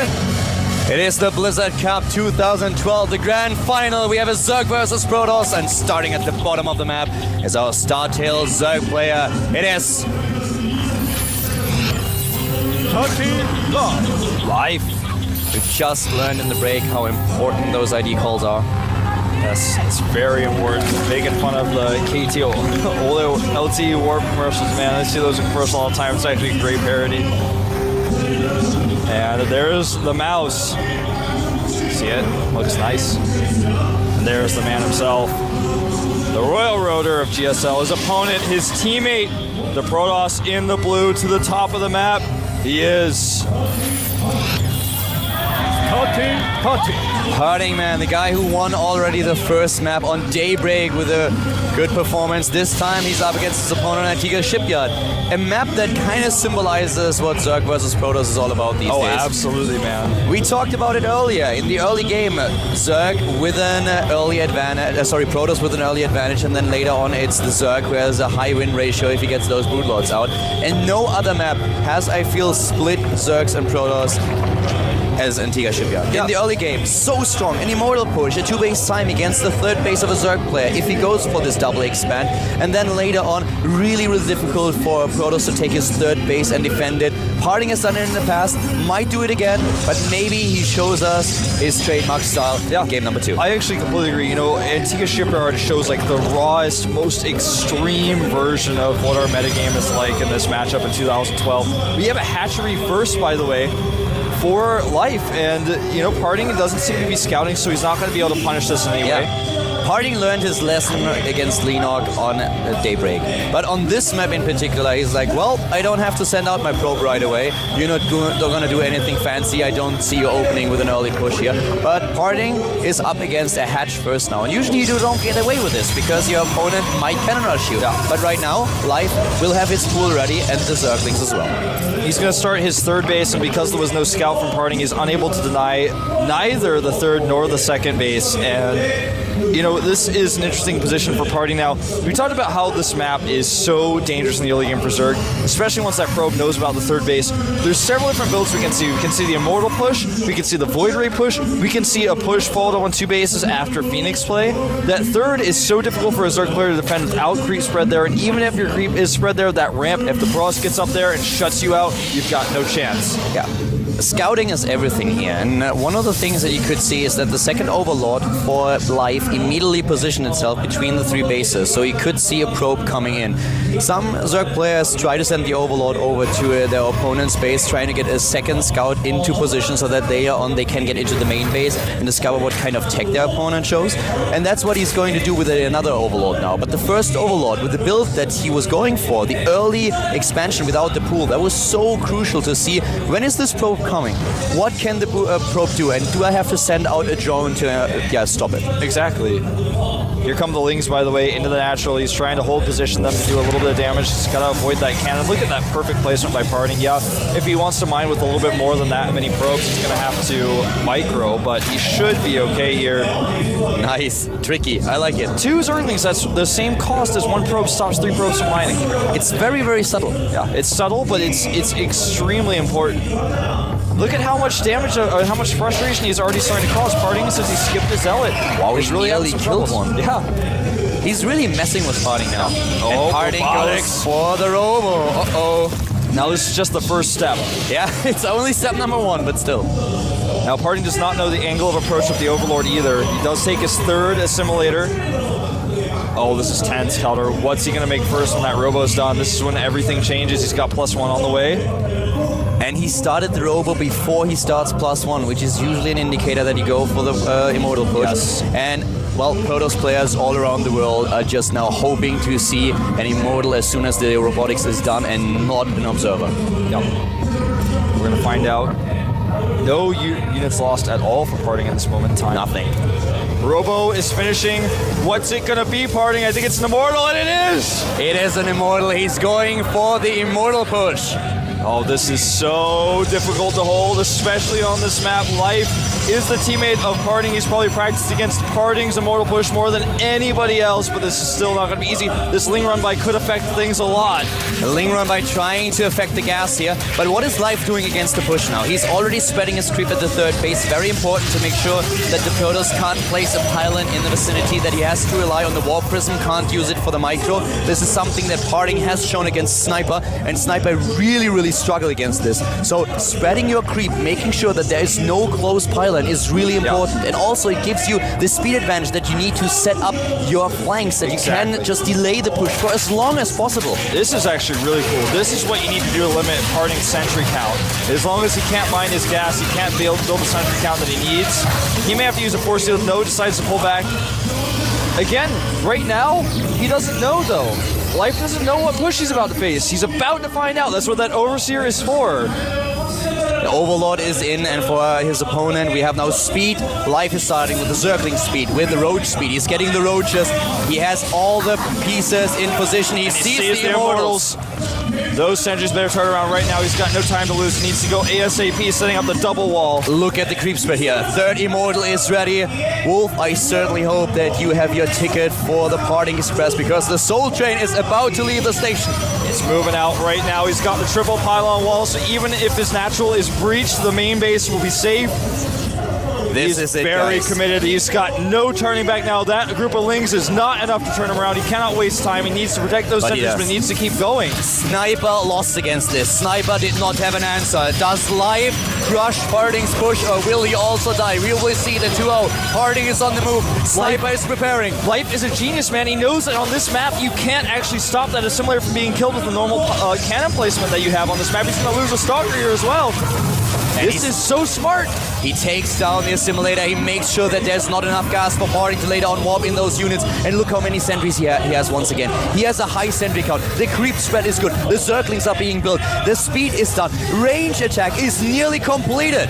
He's got everything in his favor, but can he stop those force fields that have been such a problem for every Zerg player that Parting has run up against? He did not really spread his creep at the 3rd, and here come the force fields. The pylon is already being built. He needs to pull those sentries back. He's going in. He's trying to force additional force fields, and here we go, and there is the gap. We immediately have the trapped Roaches, and they are taken apart, but on the other hand, the reinforcements for Life are streaming in. I don't think those force suits could have been any more perfect. Calder, look at this. He's even got the Observer out now, takes out a Tumor, and those rocks are going to die if he gets up to the top of that ramp. I feel like Life has little to no chance of holding this. Here he goes. Needs to walk up that ramp right now. If he walks up the ramp, then suddenly Parting will be able to use the force fields to block both Life ramps. goes for a counterattack, it looks like, or at least catching reinforcements he can find. He will get this pylon. And look at it. He already pulls the drones back. He's like, okay, I might lose my expansion here, but I still will have my drone count. And the pylon goes down, another one already being built, and Parting is pushing his way into the natural, or is he? Yeah, he's just waiting a little bit longer. He wants to make sure he has that pylon up. We talked about it before, but that pylon is so critical. Without the pylon, you can't use the Warp Prism to lift your Immortals. You have to actually micro without it. He has 13 sentries. This is so many force fields. If you have Infestors against this, you just see them pop like pimples, but we don't have Infestors. We have Roaches, we have Zerglings, and once again, those force fields are brilliant.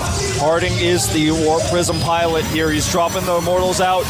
This is looking so scary because the production is severely affected by the fact he doesn't have that 30 hatch. He has no macro hatch, and he's got Roaches dying already. He can't afford to lose these without force fields being dropped. 2 more Roaches go down.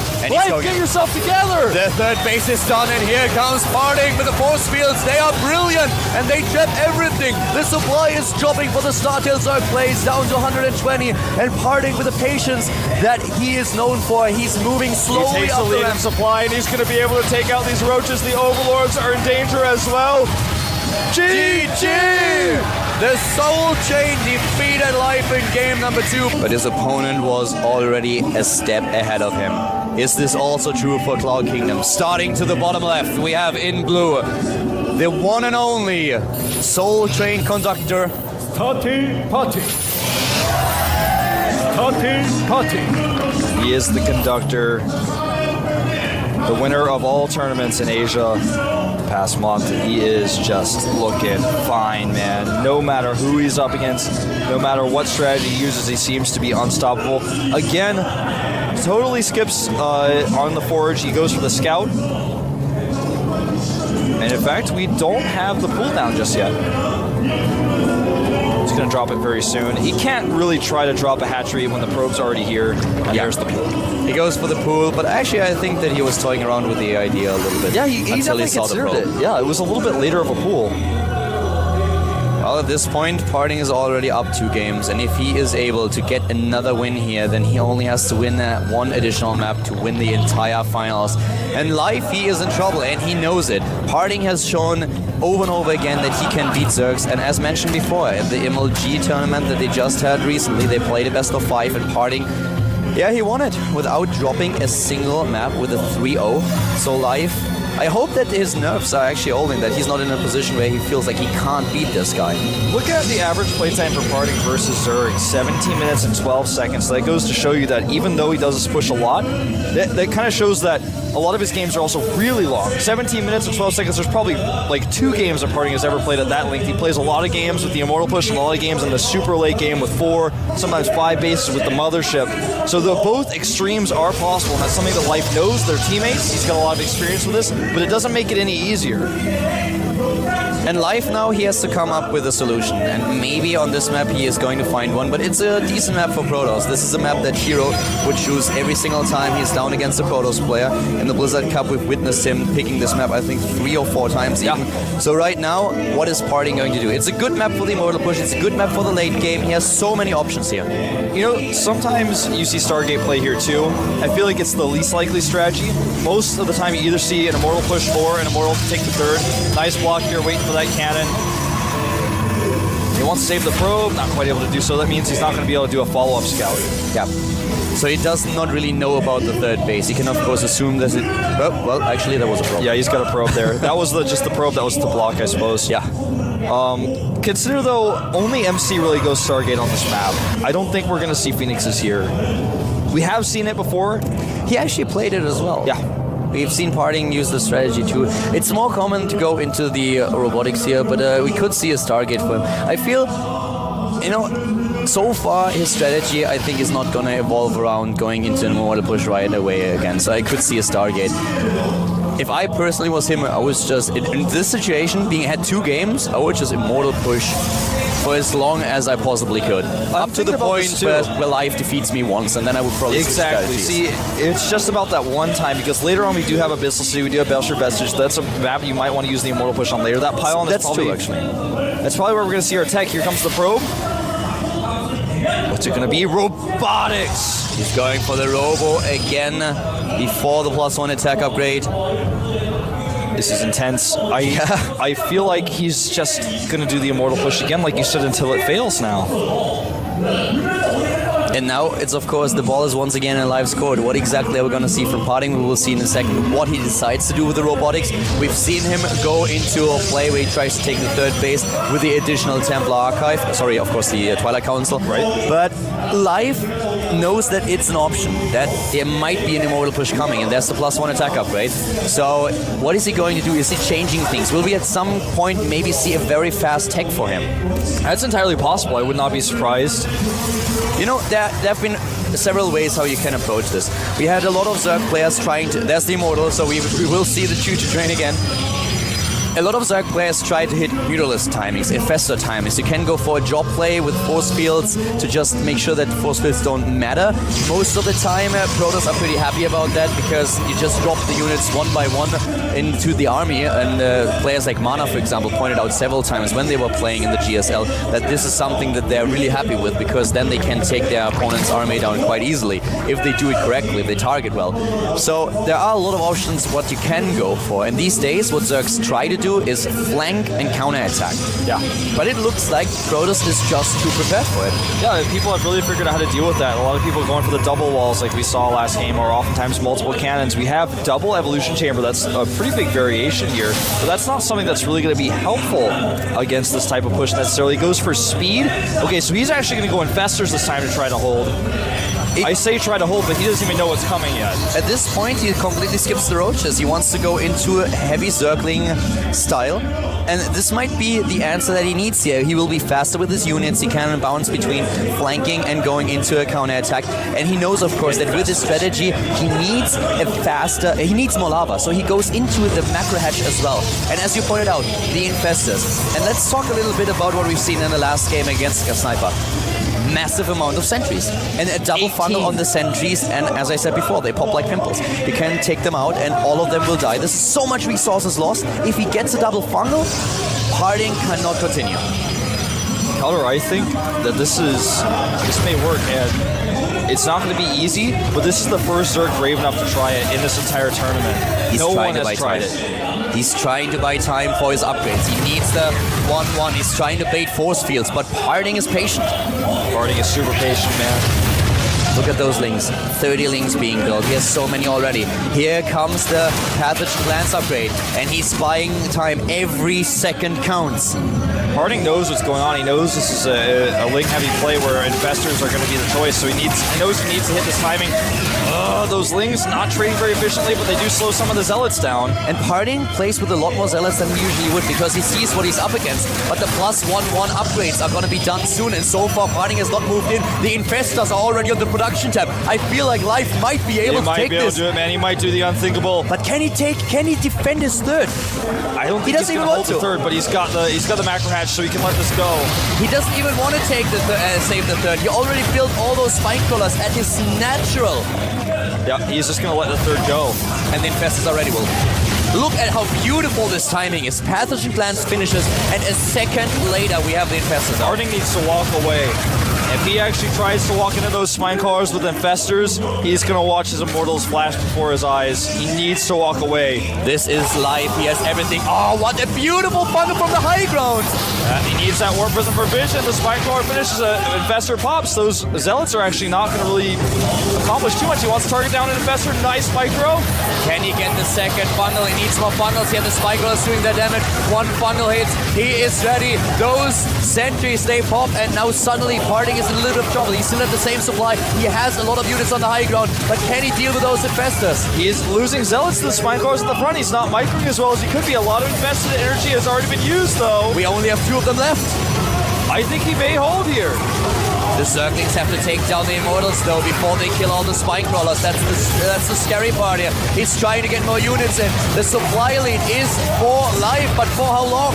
Yeah, for how long? The spine crawlers are going down, the infestors are exposed, more zealots warping in, he needs them for the Zerglings, a great choice here, but those things have 1-1, he needs to fight for the Immortals back. Where's the warp prism? The sentries are gone, and now suddenly there comes another bundle, the queens are trying to move in. Where are the Zerglings? They close the distance, the zealots, they die, and Parting, he might lose here, he only is at 70 supplies. He needs to pull that Immortal back. He does not really have anything to reinforce those Immortals to support them. Finally a round of warp-ins, but is that enough? He doesn't have that many hit points left on that warp prism either, so he's got to be careful. If he loses it, the Immortals can't be microed like this anymore. Hardy knows that the follow-up is going to be very, very difficult for him. Oh, this is so smart. He's just going to avoid. He uses the elevator trick here. He just avoids the spike crawlers. He goes to the main.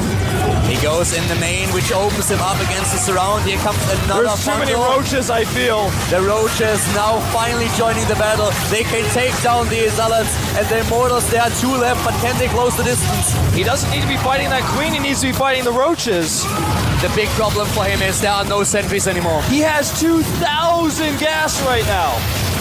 Oh my god, the Immortals, they survive, but now we have a lead in Harvester Supply for life.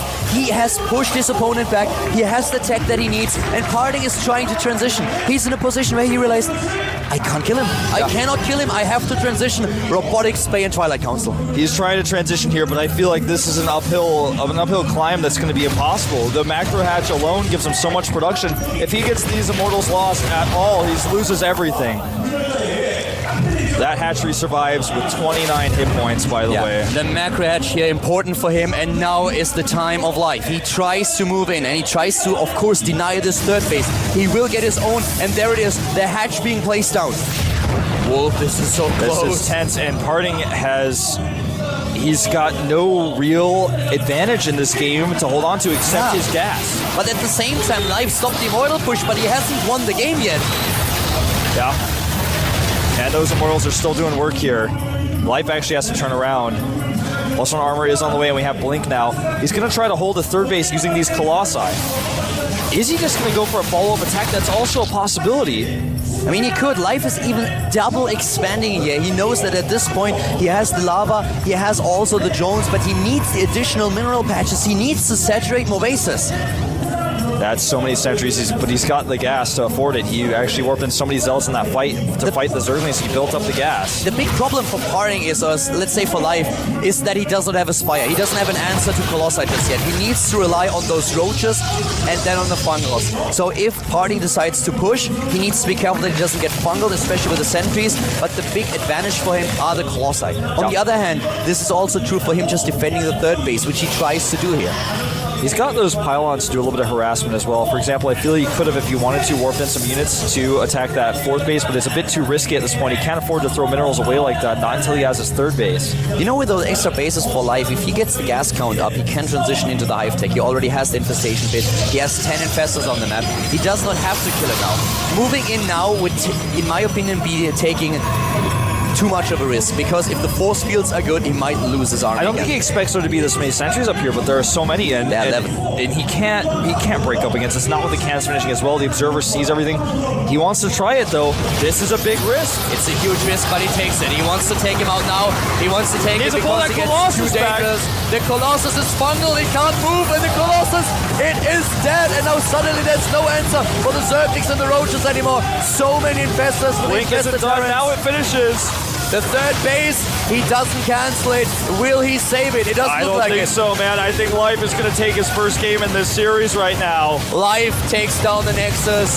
He dodges the force fields, attacks from two angles, and he takes the Colossus down immediately. Those Zerglings can still do the damage, and now Parting is suddenly up against a huge army, against a 4-based Zerg player. And well, let's be honest about it. Life now completing the Greater Spire. This gives him another angle against Colossi. Yeah, Parting sorry, the Spire, of course. Greater Spire, he wishes, but not yet. Not yet, but he will have it pretty soon if things continue this way. Parting is actually just trying to do his best to stay alive. He's hanging by a thread of a thread right now in this game. He loses, of course, that Roach Life does to that Blink, but He's up 50 supply. He has all the bases. He's got all the tech. Still could see some warpins. Arcan's, of course, now a really good choice against the Zerglings. This is just so important for him to make the right choices now. But Life has such a lead in this game. He's not only 50 supply up, he has the creep spread, he has the 4 bases. And Parting didn't use those pylons. You pointed them out earlier with top left double pylon that he could use for attempted harassments, but he can't really use them. Life doesn't give him the room to breathe. Yeah, I feel like Parting actually might not make any more Colossi. Think about that. If a ton of Corruptors get made before Broodlords, so of course Corruptors can be useful for Broodlords even if you have a surplus of them, but what if he attacks before Broodlords are ready with only 1 Colossus, with 21 Stalkers and 3 Archons? He's building a pretty good composition if there's an overmake on the Corruptors. This is a great scout. You can see the composition with this Zealot. And call me crazy, but there was no Hive Tech just yet. So Life is not going into the Broodlords after all. He's just, there it is. I was already worried for him. I was like, okay, are you really trying to take him down right now? I mean, he has the army, don't get me wrong. But the follow-up, that's something that he also needs just in case. The Infestors are so key because even though there's only 1 Colossus, that means he has an over-saturation of Corruptors. He still has those Infestors, and without the Colossi, how is he going to deal with those Infestors? And here we go, the Lynx closing the distance. The blink away, the Arcan exposed, a lot of infested Terrans, the Colossus is gone. Pulling back against the infested Terrans, but you know, the damage output here for Life just seems way too much. Oh my god, this is such a huge amount of damage output, and there's the GG! Starting to the top left is our Zerg player in red, starting of course for Team Startail. The hope for all the Zerg players out there, he is. Starting live. Showed a 6 pull on this map. Not going to be doing it today though. He was up against the Immortal push. Zerg players were looking how to beat it, and Life, as they say, Life always finds an answer.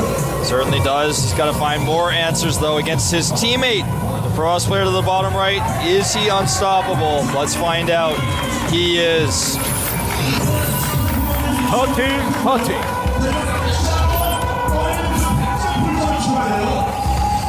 Not invincible as shown in last game. Not invincible, but still in the lead. Still in a position where he is ahead, 2-1. This 4th game might change things though. It's a big map, and it's cross positions. This is like, okay, well, if anyone in the entire world can pull off an Immortal push against Zerg on cross position, well, when it's Parting. Yeah. But I think not even he is gonna try it. I don't think so, man. That would be crazy. That's like the worst map and the worst positions ever to go for an Immortal push. He goes even Forge first here. You know, if he goes Forge first on this map, it's a little bit scary if you don't scout your opponent right away. It's hard just to see what spawning location your opponent's at, and also if he scouts a hatch first, which is a little bit more common on this map, he might be able to punish it. And while we have those build orders just evolve in front of us, unfold, let's once again give a big of a shout out here to the players, and I want all of you guys, all the Zerg fans out there, all the Protoss fans out there, to add them on Twitter or at least send them a tweet. Their accounts are for Parting, ST_Parting, and for his opponent for Life, it's actually StarTail_Life. So add the 2 of them. They definitely deserve your support, and send them a tweet. Tell them that you cheer for them. Also make sure that you add the 2 of us at ProxyWolf and at Calder, and tweet at StarCraft, the Blizzard account, that you really appreciate this tournament. Yeah, and also, of course, hashtag the GSL. It's the easiest hashtag to make. It's the shortest one. It's one we always use for these finals. Hashtag it, talk about it, get it trending, and make sure that all your friends who follow you on Twitter who are non-StarCraft people know this is going on. You can even post on Facebook about it. It's the finals, guys. It is indeed, that much is for certain. Now, you can see the win rates here for Parting at certain intervals in the game. The late game is one of his strongest, as is the early game. That's what I was talking about earlier. That's why he kind of has that middle ground where he wins most of his games. 3rd base now coming up for Life. And Parting, well, he has to change his build a little bit on this map. We've even seen a Stargate on this map, which is usually something that a lot of players try to avoid and rather go into the 3rd base right away. Reason being that the map is just so big that it takes an eternity for you to arrive at your opponent's base, at least if it's cross position. Yeah, very true. Probe scouting away. And, you know, at this moment in time, we have to wait, of course, for that core to finish. It's just started. We don't have any gas for life yet, so right now he's playing a bit more this really heavy economy style where you want to get into the macro game and then overwhelm your opponent later on. And this is exactly what we could see here. If Parting isn't careful, he's going to be up against a Zerg player who's not only on 3 but soon on 4 bases, will have a massive economy, getting his tech up, getting a huge amount of units. And the problem that you have is if you really walk out on the map with a timing attack as a Protoss player, there are so many ways where, in so many positions where a Zerg player can surround you, so it's very difficult to pull that off. I feel this is one of the toughest maps for Protoss now. Yeah, this is a map where we're probably going to see a 3-base timing attack. I feel like this map is the one where most often Protoss players take a third early but don't use it to attack. I think this robotics is going to be for an expand, but it is the tech of choice. If he decides to go for an immortal push with this, it would be crazy. With the way he's rallied it, looks like it's going to be for an observer.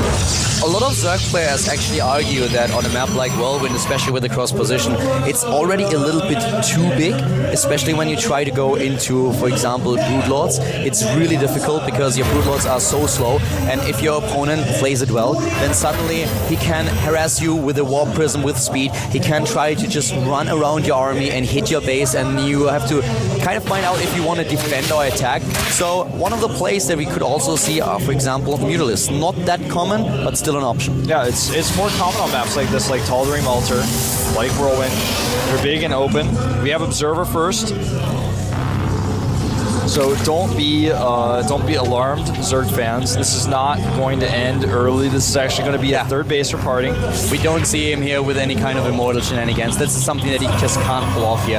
We have him straight ahead. His opponent, by the way, that's an immortal after all, but this is going to be a third base. He's going to add the Twilight Council, and we will see a third base. I cannot see him push out with an immortal push. No, that would be suicidal. It's not going to happen, especially not with the Observer. The timings are also not really working for him, and as you can already see, Life is there with the Scouts, does have the Overlords, he's going into the tech, and there's the Twilight Council for Parting. So right now he's going immediately for the blink. He's going to try to get himself the third base up. Yep, he's going to go for it. He's going to be able to get so many different tech paths going for him once he gets that third base up and gets those 6 gases going for him. But for now, it's really important for Life to not overreact. He's going for the double evolution chambers again, but this time, of course, with Roach support. Exactly, he has the Roaches right now. He skipped them on Cloud Kingdom because it was a very different strategy that he was trying to hit there. But now we have the Roaches for him. He has speed as well, and that's the third base. Third base for Parting. To the left, something that he scouted, of course, he saw with the Zergling, not the structure itself, but he saw the move out, and he will confirm with the rest of his units. Yep, here they come walking across the map. 5 Roaches. He wants to put a little bit of pressure on while he gets that infestation pit, so he keeps Parting's attention off of him, but he's not going to really commit to this attack because he knows it's a little bit of a risk, especially with this many sentries. He actually runs all the way in here. He's going to get out, though, as soon as he sees those sentries. He runs in, and here come the cannons now, trying to secure it as fast as possible. 61 harvesters already against 55, and the infestation pit nearly done, but Life's still applying pressure here. Yeah, he snipes a cannon without a cancel there. And the Roaches are actually coming in from another angle, so he's trying to hit this attack where he really throws Parting off, but with an Immortal here, it's not going to be able to work.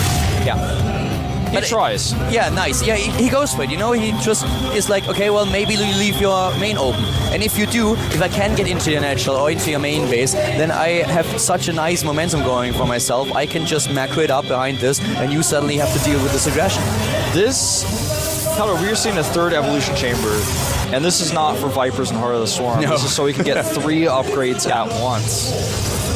That's a lot of gas, but it's going to pay off in the long run, especially because the Broodlings, he's got the ability to use the Broodlings. Yep. He's got the Zerglings, and then later on, of course, the Infestor can drop the Infestor Terrans. They'll get the missile upgrades with the Roaches. We just have him this time going into the fourth base. He has the economy, and he really tries to play this very, very upgrade heavy, as you already pointed out. And on the production tab, we now have all these upgrades that we just talked about. Armor +1 attack for the Roaches, the +1 attack upgrade for the Zerglings, speed, pathogen glands, Infestors.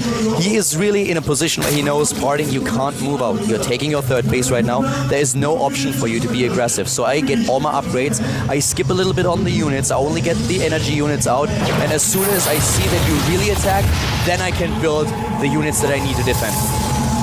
Yeah. So you have 4 gates at the 4th base here. You know, is he really going to try to make this one work? I I don't think that he's trying to attack right now. He will wait Not for now. his Colossi. Yeah, well, he's adding 2 gates. I think he is going to attack off the 3 base, though, for sure. It's just, you know, he has shown crazy late game on open maps in the past, but on this map, he's just asking for trouble if he really wants to take that 4th base. I respect his decision to go for the timing attack here. I would go for a timing attack if I was him. I would be very uncomfortable playing against Life in the late game when he has all the options and all the tech up. So hitting before there's an option for the Zerg player to get his Hive and everything up, I think that's the right choice. But Life is now pushing out. He has a lot of units and he wants to claim the middle of the map. He has already the Lynx and the Roaches on their way. Parting with a lot to defend here, though. Yeah, and I feel like with that Fleet Beacon, well, he starts Stargate first, of course. With the Stargate coming out, it indicates he's very willing to go into a 4th base on this map, which is pretty crazy to me. That's very brave. +3 coming out here. He's got that Colossus. Trying to help zone out here. A good funnel, though, on those sentries. He needs a few more. Nice trapping one of the infestors. And you can just see how Parting prepares for everything. The Spire is up, but as already mentioned, the Stargate is not only on production tab, it's nearly done. And the Fleet Beacon will follow soon. So Parting on those 3 bases, already going into the Mothership again. This will help him later on. He can get the energy out earlier, but he has to defend here first. Yep, and the force fields are pretty good here. The Roaches can't quite get through, although invested Terran energy is just going to be dropped pretty useless. Really good force fields here, and he forces Life back. Life is now on the retreat, and Parting, so far, has done a really good job with his defense. He has the 3 bases, he did not lose too much here, and now we have suddenly the Fleet Beacon. The Fleet Beacon up, exactly. With the Fleet Beacon now, he can get everything that he needs. He can get the Mothership out, and this is just so cool for him. Both of them playing really, really well in this game. That Overlord finally taken out is actually going to supply block Life just a little bit here. The pylon going down here as well. Now, Parting just needs to keep his cool until that Mothership is out. If he really wants to take a 4th base, he is really going to have to make sure he has observers like he does right now. And there it is. Scatter across the map, and he's just going to do it. Yeah. On this map, he is going to take a 4th base on Whirlwind. He takes the 4th, he is happy with the defense at his 3rd base, takes the 4th now. We have him with double Colossus, a lot of Stalkers. He already has the Colossi as well. And now we have him with the Mothership on the production tab. Where Life just now starts his own high tech. Yeah. Trying to snake around here with his Roaches. A few Roaches get trapped on the left side. Roaches are not the concern. They're just a temporary annoyance for him right now while he tries to get this 4th up. He loses 3 structures without a cancel, but it's worth it to keep his Nexus alive. Good force fields, trapping a lot of Roaches. Again, this is kind of what we see from Parting the entire time. Blink forward, he's trying to chase them down. He's trying to get them right now, blinks after them, but then does not want to overcommit here. That's always the risk of running into infestors and being funneled. Exactly. Now that Mothership is halfway done, there's a big Ling force. He continues to produce Lings. 24 additional Lings coming in here. He actually runs to the left side. But everywhere, Parting has such good cannon coverage. Parting is everywhere with his observers, with his cannons, just with the structures in general. He has such a good defense, and Life lost so many more resources than his opponent. He has the better mining in general because of his earlier bases that he has, but this is just not easy for him to pull off. He's running against the wall every single time. Yeah, Templar Archives coming up now, and of course this means that he will be able to get those Archons out for the Archon Toil. The Mothership itself is not just there to look pretty and to cloak units, it's there to get that Vortex off, and you need that AoE damage in the Vortex to make it worth your while. Greater Spire now on its way. Charge. Twilight Council is already done. All the pieces of the puzzle. Exactly. It's just both players are just trying to set their chess pieces into a position and go for the checkmate. And this is a pretty good position for Parting. He starts to clear up some of this creep. This is really important on a map of this size. He needs to make sure he does not get flanked. Beautiful force fields. Never a wasted force field. Look at those hexes. They're perfect. Yeah, they are really, really perfect. They are fantastic force fields, a fantastic micro by Parting throughout the entire series. Just both players, you know, even with the good forces, he still grabbed those Stalkers and tries to grab them again. Parting is on top of it, immediately pulling back. And both of them just working at this bank now, going for 3,000 minerals even for Life. I'm a little bit surprised that we don't have an extra base for Life. He wants to stay on 4 at this point. Another base would open him up a little bit against aggression, against harassment. But I feel that at some point he has to decide to go into a 5th or just for a massive aggression. Yeah, I mean, the bank is starting to get really scary for Parting. He's also adding all these gateways, getting a second robotics, getting armor. He's getting all the tech upgrades, so as soon as he's got those, first 5 broods. The Brood Lords are now justing off 8 of them. Mothership has been spotted as well. He needs to make sure he has some extra Corruptors out because he just morphed a ton of his Corruptors now into Brood Lords. This game just gets, the economy for both players just gets bigger and bigger.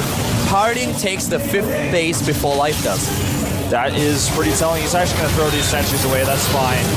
He needs more supply for damage-dealing units. Even the armor upgrades are now being started. The speed upgrade for the War Prism. There we have the Robo, another on the tap. Both of them gearing up so hard now. It's getting +1 for air.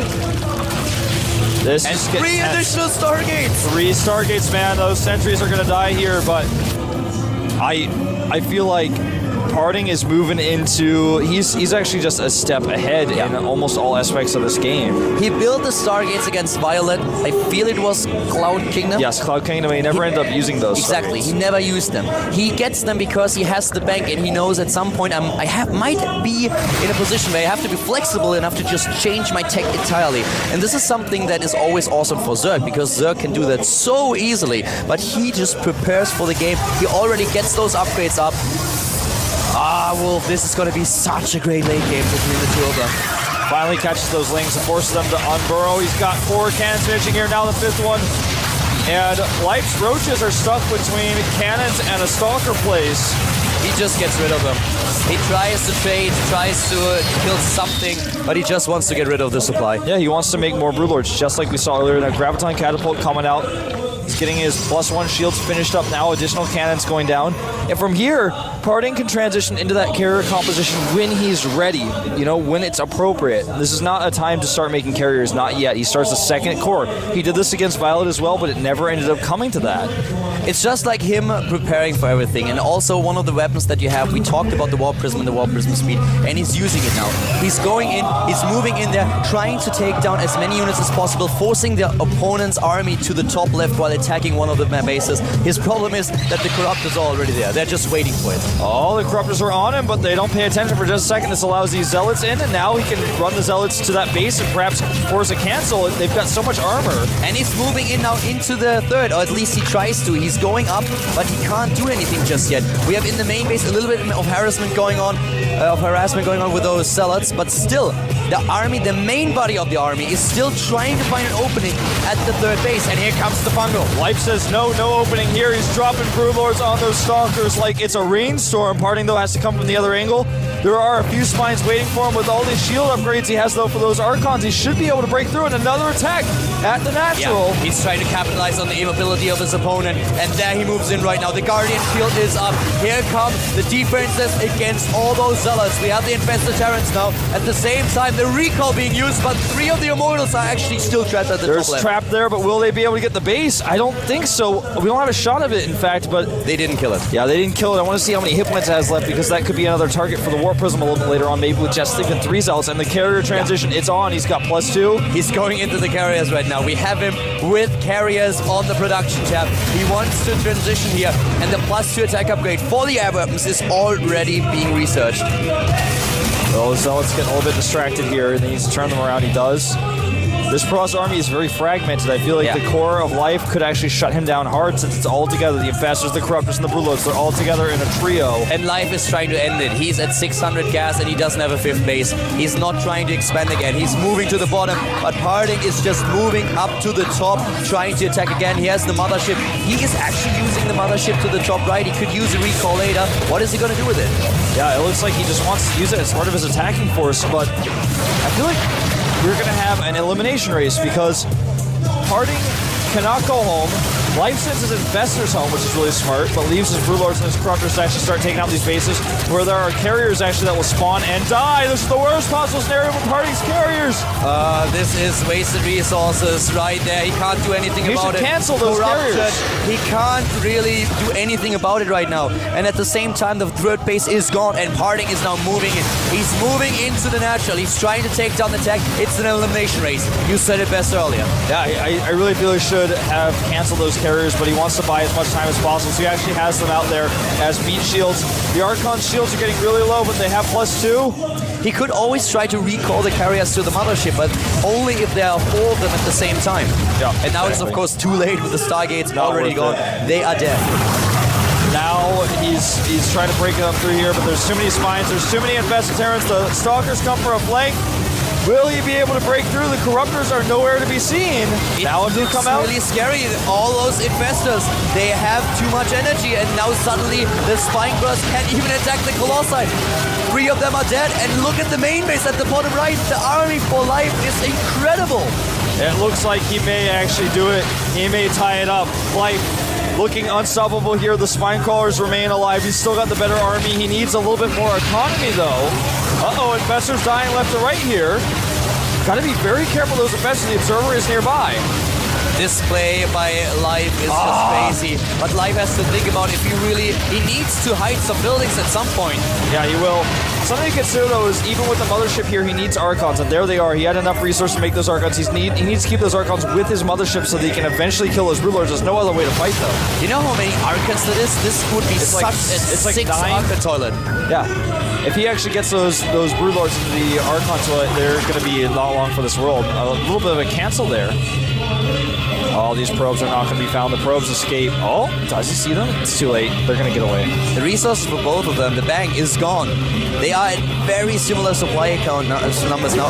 Where is the bundle? No, it doesn't even go for it. He's just going to blink away. He should blink away. He could, but he doesn't.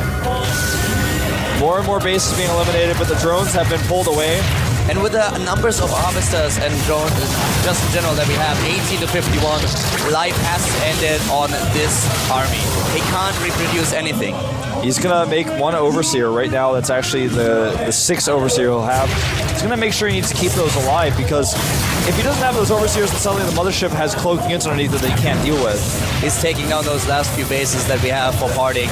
And Parting is, of course, now in a little bit of trouble, but the army supply, that's what it's all about. He needs to pull these Archons back. He cannot afford to lose them. And here come the Corruptors. I don't feel like there's enough anti-air. He just needs to target down that Mothership. Do we have Neural Parasite? I don't think so. I don't think so either. I didn't double check. And right now we can. But I don't think there's Neural Parasite. And with Neural Parasite, he has to dart in with those Corruptors and take down the Mothership. He has 16, so he should be able to do it. He needs a Vortex here. Double Vortex to save the Mothership. Well worth it. The Archon toilets are going in. If I was a Corrupt, I would feel pretty shitty now. Yes, I would too. If he's flushing, then this might be the end of the anti-air for life. And he gets away with most of the Corruptors. For a second. But still 11 left. The Broodlords are still something he has to kill, and now he finds himself on no mining and also no Vortexes. He's starting to be a little bit low in buildings. He's getting the hatch now. That probe is so valuable, actually. He needs to make sure he keeps that alive. 106 supply for our Zerg player. 98 for Parting. He's just going to turtle here because he knows at this moment in time, how can he approach that location with so few units? I mean, yeah, he's got a big army, but the composition is not going to really let him go up there against Infestors and Broodlords. He can't lose those Corruptors. If he cannot take down the Mothership and the Mothership gets a good fungal against the Broodlords, it's over. Yeah, you're so right. That's why he's got to make sure he knows exactly where it is at all times so he can't get that angle. Taking down Spinecrawler after Spinecrawler. They're hidden everywhere on the map. And this also opens up a weird scenario for Life, because if Life really has to defend like one point on the map, can he really move out with those Broodlords? They are so slow, it's such an immobile army, that if Parting is able to get past him, he will never be able to be back in time to save them. Yeah. He can't move with the Broodlords, I feel. I feel he has to hold that base. He knows Parting is not really mining. Parting has a base up to the top left, but it's not mining at all. He doesn't even have probes trying for that. It's not even close to mineral line. Yeah, look at those probes. They're all just sad and shy. He's going to start working on this extractor, which is pretty smart considering that that's one of the structures that's away from Life's normal army, and he's not going to bleed out. Extractors don't bleed out over time. Look at that army. 1 Ling, 10 Infestors. That's so many Infestors. But 21. The Mothership, he needs to protect it. Oh, he goes in. He's trying. He's trying. Oh, he's got a few energy left, and then he'll have that Vortex available. Both of them are so patient here. This is awesome. It's all about the positioning, and here comes the Vortex again. Yeah, but I don't know if he can stick around with the Broodlords here. I think he has to leave. He can't actually fight here. The Broodlords, they can't fight. Yeah, the Broodlords can fight, but the Stalkers cannot. No, the Stalkers cannot kill those Corruptors. Yeah, there is no way for them. Not without the energy. And once again, the Corruptors are dodging those Archons. And the Archon count is getting pretty low for Party here. They only has 2. Yeah, he lost those Archons. Now he tries to blink around and he gets bungled. This could be the end of this game. The Stalkers are getting eliminated here. Oh my god, the anti-air is about to be done. He's moving in. He's trying to kill the hatch. He's targeting it. That's still an extractor. He is still an extractor. Yeah, there's the extractor that's being targeted. There's another extractor there. He will get the hatch. This is it. This is it, Wolf. I don't think he has enough. GG! What a crazy game. To the bottom left of Entombed Valley at the Blizzard Cup 2012, we have the Zerg player for Team StarTale who was able to tie the series against his teammate. It is... StarTale Live. StarTale Live. Such a great player. Showing some dates, man. That's Heart of the Swamp. Yeah. Heart of the Swarm dates in March. Now to the top left, the StarTale Protoss, the king of all Protoss players. He is StarTale Party. We were talking about the king of the north. He's the king of the world. He is on top of the world, potentially the best player in the world. He wants to prove it today. This is such a crazy series. I love it. And I love that we are having Entombed Valley now. This is a map. It's an iconic map, you know? It evolved. The play on this map evolved so much. Vortex Valley at some point. It was all about the Neural Parasite against the Vortex. Then we had Siege suddenly come up with this timing attack of 3 bases where it goes into up to 11 gates actually. We had timing attacks with Colossi on this map. Then Parting suddenly starts against Violet with this early Mothership. So many different styles that you can play these days on this map. We've seen other styles even. We've seen the fast Immortal push even worse on this map. We've also seen, on this map, people will go for Void Rail arts too. You know, as long as you don't start cross position to your opponent, you can go for an Immortal push because you can take those pathways that are very narrow where you can use your force fields. Cross position, it's a little bit suicidal. Yeah, a little bit, so not really want to go for that one. But we are not cross positions. The positions do favor Life, I feel, a little bit for defending his third base, but if an Immortal push occurs, he's going to just be hit at his natural, not at the third base. This is tense, man, and I don't know what Parting is going to do here. The one thing I can almost be certain of is that he's not going to go for Stargate on this map. I feel after the 4th game, all the predictions have gone out through the window. It's just game after game for these guys. They take it one game at a time, and this is what we are doing as well. It is a really, really crazy series, and I hope that it goes all 7 maps. Starts to look more and more likely that it will, but we'll see. Only time can tell us that. And again, I really want to stress the importance of this map. This map is so important for Life. If he takes it, he's got all the momentum. It's the best map for Parting at this point. 3 bases, of course, scouted by the Probe. No surprise for Life. He has an Overlord in position. He sends the Zerglings straight after the Probe, wants to take it down. Yeah. Probe hides, tries to hide. There's the core. When that finishes, that's the Parting tech timer. When that finishes, we're going to find out what happens here. Just taking a glimpse into the main base, he doesn't have a pylon planted at his ramp, which is normally where you see him put his Immortals. It's possible he just makes it at his natural in vision of the Overlord. If he goes for Stargate, that's something that we'll likely see. Core is finishing. He's got 200 gas already. What's it gonna be, Parting? Everyone is silent right now. Everybody is waiting. The Korean casters don't say a word. The Korean casters are silent as well. And robotics. It's the robotics. Right away. No third base just yet. What is he gonna do? Stick with what works, man. I think he's gonna go for the Immortal push on this map. But Last third one base, attack. You know, the thing is, on this map, you can take a third base with Immortals, but it's actually just not even really necessary. Most people will go for the faster third with Gateway units. Oh, he sees the third base with that Probe. That was so close. Nice attempt of a denial. Yeah, well, he saw it earlier that it was building, but now he has the confirmation that it's actually there.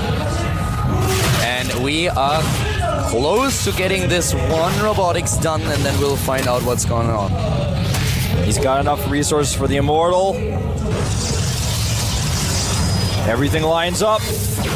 Immortal. He's going for the push. And it's totally hidden. Life has no idea. Yeah, so far he doesn't. And Life is going for the tech at the same time that the first Immortal has been started. Here come the additional gates. It is the Soul Train once again. This time, Life trying to defend against it with Evolution Chamber and also with the Roach Run. On Cloud Kingdom where he won, he went into double upgrade Zerglings and into Fast and Fastest. Yep. Here comes that Overlord Trez Scout. That's what that probe's going to check. He's going to kill the Overlord first.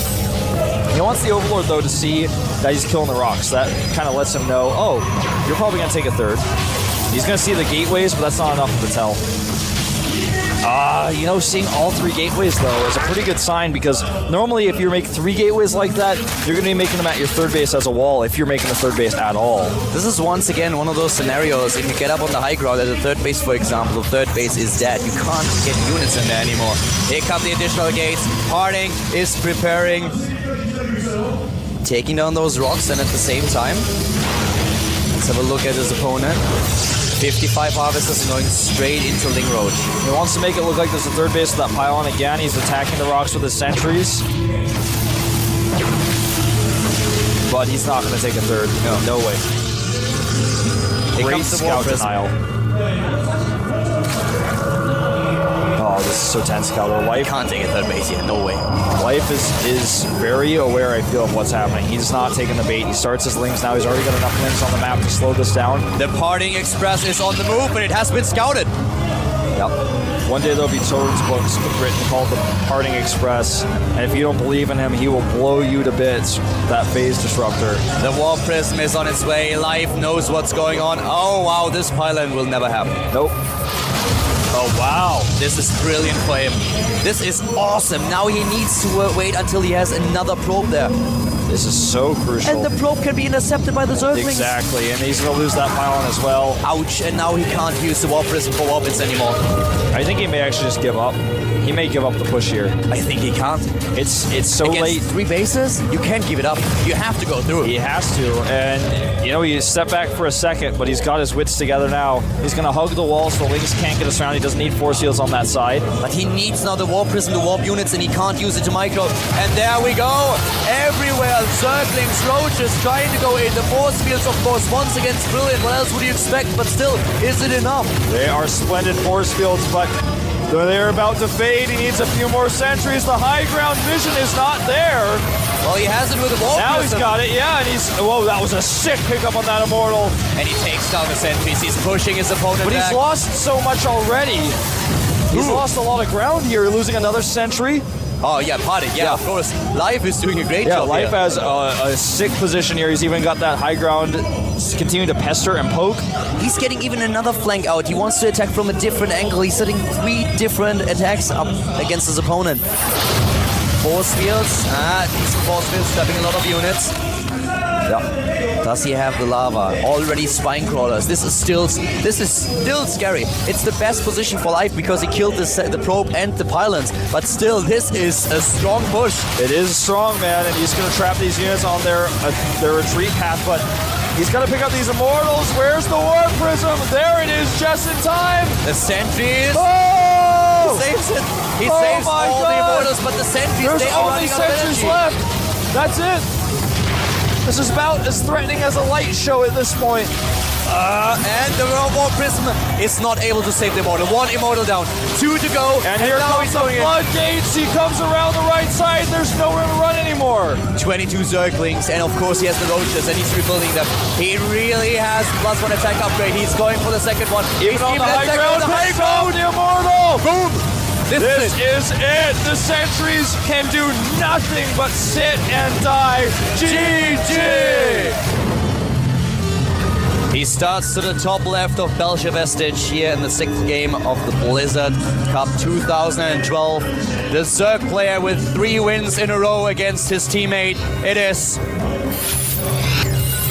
StarCraft Live. 3 games, 1 in a row.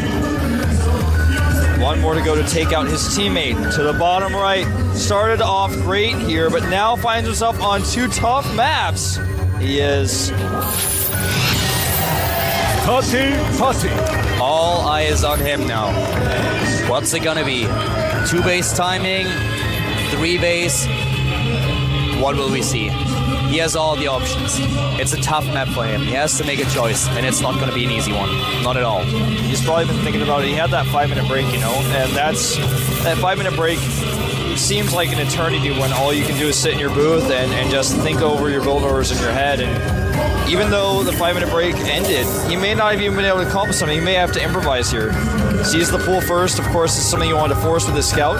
He knows he's now in a position where he could die to anything, so he had to scout with a probe. There's no way an early pool is going to put an end to his finals life. You are so right. Life is a player that just has no respect for no one. He could start with an early pool here. He could do anything, and this is something that Parting knows, so Parting will play it very safe here. But then, after his opening, after he has his forge, his second base set up, and his cybernetics core completed, he will have to make the choice that could just end his tournament life, or win him the game and force a 7th map. Yeah, you're right. This is going to be the toughest choice. These next 2 choices he has to make. In fact, not just this one, but if he wins here, he has to play on the Abyssal City, whereas Life is sitting back knowing that he's got the advantage, he's got the momentum now. He took out Parting on Entomb Valley. Yeah.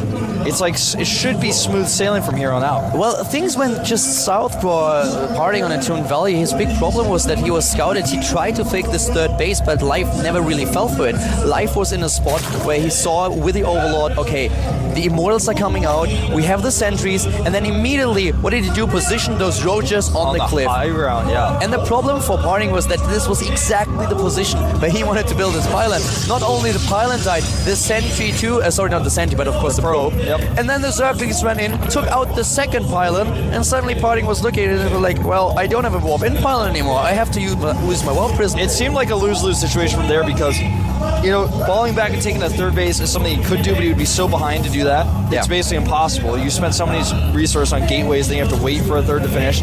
Then he could have tried to force it through, but his opponent had all the odds stacked against him. He decided to fall through, which I think was the better choice, but it still wasn't enough.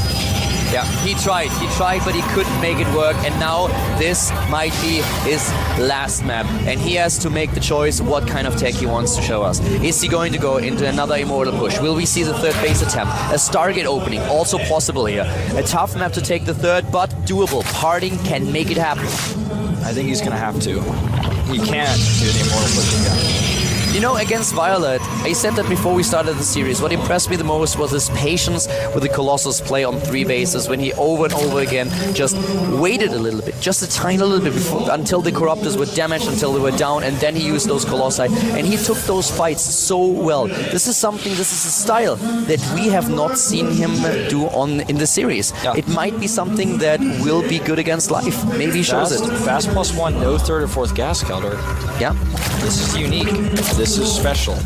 This is very, very different. This is not the Immortal push that he shows. This is a different timing that we see from Parting here. And he has now, of course, the Warp Gate already on the tap. There comes the Robo, but this time I feel we are more likely going to see a Warp Prism and Gateway. Yep. We're going to see a Warp Prism. We're going to see potentially some Warp Prism Harass, and then a 3rd base. We could also see the Observer first. This is a long rush distance from the map. It's really hard to get information about what your opponent's doing otherwise. Overlord needs to stay away, stay where you belong. Stays put, and Parting knows exactly where he's positioned. He's on the map with a Stalker. Oh, nice trap attempt by Life, but Parting is also on top of things. The Overlord sees the timing of +1, by the way, which is something that's really important. Yeah. Sees the +1 timing here. Top right, we have the 3rd, of course. Twilight Council very soon.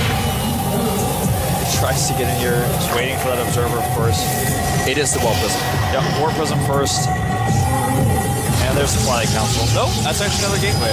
Yep, he wants to go for the gateways with a +1 attack, present the Warp Prism and do damage.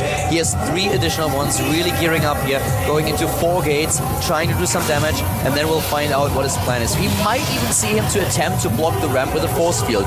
It's fallen a little bit out of the grid. It's not really in fashion anymore, but it was a strategy that was very, very popular for some time.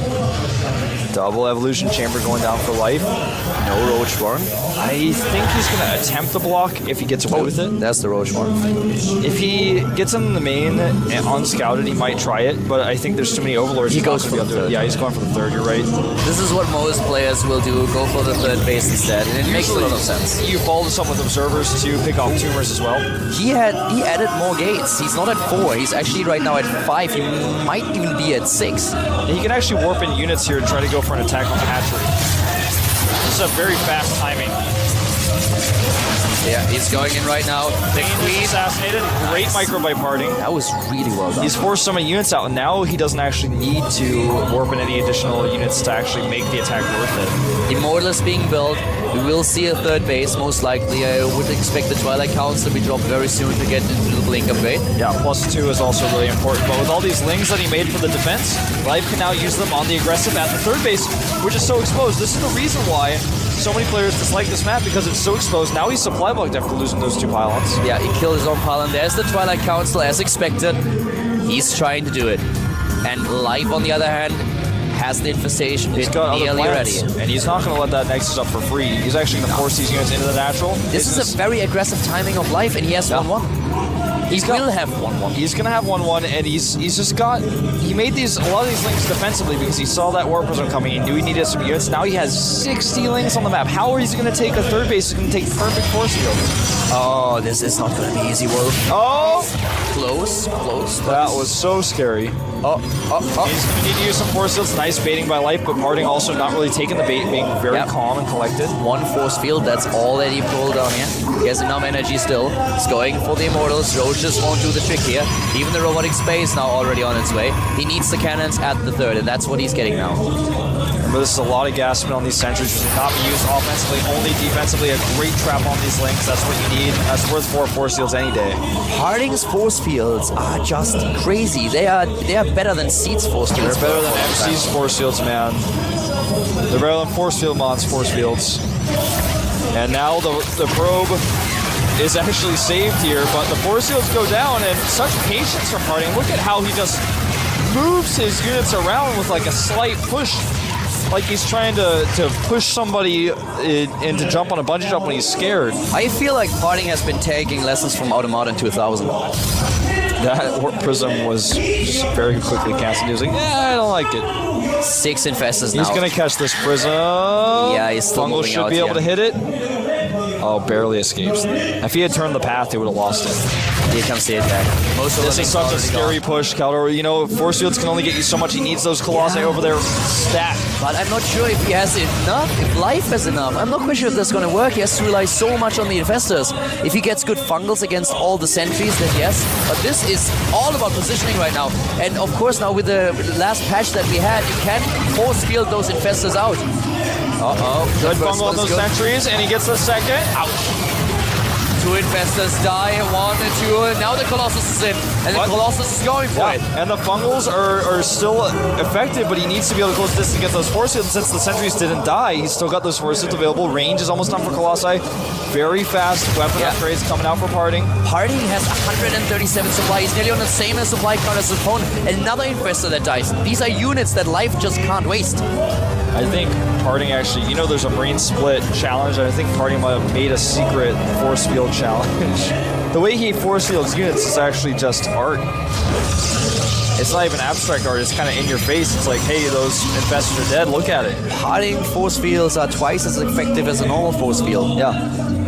It's like, I'm not sure if they have a like 0.1 bigger radius or something. It feels like it. This is what we used to say about Seed, but these days it's true for Parting. He's the new force field fiend. I like that. That nickname, you've used it before. Zelly gets trapped and taken out here. +2 attack done. Both players on even workers, 72-72, but the tech is actually getting better and better for Parting. Yeah, he's on 3 bases now. This is the style that we saw against Violet, and this is just so good. He executes this so well. And he's adding the gateways. He wants to hit that timing before Brewlords are out. The Spire is actually barely done. He's going to make the Corruptors now. Add 7 additional gateways. Yes. Is he now on 11? I think he may be on even more than that. I think he's on 12.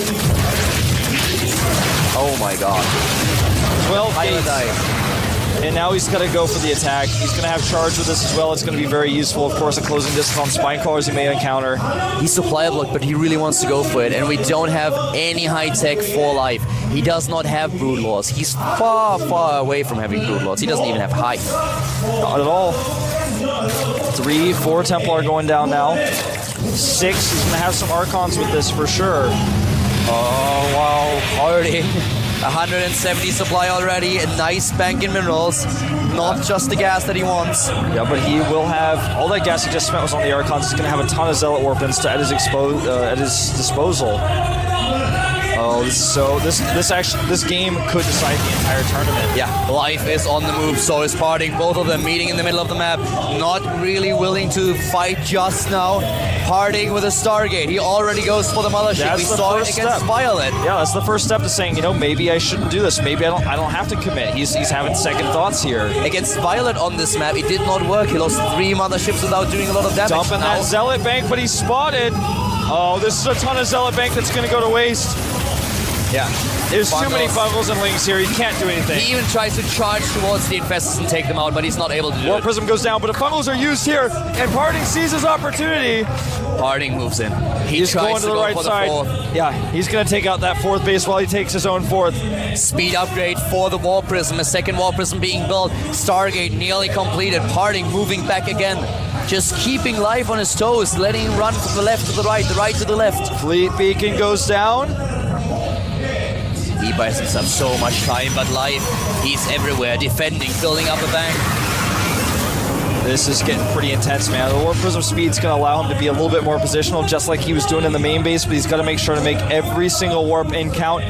The Infestors are here to buy time, and a great bungle there, but he loses an Infestor in the process. A very strong bungle, but here we go. He can't move those Colossi back. He tries to do it, and he attacks those Corruptors immediately. A lot of Infestors formates are being used, and still those Colossi are alive and dishing out the damage. Suddenly the Corruptors are gone, and Parting can use these units. He's dropping in supply as suddenly Life reinforces with Zerglings. Zerglings won't do it. Yeah, Life can't commit. He decides to pull back. He knows that he's out of Infestors. He's out of options. The Colossi shields were gone. The Colossi looked tempting, but he has to back up.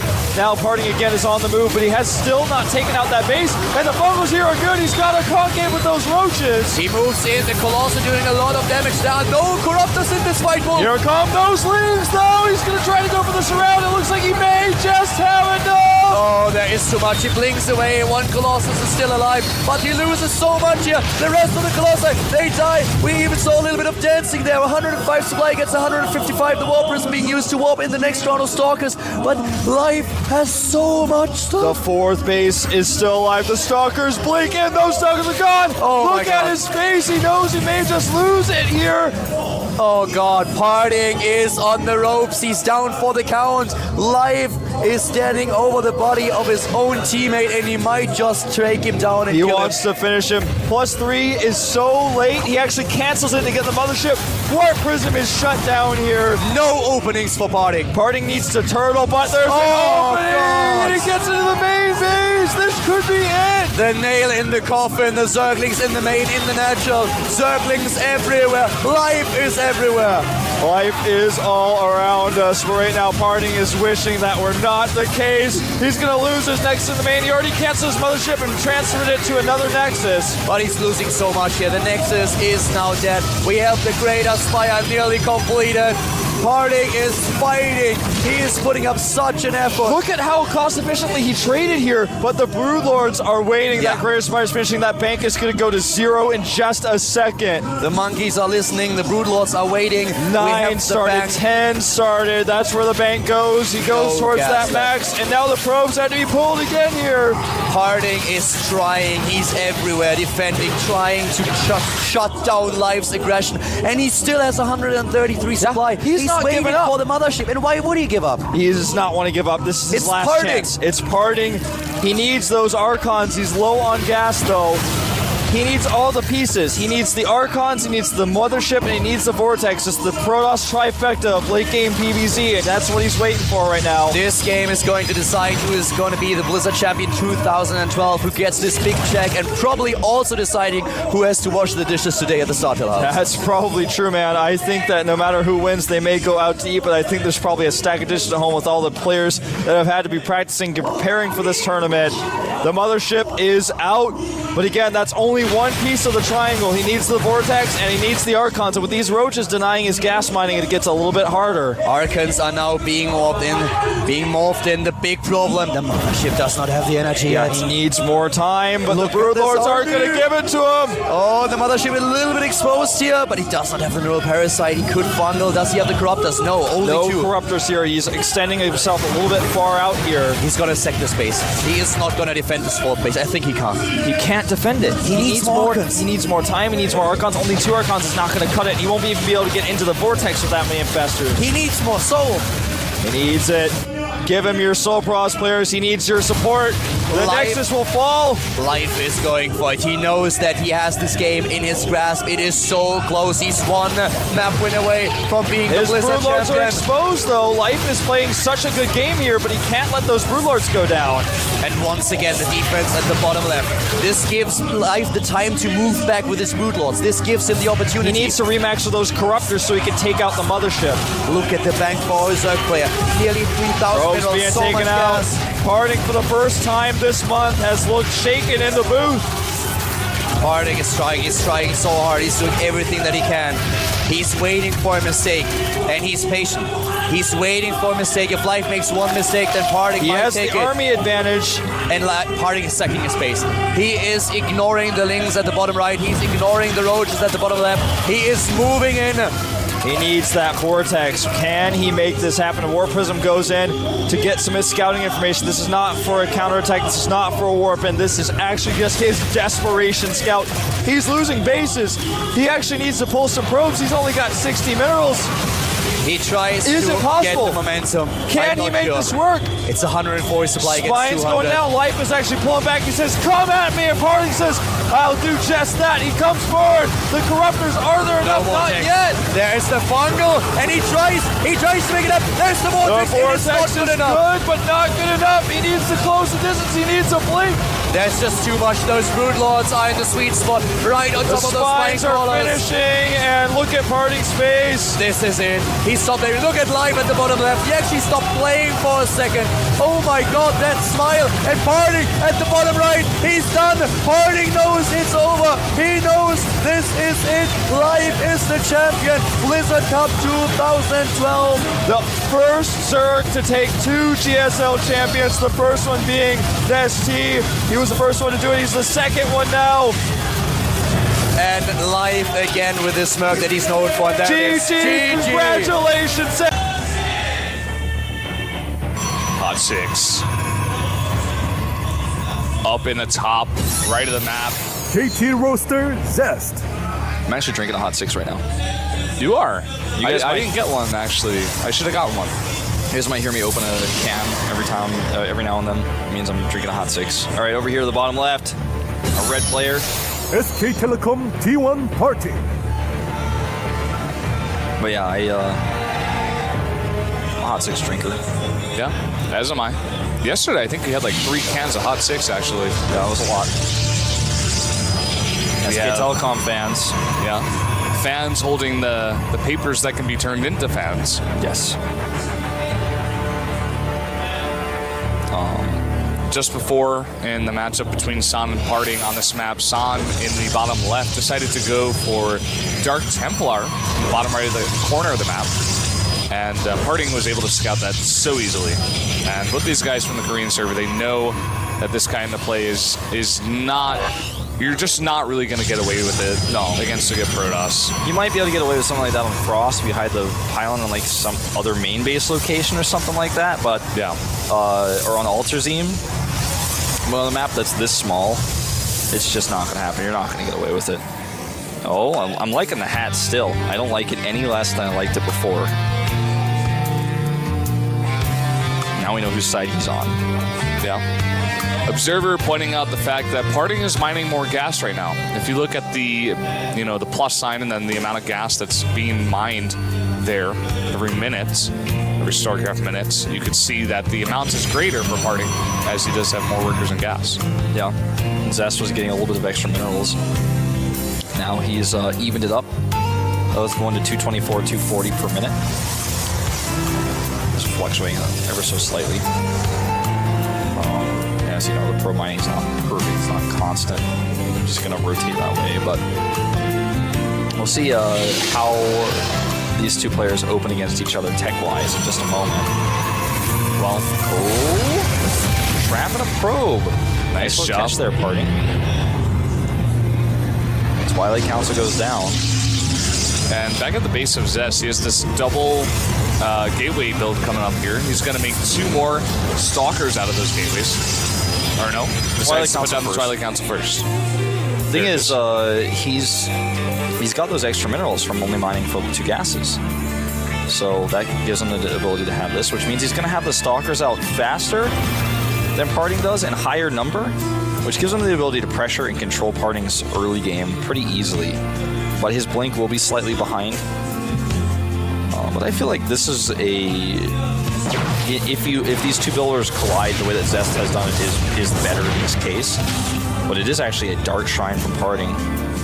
And this is not very Parting-like, but it didn't really show us this type of Dark Shrine play per se in the previous series. It was a counter Dark Shrine that we saw, but not an aggressive, like, this is my build order Dark Shrine. Oh my.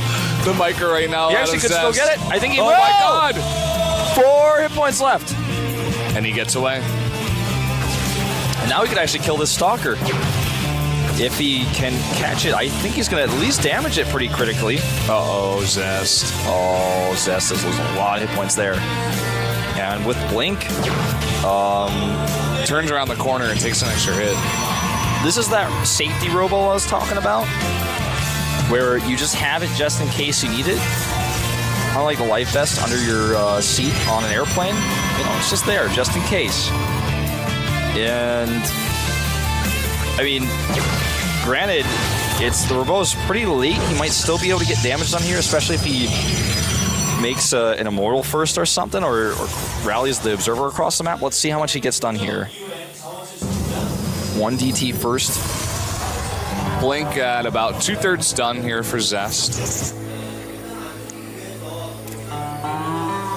It's really unfortunate for Zest. He just took so much damage early on, despite having the faster gates. Yeah, okay, he kind of lost his advantage in that.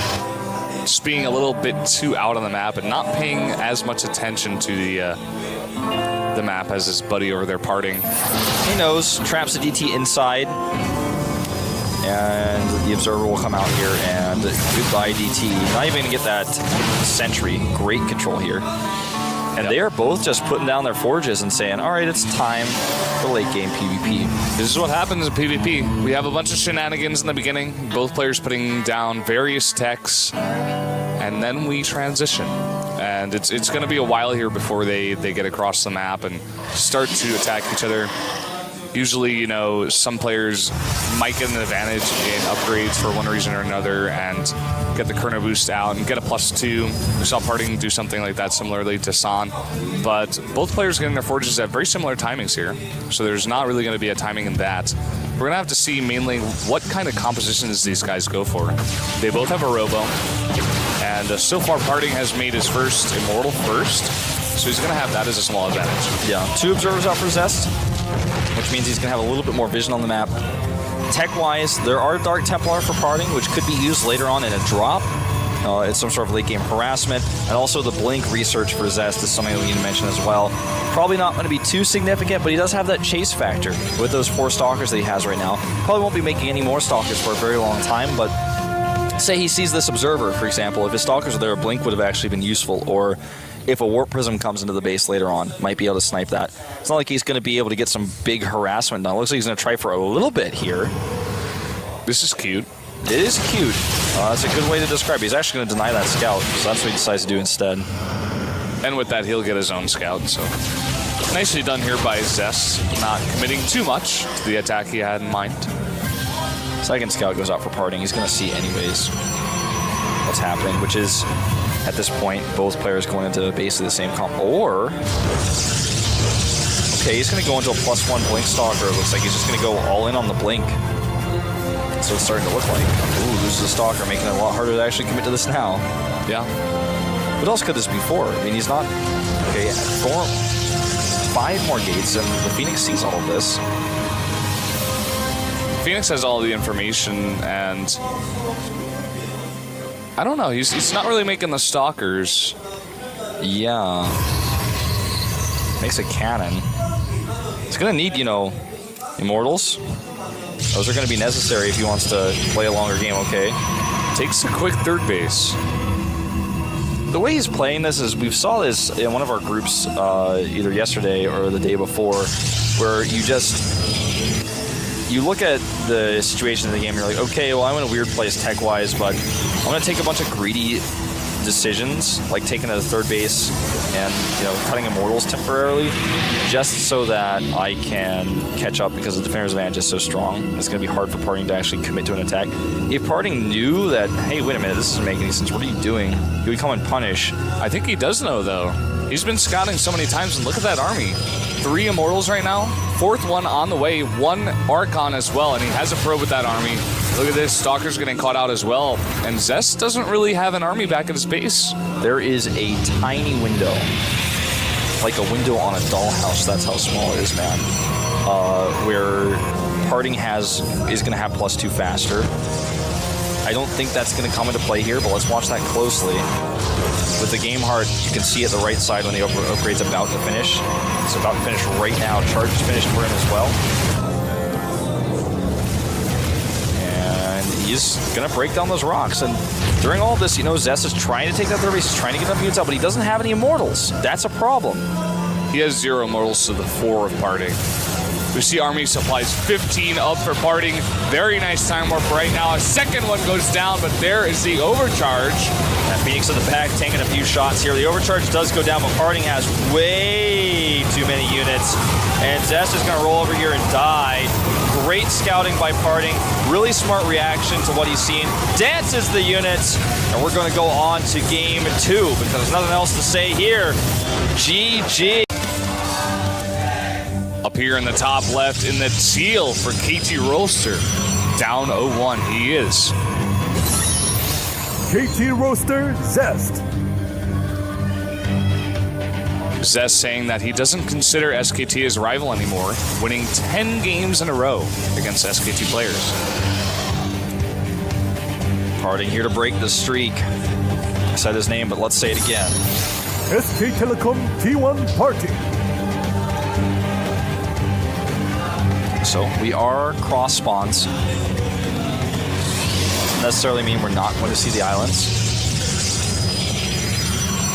If you look at the map, though, the island bases in these spawning locations are pretty far away comparatively to, say, you know, if you spawn right next to the island. That's like a scrap station island then. Yeah, I said that word. I know it's like in most countries, like, it's actually banned to say scrap station on TV, but like we're okay here at Gomdu. We can mention that. We don't hide the past. Oh boy. Both these players are doing a good job scouting. Zest scouting mostly at the bottom of his ramp, and Parting scouting this entire base, making sure there's no shenanigans, no forward gateways, nothing like that. Build we haven't seen, at least in this tournament, in a while, is actually a build like what Hero did, where he put a gateway and a cybernetics core at the bottom of the ramp and just like got super fast, like right in your face Zealot Stalker, and just had too many units. Yeah, we don't really see that all too often, but it does happen sometimes. That's something we could see going forward in this best of 7. Yeah, I mean, when you go into a best of 7, like compared to something like Pro League, you know, where it's like a best of 1, you prepare for the matchup for so long and stuff like that. This is a best of 7 against a guy you weren't exactly sure. Like, Zest has a better idea of like the matchup he was going to play, but Parting, you know, has the practice, and it's very different in a long series like this. So many different strategies can come out. You know, even cannon rushing could happen. Counter rushing 2-gate proxies, the proxy you're talking about with the Russian stalkers. On this map, both players taking that second gateway, allowing a little bit more pressure on the map and also a little bit of extra safety. And they both scout, so no one unaware here. Now, Harding sent his probe not back, but to the third base. And that's something that Zest might notice. He actually leaves his probe on the watchtower, waiting for that to happen. So Harding sends out a unit here. He's going to send out his mothership core, as well as, I believe, a stalker there. Chase that off. So if Zest is, like, super cognizant of everything that's going on right now, he's like, wait a minute, I don't think you sent that probe home. So you might know that there's a forward pylon right now going up to the right side. Harding is adding another gate here. He's chrono boosted out of 2 more stalkers. He has a big advantage of stalkers here. And once he gets that 3 gate up with the warp gate timing and a forward pylon here, he can definitely punish Zest, because Zest's gateway is going to be a little bit later. He's going to be chrono boosting Blink. He has less stalkers. And if he doesn't find that pylon, or even if he does, it might not even matter. He's going to be in trouble here. It's a billowy 3-gate, really, you know. He's going to come over here and he's going to try to punish for any sort of tech, be it Blink, Stargate, anything you make like that, then you have less units. So, makes the Twilight Council at home, interestingly enough, so it's not quite the same. That's going to cost him a lot of resources. He needs another pylon before he can warp in any additional units, but he has that 4 pylon from earlier. And with that mothership core and a great time warp on these stalkers, might be able to come up here and chase. Does get a little bit of damage under one of the shields. He needs to get out of here ASAP. He loses a stalker. They're a bit sloppy, and now it's 4-2. Mothership core not going to be able to do anything here. Yep, he's got to group up the rest of his stalkers. I feel like that was a little bit overzealous there. And now the time warp not doing much, and Zest has more stalkers here. He's going to fight this easily and push back, but stalker kills 2 and takes the stalker lead. Harding has done it again, man. He's got a Dark Shrine. This is how he might be able to win this. And Zest is probably really confused. Like, no, it's over. You're done, man. You're not pushing up here. He just keeps attacking, which means he can't make a robo, or he's gonna die. But if he doesn't make a robo, then he's gonna die. It's actually so true. Like, really smart. He's putting on so much pressure here. Well, actually, now Zest is going to try to come down the bottom of the ramp and see that there's only a pylon. So maybe he throws down the robo now. There it is.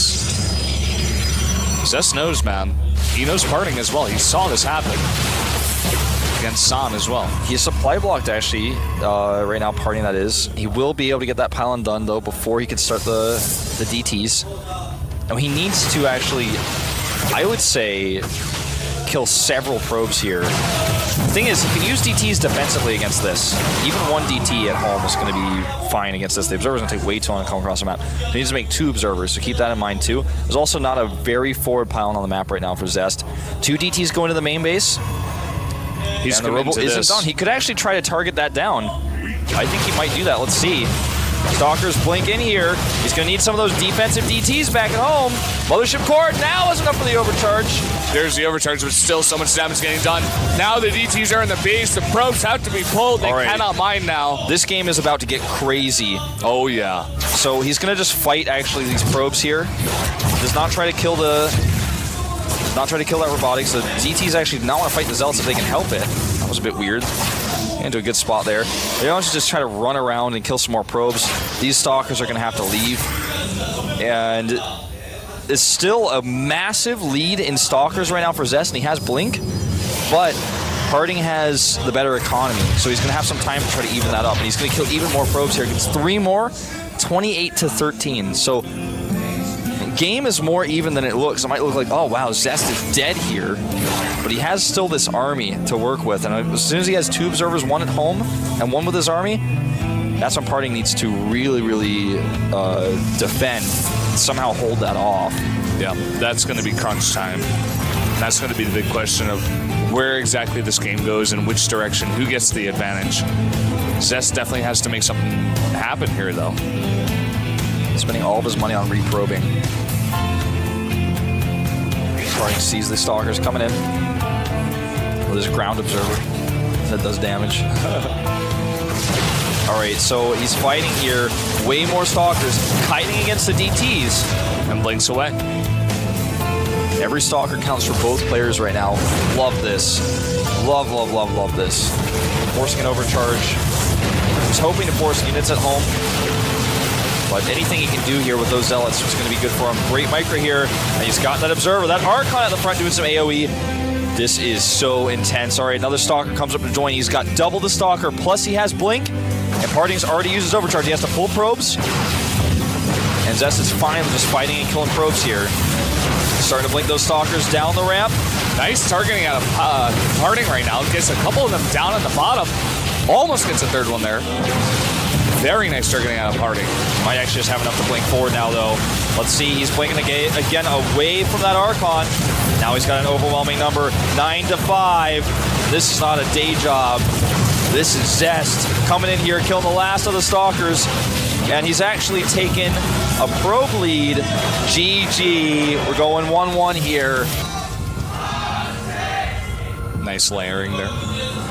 Up here in the top left, in the teal for KT Roaster, he is.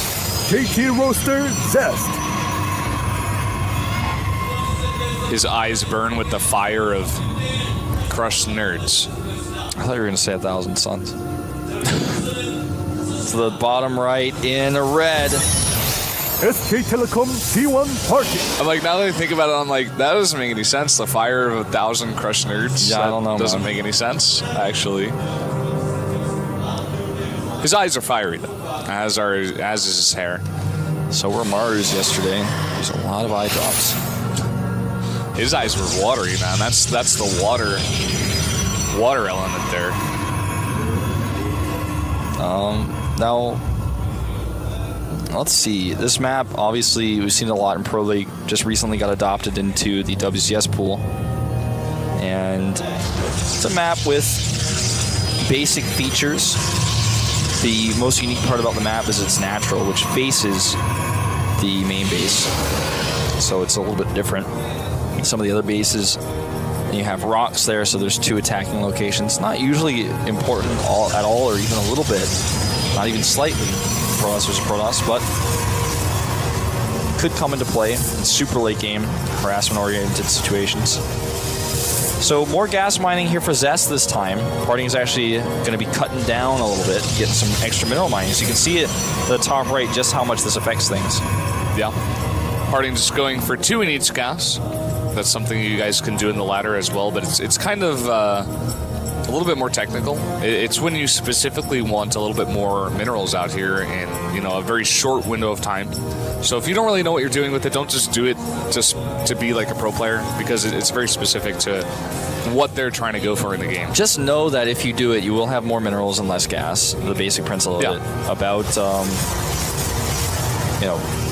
just a little bit more efficient for mineral mining, because you still get a good, you still get the majority of your efficiency on your gas. So you get about 80% or so. So if you want an extra gateway, doing that will give you some more extra minerals and get you that gateway. So Probe comes in here, checking things out. Sees the extra gateway and knows that Parting would have gone for the less gas earlier on. Zest, on the other hand, chrono boosting out a sentry. So he's going to be stealing Parting's build here, get that early sentry, get the hallucination on, and get the scouting after the tech would likely go down.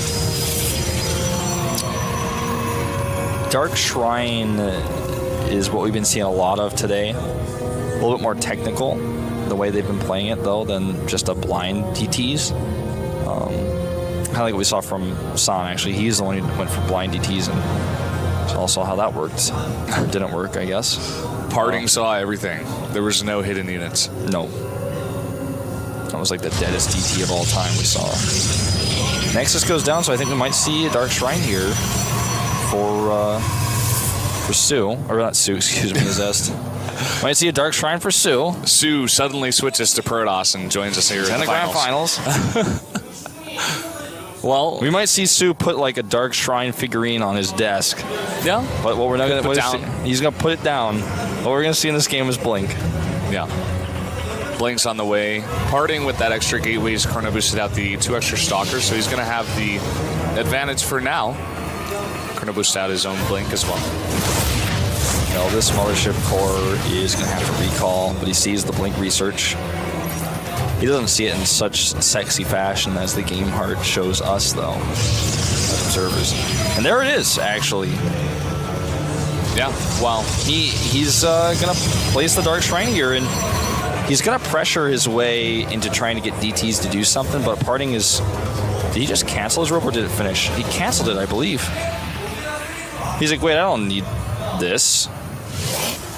Uh-oh. He might actually need that. I think what he wanted to do is he saw the blink coming his way and maybe get some immortals, but now that he sees the Nexus, he's like, I want to punish for this, actually. I'm going to get my blink, and I'm going to come in here. And that could be his undoing here, as he is not going to have any detection for the Dark Templar that are slowly coming out here.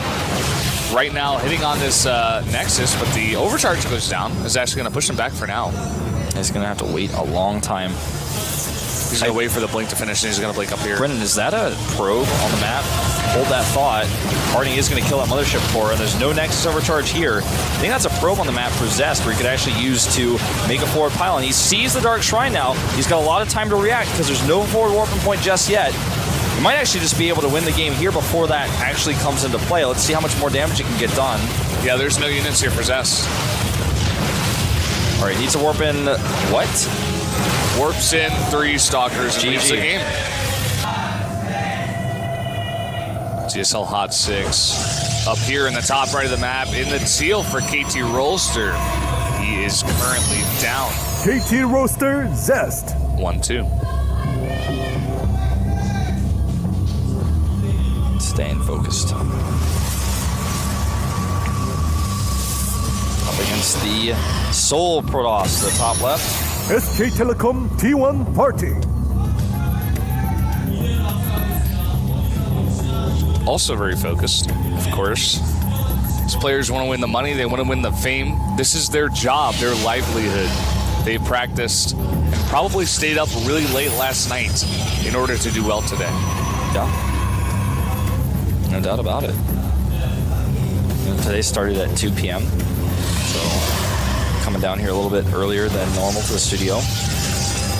It's just one of those days where, like I said before, it's more like a weekend event. And it essentially is what it is. This tournament took place, over the weekend for the last part of it. And it's a tournament about limited preparation and really just how well you can play a best of 7 on the fly. Yep. How many builds can you come up with in such a brief period of time?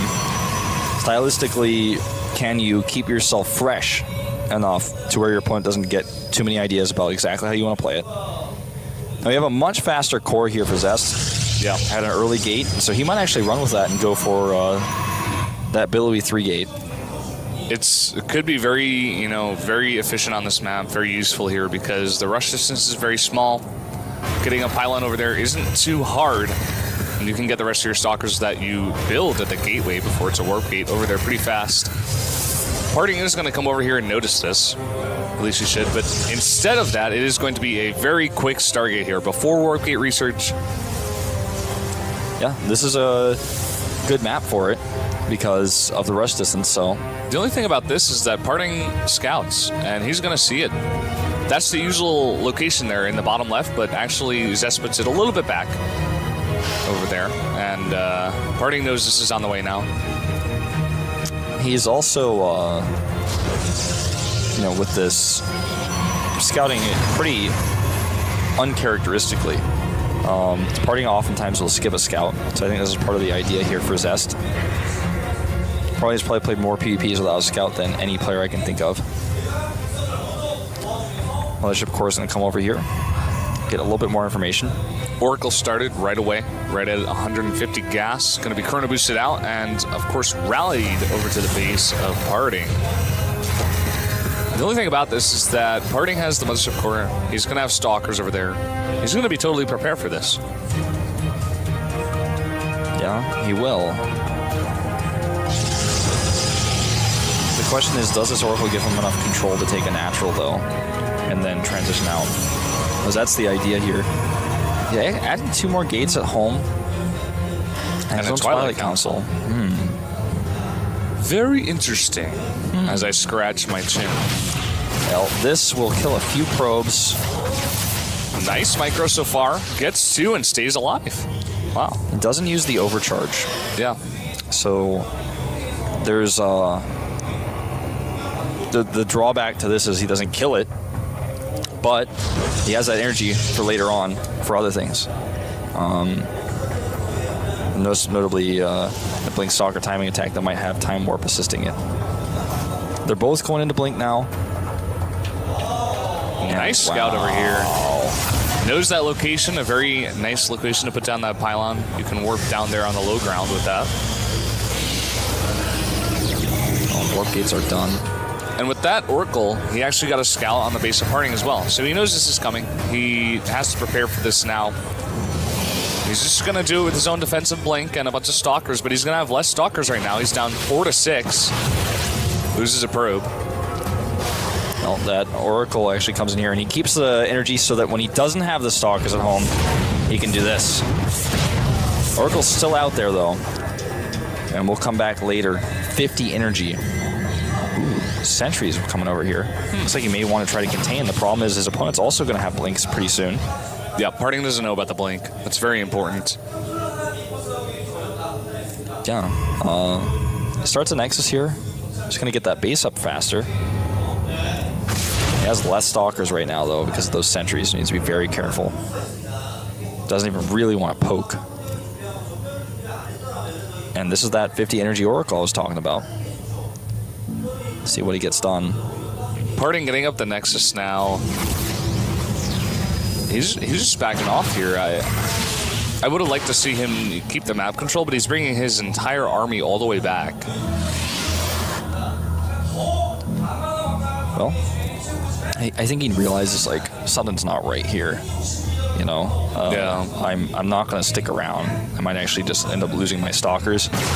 Going to take a Nexus, which is going to be hard for him to assail with any sort of unit composition because he has that Stargate, right? So those minerals and gas are missing the Stargate and the Oracle for making units. You know, there's only so much you can mine on one base. This is what we were talking about earlier, where Parting was like, no, I don't need this Robo. Because if by some weird chance you have a Dark Shrine, there's just not enough money on one base to actually have everything. There's just not. Even if you have perfect saturation, there's just not enough money on that base.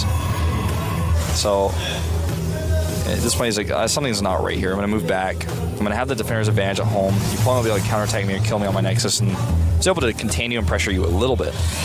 Energy on these sentries will give him Guardian Shield, Force Fields for the defense, and also then later use them to scout further what it is exactly that Zest is doing, what sort of composition he's building. That Very tagged nice. A lot of info. Yeah, there's a lot of info there. Charge on the way here for Zest. Gonna go into that Zealot Archon style, most likely. I don't think he has the Robo yet. No Robo yet, and that means no Immortals for now. I wonder if what Zest is going to try to do here is poke a little bit while he starts getting a charge on the +1. Then maybe with some sort of soft contain, try to take the gold base. No, he's going to double expand here, okay? Double expanding a Protoss versus a Protoss. A world first we're watching right now. And now, if Parting has any inkling that this is even possible, he's going to send the Phoenix down here, but actually it gets denied by Zest. If Parting scouts that base, it'd be the most unlike Parting thing that we've ever seen Parting do. There's no reason to believe ever that anybody would be crazy enough to take a fast third base in Protoss versus Protoss, especially on a map like this where it's not so far away. And I mean, the thing is, if it's going to be a fast third, you're probably thinking, you're going to try to take the gold base because I'm ahead of you in income, and you're going to take that risk. But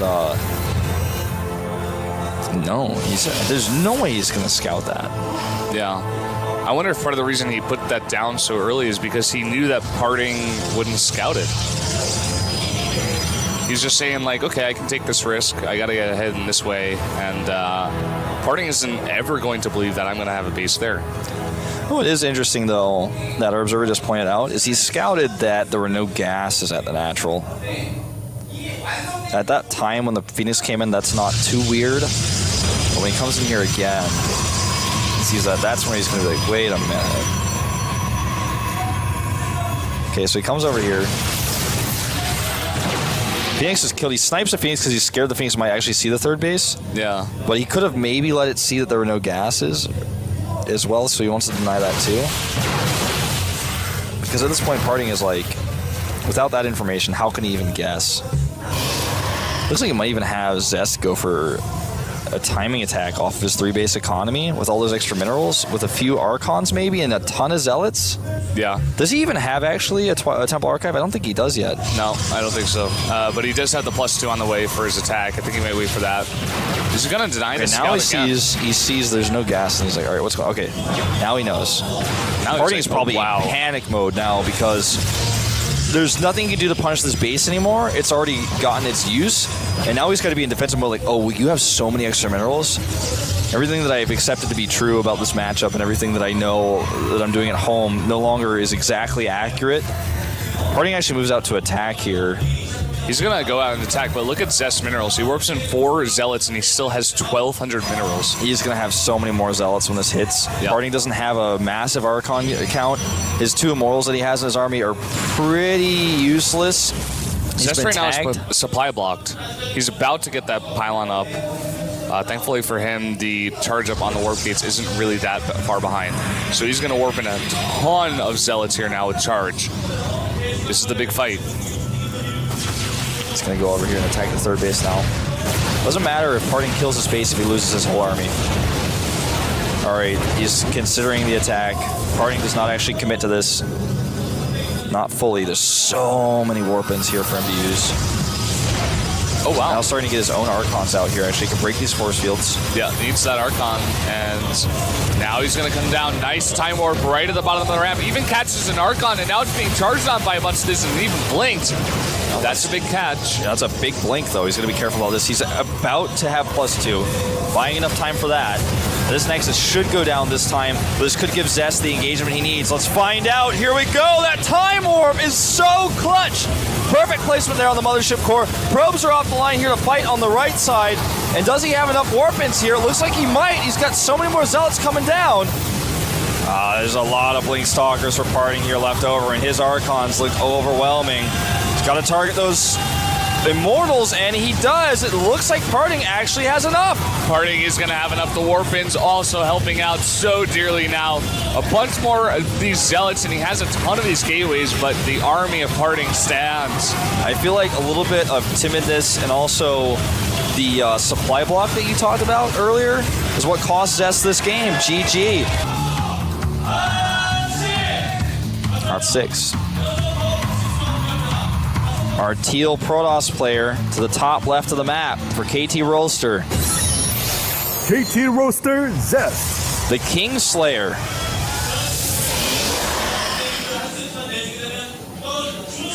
Very serious look as usual on his Korean face. version of Jaime Lannister.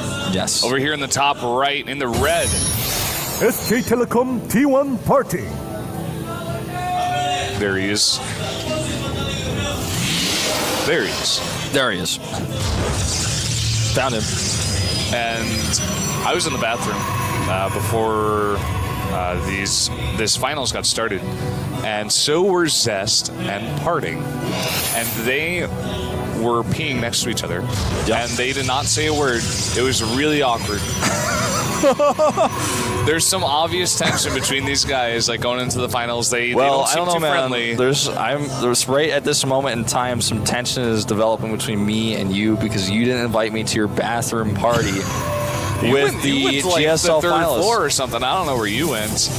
I was not invited to the bathroom party. I would have gone, but you know, bathroom party without me, that's fine. Next time I would like to be invited. I'll give you another chance. I'm not sure what that's supposed to be. Is that a banana? I think is it an umbrella? I didn't read what it said in Korean because it's in Korean handwriting, and for some reason that impairs my ability to read it. It said Parting's name, but besides that, I didn't. I think it might have said Usan, but I don't know. Anyways, that was a weird drawing. Yeah, I'm not exactly sure what it was. It looked like it could have also been like women's underwear or banana. I mean, any number of things, like a slightly oddly shaped melon. Yeah. Well, it's a mystery to us. Now this probe taking a almost ninja star shaped scouting pattern on the map. And the reason he goes from bottom right to top left is because the probe of Zest got to his base too fast. So he knows that it's not cross positions. Yep. So he's going to send it up to the top left now and get the scout down. Map is huge, and this map is not your normal PvP map. It's so big. Sometimes you can get away with a risky expansion that you wouldn't normally on a map like this. He tried to hide the sentry there. I don't know if you caught he put it up there in the top right, and I think the probe got a vision on it for a slight second there. I think he was considering blocking the Nexus with the pylon. Decided not to do it. He's going to go get his Nexus at home. Really similar timings here for these two players. Yeah. On the Nexus.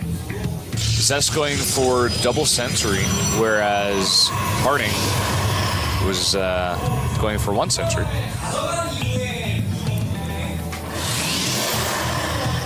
Stargate goes up here for Parting. And a robotics now for Zest. And the Stargate gives you a lot of flexibility on this map to harass, get some damage done early on. The robotics is Zest's way of saying, you are not going to kill me with anything. It's very obvious to Parting that Zest has an expansion, even though he lost his probe before it was made, because he showed the probe. Whether that was a mistake or not, Parting knows. So for him to make the robo here, I think it's kind of like, if you try to kill me, one of these timings that you've done so much in this series, I'm going to hold it. And he's going to have, Immortals out to deal with this, if need be. But now he comes in here, scout, sees that there's an Oracle opening, so he's going to want to keep his Stalkers close and his Mothership Core closer as the Oracle comes across. Does that make the Mothership Core your enemy then? No. Stalkers close, Mothership Core closer. Friends closer, enemies closer. No. See what I'm saying? Yeah, no, I see. The thing is, actually, I misspoke because you want to keep your Stalkers closer. The Mothership Core has a pretty large casting range on the overcharge. Yeah. And it's been heavily discussed by people in balance threads that are really unhappy. Now, here comes that overcharge. In fact, since the Mothership Core is close enough, and the Stalkers, they're closer. You might actually kill this. One more shot! Wow. A little bit of miscontrol there. I think it got 2 kills. Yeah, that's it. And if you notice, Zest has put down a very sneaky pylon down here and adds 2 Stargates. We're going to see this happen right now. Sky Toss. So the Choya Phoenixes. The reason I call them this is because once in a very famous GSTL game on Calm Before the Storm, which is actually basically this map. It's basically this map, except it's like slightly differently shaped. And everyone said that map was terrible. For some reason, everyone's okay with this map. I'm really not sure why, but this is definitely my least favorite map in the pool right now. Anyways, on a map like this, you can hide these Stargates in Protoss versus Protoss, make a ton of Phoenixes, and then suddenly come into your opponent's base and kill everything he has. And if you have enough Phoenixes, you can actually beat Colossi straight up. Yeah. Oracles are going to have no chance. Get up to 15, 16, 18. And Phoenixes, they're good against light units, but they start to do a lot of damage. Second Oracle comes in here, gets 2 kills. Tries to get a third one, does not get it. Takes a bit of damage there. It's forced out by the Stalkers. Very nice splits by Zest here. Controlling all of his bases here, defending it very well. Also doing a very good job of denying the hallucinated Phoenix scouts. Just wants to make sure that Parting has as little information as possible. Oh, one more hit would have done it. Good control there on the Oracle. And he could just use one of these Phoenixes to go kill it, but obviously that would spoil his plan. Yeah. If Zest, or rather Parting, was paying attention so much, he would see that the Chronoboost energy is going down, but it's not being used on anything in the base. Oh, that's a really good point, actually. But that's he would have to be looking so close. Well, he's going to come over here and kill these sentries. And he might even actually take an Immortal with him, too. Let's find out. Sentries first. And and it's just going to go for Stalkers because there's such a small count of them. There's the Immortal Lift. Or no, actually, that's a Stalker. Yeah. And there's that Immortal going up. Immortal looking silly in the air. It's right outside over. He's like, no, help! Gets killed. And he's got 2 at a time, still getting chrono boosted. You see Parting. Looked like he was mouthing out the words of the F word, but I don't think he'd be speaking English in the booth. I don't think so. Gonna be saying some other stuff in Korean as this happens to his base. I think you're right. This Oracle is found, by the way. Goodbye. Dead Oracle. Templar Archives here. Yeah. Could get a lot of Archons. Archons is the answer. Yep. Can't be lifted. Very good against low health Phoenixes, especially when they group up. Upgrade lead for Party is only a slight lead. Whoa! Got some of those feedbacks off on the Phoenixes. Those Phoenix actually not able to kill that Mothership Core. Killing a Stalker that was like not even fully phased in. Yeah, still blue. Ground weapons here about to finish Resist. It's so funny to actually see a High Templar try to fight Phoenixes like that. Didn't get any kills. Speaking of kills, a few probes going down here. It's actually evened out the worker count to 45. And with all the map controllers of the Phoenixes, I'm a little bit surprised this hasn't started third base yet. I think he's scared that there's going to be some weird, Charge Zealot, Archon timing that comes across the map, and then he doesn't have enough units to defend. Yeah. I mean, especially he's getting away with these feedbacks. Yeah, very nice so far. I mean, we've seen it before, players that go Phoenix, and they just don't have enough on the ground to defend, and then the enemy player just goes for a big push and ends the game, but I feel like on this map, it's going to be a bit harder, and that's why we see Parting throw down that third. Well, he can't kill the third base of Parting with these Phoenixes. They can't quite lift the Nexus. Even all of them together couldn't do it. I heard a rumor that if you get 110 Phoenixes, you can lift a Nexus. Yeah, but only on Tuesdays. And really? Yeah, it only works on Tuesdays. And if it doesn't work the first time, just restart the whole game and then try it again. And the thing is, sometimes it doesn't work the second time either, so you have to try it the third time. But it'll definitely work on the third time. Yeah, definitely. Yeah, you just gotta keep trying it. It works eventually. What was the name of that website? Was it like gamecheats.org or something? It's terrible, all the things that were written on that website that I'm sure little kids tried all the time. Yeah, I think it was like Game Cheats or something. Continuing to pick up. Game Facts was good. The walkthroughs on that site were good. He gets that Mothership there. It's very annoying, very expensive, difficult to replace. Very comfortably taking that third is Zest. It's going to be behind, no. I'm going to stop that thought right there. Incorrect. Same timing here with Parting. And +2 Lance finishing here for Zest. And he's going to go into his Archons a little bit later. Just has so many Phoenixes that they don't really care about the cannons. Yeah, they regen shields, they go in and take like a couple of hits, and that's it. Looks like Parting wants to go for an attack here. Yeah, at this moment, there's about to be a third Colossus. The charge is almost done. These Phoenixes don't have a ton of energy left. He's going to use it on probes here. I guess he's got still a few more lifts back in him. The thing you would want to lift here is the Immortals, so that they don't actually do the damage to his Colossi. He doesn't go into Void Rays or anything like that. He's just purely on the Phoenixes right now. Let's see if he can actually make this work. Zealot Harass here is going to draw the army back into the main base. At least that's his goal. And maybe he can hit an attack at the third base while he's in the main. Gonna drop those 4 and warp in 3 more, but a big warp in back there for Zest. It's gonna be more than enough to defend here. There come the Phoenix. I was a little bit surprised those are so late to the party. Parting has taken a hidden 4th base during all of this.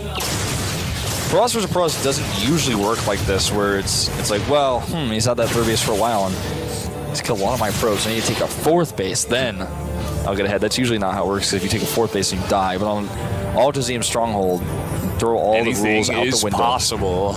Anything is possible. You just do whatever you want. Well, here comes those Zealots. He warped in, and look at this. Warping in a bunch more down here. He actually sees the base with that pylon. He's going to actually...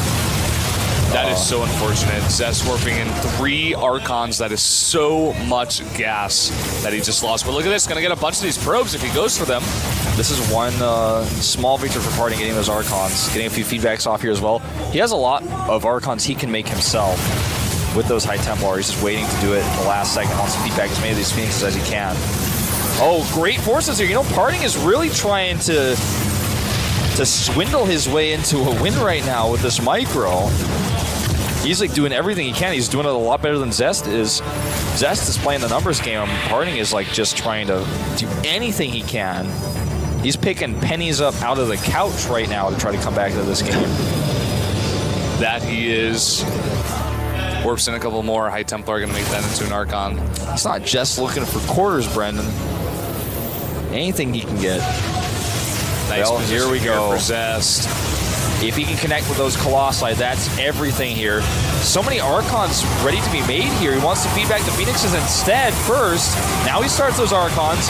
Damage output here is a lot right now for Zest. He has those Colossi untouched, and his Phoenix fleet, even though it's destroyed, did its job.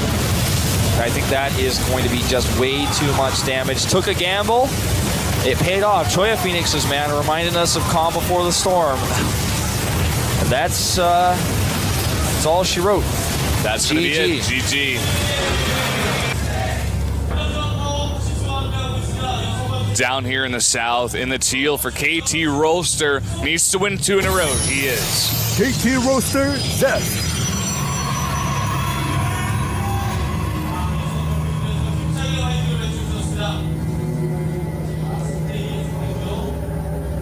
And his opponent to the top left in the red. SK Telecom T1 Party. Big crowd here today. Yeah. A lot of SK Telecom fans. And Parting fans. Coming out as well. Parting, a guy showing a lot of emotions, a lot of emotion at a lot of different times. Garners a lot of fans. He's a very fun guy. Always says hello if he sees us at any time. He knows we speak Korean, but he still just says hello in English. He's, yeah, he does do that. He's been a little bit cold to me since I once predicted against him in Pro League. Oh, God. But, that happened. You know, were you the only guy who voted against him there? Yeah, I think so. I think he won too, so it was a bit awkward, but no, we'll just trying to put it behind us. So, Parting's won the game. That's what's important, right? Parting's just trying to forget, man. You traumatize him. He doesn't want to relive those past memories. I know he really looks up to me. But, he knows how good you are with the Void Rail. And yeah, he knows. He's seen your play on the ladder. He's always asking me if I can give him that build order for Protoss versus random Void Railing, where it works against everything. And it's still a secret. Well, he lost, but he's still watching. Son. Yeah. A small cheer going out for him in the crowd. They have not forgotten. They have not forgotten.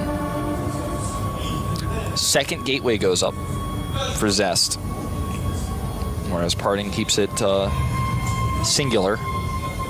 And Zest scouts correctly. Parting does not. Yeah. Zest going with the plural gateways here. Not singular. Yes. Chrono Boost on the gateway for that Sentry. We've seen this a lot in this series. Yeah, it's quite nice to actually get that super fast scout. Yeah.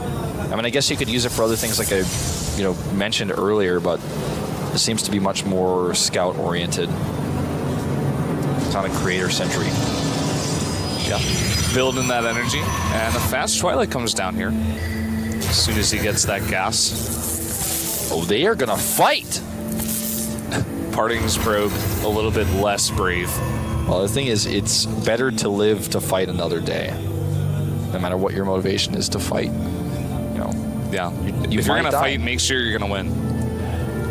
I guess that's true, but Don't fight a losing battle. Yeah, okay, I like that. I like how you phrase that. It's like Zest trying to do like a second aggressive play against Sue earlier today, and he saw that gigantic army of roaches and hydras, and he was like, I'm not going to fight this battle. Still died, but... Yeah. Oh, we have a Dark Shrine actually again for parting here.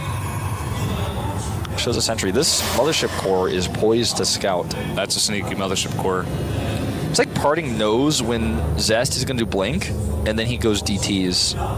This has been pretty consistent throughout this series. All right, he's going to see it. Yeah, he is. That Mothership Core can't attack the other Mothership Core, and now he gets all of that information. Even if he had enough energy for an overcharge, like he wouldn't have been able to stop it from seeing.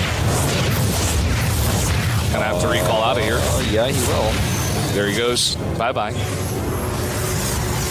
And here's the hallucination that we were talking about with that sentry that came out fast. Sees the blink coming up. If you hallucinate an Oracle fast, too, instead of a Phoenix, it can often be misleading. Not when it gets into the main base, because then when you attack it, even if you make it look like, oh wow, my Oracle has barely got away, and then it didn't do any damage. When you attack it, you could tell how many hit points it has. But if you see before, like the Oracle flying across on the edge of the map, then it looks like he's actually maybe going Oracles. Okay, so he's going to attack here. Now he has a robotics going up at home, so Parting is going to have DTs for the defense here, but I don't think offensively his DTs are going to do a whole lot for him. If he loses this Nexus, it's going to be so painful right now. Yeah, and I think he is. He just can't defend this right now. Too many Stalkers here doing too much damage. Actually, it looks like he... Oh. Whoa. Eat my own words there. Parting with the warp and the Stalkers, and the pylon of Zest is not close enough, but now he's going to come up the ramp. I actually blink forward here. Parting has his own blink, but not going to hold his Nexus this time. He canceled the Dark Shrine, I think, by the way, which means that no DTs for the defense. He doesn't have his own blink yet. This is starting to look bad. Blink is not here. The cancel on the Nexus. Parting is way behind. And we get a look at his disappointed face. Zest might claw his way back into this finals, man. Looks to be that way. He's got an observer now for vision. Oh, Blinks on the high ground. Photon overcharge goes down. 2 Stalkers, and he saves his. Parting can't chase on that. He's getting way too close to the edge there. Woo! That 1 Stalker is so low. Nice pick off there by Parting. Gonna get this pylon though. That's what Parting does best in Stalker versus Stalker battles. He is so good at targeting. He knows exactly not to over target. Doesn't waste any DPS. Just targets what he needs to get done. Robo goes up now. He also realizes himself, hey, well, what if he goes DTs? Because he has Blink. And also, if I can get some Immortals out, that's going to be how I secure this base. This Observer is so clutch, so important. And he can't kill it. Just going to follow his Stalkers. He knows it's there. Zest also knows he has the Nexus now up way ahead of Parting. Yeah. And he's just going to be content to back off here. May pressure, may blink in with 4, as he is actually doing over here right now. Going to get that Observer for the high ground vision and just blink into the back here, maybe. Try to pick off some probes. Here he comes. Yeah. Parting is not in his base fast enough. Does pull his probes away very quick and drops the overcharge, so only a few probes going to go down here. Ooh, he's actually going to lose a lot. Yeah, that's actually not worth it. Yeah, now he's going for another attack, though, at the natural. Nexus has too many hit points by now. It's at 600. Can't really get anything done there. So I want to stick around. Loses a lot of Stalkers there. 4 Stalkers for, I think, maybe 3 probes. Parting also killed the Observer when his Observer popped out. Wow. So that's something else of importance. That's a little pop sound you guys heard. The game resources lost at this point are pretty similar, but that faster mining for Zest means he's mined probably almost as many resources more as he's lost at this point. And the other thing here is that the Forge is a lot later here for Parting. The +1 for Zest is coming along. It's going to be about halfway done by the time that Forge is even completed for Parting. And he's going to have the +2 a lot faster than Parting does, which is very big. That's true. Usually when we see a lot of timing attacks. Yeah. Those timings come down when you have the faster upgrades. Now, at this point, I mean, it's tough for Parting to actually accomplish anything. If he catches these 2 Stalkers, though, or rather these 2 Immortals, doesn't want to commit there, because if he does and there's anything else nearby that he just hasn't seen, then he loses everything. But getting those sentries is totally okay. Yeah, basically free. Took a little bit of damage. Now Parting going to come in for the scout, sees the forge and just how far behind he is. Doesn't really know how far along that +1 is, though. Yeah. Lewis listening is like, okay, you're getting +1, I'm getting +1. Yeah. Actually, he might think he's better off than he is right now. He might be thinking, oh, you started around the same time as me. Because he didn't get to click on the agency, they already have +1. The next time he scouts, though, he will see that. In fact, with this observer, he might be able to get that info. I like how he hallucination scouts even though he has an observer, which might actually lead Zest to believe there's no observer here. So he can keep it alive and then scout exactly how he pleases a little bit later. It's on the skirt here of the base, so that basically with this observer, he's going to be able to float around and get the information that he wants without being worried about being chased. Probably not going to be noticed this way. Yeah. Again, this ragtag group of stalkers out on the map wants the pressure at the front. Sees that there's not many units there. Most of them are back. If he could snipe a Colossus, oh my God! As I say that, he goes for it, and he's gonna get it. Oh my God! For one stalker, maybe two? Nope, just one. Well, okay, he's gonna blink forward here, using his hit point advantage to try to fight this. He's actually gonna lose a lot more than I think he bargained for, though. Oh wow, good micro from both. Oh! Stalker micro here, amazing by both. Parting getting the better end though. Oh wow. Oh. Wow. Sick micro out of both of those guys. 5 gateways on the way now. Parting. He's got the charge on the way. He has the Templar Archives. He's gonna have the +2 a little bit later than Zest. That is the big problem here. I wonder what he's got planned with this. Like, is he going to use this powering of all these structures to take a more secure third base, or is he going to try to attack here? Because if he attacks these positions, I don't, even though he killed that Colossus earlier, I don't really know if that favors him here. I think it might be better fitted for him to take a third base. He's down on upgrades. I don't know if he really realizes that. It's hard to notice that, even if you're in the game. It's much easier for us to see the little loading bars coming across. Those players have no loading bars. Right. I mean, they have their own, but they don't have their opponents. Yeah, they can only go by clicking the units. So unless he keeps popping over this observer and clicking on it, then clicking on his units to see what's happening, there's no way for him to know. He's going to actually lose this obs. So probably didn't get a chance to click on those. Yeah, now great, that's really +2. Finishes for Zest. Killing that pylon actually supply blocks Zest. So he is going to take that third base.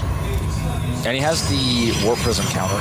So when he sees the army of Zest move out to try to punish him, if that happens, he has the Zealot drop to just come into the base and say, hey, turn around, or I'm going to kill all your stuff. He is catching up. No +3 started yet for Zest. He can't quite afford it yet.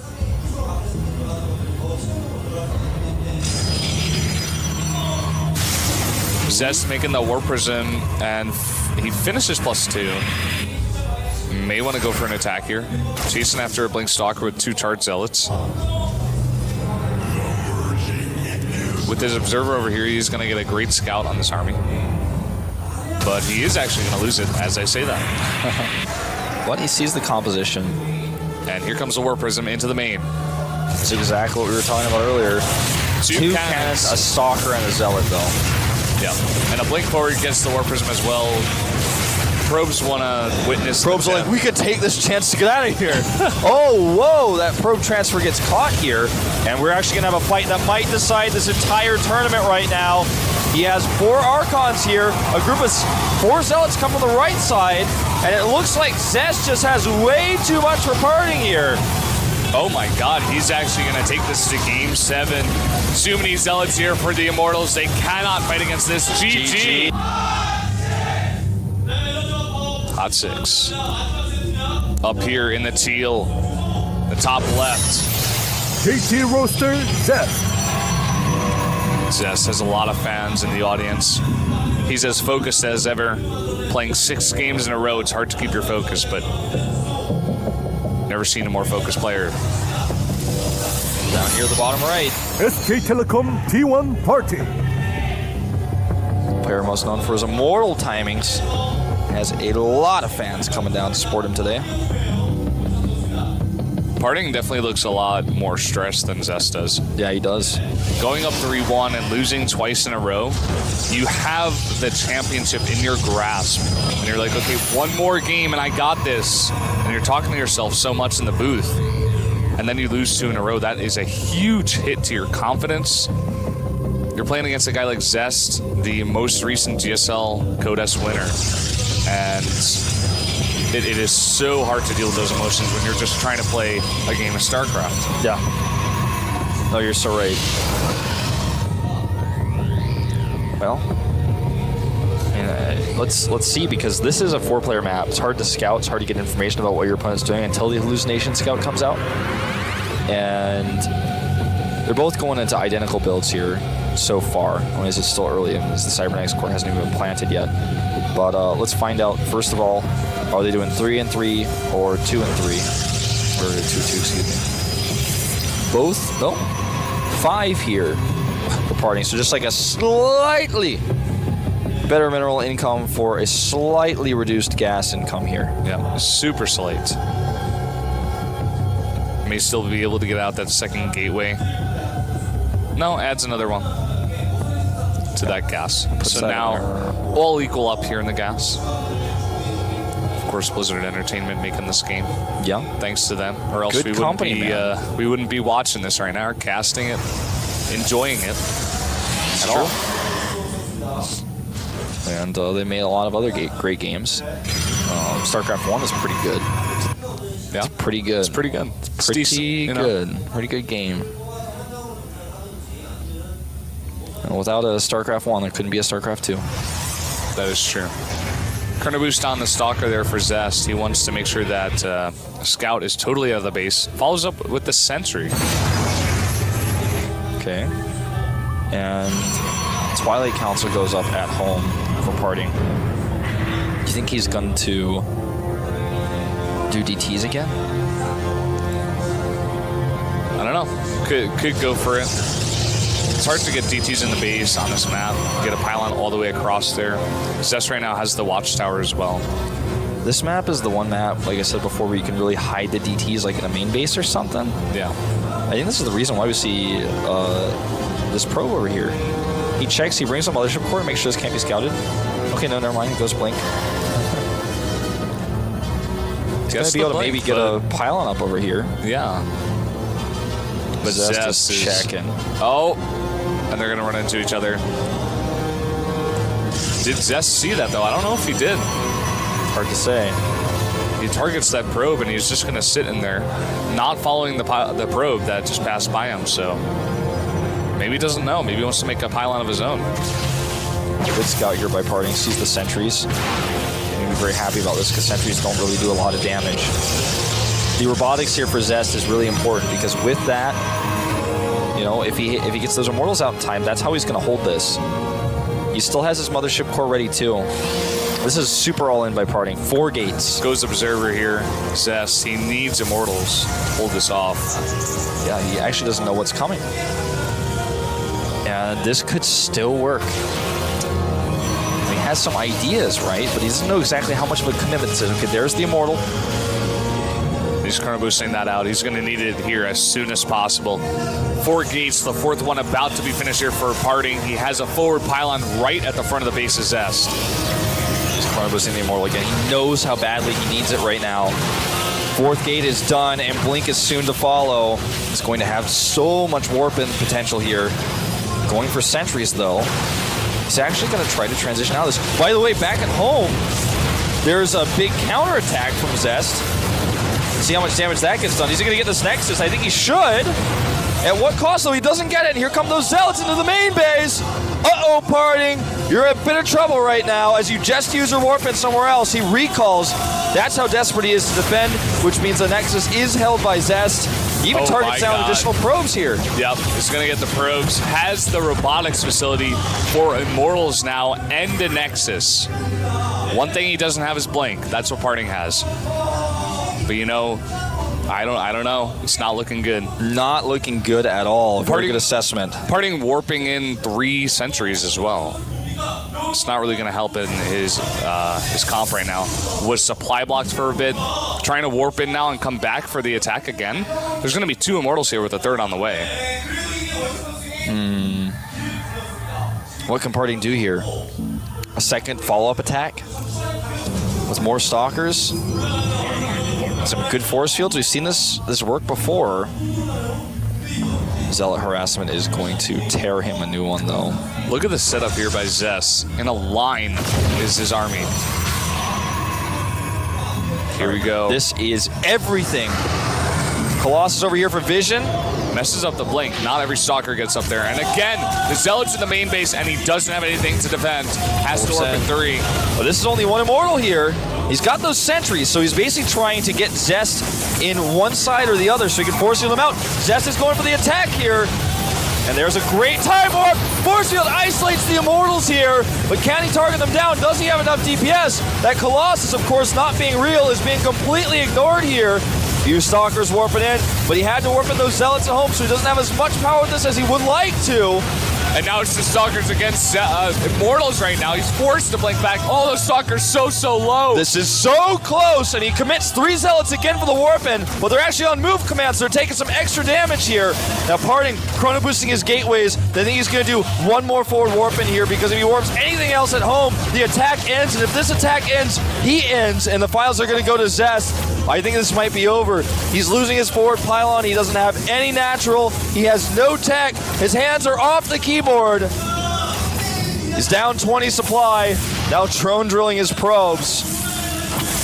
And it looks like Zest has made the comeback of the year. Looks like it, man.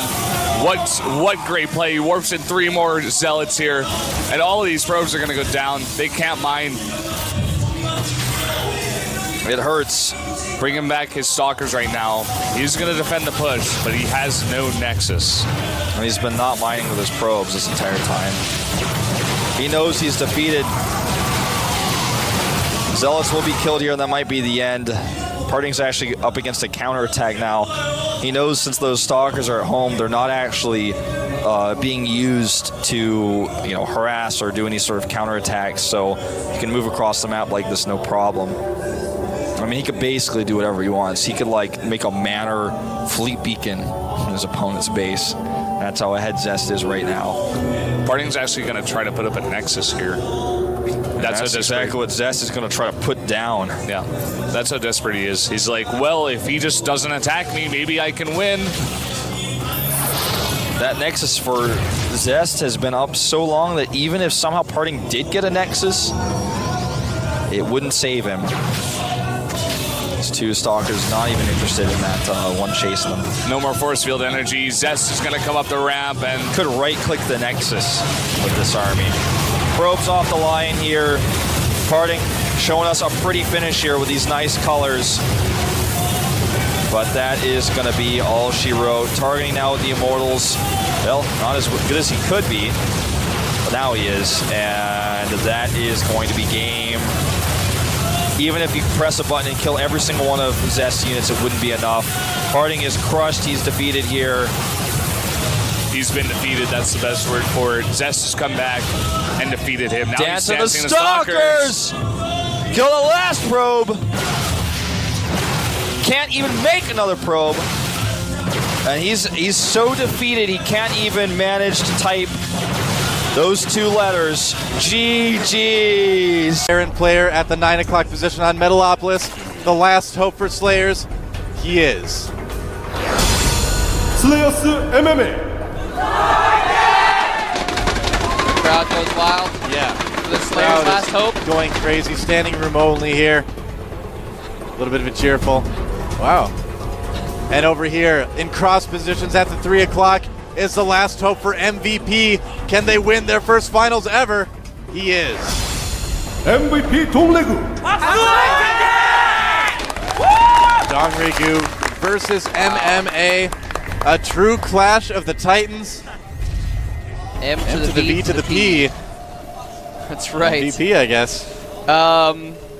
Everyone making MVP acronym jokes today. Wow, so MMA starting off with a barracks into gas. Yep. Going for early gas here. We're going to see a hatch first from Dongregu, I'd imagine. Well, yes, it's looking like that actually. The first drone was to scout. Yep. That's second drone's going to go for the right. Checking for proxies with that drone down at the bottom. And Very MMA already getting a gas too, so we're probably already in store for a little bit longer game. He's not going to 2 racks in the finals. No. No way. No, this is going to be a game of epic proportions. That's Ladies right. and gentlemen, I hope you took that time during that break to use the restroom because you are not getting up for a while now. That drone goes right across the map. He must have something specific planned for cross positions or maybe for close positions because he did scout directly across instead of going for the closer corner first. And he's going to scout that tech lab. It's going to be a Reaper coming out for MMA.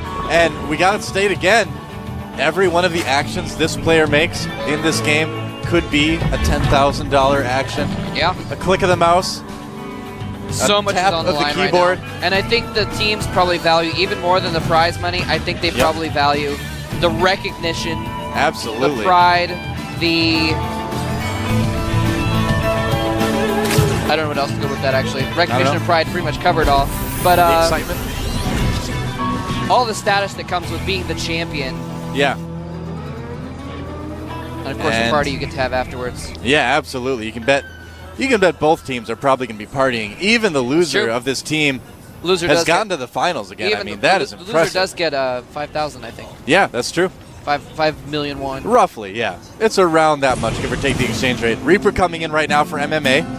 And looks like he's going to pick off at least one drone. He does. Drone kill goes down very easily. Hopping down. Queens are not out yet. And we might see a bunker here. Oh, if he can put that bunker on the edge. And nope, he's not going to do that. Just going to chase down the Zergling with the Reaper. Don't see bunkers and Reapers and bunkers too often.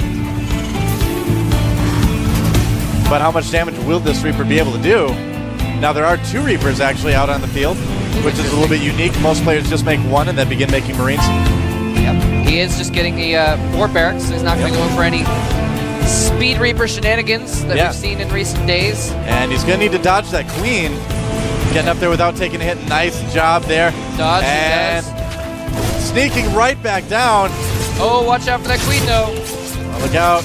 Squeezing around it, getting a drone while he dodges the Queen. Nicely done. Dongregu doing a great job controlling his Queens, making sure that those Reapers don't get any more kills than they absolutely can. They did get 4 kills total, though. That's right. 2 were Zerglings. Yep. But a couple drones. So not a huge deal this early in the game, but every little bit matters. Yeah. Now speed is upgraded for the Zerglings now, so the Reapers have to turn tail and run back home. Yep. Factory getting started now for MMA. And Dongregu pushing a little bit at the top of the base. He's going to poke up and see what he can see with those Zerglings. He's only going to see the barracks with the tech lab, so at this point, Dongregu still in the dark. Oh, a fast third base. Whoa. Going up for Dongregu down at the bottom of the map. That is a bold move considering Reapers are still out on the field. Yeah. I think he just went in there and he saw just a few Marines and assumed, because it's standard, that it was going to be an expansion build. Yeah. And it is, in fact, an expansion build. Said, all right, well, if you're not going to attack me for a while, you spent some money on those Reapers, which aren't that good against Speedlings. Maybe I can take a third and get away with it. But these Marines are moving out. They do not want that to happen. He's going to put some pressure on. Yeah. Round of drones going up right now for Dongregu. Baneling Nest as well. Probably going to want to produce some more Speedlings after that. But it is a little bit of a fake push by MMA. He does pull back. Yeah, he's upgrading +1 for his melee attacks. What's that? Yeah, he's kind of looking around for Overlords, I'm sure, too. Just if you send one over there, there's not a lot of places they can hide. Now, he's getting a reactor here on the factory. He's probably going to switch the starport over to that. Yep. And start producing medevacs, I imagine. Yeah, and MMA, I mean, you've heard it a million times before. They call him the son of Boxer. He definitely prefers drop play. Wow, a macro hatch going up for Dongregu. Whoa, He's going to be producing a lot of units in the near future. He's actually up to 47 drones right now. Yeah. Compared to the 36 He's so many SCVs. drones, so fast. He actually has a larger economy than the Terran player right now. Lots and lots and lots of drones, and still very low gas. He's only got the 1 gas in his main. He's just been droning hardcore this whole time. Yeah, now there's a big group of Marines coming across the bottom of the map for MVP, or for MMA rather. So that could be some cause for concern. Oh, some Zerglings. Zerglings that is actually terrible. Oh no, that was huge. He That- just lost all of his Zerglings. That is he so has bad. 22 in production right now, but he needed those other 10 along with those to really hold this off. Banelings are morphing, which could help as well, And but they they do are jump loaded up. up in dropships. And Don Ragu needs to be so careful. He's got some Banelings now, so he's probably going to be able to handle this fairly well. Yeah, the drop not really doing a lot of damage. Yeah, he needs to fall back from that, that's for sure. Yeah. And those Still. Zerglings and Banelings trying to give chase to make sure they're there wherever those medevacs land. Queens not able to get there in time, and the Marines dropping out. Oh, nice micro, picking up most of the Marines, but dropping some to bait down the Banelings. And looks like he's going to heal up those Marines for a second there. Don Ragu getting his lair, getting some gas. So far it's been just Speedlings, and that is actually a lot of Speedlings. Don Ragu, he might catch a lot of these Marines. Whoa, the medevacs! Not picking them up. Loses all of his Marines, and actually MMA has 1 Marine one Marine in production. He has 10 Marines. They are falling back very, very quickly. They've actually stimmed to get back to his base because this counterattack could be deadly. What's he going to do? It looks like he's got a bunker. He's going to be okay. Managed to grab the Reaper from the Zalnaga Tower as well, so he does still have that. That was close. MMA is getting siege mode, getting +1 weapons, so he's still in good shape. And he's going to send out another drop to that third. Don Ragu, though, almost 20 supply ahead right now. Yeah, he's at 60 drones, man. Wow, Don Ragu. His economy is insane at the moment. Yeah. And so he really needs to do some damage with that drop going around the bottom. Talk about intense macro right now. Got that macro hatch so early. Knew he would be producing a ton of units. Zergling's getting a little bit overzealous right there. But looks like he may go for the counterattack. That bunker's not going to be enough. Oh, the siege tank's getting sieged up. Not in time. He's got no Marines back here to deal with this. The Zerglings surround the bunker. Don Ragu. And everything trying to fall back. He needs to raise that depot. Oh, more Zerglings coming in for Don Ragu. Is it going to be enough? Oh, my Pulling back for goodness. just a second. Whoa. He needs to be so careful. This is balanced on a knife edge right now. Yeah. Either player could really easily get taken out if they make the wrong move. This right now, Don Ragu has the advantage. And that drop did virtually nothing down at the bottom. Yeah. Wow. So, Don Ragu definitely ahead right now. MMA still keeping up, still at 100 supply. Don Ragu is at 70. He's at 80 drones, and he's got a macro hatch. He's got 4 hatcheries with queens. Yeah. He is able to pump out so many units right now. Centrifugal hooks is almost done. And I thought Min was a macro Zerg. Look out, SCVs! Oh, why did you go out there? We told you it wasn't safe. Oh my gosh. MMA's gonna have to be so careful. He has to play defensively and protect this third and get that going somehow, or he's gonna just get rolled over by massive Zerglings. Not gonna get started today. No. Look at that. So, Spire just finished right now for Don Ragu as well. Oh, look at that. Picking off a lot of Marines. He does get that down. Yep. Now, here's the thing. 4th base already for Don Ragu. There's the drop. There are Banelings and Zerglings there. Spire's finished. 15 mutas on the way for Don Ragu. As well as Flyer Carapace. Yeah, no more drops. I would imagine for MMA, it's going to be so difficult. And Don Ragu pulling back smartly, not getting the Banelings in. Here come more Lings right now. Wow. Nice micro by MMA. Yeah. Making sure Great those job. Marines don't die. And have to pick up those Marines, though. Picks off the Banelings, targets them down, and Wow, then lifts that was them out of the so way. good. But now the Mutalisks coming in are going to pick that off. He Zergling should turn dance around beneath. at least, do some damage, loses that whole medevac. I gotta say, Don Ragu is absolutely dominating MMA right now. I am blown away by how good Don Ragu's been playing in this team league. This is insane. This is insane. Now, actually, oh my gosh, he actually has +2 weapons on his Zerglings already, and only +1 armor just completed for. Actually, let me double check that for the Marines. Now Don Ragu, the MMA did get up his 3rd. Can Don Ragu take it out though? We're gonna find out. Oh my gosh, he's right trying to get a bunker. No! His forces are out of position. He needs to get up to that 3rd so quickly. He's losing so many SCVs. Not a lot. Is he gonna siege up his tanks in time? That's not a very big army. Dong Regu smartly only dedicating a couple Zerglings to this, flying the mutas away before they take hardly any hits from the Marine. His control is so good. Dong Regu, man, if he gets into Code A next season, we are going to be seeing a lot more of him. Oh, losing a couple mutas here. This may not have been the best idea, though.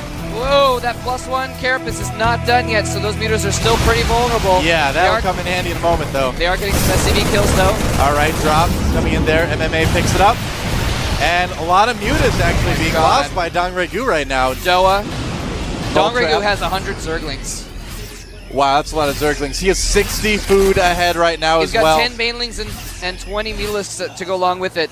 Infestation Pit on the way. He is maxed. I wonder if we're going to see. He is maxed. He's maxed versus 137 supply for MMA. Yeah, this is MMA we're talking about too. Crush MMA's third and take the series for his team in his next attack if he executes it properly. He is morphing. We might see the final ton more Banelings. Oh my god. Very good move there. That is an insane army. I do not know what MMA can do about that. He's got a lot of tanks. Marines getting picked off almost one by one. Baneling getting taken out. MMA is so good about killing Banelings.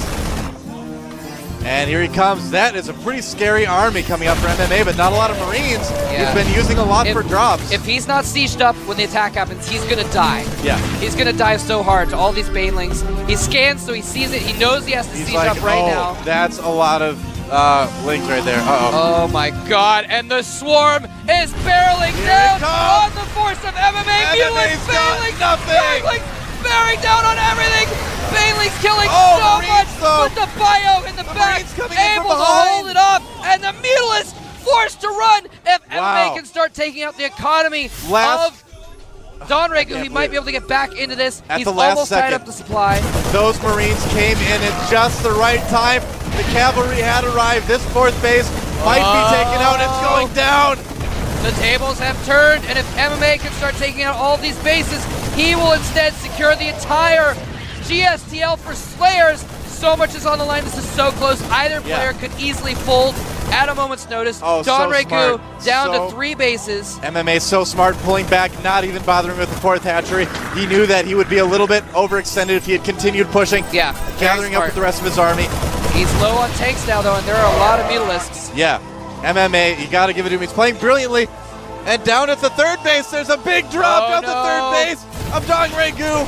Oh, killing a good amount of drones. Killed some drones, and MMA is moving into Don Regu's territory, sieging up his tanks on top, and a pause from Don Regu. What could it possibly be right now? Oh my god! What a moment for a pause. A pause in like the most crucial moment of the most crucial game of the Team League. We're going to find out in just a moment what is happening here. But let's give you guys a few stats so you can see what kind of... I'm sorry, my voice is totally dying. I've been screaming for the last 2 days. Casting 4 days straight will do that to you. All right. Don Regu, even though he just lost his third, yeah, he just got the fourth up. So if he can drone that back up, he can get his economy going again. He is also still ahead in supply. A key on his keyboard. Man, he's got so much APM, he broke his keyboard. That's hardcore. A little bit of emergency surgery here in the studio. So Don Regu, even though he just lost that base, he's still ahead in supply. He's almost maxed. MMA has only 155 supply. I know. But MMA's army caught up so much. MMA's army is scary, and he's got a good position right outside of Don Regu's natural. This is a mechanical keyboard, so there are little switches in each key, and once in a great while, one of those switches can get damaged. Now, you can repair a keyboard, but you can't do it right there. I mean, it's usually not as simple as pulling out one and pulling it another. There's like little springs in there, sometimes little latches. So this could actually be really big. If he has to switch keyboards and it's one he's not used to, that could give him a significant disadvantage in a huge, huge, huge game. Oh, man. I can't believe it. Wow. Look at that, fans. Oh, my gosh. You could hear a pin drop in the studio right now if we weren't talking. If the Korean commentators weren't talking. This game. This is so tense. It's balanced on a knife's edge. It seriously could go either way. If MMA, he's got a good position right outside Don Regu's natural. He could easily use that to go in and kill the natural expansion and pretty much secure the game. Yeah. Or he could get surrounded by the superior-sized army of Dongregu. Yep. And if he loses that army, his third will get counterattacked, and Dongregu could easily take the game as well. Yeah, it this is gonna could come go down, either way. And it could come down to the battle that is going to happen moments after this Dongregu was so far ahead, but MMA is so good. Those Marines in that fight getting there just in the nick of time. I thought MMA was done. He I almost said died a couple nothing. times. He had nothing in that army. Those Marines showed up. You saw the great concave. He split them right at the last second. Yeah. Beautiful, beautiful play from both players right now. This is one of the best games of StarCraft II I have ever seen, and it's not over yet. I told you it'd be epic. I can't believe it. Yeah, and Wow. those Marines came in. He lost all of his tanks. That was kind of crucial, too. That actually, hold that thought. The game is going to get back underway in just a moment. We're going to get back into it. Continuing to mount his forces. The game is going right now. We need to switch over to the game right now. All right. The ramp there, and There we Fungal go. Growths are out now as well, by the way. He has 3 Infestors. He only has 2 Fungals left, though, on those Infestors. Yep. Now keep in mind, Dongregu's second and third bases are not connected with creep right now. That doesn't matter a whole lot because the units are so quick, but it does slow them down ever so slightly, and every millisecond counts. Can't state that enough. Dongregu, though, close to max again. MMA continuing to macro. Hive on the way for Dongregu. And that about catches us up to where we're at in this game. Critically, he only has 4 tanks. Yep. So he's not going to be able to blow up quite as many Banelings as he was in that earlier battle. MMA's army, you can tell it's still very, very small. Uh-oh. That fourth base denied. Infestors caught out of position. Oh, no. This could be huge if he takes out some of those He Infestors. takes one out. going Oh, down. but he gets Fungals off to stop them. Yeah. And oh, the hatchery goes down, the fourth hatchery. Oh, wow. Nice drop by MMA. And Here he MMA, comes up. he doesn't care that all of his Marines have been fungled. Here He he is goes. barreling up. This There's is a not the huge best Zerg for army. Dongregu. Oh, he does not want to engage that right now. He has no health. He has no health on those Marines from those fungals. No. And here comes Dongregu. Is it He's enough? pinned against the wall.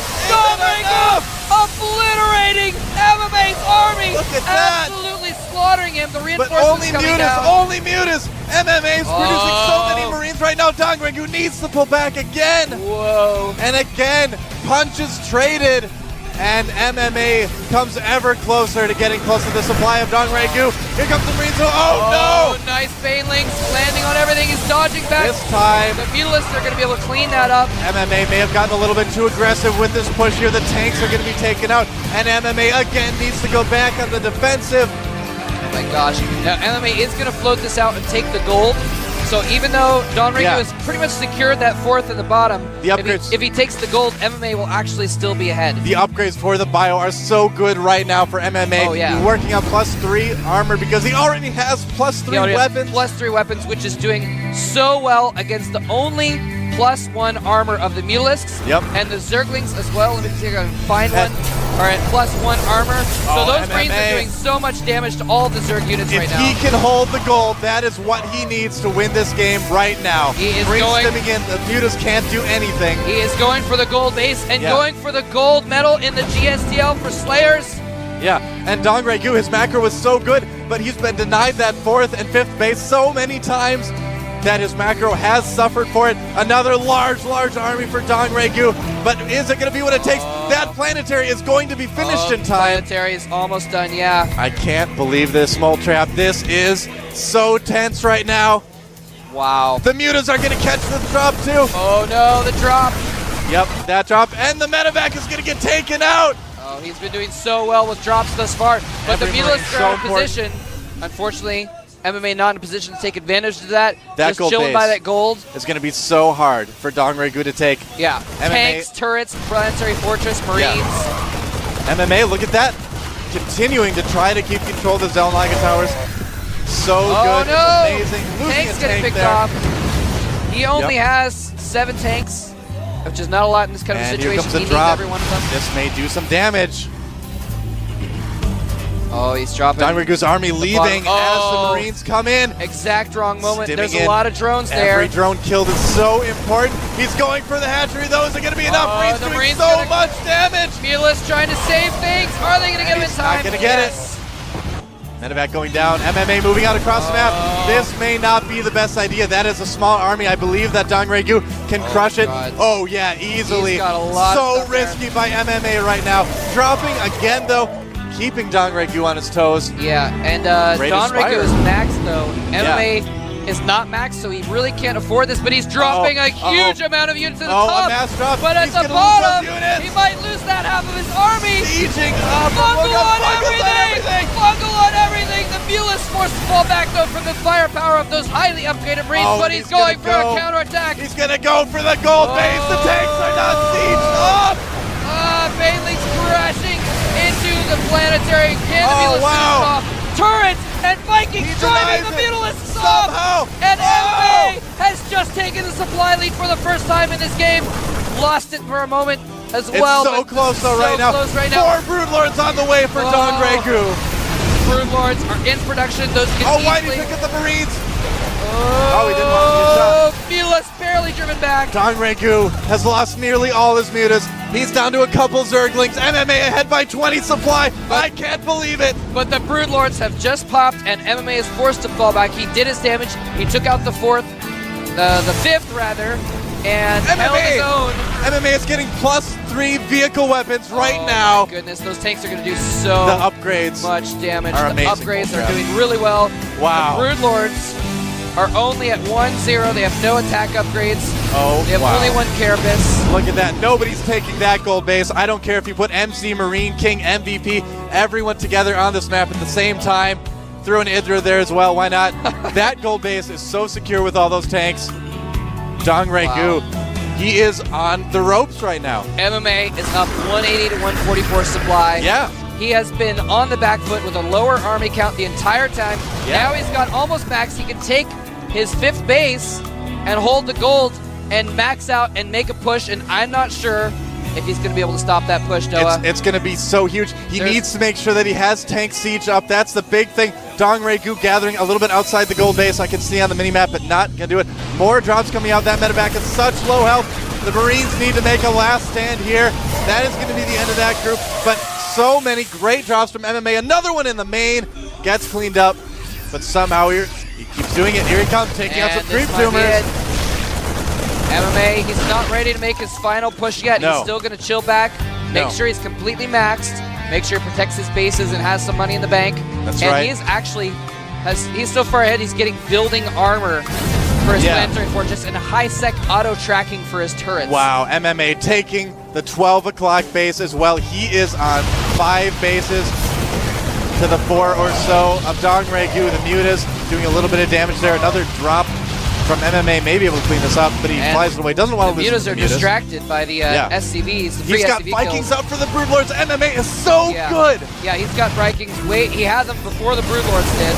Yeah. And I'm not even sure what happened to those Broodlords earlier, actually. I don't know where they went. Yep, they're flying around the map. There they are right now. Oh, okay, there they MMA are. moving in at the bottom of the map. If he can again deny the 4th and 5th, I don't think Dong Regu can take too much more of this. His tanks are stacked back in portions. They're in perfect position. Yep. This is an excellent point of jumping off. He actually moves all of his tanks. He's going to try another drop, and there's another drop at the main. Mutas are distracted. MMA right now down at the bottom of the map. Oh, he needs is those mutas at elevatoring. the bottom. He needs those mutas at the bottom. Tanks sieged up on the low ground. He's going to try and take out that 5th one more time with Marines. Scans and sees that army. That hatchery is going down. Dong Regu needed that. Oh my goodness. If he can take the 4th base, that is going to be a fungal on the Vikings. Oh, nice fungal. Great job taking out the Vikings. Oh, the Beetle is cleaning up the Vikings. Fungal on the Marines as well. There's still a lot of tanks. But if he loses those Marines, there's nothing else on the Here in the comes air. Dong Regu. And he's going to come in and crush the it gonna tank be enough? with Zerglings No, and so many Terrans. tanks. Oh my god. Vikings taking down the last Broodlords. Oh. One more Broodlord. Oh, wow. Their armies are so even. Look at that. Only Vikings left for MMA. Marines finally coming in. MMA has a little bit better production. He's actually up to 150 supply. Don Regu at 100. Pulling ahead. Don Regu somehow just does not have the economy after losing all these bases and drones to keep up with MMA and his mules and his 5 bases. MMA establishing position again. Oh, and look at this. The Muta's enough to kill the Vikings, I think. One of those Vikings slow low. He could make more Broodlords. But Dong Regu, the income is so low right now for Dong Regu.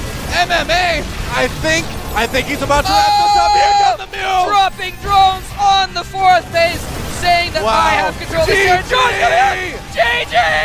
GG Slayer! It's on over here in the red at the bottom left.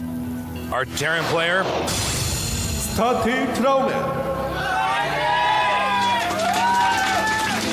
He was looking very confident. Before the game started, he looks just as confident. Now that we're in there. Over here at the upper right in the blue, we have our Zerg. I am Johnny. Now remember, as I said before, cross spots is going to be much more preferable for Zerg players. So Junwei, and that means I am, are already off to a good start. That is right. Now, there is an interesting way you can play in these positions as Terran. If you want to actually take your third base being and go into a macro game as the bottom spot, it's going to be hard for Zerg to take like a fifth base, or no, rather a fourth base, I'm sorry, because obviously they have three that are right near them, and then everything else will be near the Terran. So that's a really good point. It's a good way to play it on this map. You don't have to play it that way, but it's just an interesting thing that may come into play if this Terran actually wants to go for a very long macro game. Yeah, you know, now that you say that, I'm looking at the mini-map, and there really are only four expansions, that are pretty accessible to the Zerg. And then after that, I mean, you're basically in the Terran's territory, or within the range of, like, what he could fire at you with the siege tanks. Yeah. So we could see a pretty long game if the Terran elects to go that path. Yeah, but will he go that path? We just don't know, because we haven't seen this guy yet, hasn't made it into the GSL yet. Again, it's so unbelievably hard to actually get into Code A. Some of it's luck, some of it's just, there are so many good players, Tasteless. The tournament's normally about 200 players to get into Code A, and these are literally the top 200 players that aren't already in the GSL. Oh, we have a bunker on the way over here. Yeah, that's definitely a fake bunker. As we see on the minimap, there's no proxy barracks. He's trying to feign, proxy barracks rush. No, Junwei's pretty smart. He only sends 3 drones. He had more on the way. He says, no, this isn't for real. Yeah, this is total fakeage.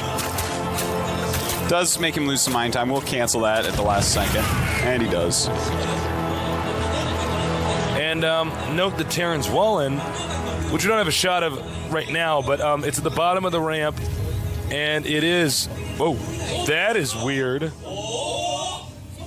He does a double, fakes one bunker rush, then kind of moves into possible real bunker rush. I don't know how worth it this is for the Terran. What do you think? Well, he's trying to make him lose a lot of mine time, and bam, there you go. The second Marine comes up. He does lose a drone. So, yeah, it did turn out to be worth it, I would say. Slowed down his command center ever so slightly, but slowed the mining of the Zerg, killed a drone. Only lost 50 minerals through canceling bunkers. Also forced more Zerglings than Junwei wanted to make, as you see there. You normally only want, maybe 4 or 6 Zerglings normally when you go hatchery first, unless they're 2 barracksing, of course. But now he has 8, so that, I would say, that was definitely worth it. Nice moves.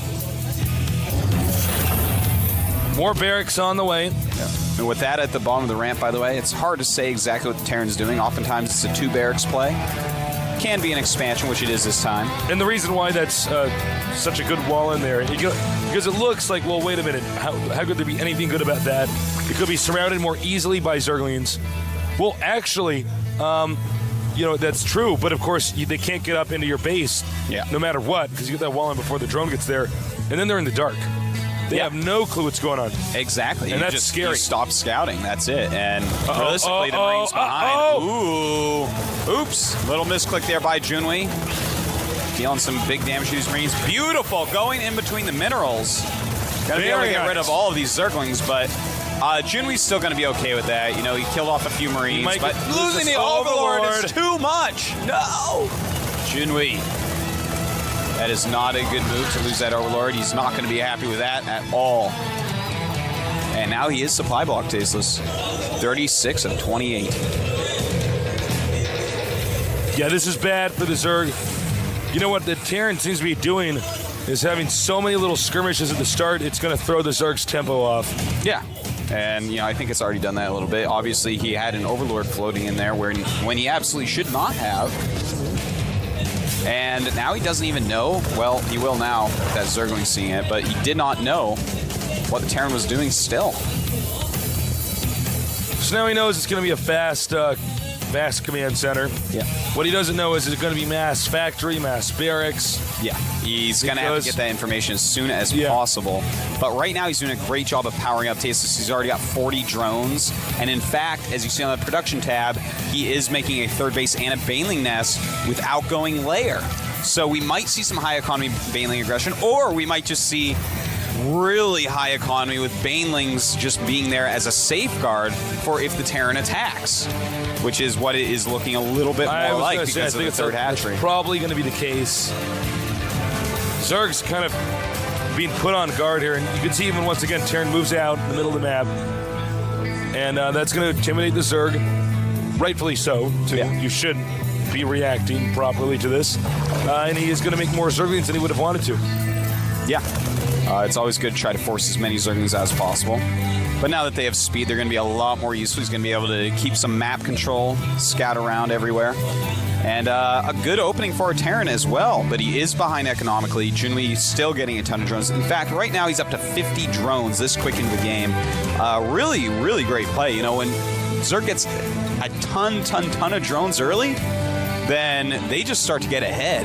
That is something the Terran has to take care of, make sure they don't get too many drones. Now, this isn't as many as Lucira made the other day that gave him an almost free win against Beyond. He played so well getting those drones out early. Oh, is he going to actually do a tank push? That would be pretty interesting. StarCraft 1. You know, he does have Stim already. Before Brood War tank push, yep. Yeah, and it's going to be a classic tank push. Combat shields on the way as well, and this could actually be pretty good. A ton of Zerglings are being made by Junwi right now. Just producing boatloads of Zerglings.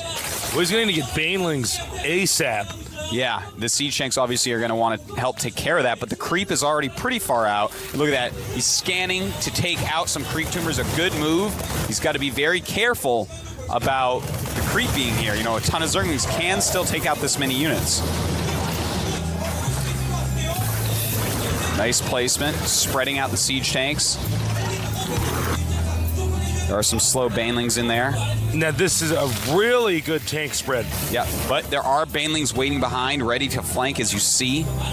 This is so smart. Right now, he has 16 Banelings and 18 Zerglings, so he's going to want to make more than that before he goes. Nice, takes out the Queen. This is actually pretty powerful early pressure. Not just a pressure, a real attack. And here we go. He's deciding it is time. Banelings coming down from all angles.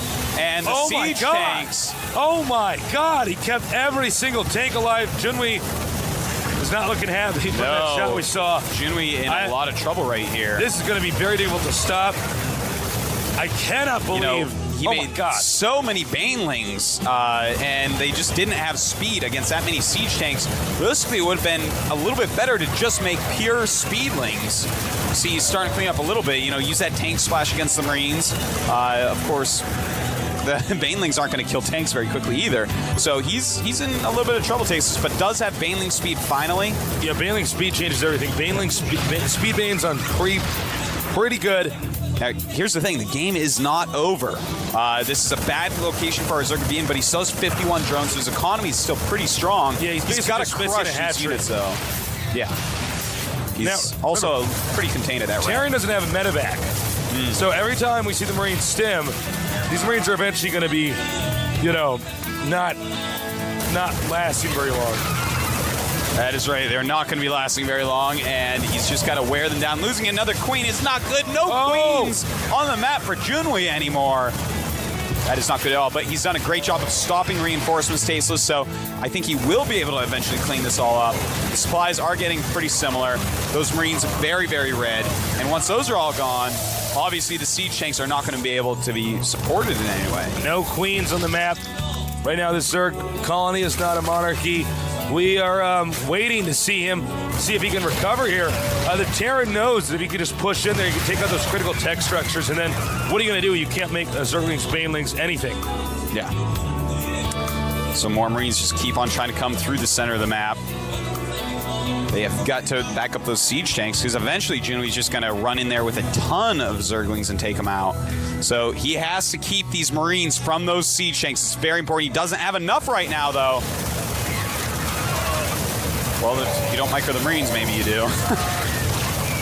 But yeah, that was clearly an attack move moment. By the way, guys, attack move almost always better to use when moving across the map than the right-click move. That's right. Almost always better. Uh-oh. Banelings aren't finished yet. In fact, none of them will see the light of day here. This is beginning to look worse and worse for Junwei. That's it. GG.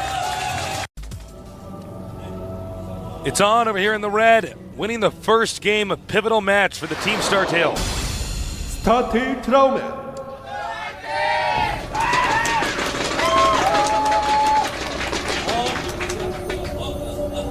Trauman probably feeling very confident going into this, despite how difficult his opponent is. We're getting a shot of now in the blue.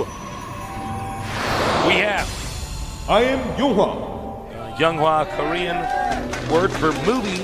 Yep. There's Seed going crazy. Now, Tasteless, this map is a very interesting map. You can your natural expansion is basically inside of your base, so you can take it and it's not going to be attacked. It's very easy to defend.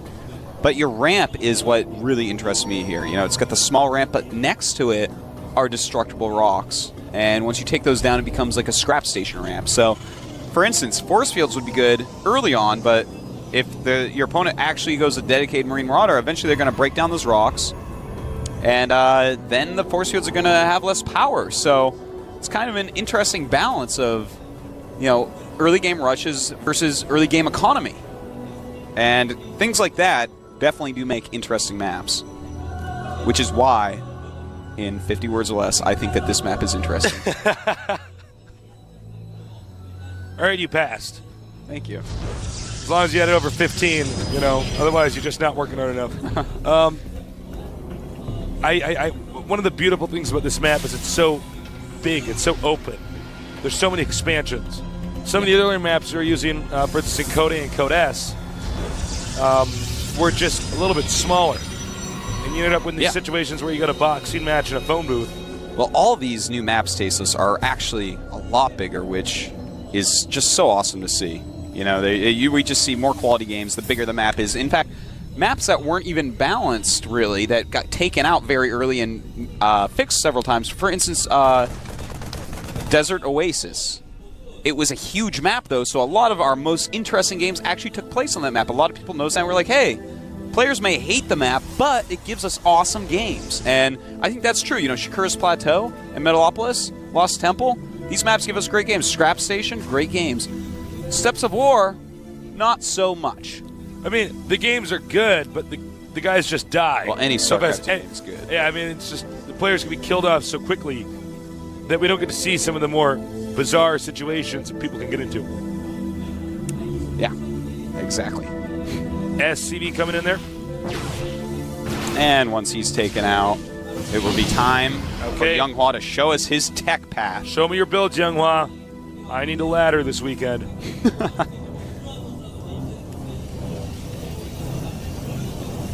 And, it's going to be a standard quick expand. Now, confident that the size of the map will discourage the Terran from doing a 2-Rex push. And if it doesn't, I mean, he is pumping out some sentries right now.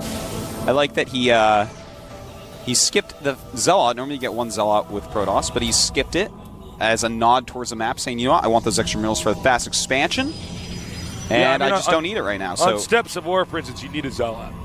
You're like, okay, let's get a Zealot out here. Yeah, no, you need it just in case, you know, they come too quick. This is a much longer map, so I love the small intricacies of how they have changed playing this map. You know, like your build is not going to be able to be exactly the same. You've got to, you know, fit the map. I really like this opening, Tasteless. He's getting his Nexus and then going right to Robotics to play a nice safe game, pumping out enough sentries so that he can block off any rushes. He's stockpiling Chrono Boosts. Yes, in fact, he has stockpiled a lot of Chrono Boosts. And that's Yoonghwa, so that's not like he just forgot about the Chrono Boost thing. Yeah, oh, absolutely not. You know, he might be saving them to pump out some Observers very fast. In fact, that is what he's doing.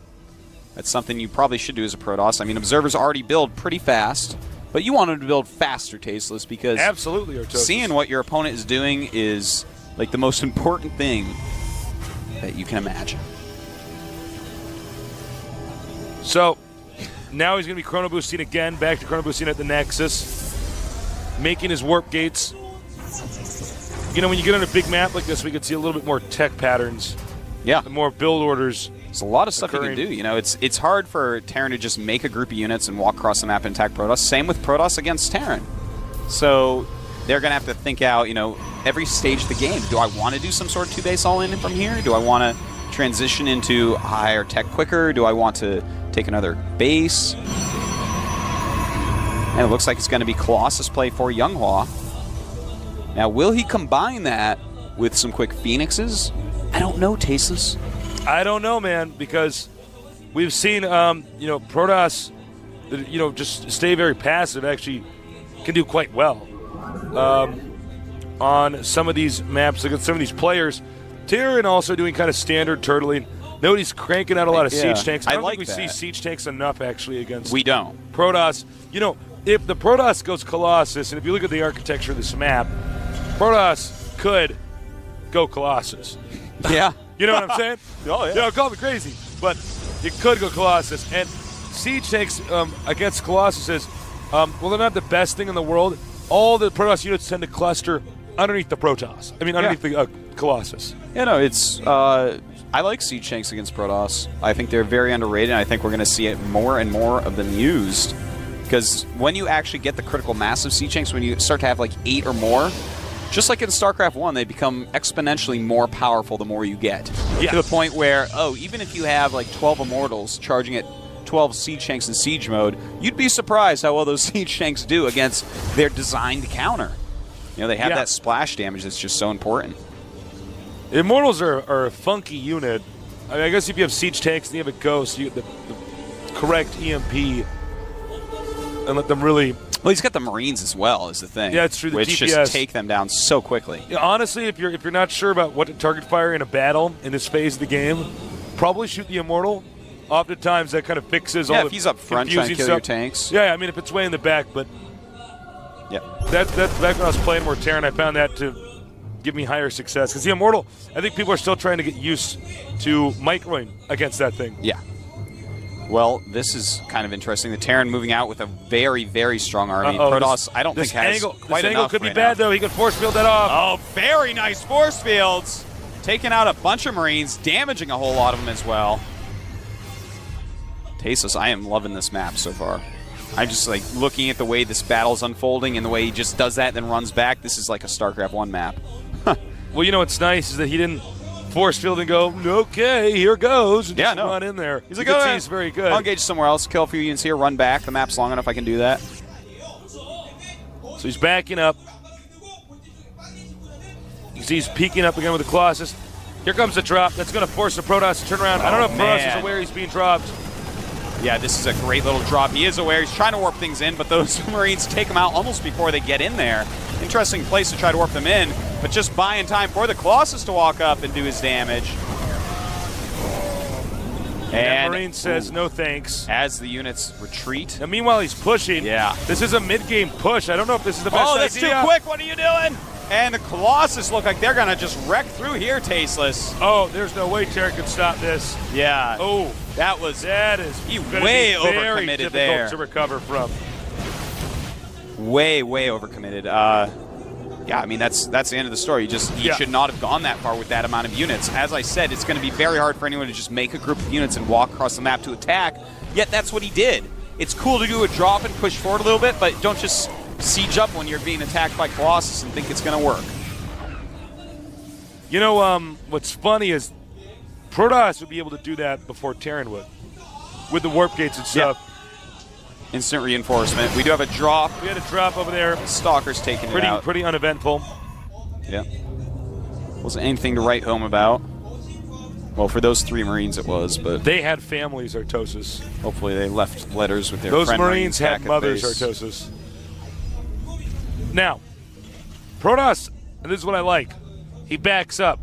And you know why? Because he's ahead. And Artosis, what do you do when you're ahead? You get further ahead, Tasteless. You get more ahead. You don't go, I'm just going to attack him now. You know, one way he's getting further ahead is teching up to Dark Templars, and another way is taking an expansion. Those are the 2 perfect ways right now. Let's take a look at why. A lot of siege tanks have been shown. A lot of medevacs have been shown. What does this mean? This means that he doesn't have Ravens. What else can we tell about this map? It's huge. It's super long. he can control the entire map for a while with DTs, really harass the Terran, get that expansion up. Terran can do nothing against that right now except for drop harassment because he invested so heavily in that one attack that really didn't do anything. So right now, Supply's 95 against 134. Younghwa really showing that he is a top-class Protoss. You know, another thing you can always do, if you win a big battle like that and you're Protoss, you're not going to have the need to chrono boost warp gates constantly anymore. You're not in a race. So what you might want to do is get 2 forges and start chrono boosting. Here we go. Oh, hold that thought. Excuse me. 3 DTs going to 3 different locations. A scan being used. But guess what? You don't have enough scans for everything. Oh, man. Just now laying down some missile turrets. That is not the situation you want to be in as our Terran player. Trauman. Taking out another DT, but this is going to be very difficult to recover yeah, from. There's 10 kills on that DT already. His economy is being slaughtered. What is his rank now? He's an instructor. Well, he's not going to live long enough to teach any other DTs. He died as a master at 15 kills. We have a drop coming now towards the Protoss expansion. Stalker's still waiting. He's that far ahead. He can leave those Stalkers sitting there. Blink is now being upgraded. Oh, and that's how you do it. That's how you do it, Tasteless. You use the phase prism. Phase prism harassment just so good against Terran. All right, drop over here. There's actually some key tech structures as well as probes you can take out. You got 4 Marauders. Those destroy buildings pretty quick. I got to say, although Younghwa's play is brilliant, I don't agree with him warping in units next to the Marauders. Yeah. Like this. Watch this. See what happens? Well, it does buy time from his tech structures dying if they target it. So that's actually a good point. That's the only... Maybe I shouldn't be so hard on it. It's okay, Tasteless. It's what you're paid to do. Well, that was one lucky medevac. Yeah. You know, right now, Trauman is very, very far behind. He's making a lot of Vikings to deal with the Colossus, but there's just so many units out. +2 attack is on the way for our Protoss player. Blink just about to finish. And supply-wise, we have 161 against 117. Command center coming. Yeah. Well, that's good, but right now it's tag. I think SCV count 30 against 70. Yeah, that's true. He's so far ahead at this point, he can attack, but I'd like for him to get further ahead even. Yeah, you could do that too. I love to just wait for Terrans to leave the game, man. You know, I played so much PvT in StarCraft 1. I get scared if I let the Terrans sit for too long. I'm just like, I don't know. No one's really using those compositions that get That's true because effective. it's mostly Marauder heavy now. It's not Siege Tank heavy. Yeah. Where I'm If like, it well, was Siege Tank he's heavy. got 20 Siege Tanks. I'm like, well, I don't know what to do. Yeah, wait. Hold that thought. We got some more DTs being warped in. 3 DTs. Awesome play. I'm sure he'll send those in all sorts of different places. Well, or just kill all the SCVs there. That works too.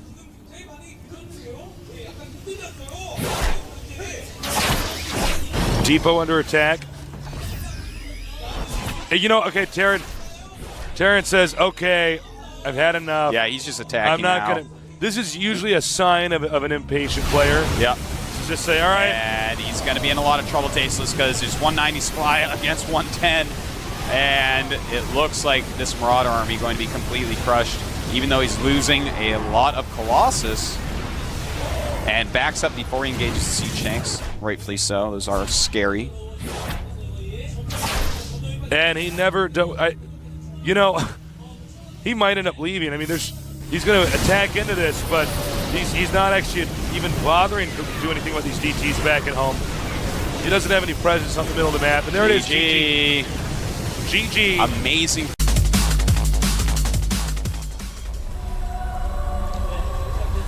Over here in the red, we have our Terran. State Pirates.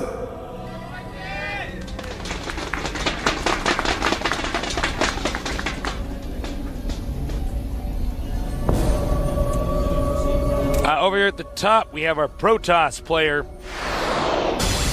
I am Younghwa.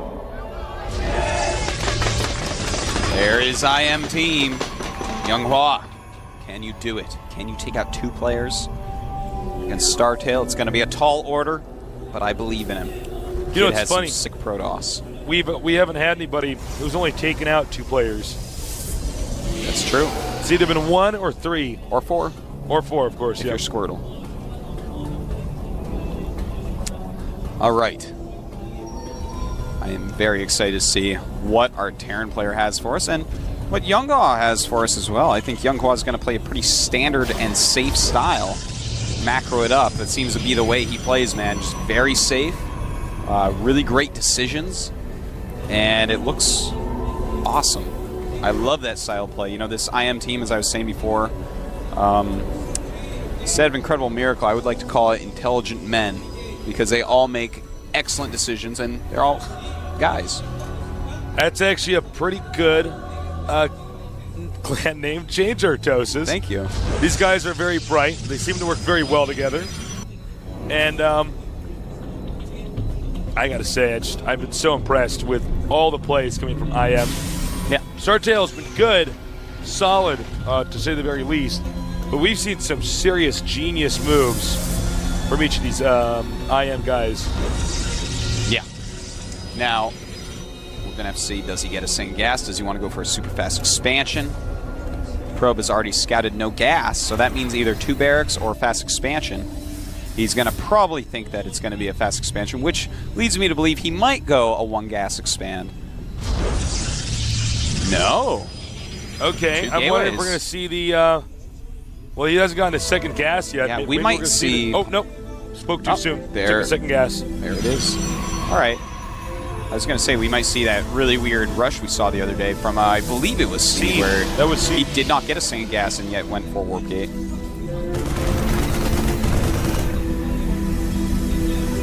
Probe chase up from the Zelnaga watchtower. All right. Stalker being made. I'm really wondering what Younghwa is going to do. I think he might even expand off this. You know, sometimes you can't tell if it's 2 barracks or it's going to be the barracks expansion. And if it's the 2 barracks and you don't have 2 gateways, then suddenly you are in a lot of trouble. So, guess we'll just have to wait and see, Tasis. Only time will tell. It's really going to depend on, if we can see more gateways come out here or what the Protoss attempts to do. We haven't seen him expand yet, so he could do a pretty aggressive build. We'll show you his tech in a minute here. A little bit of a skirmish here in the center of the map. They probably see on the production tab. There Stargate. it is. There it is.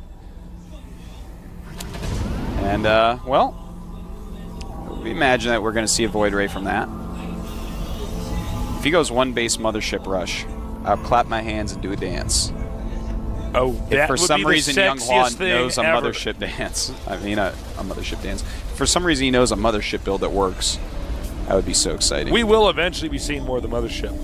Oh, yeah. As the game progresses. Oh, the It's more actually a macro games good- you get, the more, I mean, it is happening. Eventually the Mothership will actually be a unit that's used. Oh, this is interesting. The SCV might actually get in there and see what's going on. Yeah, he actually just managed to slip through. And there's also an expansion going up, so it looks like it's just going to be a Void Ray harassment with an expansion. And Younghwa, once again, pooling a lot of his Chrono Boosts. So most of it was for the Void Ray.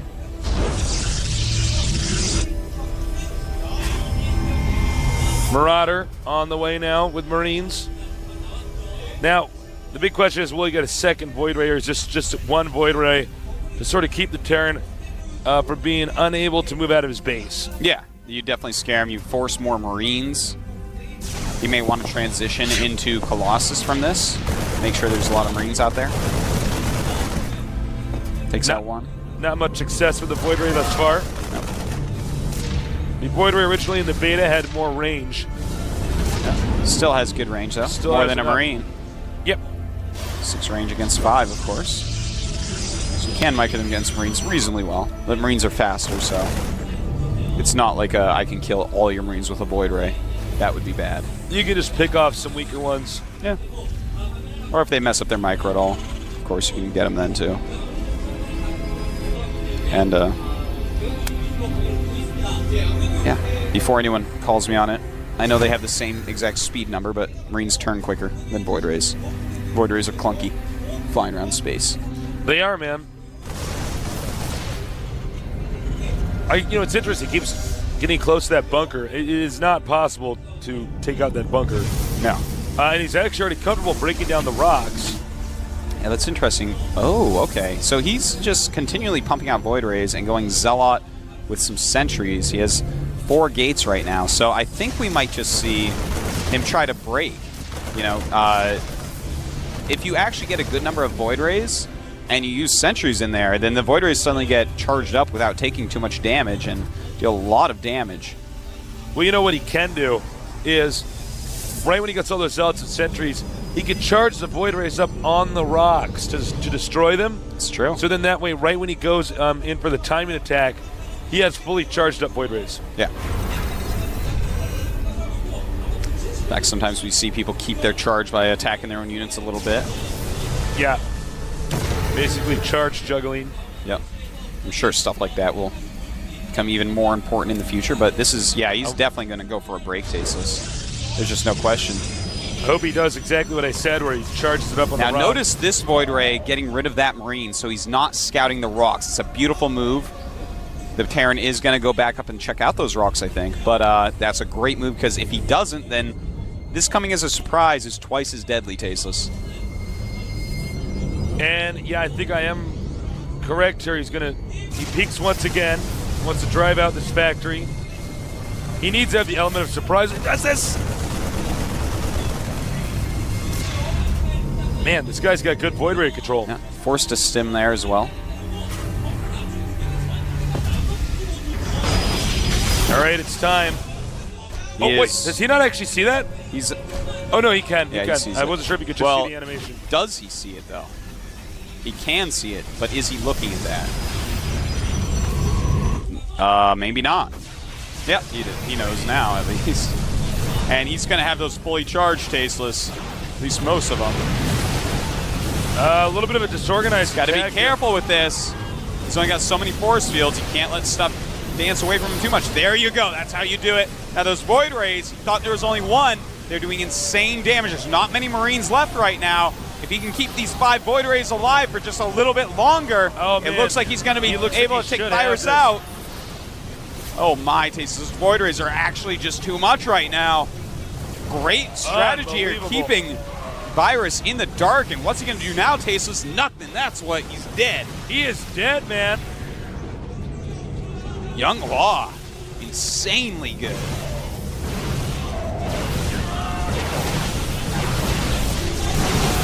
This is an epic strat here. Unique and different from our other Stalker Sentry, strats we've seen. Yeah. In fact, it's just GG. stockpiling Void Rays. GG.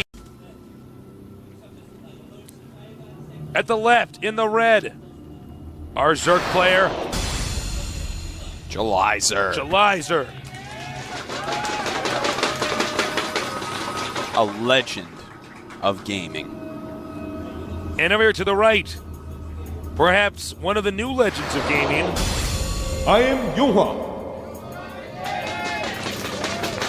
Julyzer, too cool for the Street Fighter voice we normally put on. So Tastes and Artosis had to do it. No, it looks like Younghwa's not going to fast expand. Yep, does not look like it. That's fine. Cannon expansions can be pretty hard here, especially against someone like Julyzer, known as the God of War for how well he can attack people with Zerg units. It's a very wide open natural. And you'd have to make a lot of cannons. And Julyzer might just trick you and be like, oh, look at me, I'm going to be aggressive. Then you make a ton of cannons, and he isn't aggressive. He double expands, and bam, that's all she wrote for you. So I think it's a good choice. He can go for either a rush if he wants. If you've won a couple games, sometimes a rush is a good idea. But also a good idea could be just a 3 Warp Gate expansion, a very safe expansion on this map. Yeah, that's a good point, Artosis. I think you're dead on when you say basically Julyzer has a great way of sort of surgically opening up your defenses if he wants to, but he doesn't always have to do that. He's so well known for that. Some people end up overcompensating for defense, and it's actually not the case at all for what Julyzer's intentions were. He's actually just going to play a passive game. Yep. And Julyzer, as we just saw, going Pool and then Extractor. That's probably going to be a speed build. Just a slightly better economy speed build than the one where you get your Extractor first. So don't worry, guys. Don't fret. It's okay. Settle down. Now, he will wall that off with a cybernetics core, basically make it for a very small little hallway. Well, actually, he's made a funny wall in that I haven't seen before. Huh. Yeah, that is an interesting wall in, actually. We'll get a shot of that in a minute, guys. Yeah, that's really weird. For the time being, though, July Zerg, I wouldn't be surprised at all if he does a standard July style of getting Zergling speed with that 100 gas, and then actually, is this going to block? Oh, grazed right by around that. it, yeah. But I was going to say, I wouldn't be surprised if he just takes drones off gas and gets Zergling speed. Now, yeah, we got to shut that wall, and that is an interesting way to wall that off. Yeah, that is. I guess the pylon isn't as exposed, so I guess in the rare situation, something happened involving banelings. He's getting Zealot then Stalker, by the way, as you see in the production tab. Now, Zealot then Stalker means that we're probably going to see Tech or a 4 Warp Gate. And here come the Zerglings. And right above that is the Twilight Council. So hopefully July Zerg can poke enough to see that it is a Stalker. Well, I got to say, it's not exactly like you put it in a location that's going to be hard to spot. Although, if you know, July Zerg did not really send his Overlord right in that direction, so maybe he'll get there too late. Yeah, well, he may not actually end up scanning that. That's surprising that actually blocks with that Zealot. That's interesting. I wasn't completely that Zealot sure. Apparently and a little bit heavy set. Is he going to get Blink? Or I would assume we'll know in a DTs. second. It could be Blink. You'd think he would have already started the DT building. Yeah, maybe just waiting for the gas for Blink. Or no? Or maybe waiting for he's canceling. What's he going to do? I don't know. This is getting weird. Get Nancy. Would you decide already, Young Law? This is like you've had that Twilight Council up for a bit. Okay, DTs. Finally. All right. So he is going to go for a DT rush. Now, July Zerg, I'm going to take a look at his bases and tell you, okay, he's just started the lair. He's getting a Roach Warren. He's going to basically have to sense that this is coming. That's how it's going to have to work. If the DTs get there before he's started anything, and very good move. When you put the pylon in that position, it tells the Zerg that you're most likely coming out to expand. Now, the one thing that might throw him off is that Stalker. When you see an early Stalker, that's normally, I'm saving gas, or, I'm foregating, I just need more aggressive units than sentries. And I want to emphasize again for you guys, in case you didn't catch on what Artosis said, when you put, and he actually is going to try to expand, but it's not the standard 3 Warp Gate expand. Oh, this Overlord is going to be very important if it can get in there. Overlord's coming in.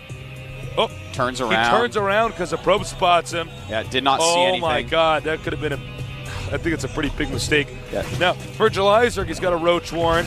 Layer's done. Yeah. And he's just massing up. And he's making an Overseer right at his natural. July Zerg knows something is up. He is making that Overseer, and the game does continue. That is huge. Oh my God, look at the timing of this. Yeah. Look at this. The Zergling's just popping up. July Zerg is back. And he's going to, July Zerg is so smart. Very nice. The DTs, this was a very expensive investment. July Zerg removes it beautifully with almost no losses. Late expansion for the Protoss. His tech route has been discovered. July Zerg can counter it all game long now. He's going to have to be careful and give a nod to DTs, but July Zerg has to be feeling superb at the moment, as does StarTail. And here's the change lanes. Hey guys, I was just got lost out there. Glad to be back home. And did he see it? He didn't see it.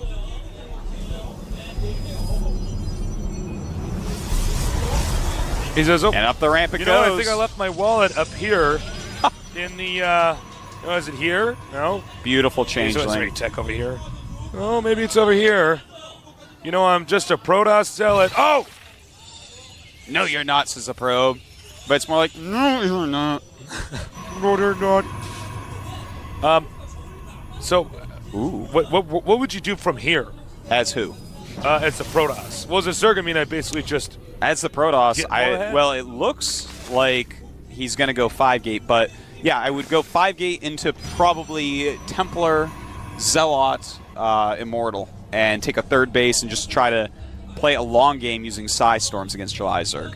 But right now he's actually warped in some Dark Templars hitting the third base of July Zerg as the Mutas fly across the map. And that is actually very important. Will July Zerg be able to save that hatchery, getting that slowed down? Close. It's going to be close. The Mutas going into his base. Oh! And, well, was that?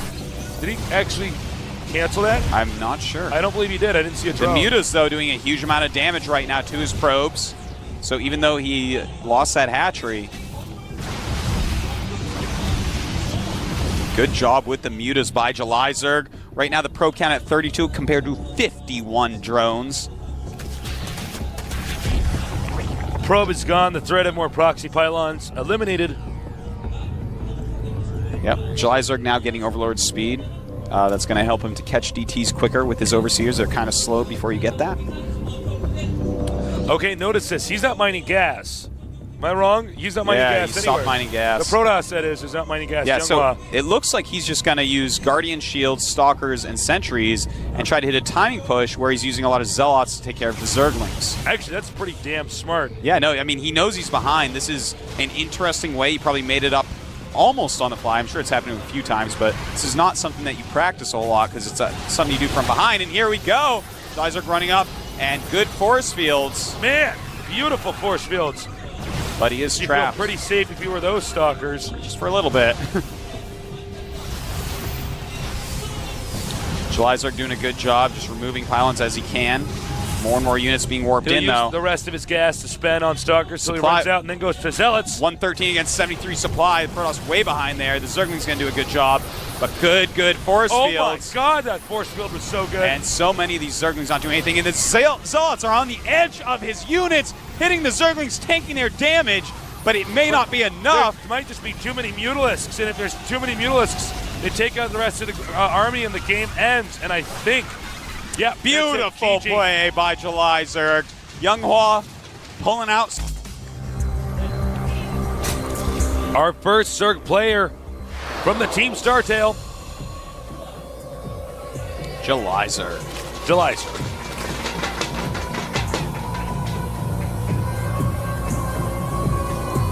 And in the blue at the bottom left, our other Zerg player. I am Lushida. Now, July Zerg in StarCraft 1 was a beast in Zerg vs. Zerg. In StarCraft 2, it seems to be his weakest matchup. Yeah. So Lucera's intentionally been sent out here, Lucera being a very strong Zerg vs. Zerger, sent out here to take on his opponent. Well, you know, he gets to practice with Amnesty. We're going to have to see if enough of that has rubbed off to take out someone who's probably quite a legend to him. Both of them being StarCraft 1 pros.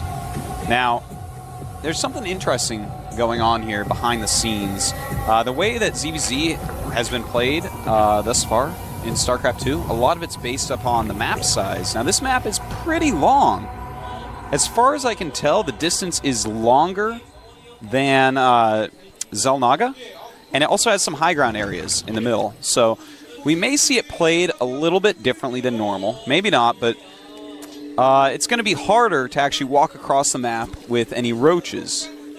Looks like, you know, there's some extra paths, there's these high ground areas, and so we're going to have to see how that goes. Lucera already taking his expand. July Zerg, on the other hand, going for the quicker pool.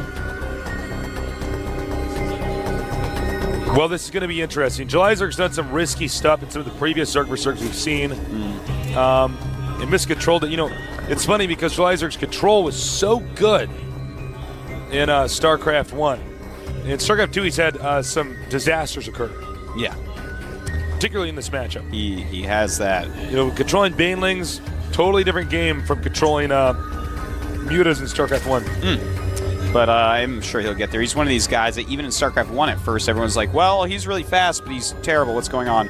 And then suddenly, after he had the July Zerg number of games that he needed, he became like the greatest Zerg for years upon years. So looks like he's going to do a very aggressive build, Tasteless. Speed and getting a Baneling Nest already. Whereas Lucera just now getting his Roach Warren. Now on this map, I mean, the way it's set up, it's kind of tough to defend the main and the natural expansion while having the ramp covered. Yeah, that's exactly it, Tasteless. And that's going to make July Zerg's build pretty viable because even if you get roaches out, normally to defend the natural, you want to just jot down, hit the lings that are hitting your hatch, and jot right back up your ramp because you can't get surrounded or you're going to lose. Here, I don't know if Lucira can do that. You know, the natural is just kind of off to the side, and he's going to have a hard time with that. Now, Jelizerg is making a couple Banelings way off to the side. If he can hit the Zerglings of Lucira, then the Roaches won't do that good a job. Because they definitely do need some Zergling backup right now. Uh-oh. Flank. Oh, nice. And those two Banelings not being used as well as Jelizerg would have hoped. He's now given away his strategy quite heavily as well. He's already investing in Banelings. Here he comes off the ramp. And, oh, a little bit of a surround going on. And it looks like Lucira should be able to fight this group off, but might lose a couple Roaches. Oh, only loses one. Oh, my God, that one. If he can move that Roach to the back. Yeah, if Lucira moves that Roach to the back, sits on his ramp, just keeps pumping, he is going to be in a pretty good spot. Right now, supply-wise, 36 against just 25 from Jelizerg, and 16 drones for Lucira, whereas Jelizerg has 14. 7 Roaches and 2 Lings against 16 Lings. Not even mining Vespian gas, if you guys didn't notice. Yeah, in fact, so he's going to go ahead and expand. Catch-up time. And the Overlord's even going to see that. Huh. So Jelizerg trying to expand from here. Lucira obviously with a big advantage. You know, what's funny is Jelizerg seems almost at times unable to play conservatively in Zerg vs. Zerg because of his StarCraft I history. He's entirely too aggressive at times. I mean, Zerg vs. Zerg at StarCraft I was like Warcraft 3 on crack on the fast forward. It was just all micro. With no hit points. With no hit points.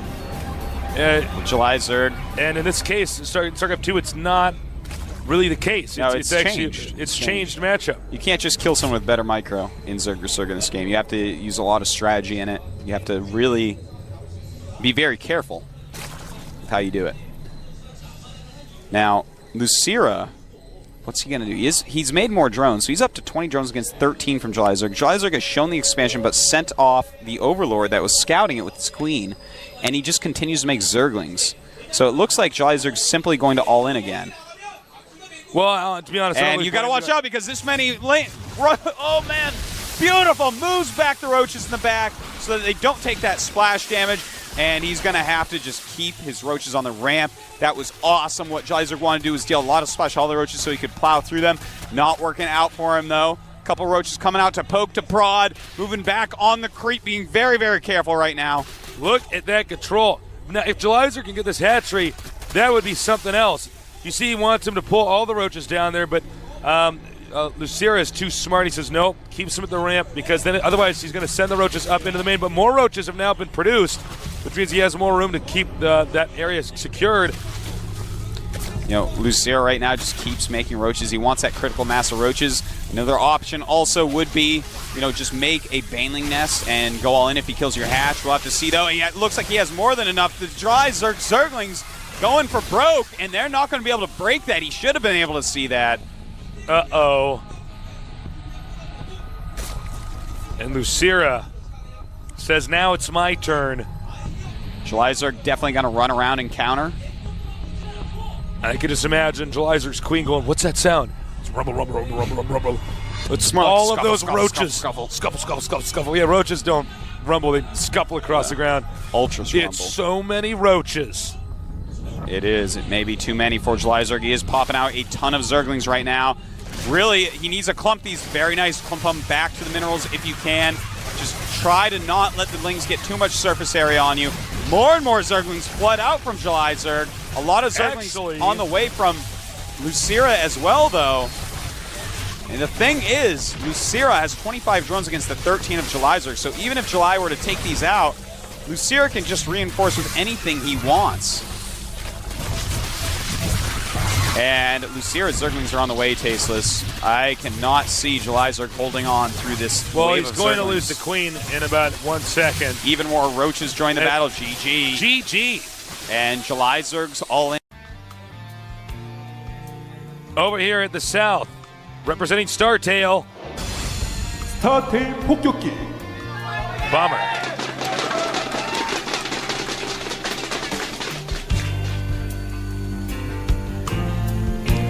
And now to the far right, our Zerg. I am Lushida. And there's his team looking on. Nesty is drawing squares for our MVP. So this is a square. MVP was like, oh, okay. That's how I click my mutas so they don't die to your Thors. Like, that's how you do it. Oh my God, now I've spilled my coffee. We are messy guys. Why are we spilling stuff on our desk today? All right, so I want to point out right now that Bomber has excellent positions for 2 barracks play. Yes. So if that is what he's chosen to do, well, really for any play, this is the best positions you can hope for in Terran vs. Zerg on this map. So that is an actually great thing for Bomber. Now, oh, the placement of that makes me think it's not going to be 2 barracks. He would have put it up to the right or down and to the left, I think. Could we see Thor and or Tank drop to take out the hatchery of Lucira? I don't know, Tasteless. We'll see if you just hold your horses. I just got to settle on. Whoa! Look at those fingers go. Yeah, actually, that was pretty. I've watched him play standing behind him, and he actually there's spamming, and then there's spamming. Looked like he was playing Beatmania. Yeah, this guy is a clickety clacker on his keyboard, man. If I've ever seen a If you're a good clickety-clacker. StarCraft player, and when you hit those keys, that ought to sound like a horse running on marble. That's right. Unless you have one of those silent touch keyboards. That's not what real men use. Uh-oh. I want people in the room to know some serious APM is going down. Yep. You know, this build is just so odd by Bomber. It really looks like he's just going to go 1 barracks expansion now. He's just not done anything except made... He screwed up, actually. Should have been able to kill that drone. Lucira is going to just dance to know that he's seen all this. He knows what's going on. He's like, oh, no gases? Okay, so my cliff ain't getting dropped? Okay, so you either have a hidden barracks or you're making a command center? That's all I needed to know. And the drone then checks himself out, man. Says peace. Yeah, he says, all right, that's it. There it is. But Lucira already knows. Now he is making some good amount of Zerglings right now. This is kind of cool. He's already got 6. He might wait try for to speed and try to break through. Well, you know, he might want to do something risky because he says, well, it's Bomber. This is the only real major threat to our team. Yeah. If Lucira takes out Bomberman. Oh, wow. Bomber. It's looking like he's in some trouble, Tasteless. Oh, no. Losing that many Marines right now is huge. Is Zerg continue to make Zerglings? No. Making drones. No, he's switched over to drones completely at this point, which is awesome as well. He's not just going to all in it. Because, you know, obviously right now we see Bomber is panicking a little bit and walling that all in. Now, I want to explain to you guys exactly what just happened because this makes a huge difference on the whole game. He's scouted everything again. He's killed off a bunch of the early Marines. It's going to push back any pressure that can possibly happen. And here's what it is, because Lucira did this before on Shakuras as well, going speed first, knowing that Byun likes to play in such a way that... And a Baneling Nest. Ooh, we might see some high economy Baneling aggression. That's interesting. He sees the tech lab on the SCV. Did the SCV see the Baneling? I will check. It did not see the Baneling Nest. All right, so I want to go back and just discuss that a little bit more. Bomber's build, you might be like, well, that's just so open. Every top-level Zerg in Korea goes hatchery first on this map. It's a metagame build to just go 1 barracks expand, knowing that your opponent knows how to hold a 2 barracks push. So it was a very metagamey thing, and basically Lucira outthought him. He went a level up, and it looks like it's going to just be an all-in from here. Oh my. You know, there is just a tech lab there. Stim is not done. There's not a lot of Marines. This may end up working, Tasteless. Oh my. Oh man. What is going on, man? Their decisions are out of the world. Not this world, but the world overall. Now, he doesn't have any bunkers down there. This would be such a smart move if the coach advised him to just do an all-in. Says, don't worry about it. We got this. Yeah, could be. He showed himself too soon. He has shown his Banelings, but what can his opponent do? Oh man, those Marines do not have stim yet. It's only half done. The Buell's coming up. Siege Tank doing a great job. Oh my God, Bomber's More Zerglings and Banes. And he's going to tear down that depot. Oh man, this is a very difficult position. Bomber, maybe there was too much pressure on him. Oh, nice. Target fire that. Uh-oh. Oh man, I think a Bomber is going to get cheesed out. Oh, wow. Oh, he's going to This is actually, I don't know if he can hold on to this. this. I think it might have actually spiraled out of control. Yeah, he's lost too many SCVs. Right now, his SCV count down at 11 compared to 16 drones. And of course, he's making the Lynx dance. Oh man. He may have actually made those Lynx dance for too long. But he's so confident at this point. You know, he has 2 queens, he has more drones. He should not have made those Lynx dance. It's true. Uh-oh. He should not have, but he I is can just see very the coach fired. face palming right now. Well, tasteless. Will Lucira continue to all in, or will he switch over? He's actually starting to drone now. So, and siege mode is up, so yeah, that's going to conclude the rush. You know, I'm completely serious. Had he torn down the tech lab, he could have possibly gotten the depot, gotten in there. Yeah, that's a possibility. You know, he would have dealt a little bit more damage, and of course, that's more important than dancing. But the dancing's important as well. Dancing is important. Sometimes you just got to dance to express yourself, and Lucira told him they're going down with his thumb, and he's got to back up his thumb, man. His thumb's been with him since he was born. They're tight. Dance. You know, sometimes, I've been playing StarCraft all night. I'm tired. I'm like, I just need to dance. Yeah. No, girls, I'm just going to go to the club and dance. There you go, man. You know? It's a night for You tasteless. gotta just let go. And that's what those Zerglings did. So, this is actually so cool. Lucira is playing greatly again, playing the player, really getting in his head, doing some awesome moves. And, something you said. Now, the thing is, Bomber hasn't played poorly. He got outthought. That's what happened. But, yes, there's so much pressure on Bomber. This guy hasn't even qualified for the GSL yet because he's actually so good and everyone knows it. There is an unbelievable amount of pressure on him. Second Baneling Nest. That's funny. Wait, what? Yeah, he's right now making a second Baneling Nest. That happens sometimes when you're not used to playing like that and you've done an early Baneling attack. You're like, okay, here's my Baneling Nest timing because you go on auto drive. Yeah, I was about to... So yeah, he's actually on auto drive right now and making a second Baneling Nest. I think something Luceria is just like, I probably should have danced because now the game's going to go on and I'm against Bomber. And in fact, he's going to be oh my God, facing a strong Bomber push. Lucera is actually, to a sense, putting his team at serious risk of losing. Yeah. If he loses this, I think there's going to be a rule about dancing. And counterattack. This is actually really quite interesting because this push is deadly. He has stim. There are no speed on the Banelings. There is no speed on the Banelings. Oh, Bomber's back. It is pretty good, Tasteless. Uh-oh. Yeah, I don't know. Uh-oh. He's killed the hatchery, and suddenly... What did you do, Lucera? Why did you dance, Lucera? You should have danced when you were in his main. Oh! And Lucera trying so hard to break this. Oh, no. Yeah, this is not good. He dances. Oh, yeah! Oh, man, people are going crazy. Well, and,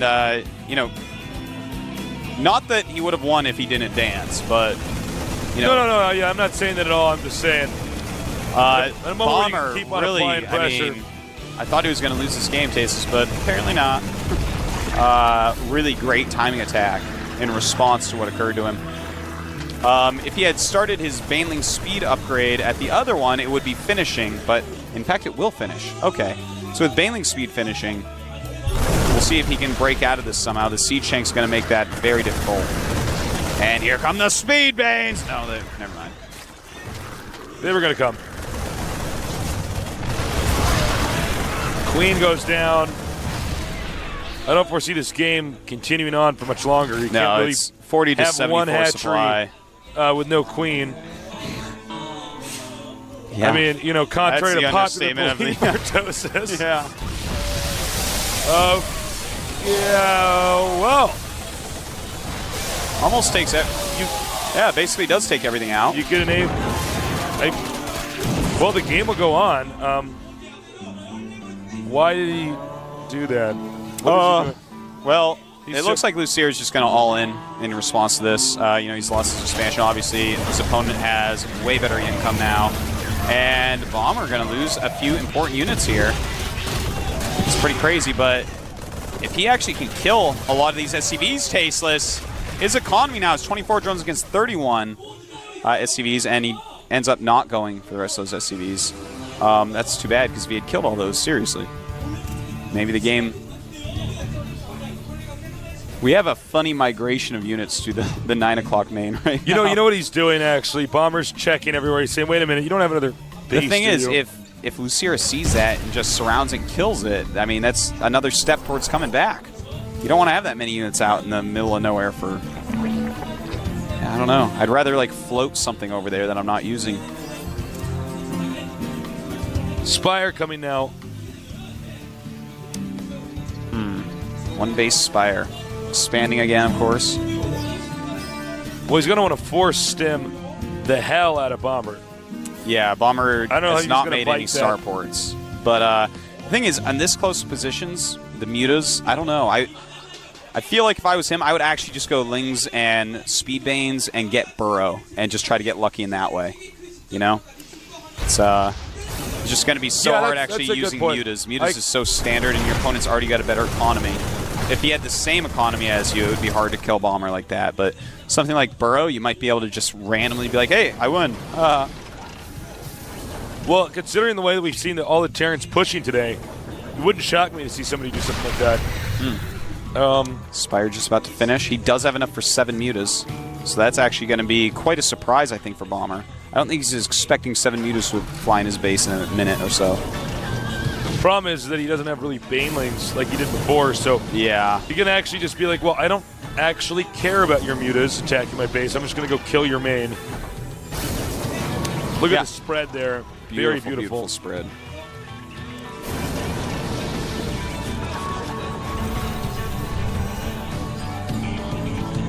This is a very tense moment of the game.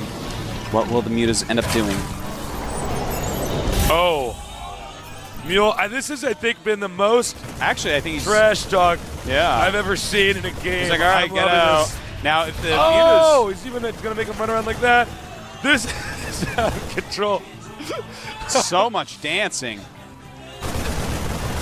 The mutas, though, hitting his natural.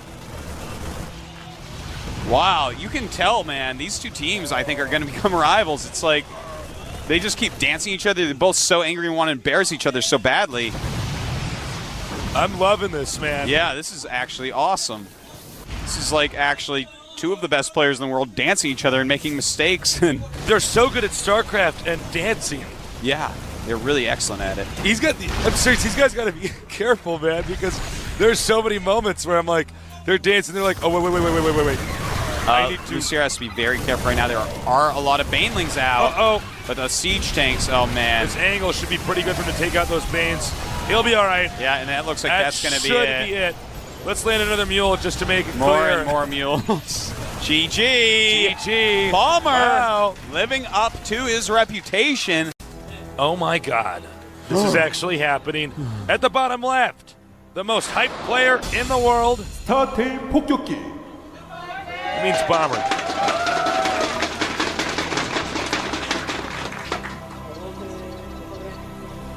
And in the upper left, the current ranked #1 player in the world, champion of GSL, Season 4. I am MVP. This team, they're pumped.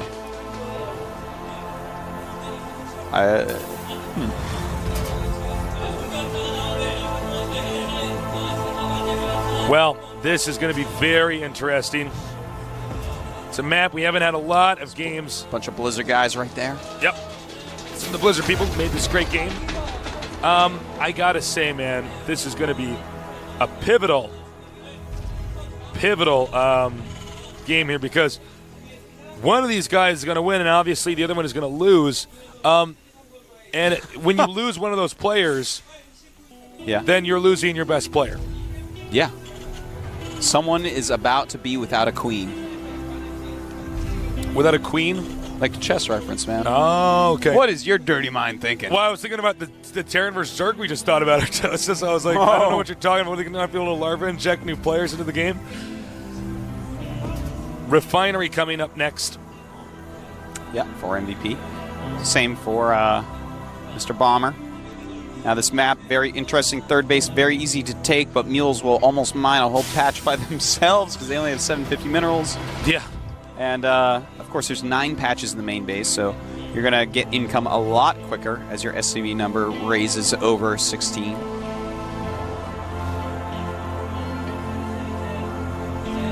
Marines coming out. Going to be scouting each other at the same time. Oh, did not manage to fire that SCV first. And Bomber turned around by MVP's Marine. And MVP's SCV not being turned around by Bombers sees a second refinery going up. So more information for MVP, the world's greatest player. And this will be intercepted.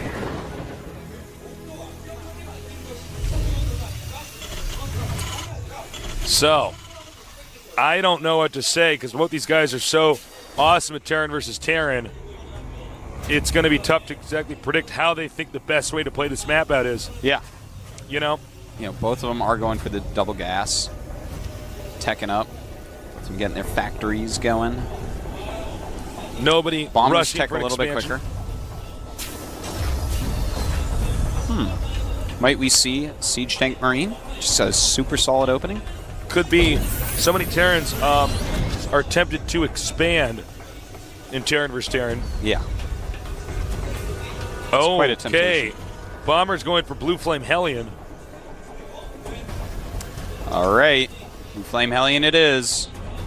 Will he make a starport? Yes. Yes, he will.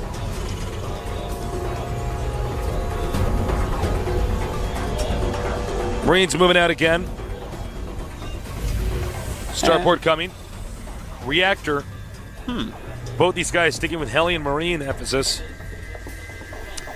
I wonder. MVP just threw up his tech lab. He might be going for a Siege Tank Viking build, which we don't see very often, but is very, very strong against... no, it doesn't look like that. Okay. So actually, as he starts yet another tech lab on that production tab. Oh, and look at this. Nice little pressure here, and messes up a little bit. That angle was pretty bad. Ouch. This MVP messed up is his micro huge. a little bit, but taking out... Oh! Snaps that Hellion right out of there. And MVP, very smart, cutting his losses. Bomber losing 2 SCVs, 24 to 22 SCVs right now. MVP in the lead. And he is going Siege Tank Banshee, which just gets scanned against a Blue Flame Hellion drop. So I gotta tell you, I like the Siege Tank Banshee opening. Well, he's definitely going to be in better shape. Yeah. The Siege Tank can take out Hellions quite quickly, and Banshee as well, of course. And he can always throw out a Viking real quick to chase down that dropship, stop any harassment.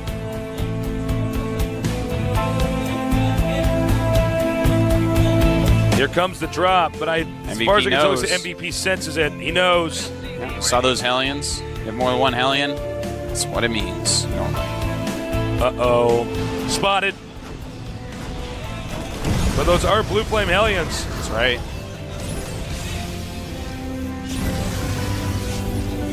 And it looks like that is it for that drop.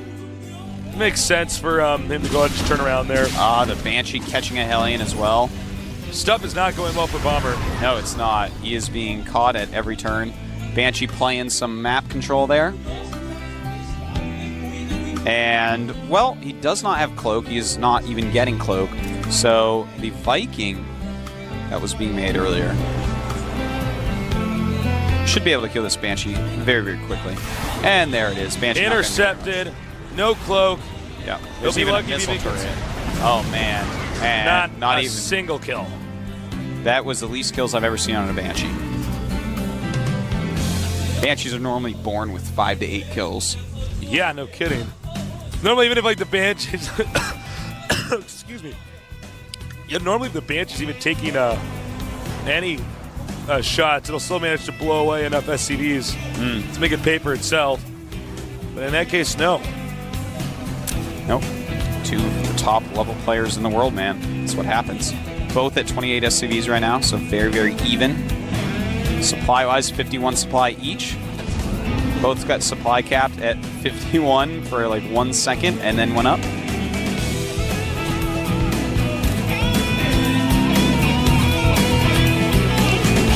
Viking out.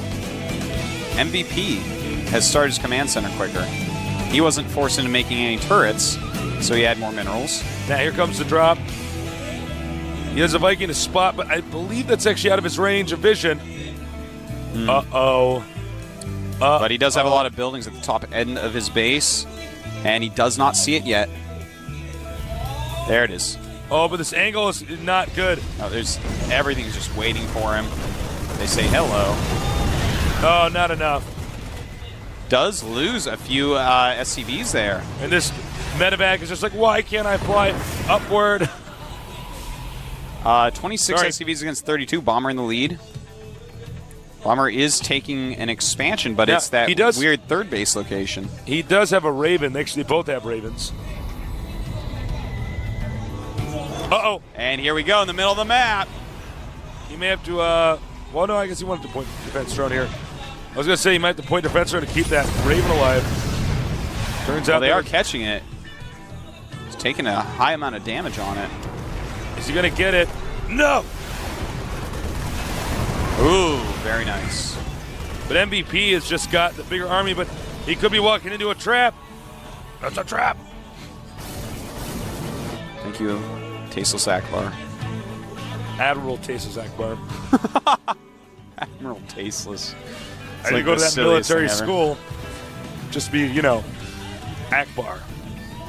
Right now, a good SCV lead for Bomber. It's up to 29 SCVs against 36. Rather, he's at 36.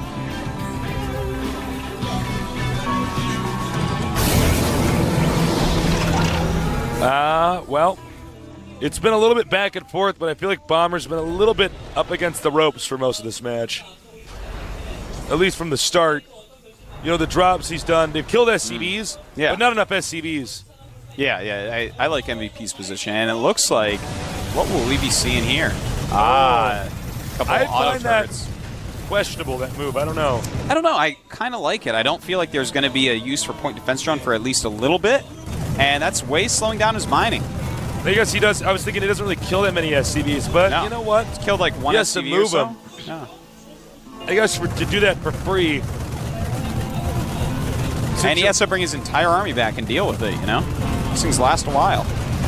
And in fact, he ends up killing, he has 4 kills on that Raven now, so. Doing a great job, actually. He's getting higher and higher in SCV status. Bomber at 40, MVP at 29.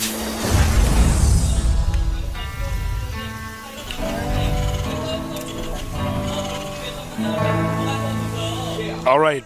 Once again, MVP moving out. MVP with a little bit more army dominance. 18 Marines from... But yeah, MVP has 101 supply against 97, yet 12 less SCVs. So his army is going to be superior, but Bomber is going up to 3 base now.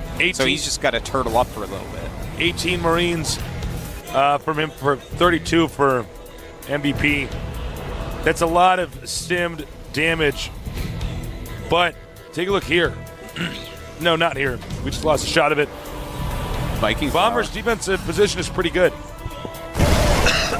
And MVP snaps the Raven out of the Viking Flower. Bomber cannot be happy with that. It's a very expensive unit. That was pretty impressive. He's going to do another drop back here into his opponent's main. MVP also moving down the map. Might be hitting that third base. And he knows he's coming. He runs away. Nice evacuation. No loss is taken there. Find out a good amount of that expansion. And right now the Hellion drop is about to occur. One SCV down. He's not exactly using it as quick as he could. Oh, and back we have a battle going on. A lot of Marines dying. MVP deciding it's time to start pushing. I believe he does have the Viking advantage. Am I incorrect? No. Right now, 1 Viking against 2. No, Bomber has the advantage at 2 Vikings. All right, he's going to do this, though.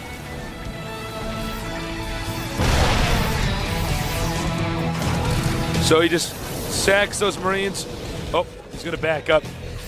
I think he thought he had predicted the distance that Siege Tanks were going to be at, so he could take some shots at him. Now, this is just a sign of a good player. You know, he says, you know what, this isn't working, I'm going to pull out. And he just occupies, look at that, he occupies the location where this command center would want to land. Oh, he might be able to take it out, and that would be a pretty big deal. He's going to take it out for sure. Wow, big mistake there by Bomber. But Bomber looking like he may want to try a flank. I think he's trying to catch MVP when MVP moves out. Now, this is actually becoming a little bit scary for MVP because MVP's sort of stuck his down units here. aren't in a good area at all. Yeah. And if he engages unsieged, he is going to be wiped. We have a drop, though, going into the back of Bomber's base. In his main base, we do have a Marine drop.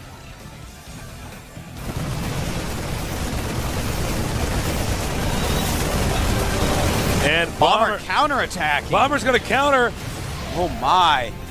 And remember, most of MVP's army is actually down at the bottom. MVP's army is out of position right now, and Bomber going to lose a ton of SCVs there coming in to attack into that. But, oh my, this is actually an insane game. They're very close to SCVs now, but here we go. This is going to be the very important attack. Siege Tank's getting a lot of damage because the Stim Marines are holding everything back. Here come the SCVs, though. MVP realizing he can't hold on. The rest of his army is on the way. And Tasus, if he can crush this army, it's going to be a good thing for him. Siege Tanks have broken through the front lines of MVP, but from behind, some auto turrets being thrown down as he stims and runs in. He bum rushes it right away. And Siege Tanks hitting as well. This is an interesting game indeed. Those auto turrets, great usage in them. Picking up the Siege Tank and trying to get out of there, saving what he can, where he can. And after all that, we have 36 SCVs for MVP, 49 for Bomber. Bomber in the lead. Bomber could take out the champion of GSL. That's right. He's up 20 Season supply. 4, yeah. 121 to 101 supply and note right that now. MVP had to throw his SCVs into that just for them to tank damage so his damage dealers could stay in this. Yeah. But MVP right now, a better army overall. He has 8 Siege Tanks against just 4 of his opponent. He still has his Raven as well. It's been very, very useful. And he moves forward a little bit too far. These Marauders are going to be absolutely God, I think deadly. Bomber's got this. Yeah, Bomber clearing out the rest of MVP's Siege Tanks, and suddenly, Bomber showing us why everyone's been talking about how well Bomber plays, affecting the situation somehow, some way. Bomber he is crushing. So sick. MVP actually has something like a 95% win rate in this matchup. And Bomber is staying toe-to-toe with them, blow for blow. And he's ahead, man. That's it. It's 45 SCVs against 45 SCVs, but he's up 26 supply. 100 supply for MVP, 126 for Bomber. Both players not being able to take a third base. There have been tries, but just no go. They're just both too good. Bomber, man. This guy is a serious nerd boss. And it looks like he's going to try to slip over here. Does walk into Siege Tank fire. He's got to be careful not to overextend himself. Meanwhile, I have a small drop over here in the back. But there's a bigger battle over here. We do have the drop in the back and the big battle. A lot going on in the map right now. And I think Bomber is going to get in a position where he's going to win, Tasus. I think he's about These to Siege win. Tanks are going to be... But there are Siege Tanks on the high ground for MVP. Before. They were hidden under trees. Very well done Siege there. Tanks hiding in the bushes. But a dropping up on them now. MVP has to get more units over there. Those Siege Tanks are so important, but they are out of here. Oh my God. MVP. He's on a 69 supply against 118. Someone is going to beat the game genie, Terran.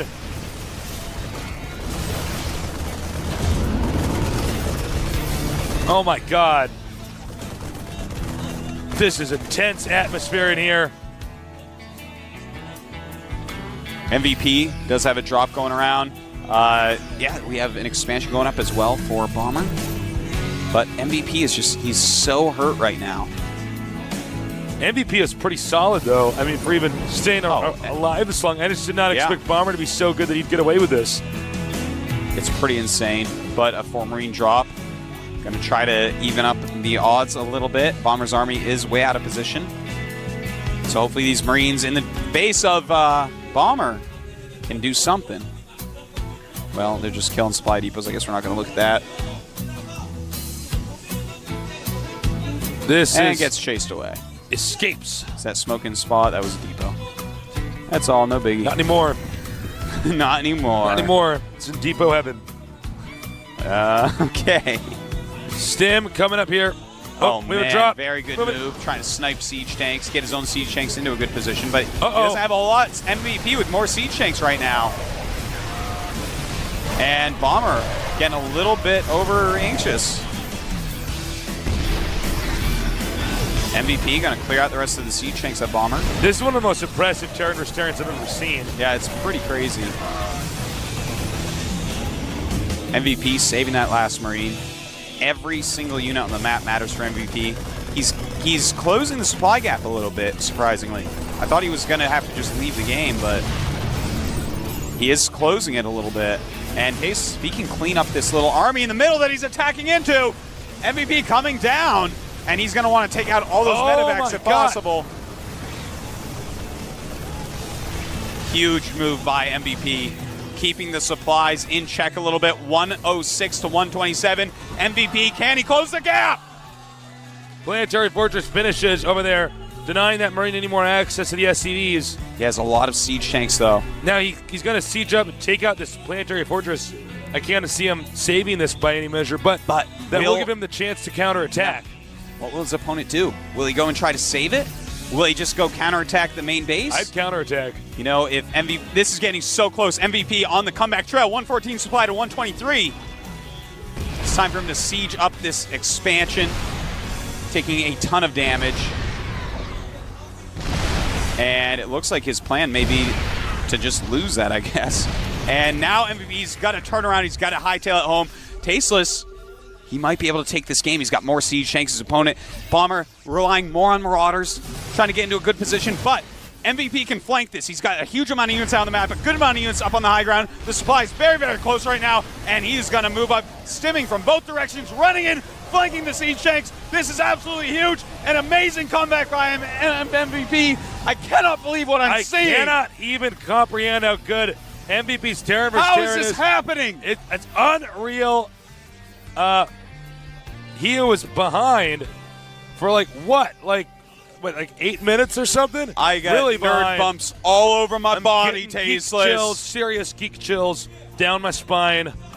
Bomber I don't think he has enough left, Tasteless. It's tied supply at this point, but 5 siege tanks against 8. Most of his supply is in. Oh my God! I'll tell you later. It's a bunch of siege tanks coming in, and it looks like I'm MVP. Down here in the center bottom, our Protoss player, the last hope for Team Startail, 스타테일 꼬부기, which is Kaleen for Squirtle from Pokemon. Over here in the top center, our player who just played one of the best Terran vs. Terrans I've ever seen. I am MVP. Wow. My voice hurts, Tasteless. That game was too exciting. I used up all the happiness in my brain. It emptied out all your serotonin. That's it, man. That game did it. That was so This week good. of the GSTL, I don't know if I can ever be happy again. Don't worry, by the time you recover, you'll be ready for the Codas. All right. You'll be happy again. Just a week of moping around. So, it's all up to Squirtle. But if anybody can do it, it's probably Squirtle. He all-killed a team. We never get to see anybody who could beat him in this tournament yet. MVP, the champion of the GSL, Code S, excuse me. Ooh. I believe that we may be seeing a fast Nexus, Tasteless. Oh, yeah. That looks like makes it's going to be a sense. 15 or a 16 Nexus, and no that gateway. is an extremely good build in PvT. We haven't seen a whole lot of it yet, but it's really, really good. Even quick Terran rushes, and let's say proxy barracks, you can hold anything with it if you do it right. Well, and the other thing is this map is so big. Yeah. That's going to minimize the power of any rush a Terran can do.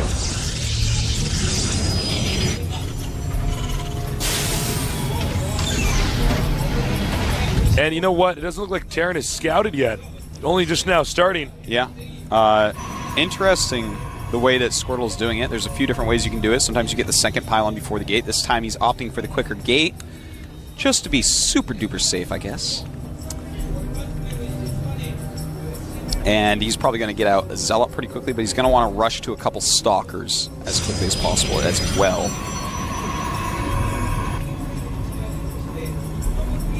Cybernetic Squirrel will be up after the gateway. You know what? He may want to get a... oh, what? Go ahead. No, please. Go right ahead. Whoa! Quick command center. Yeah, that's about the econ game. Quickest, best command center you can get. You've got to get those mules out before the command. Funny as that is. This is awesome, and I totally respect Squirtle for doing this build on this map, because he isn't messing around, man. He's using a great build. It can transition to macro game, or he could do some sort of MVP style, you know, very strong attack. But he denied that probe from spotting the fast expansion. Yeah. Probe just wants his Zelnaga Watchtower now. SCV sees all, knows all.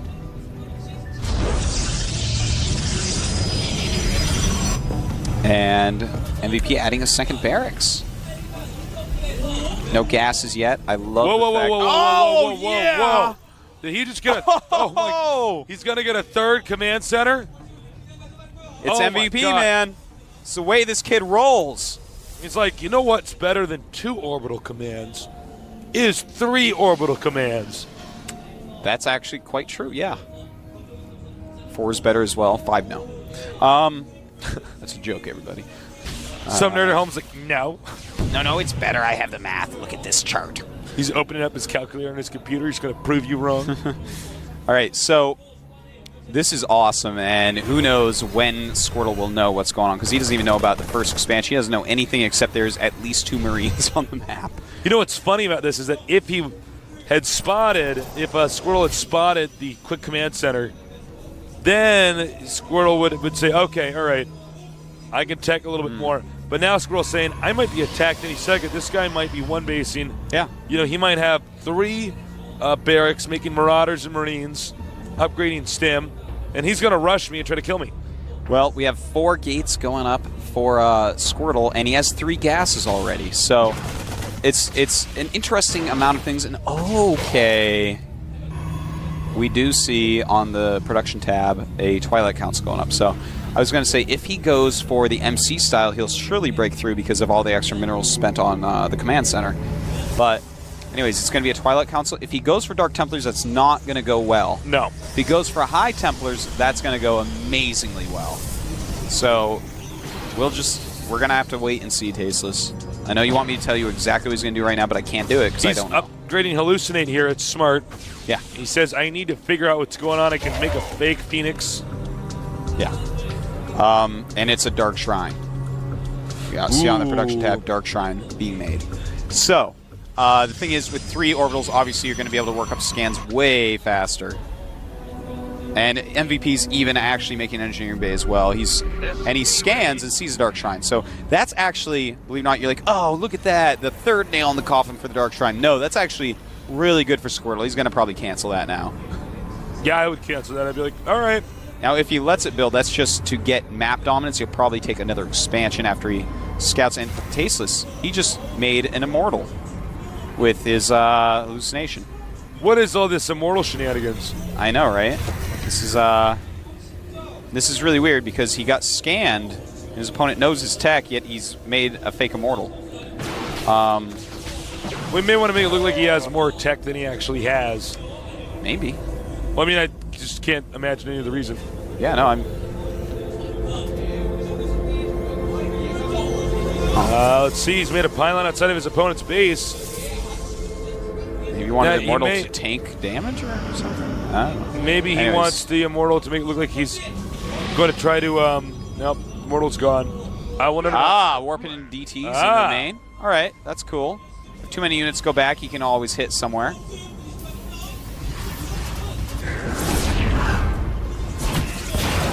Pretty good damage being done by these DTs right now.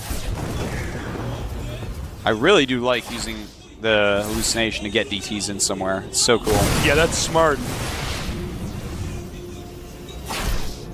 Now the DT in the main base has 5 kills. Nice. Doesn't want to lose both those. He does split out of there.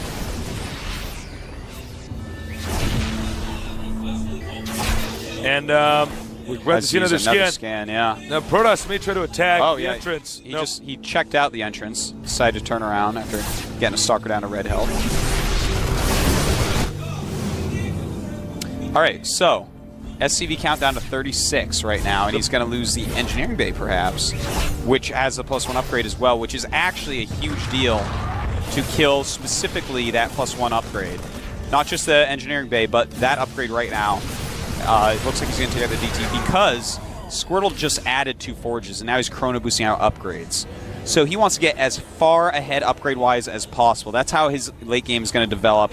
He wants to go ahead and just get insane upgrades, be able to actually win battles, army versus army. And at the same time, he's taking a 3rd base. Squirtle's play, unbelievably good. This guy has improved so much. He will be in Code S soon. No, he's got to, man. He's so deadly. Yeah, he's getting charge as well. And, you know, that stopping that +1 on MVP is actually just so good. Because MVP is just going to have 0-0 Marines and Marauders. And that against 1-1 and then against 2-2 is not going to be a favorable situation. Now he could get inside the main here with these Marauders, do a ton of damage, take out key critical structures. Yeah, take out tech buildings, stuff like that, but the Stalkers are waiting for them. Uh-oh, hope he doesn't lose this medevac for MVP's sake. They've been peeking in through those Marauder windows for a long time, Tasteless. They don't call them Stalkers for nothing. You say my opponent's going Stalkers, then you close the blinds a little bit. Oh, sees it, goes away. Good use of the smoke screen. Smoke screen. We got a fake Phoenix flying in here. 1-1 is done, by the way. Yeah, good scouting with the Phoenix. He saw the starport with no Banshee add-on, which is a tech lab, so that means that he doesn't need observers still.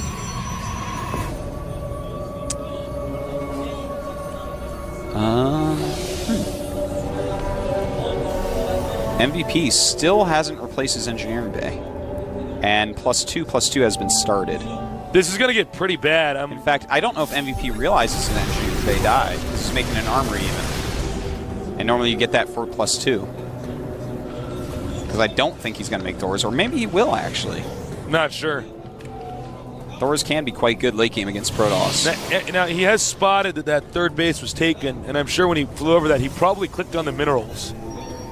Said, wait a minute. Oh, okay. He's probably had that for a while. We might have an engagement here. Yeah, MVP, Special Task Force, seeing all the Zealots backing up smartly. MVP still no upgrades. So +2/+2 is probably going to finish before we even see a battle. So 2-2 against nothing. A nice little drop looks like it's going to happen. The Stalkers are coming back to deal with it as quickly as possible. Good move sending the Stalkers. They are pretty quick and can blink over and stop that medevac. Blink is almost done. He's a blink in there, man. What's he doing? There you go. He made it look like he was going to retreat. Yeah. Kept that around. Nice play by Squirtle. Very, very good.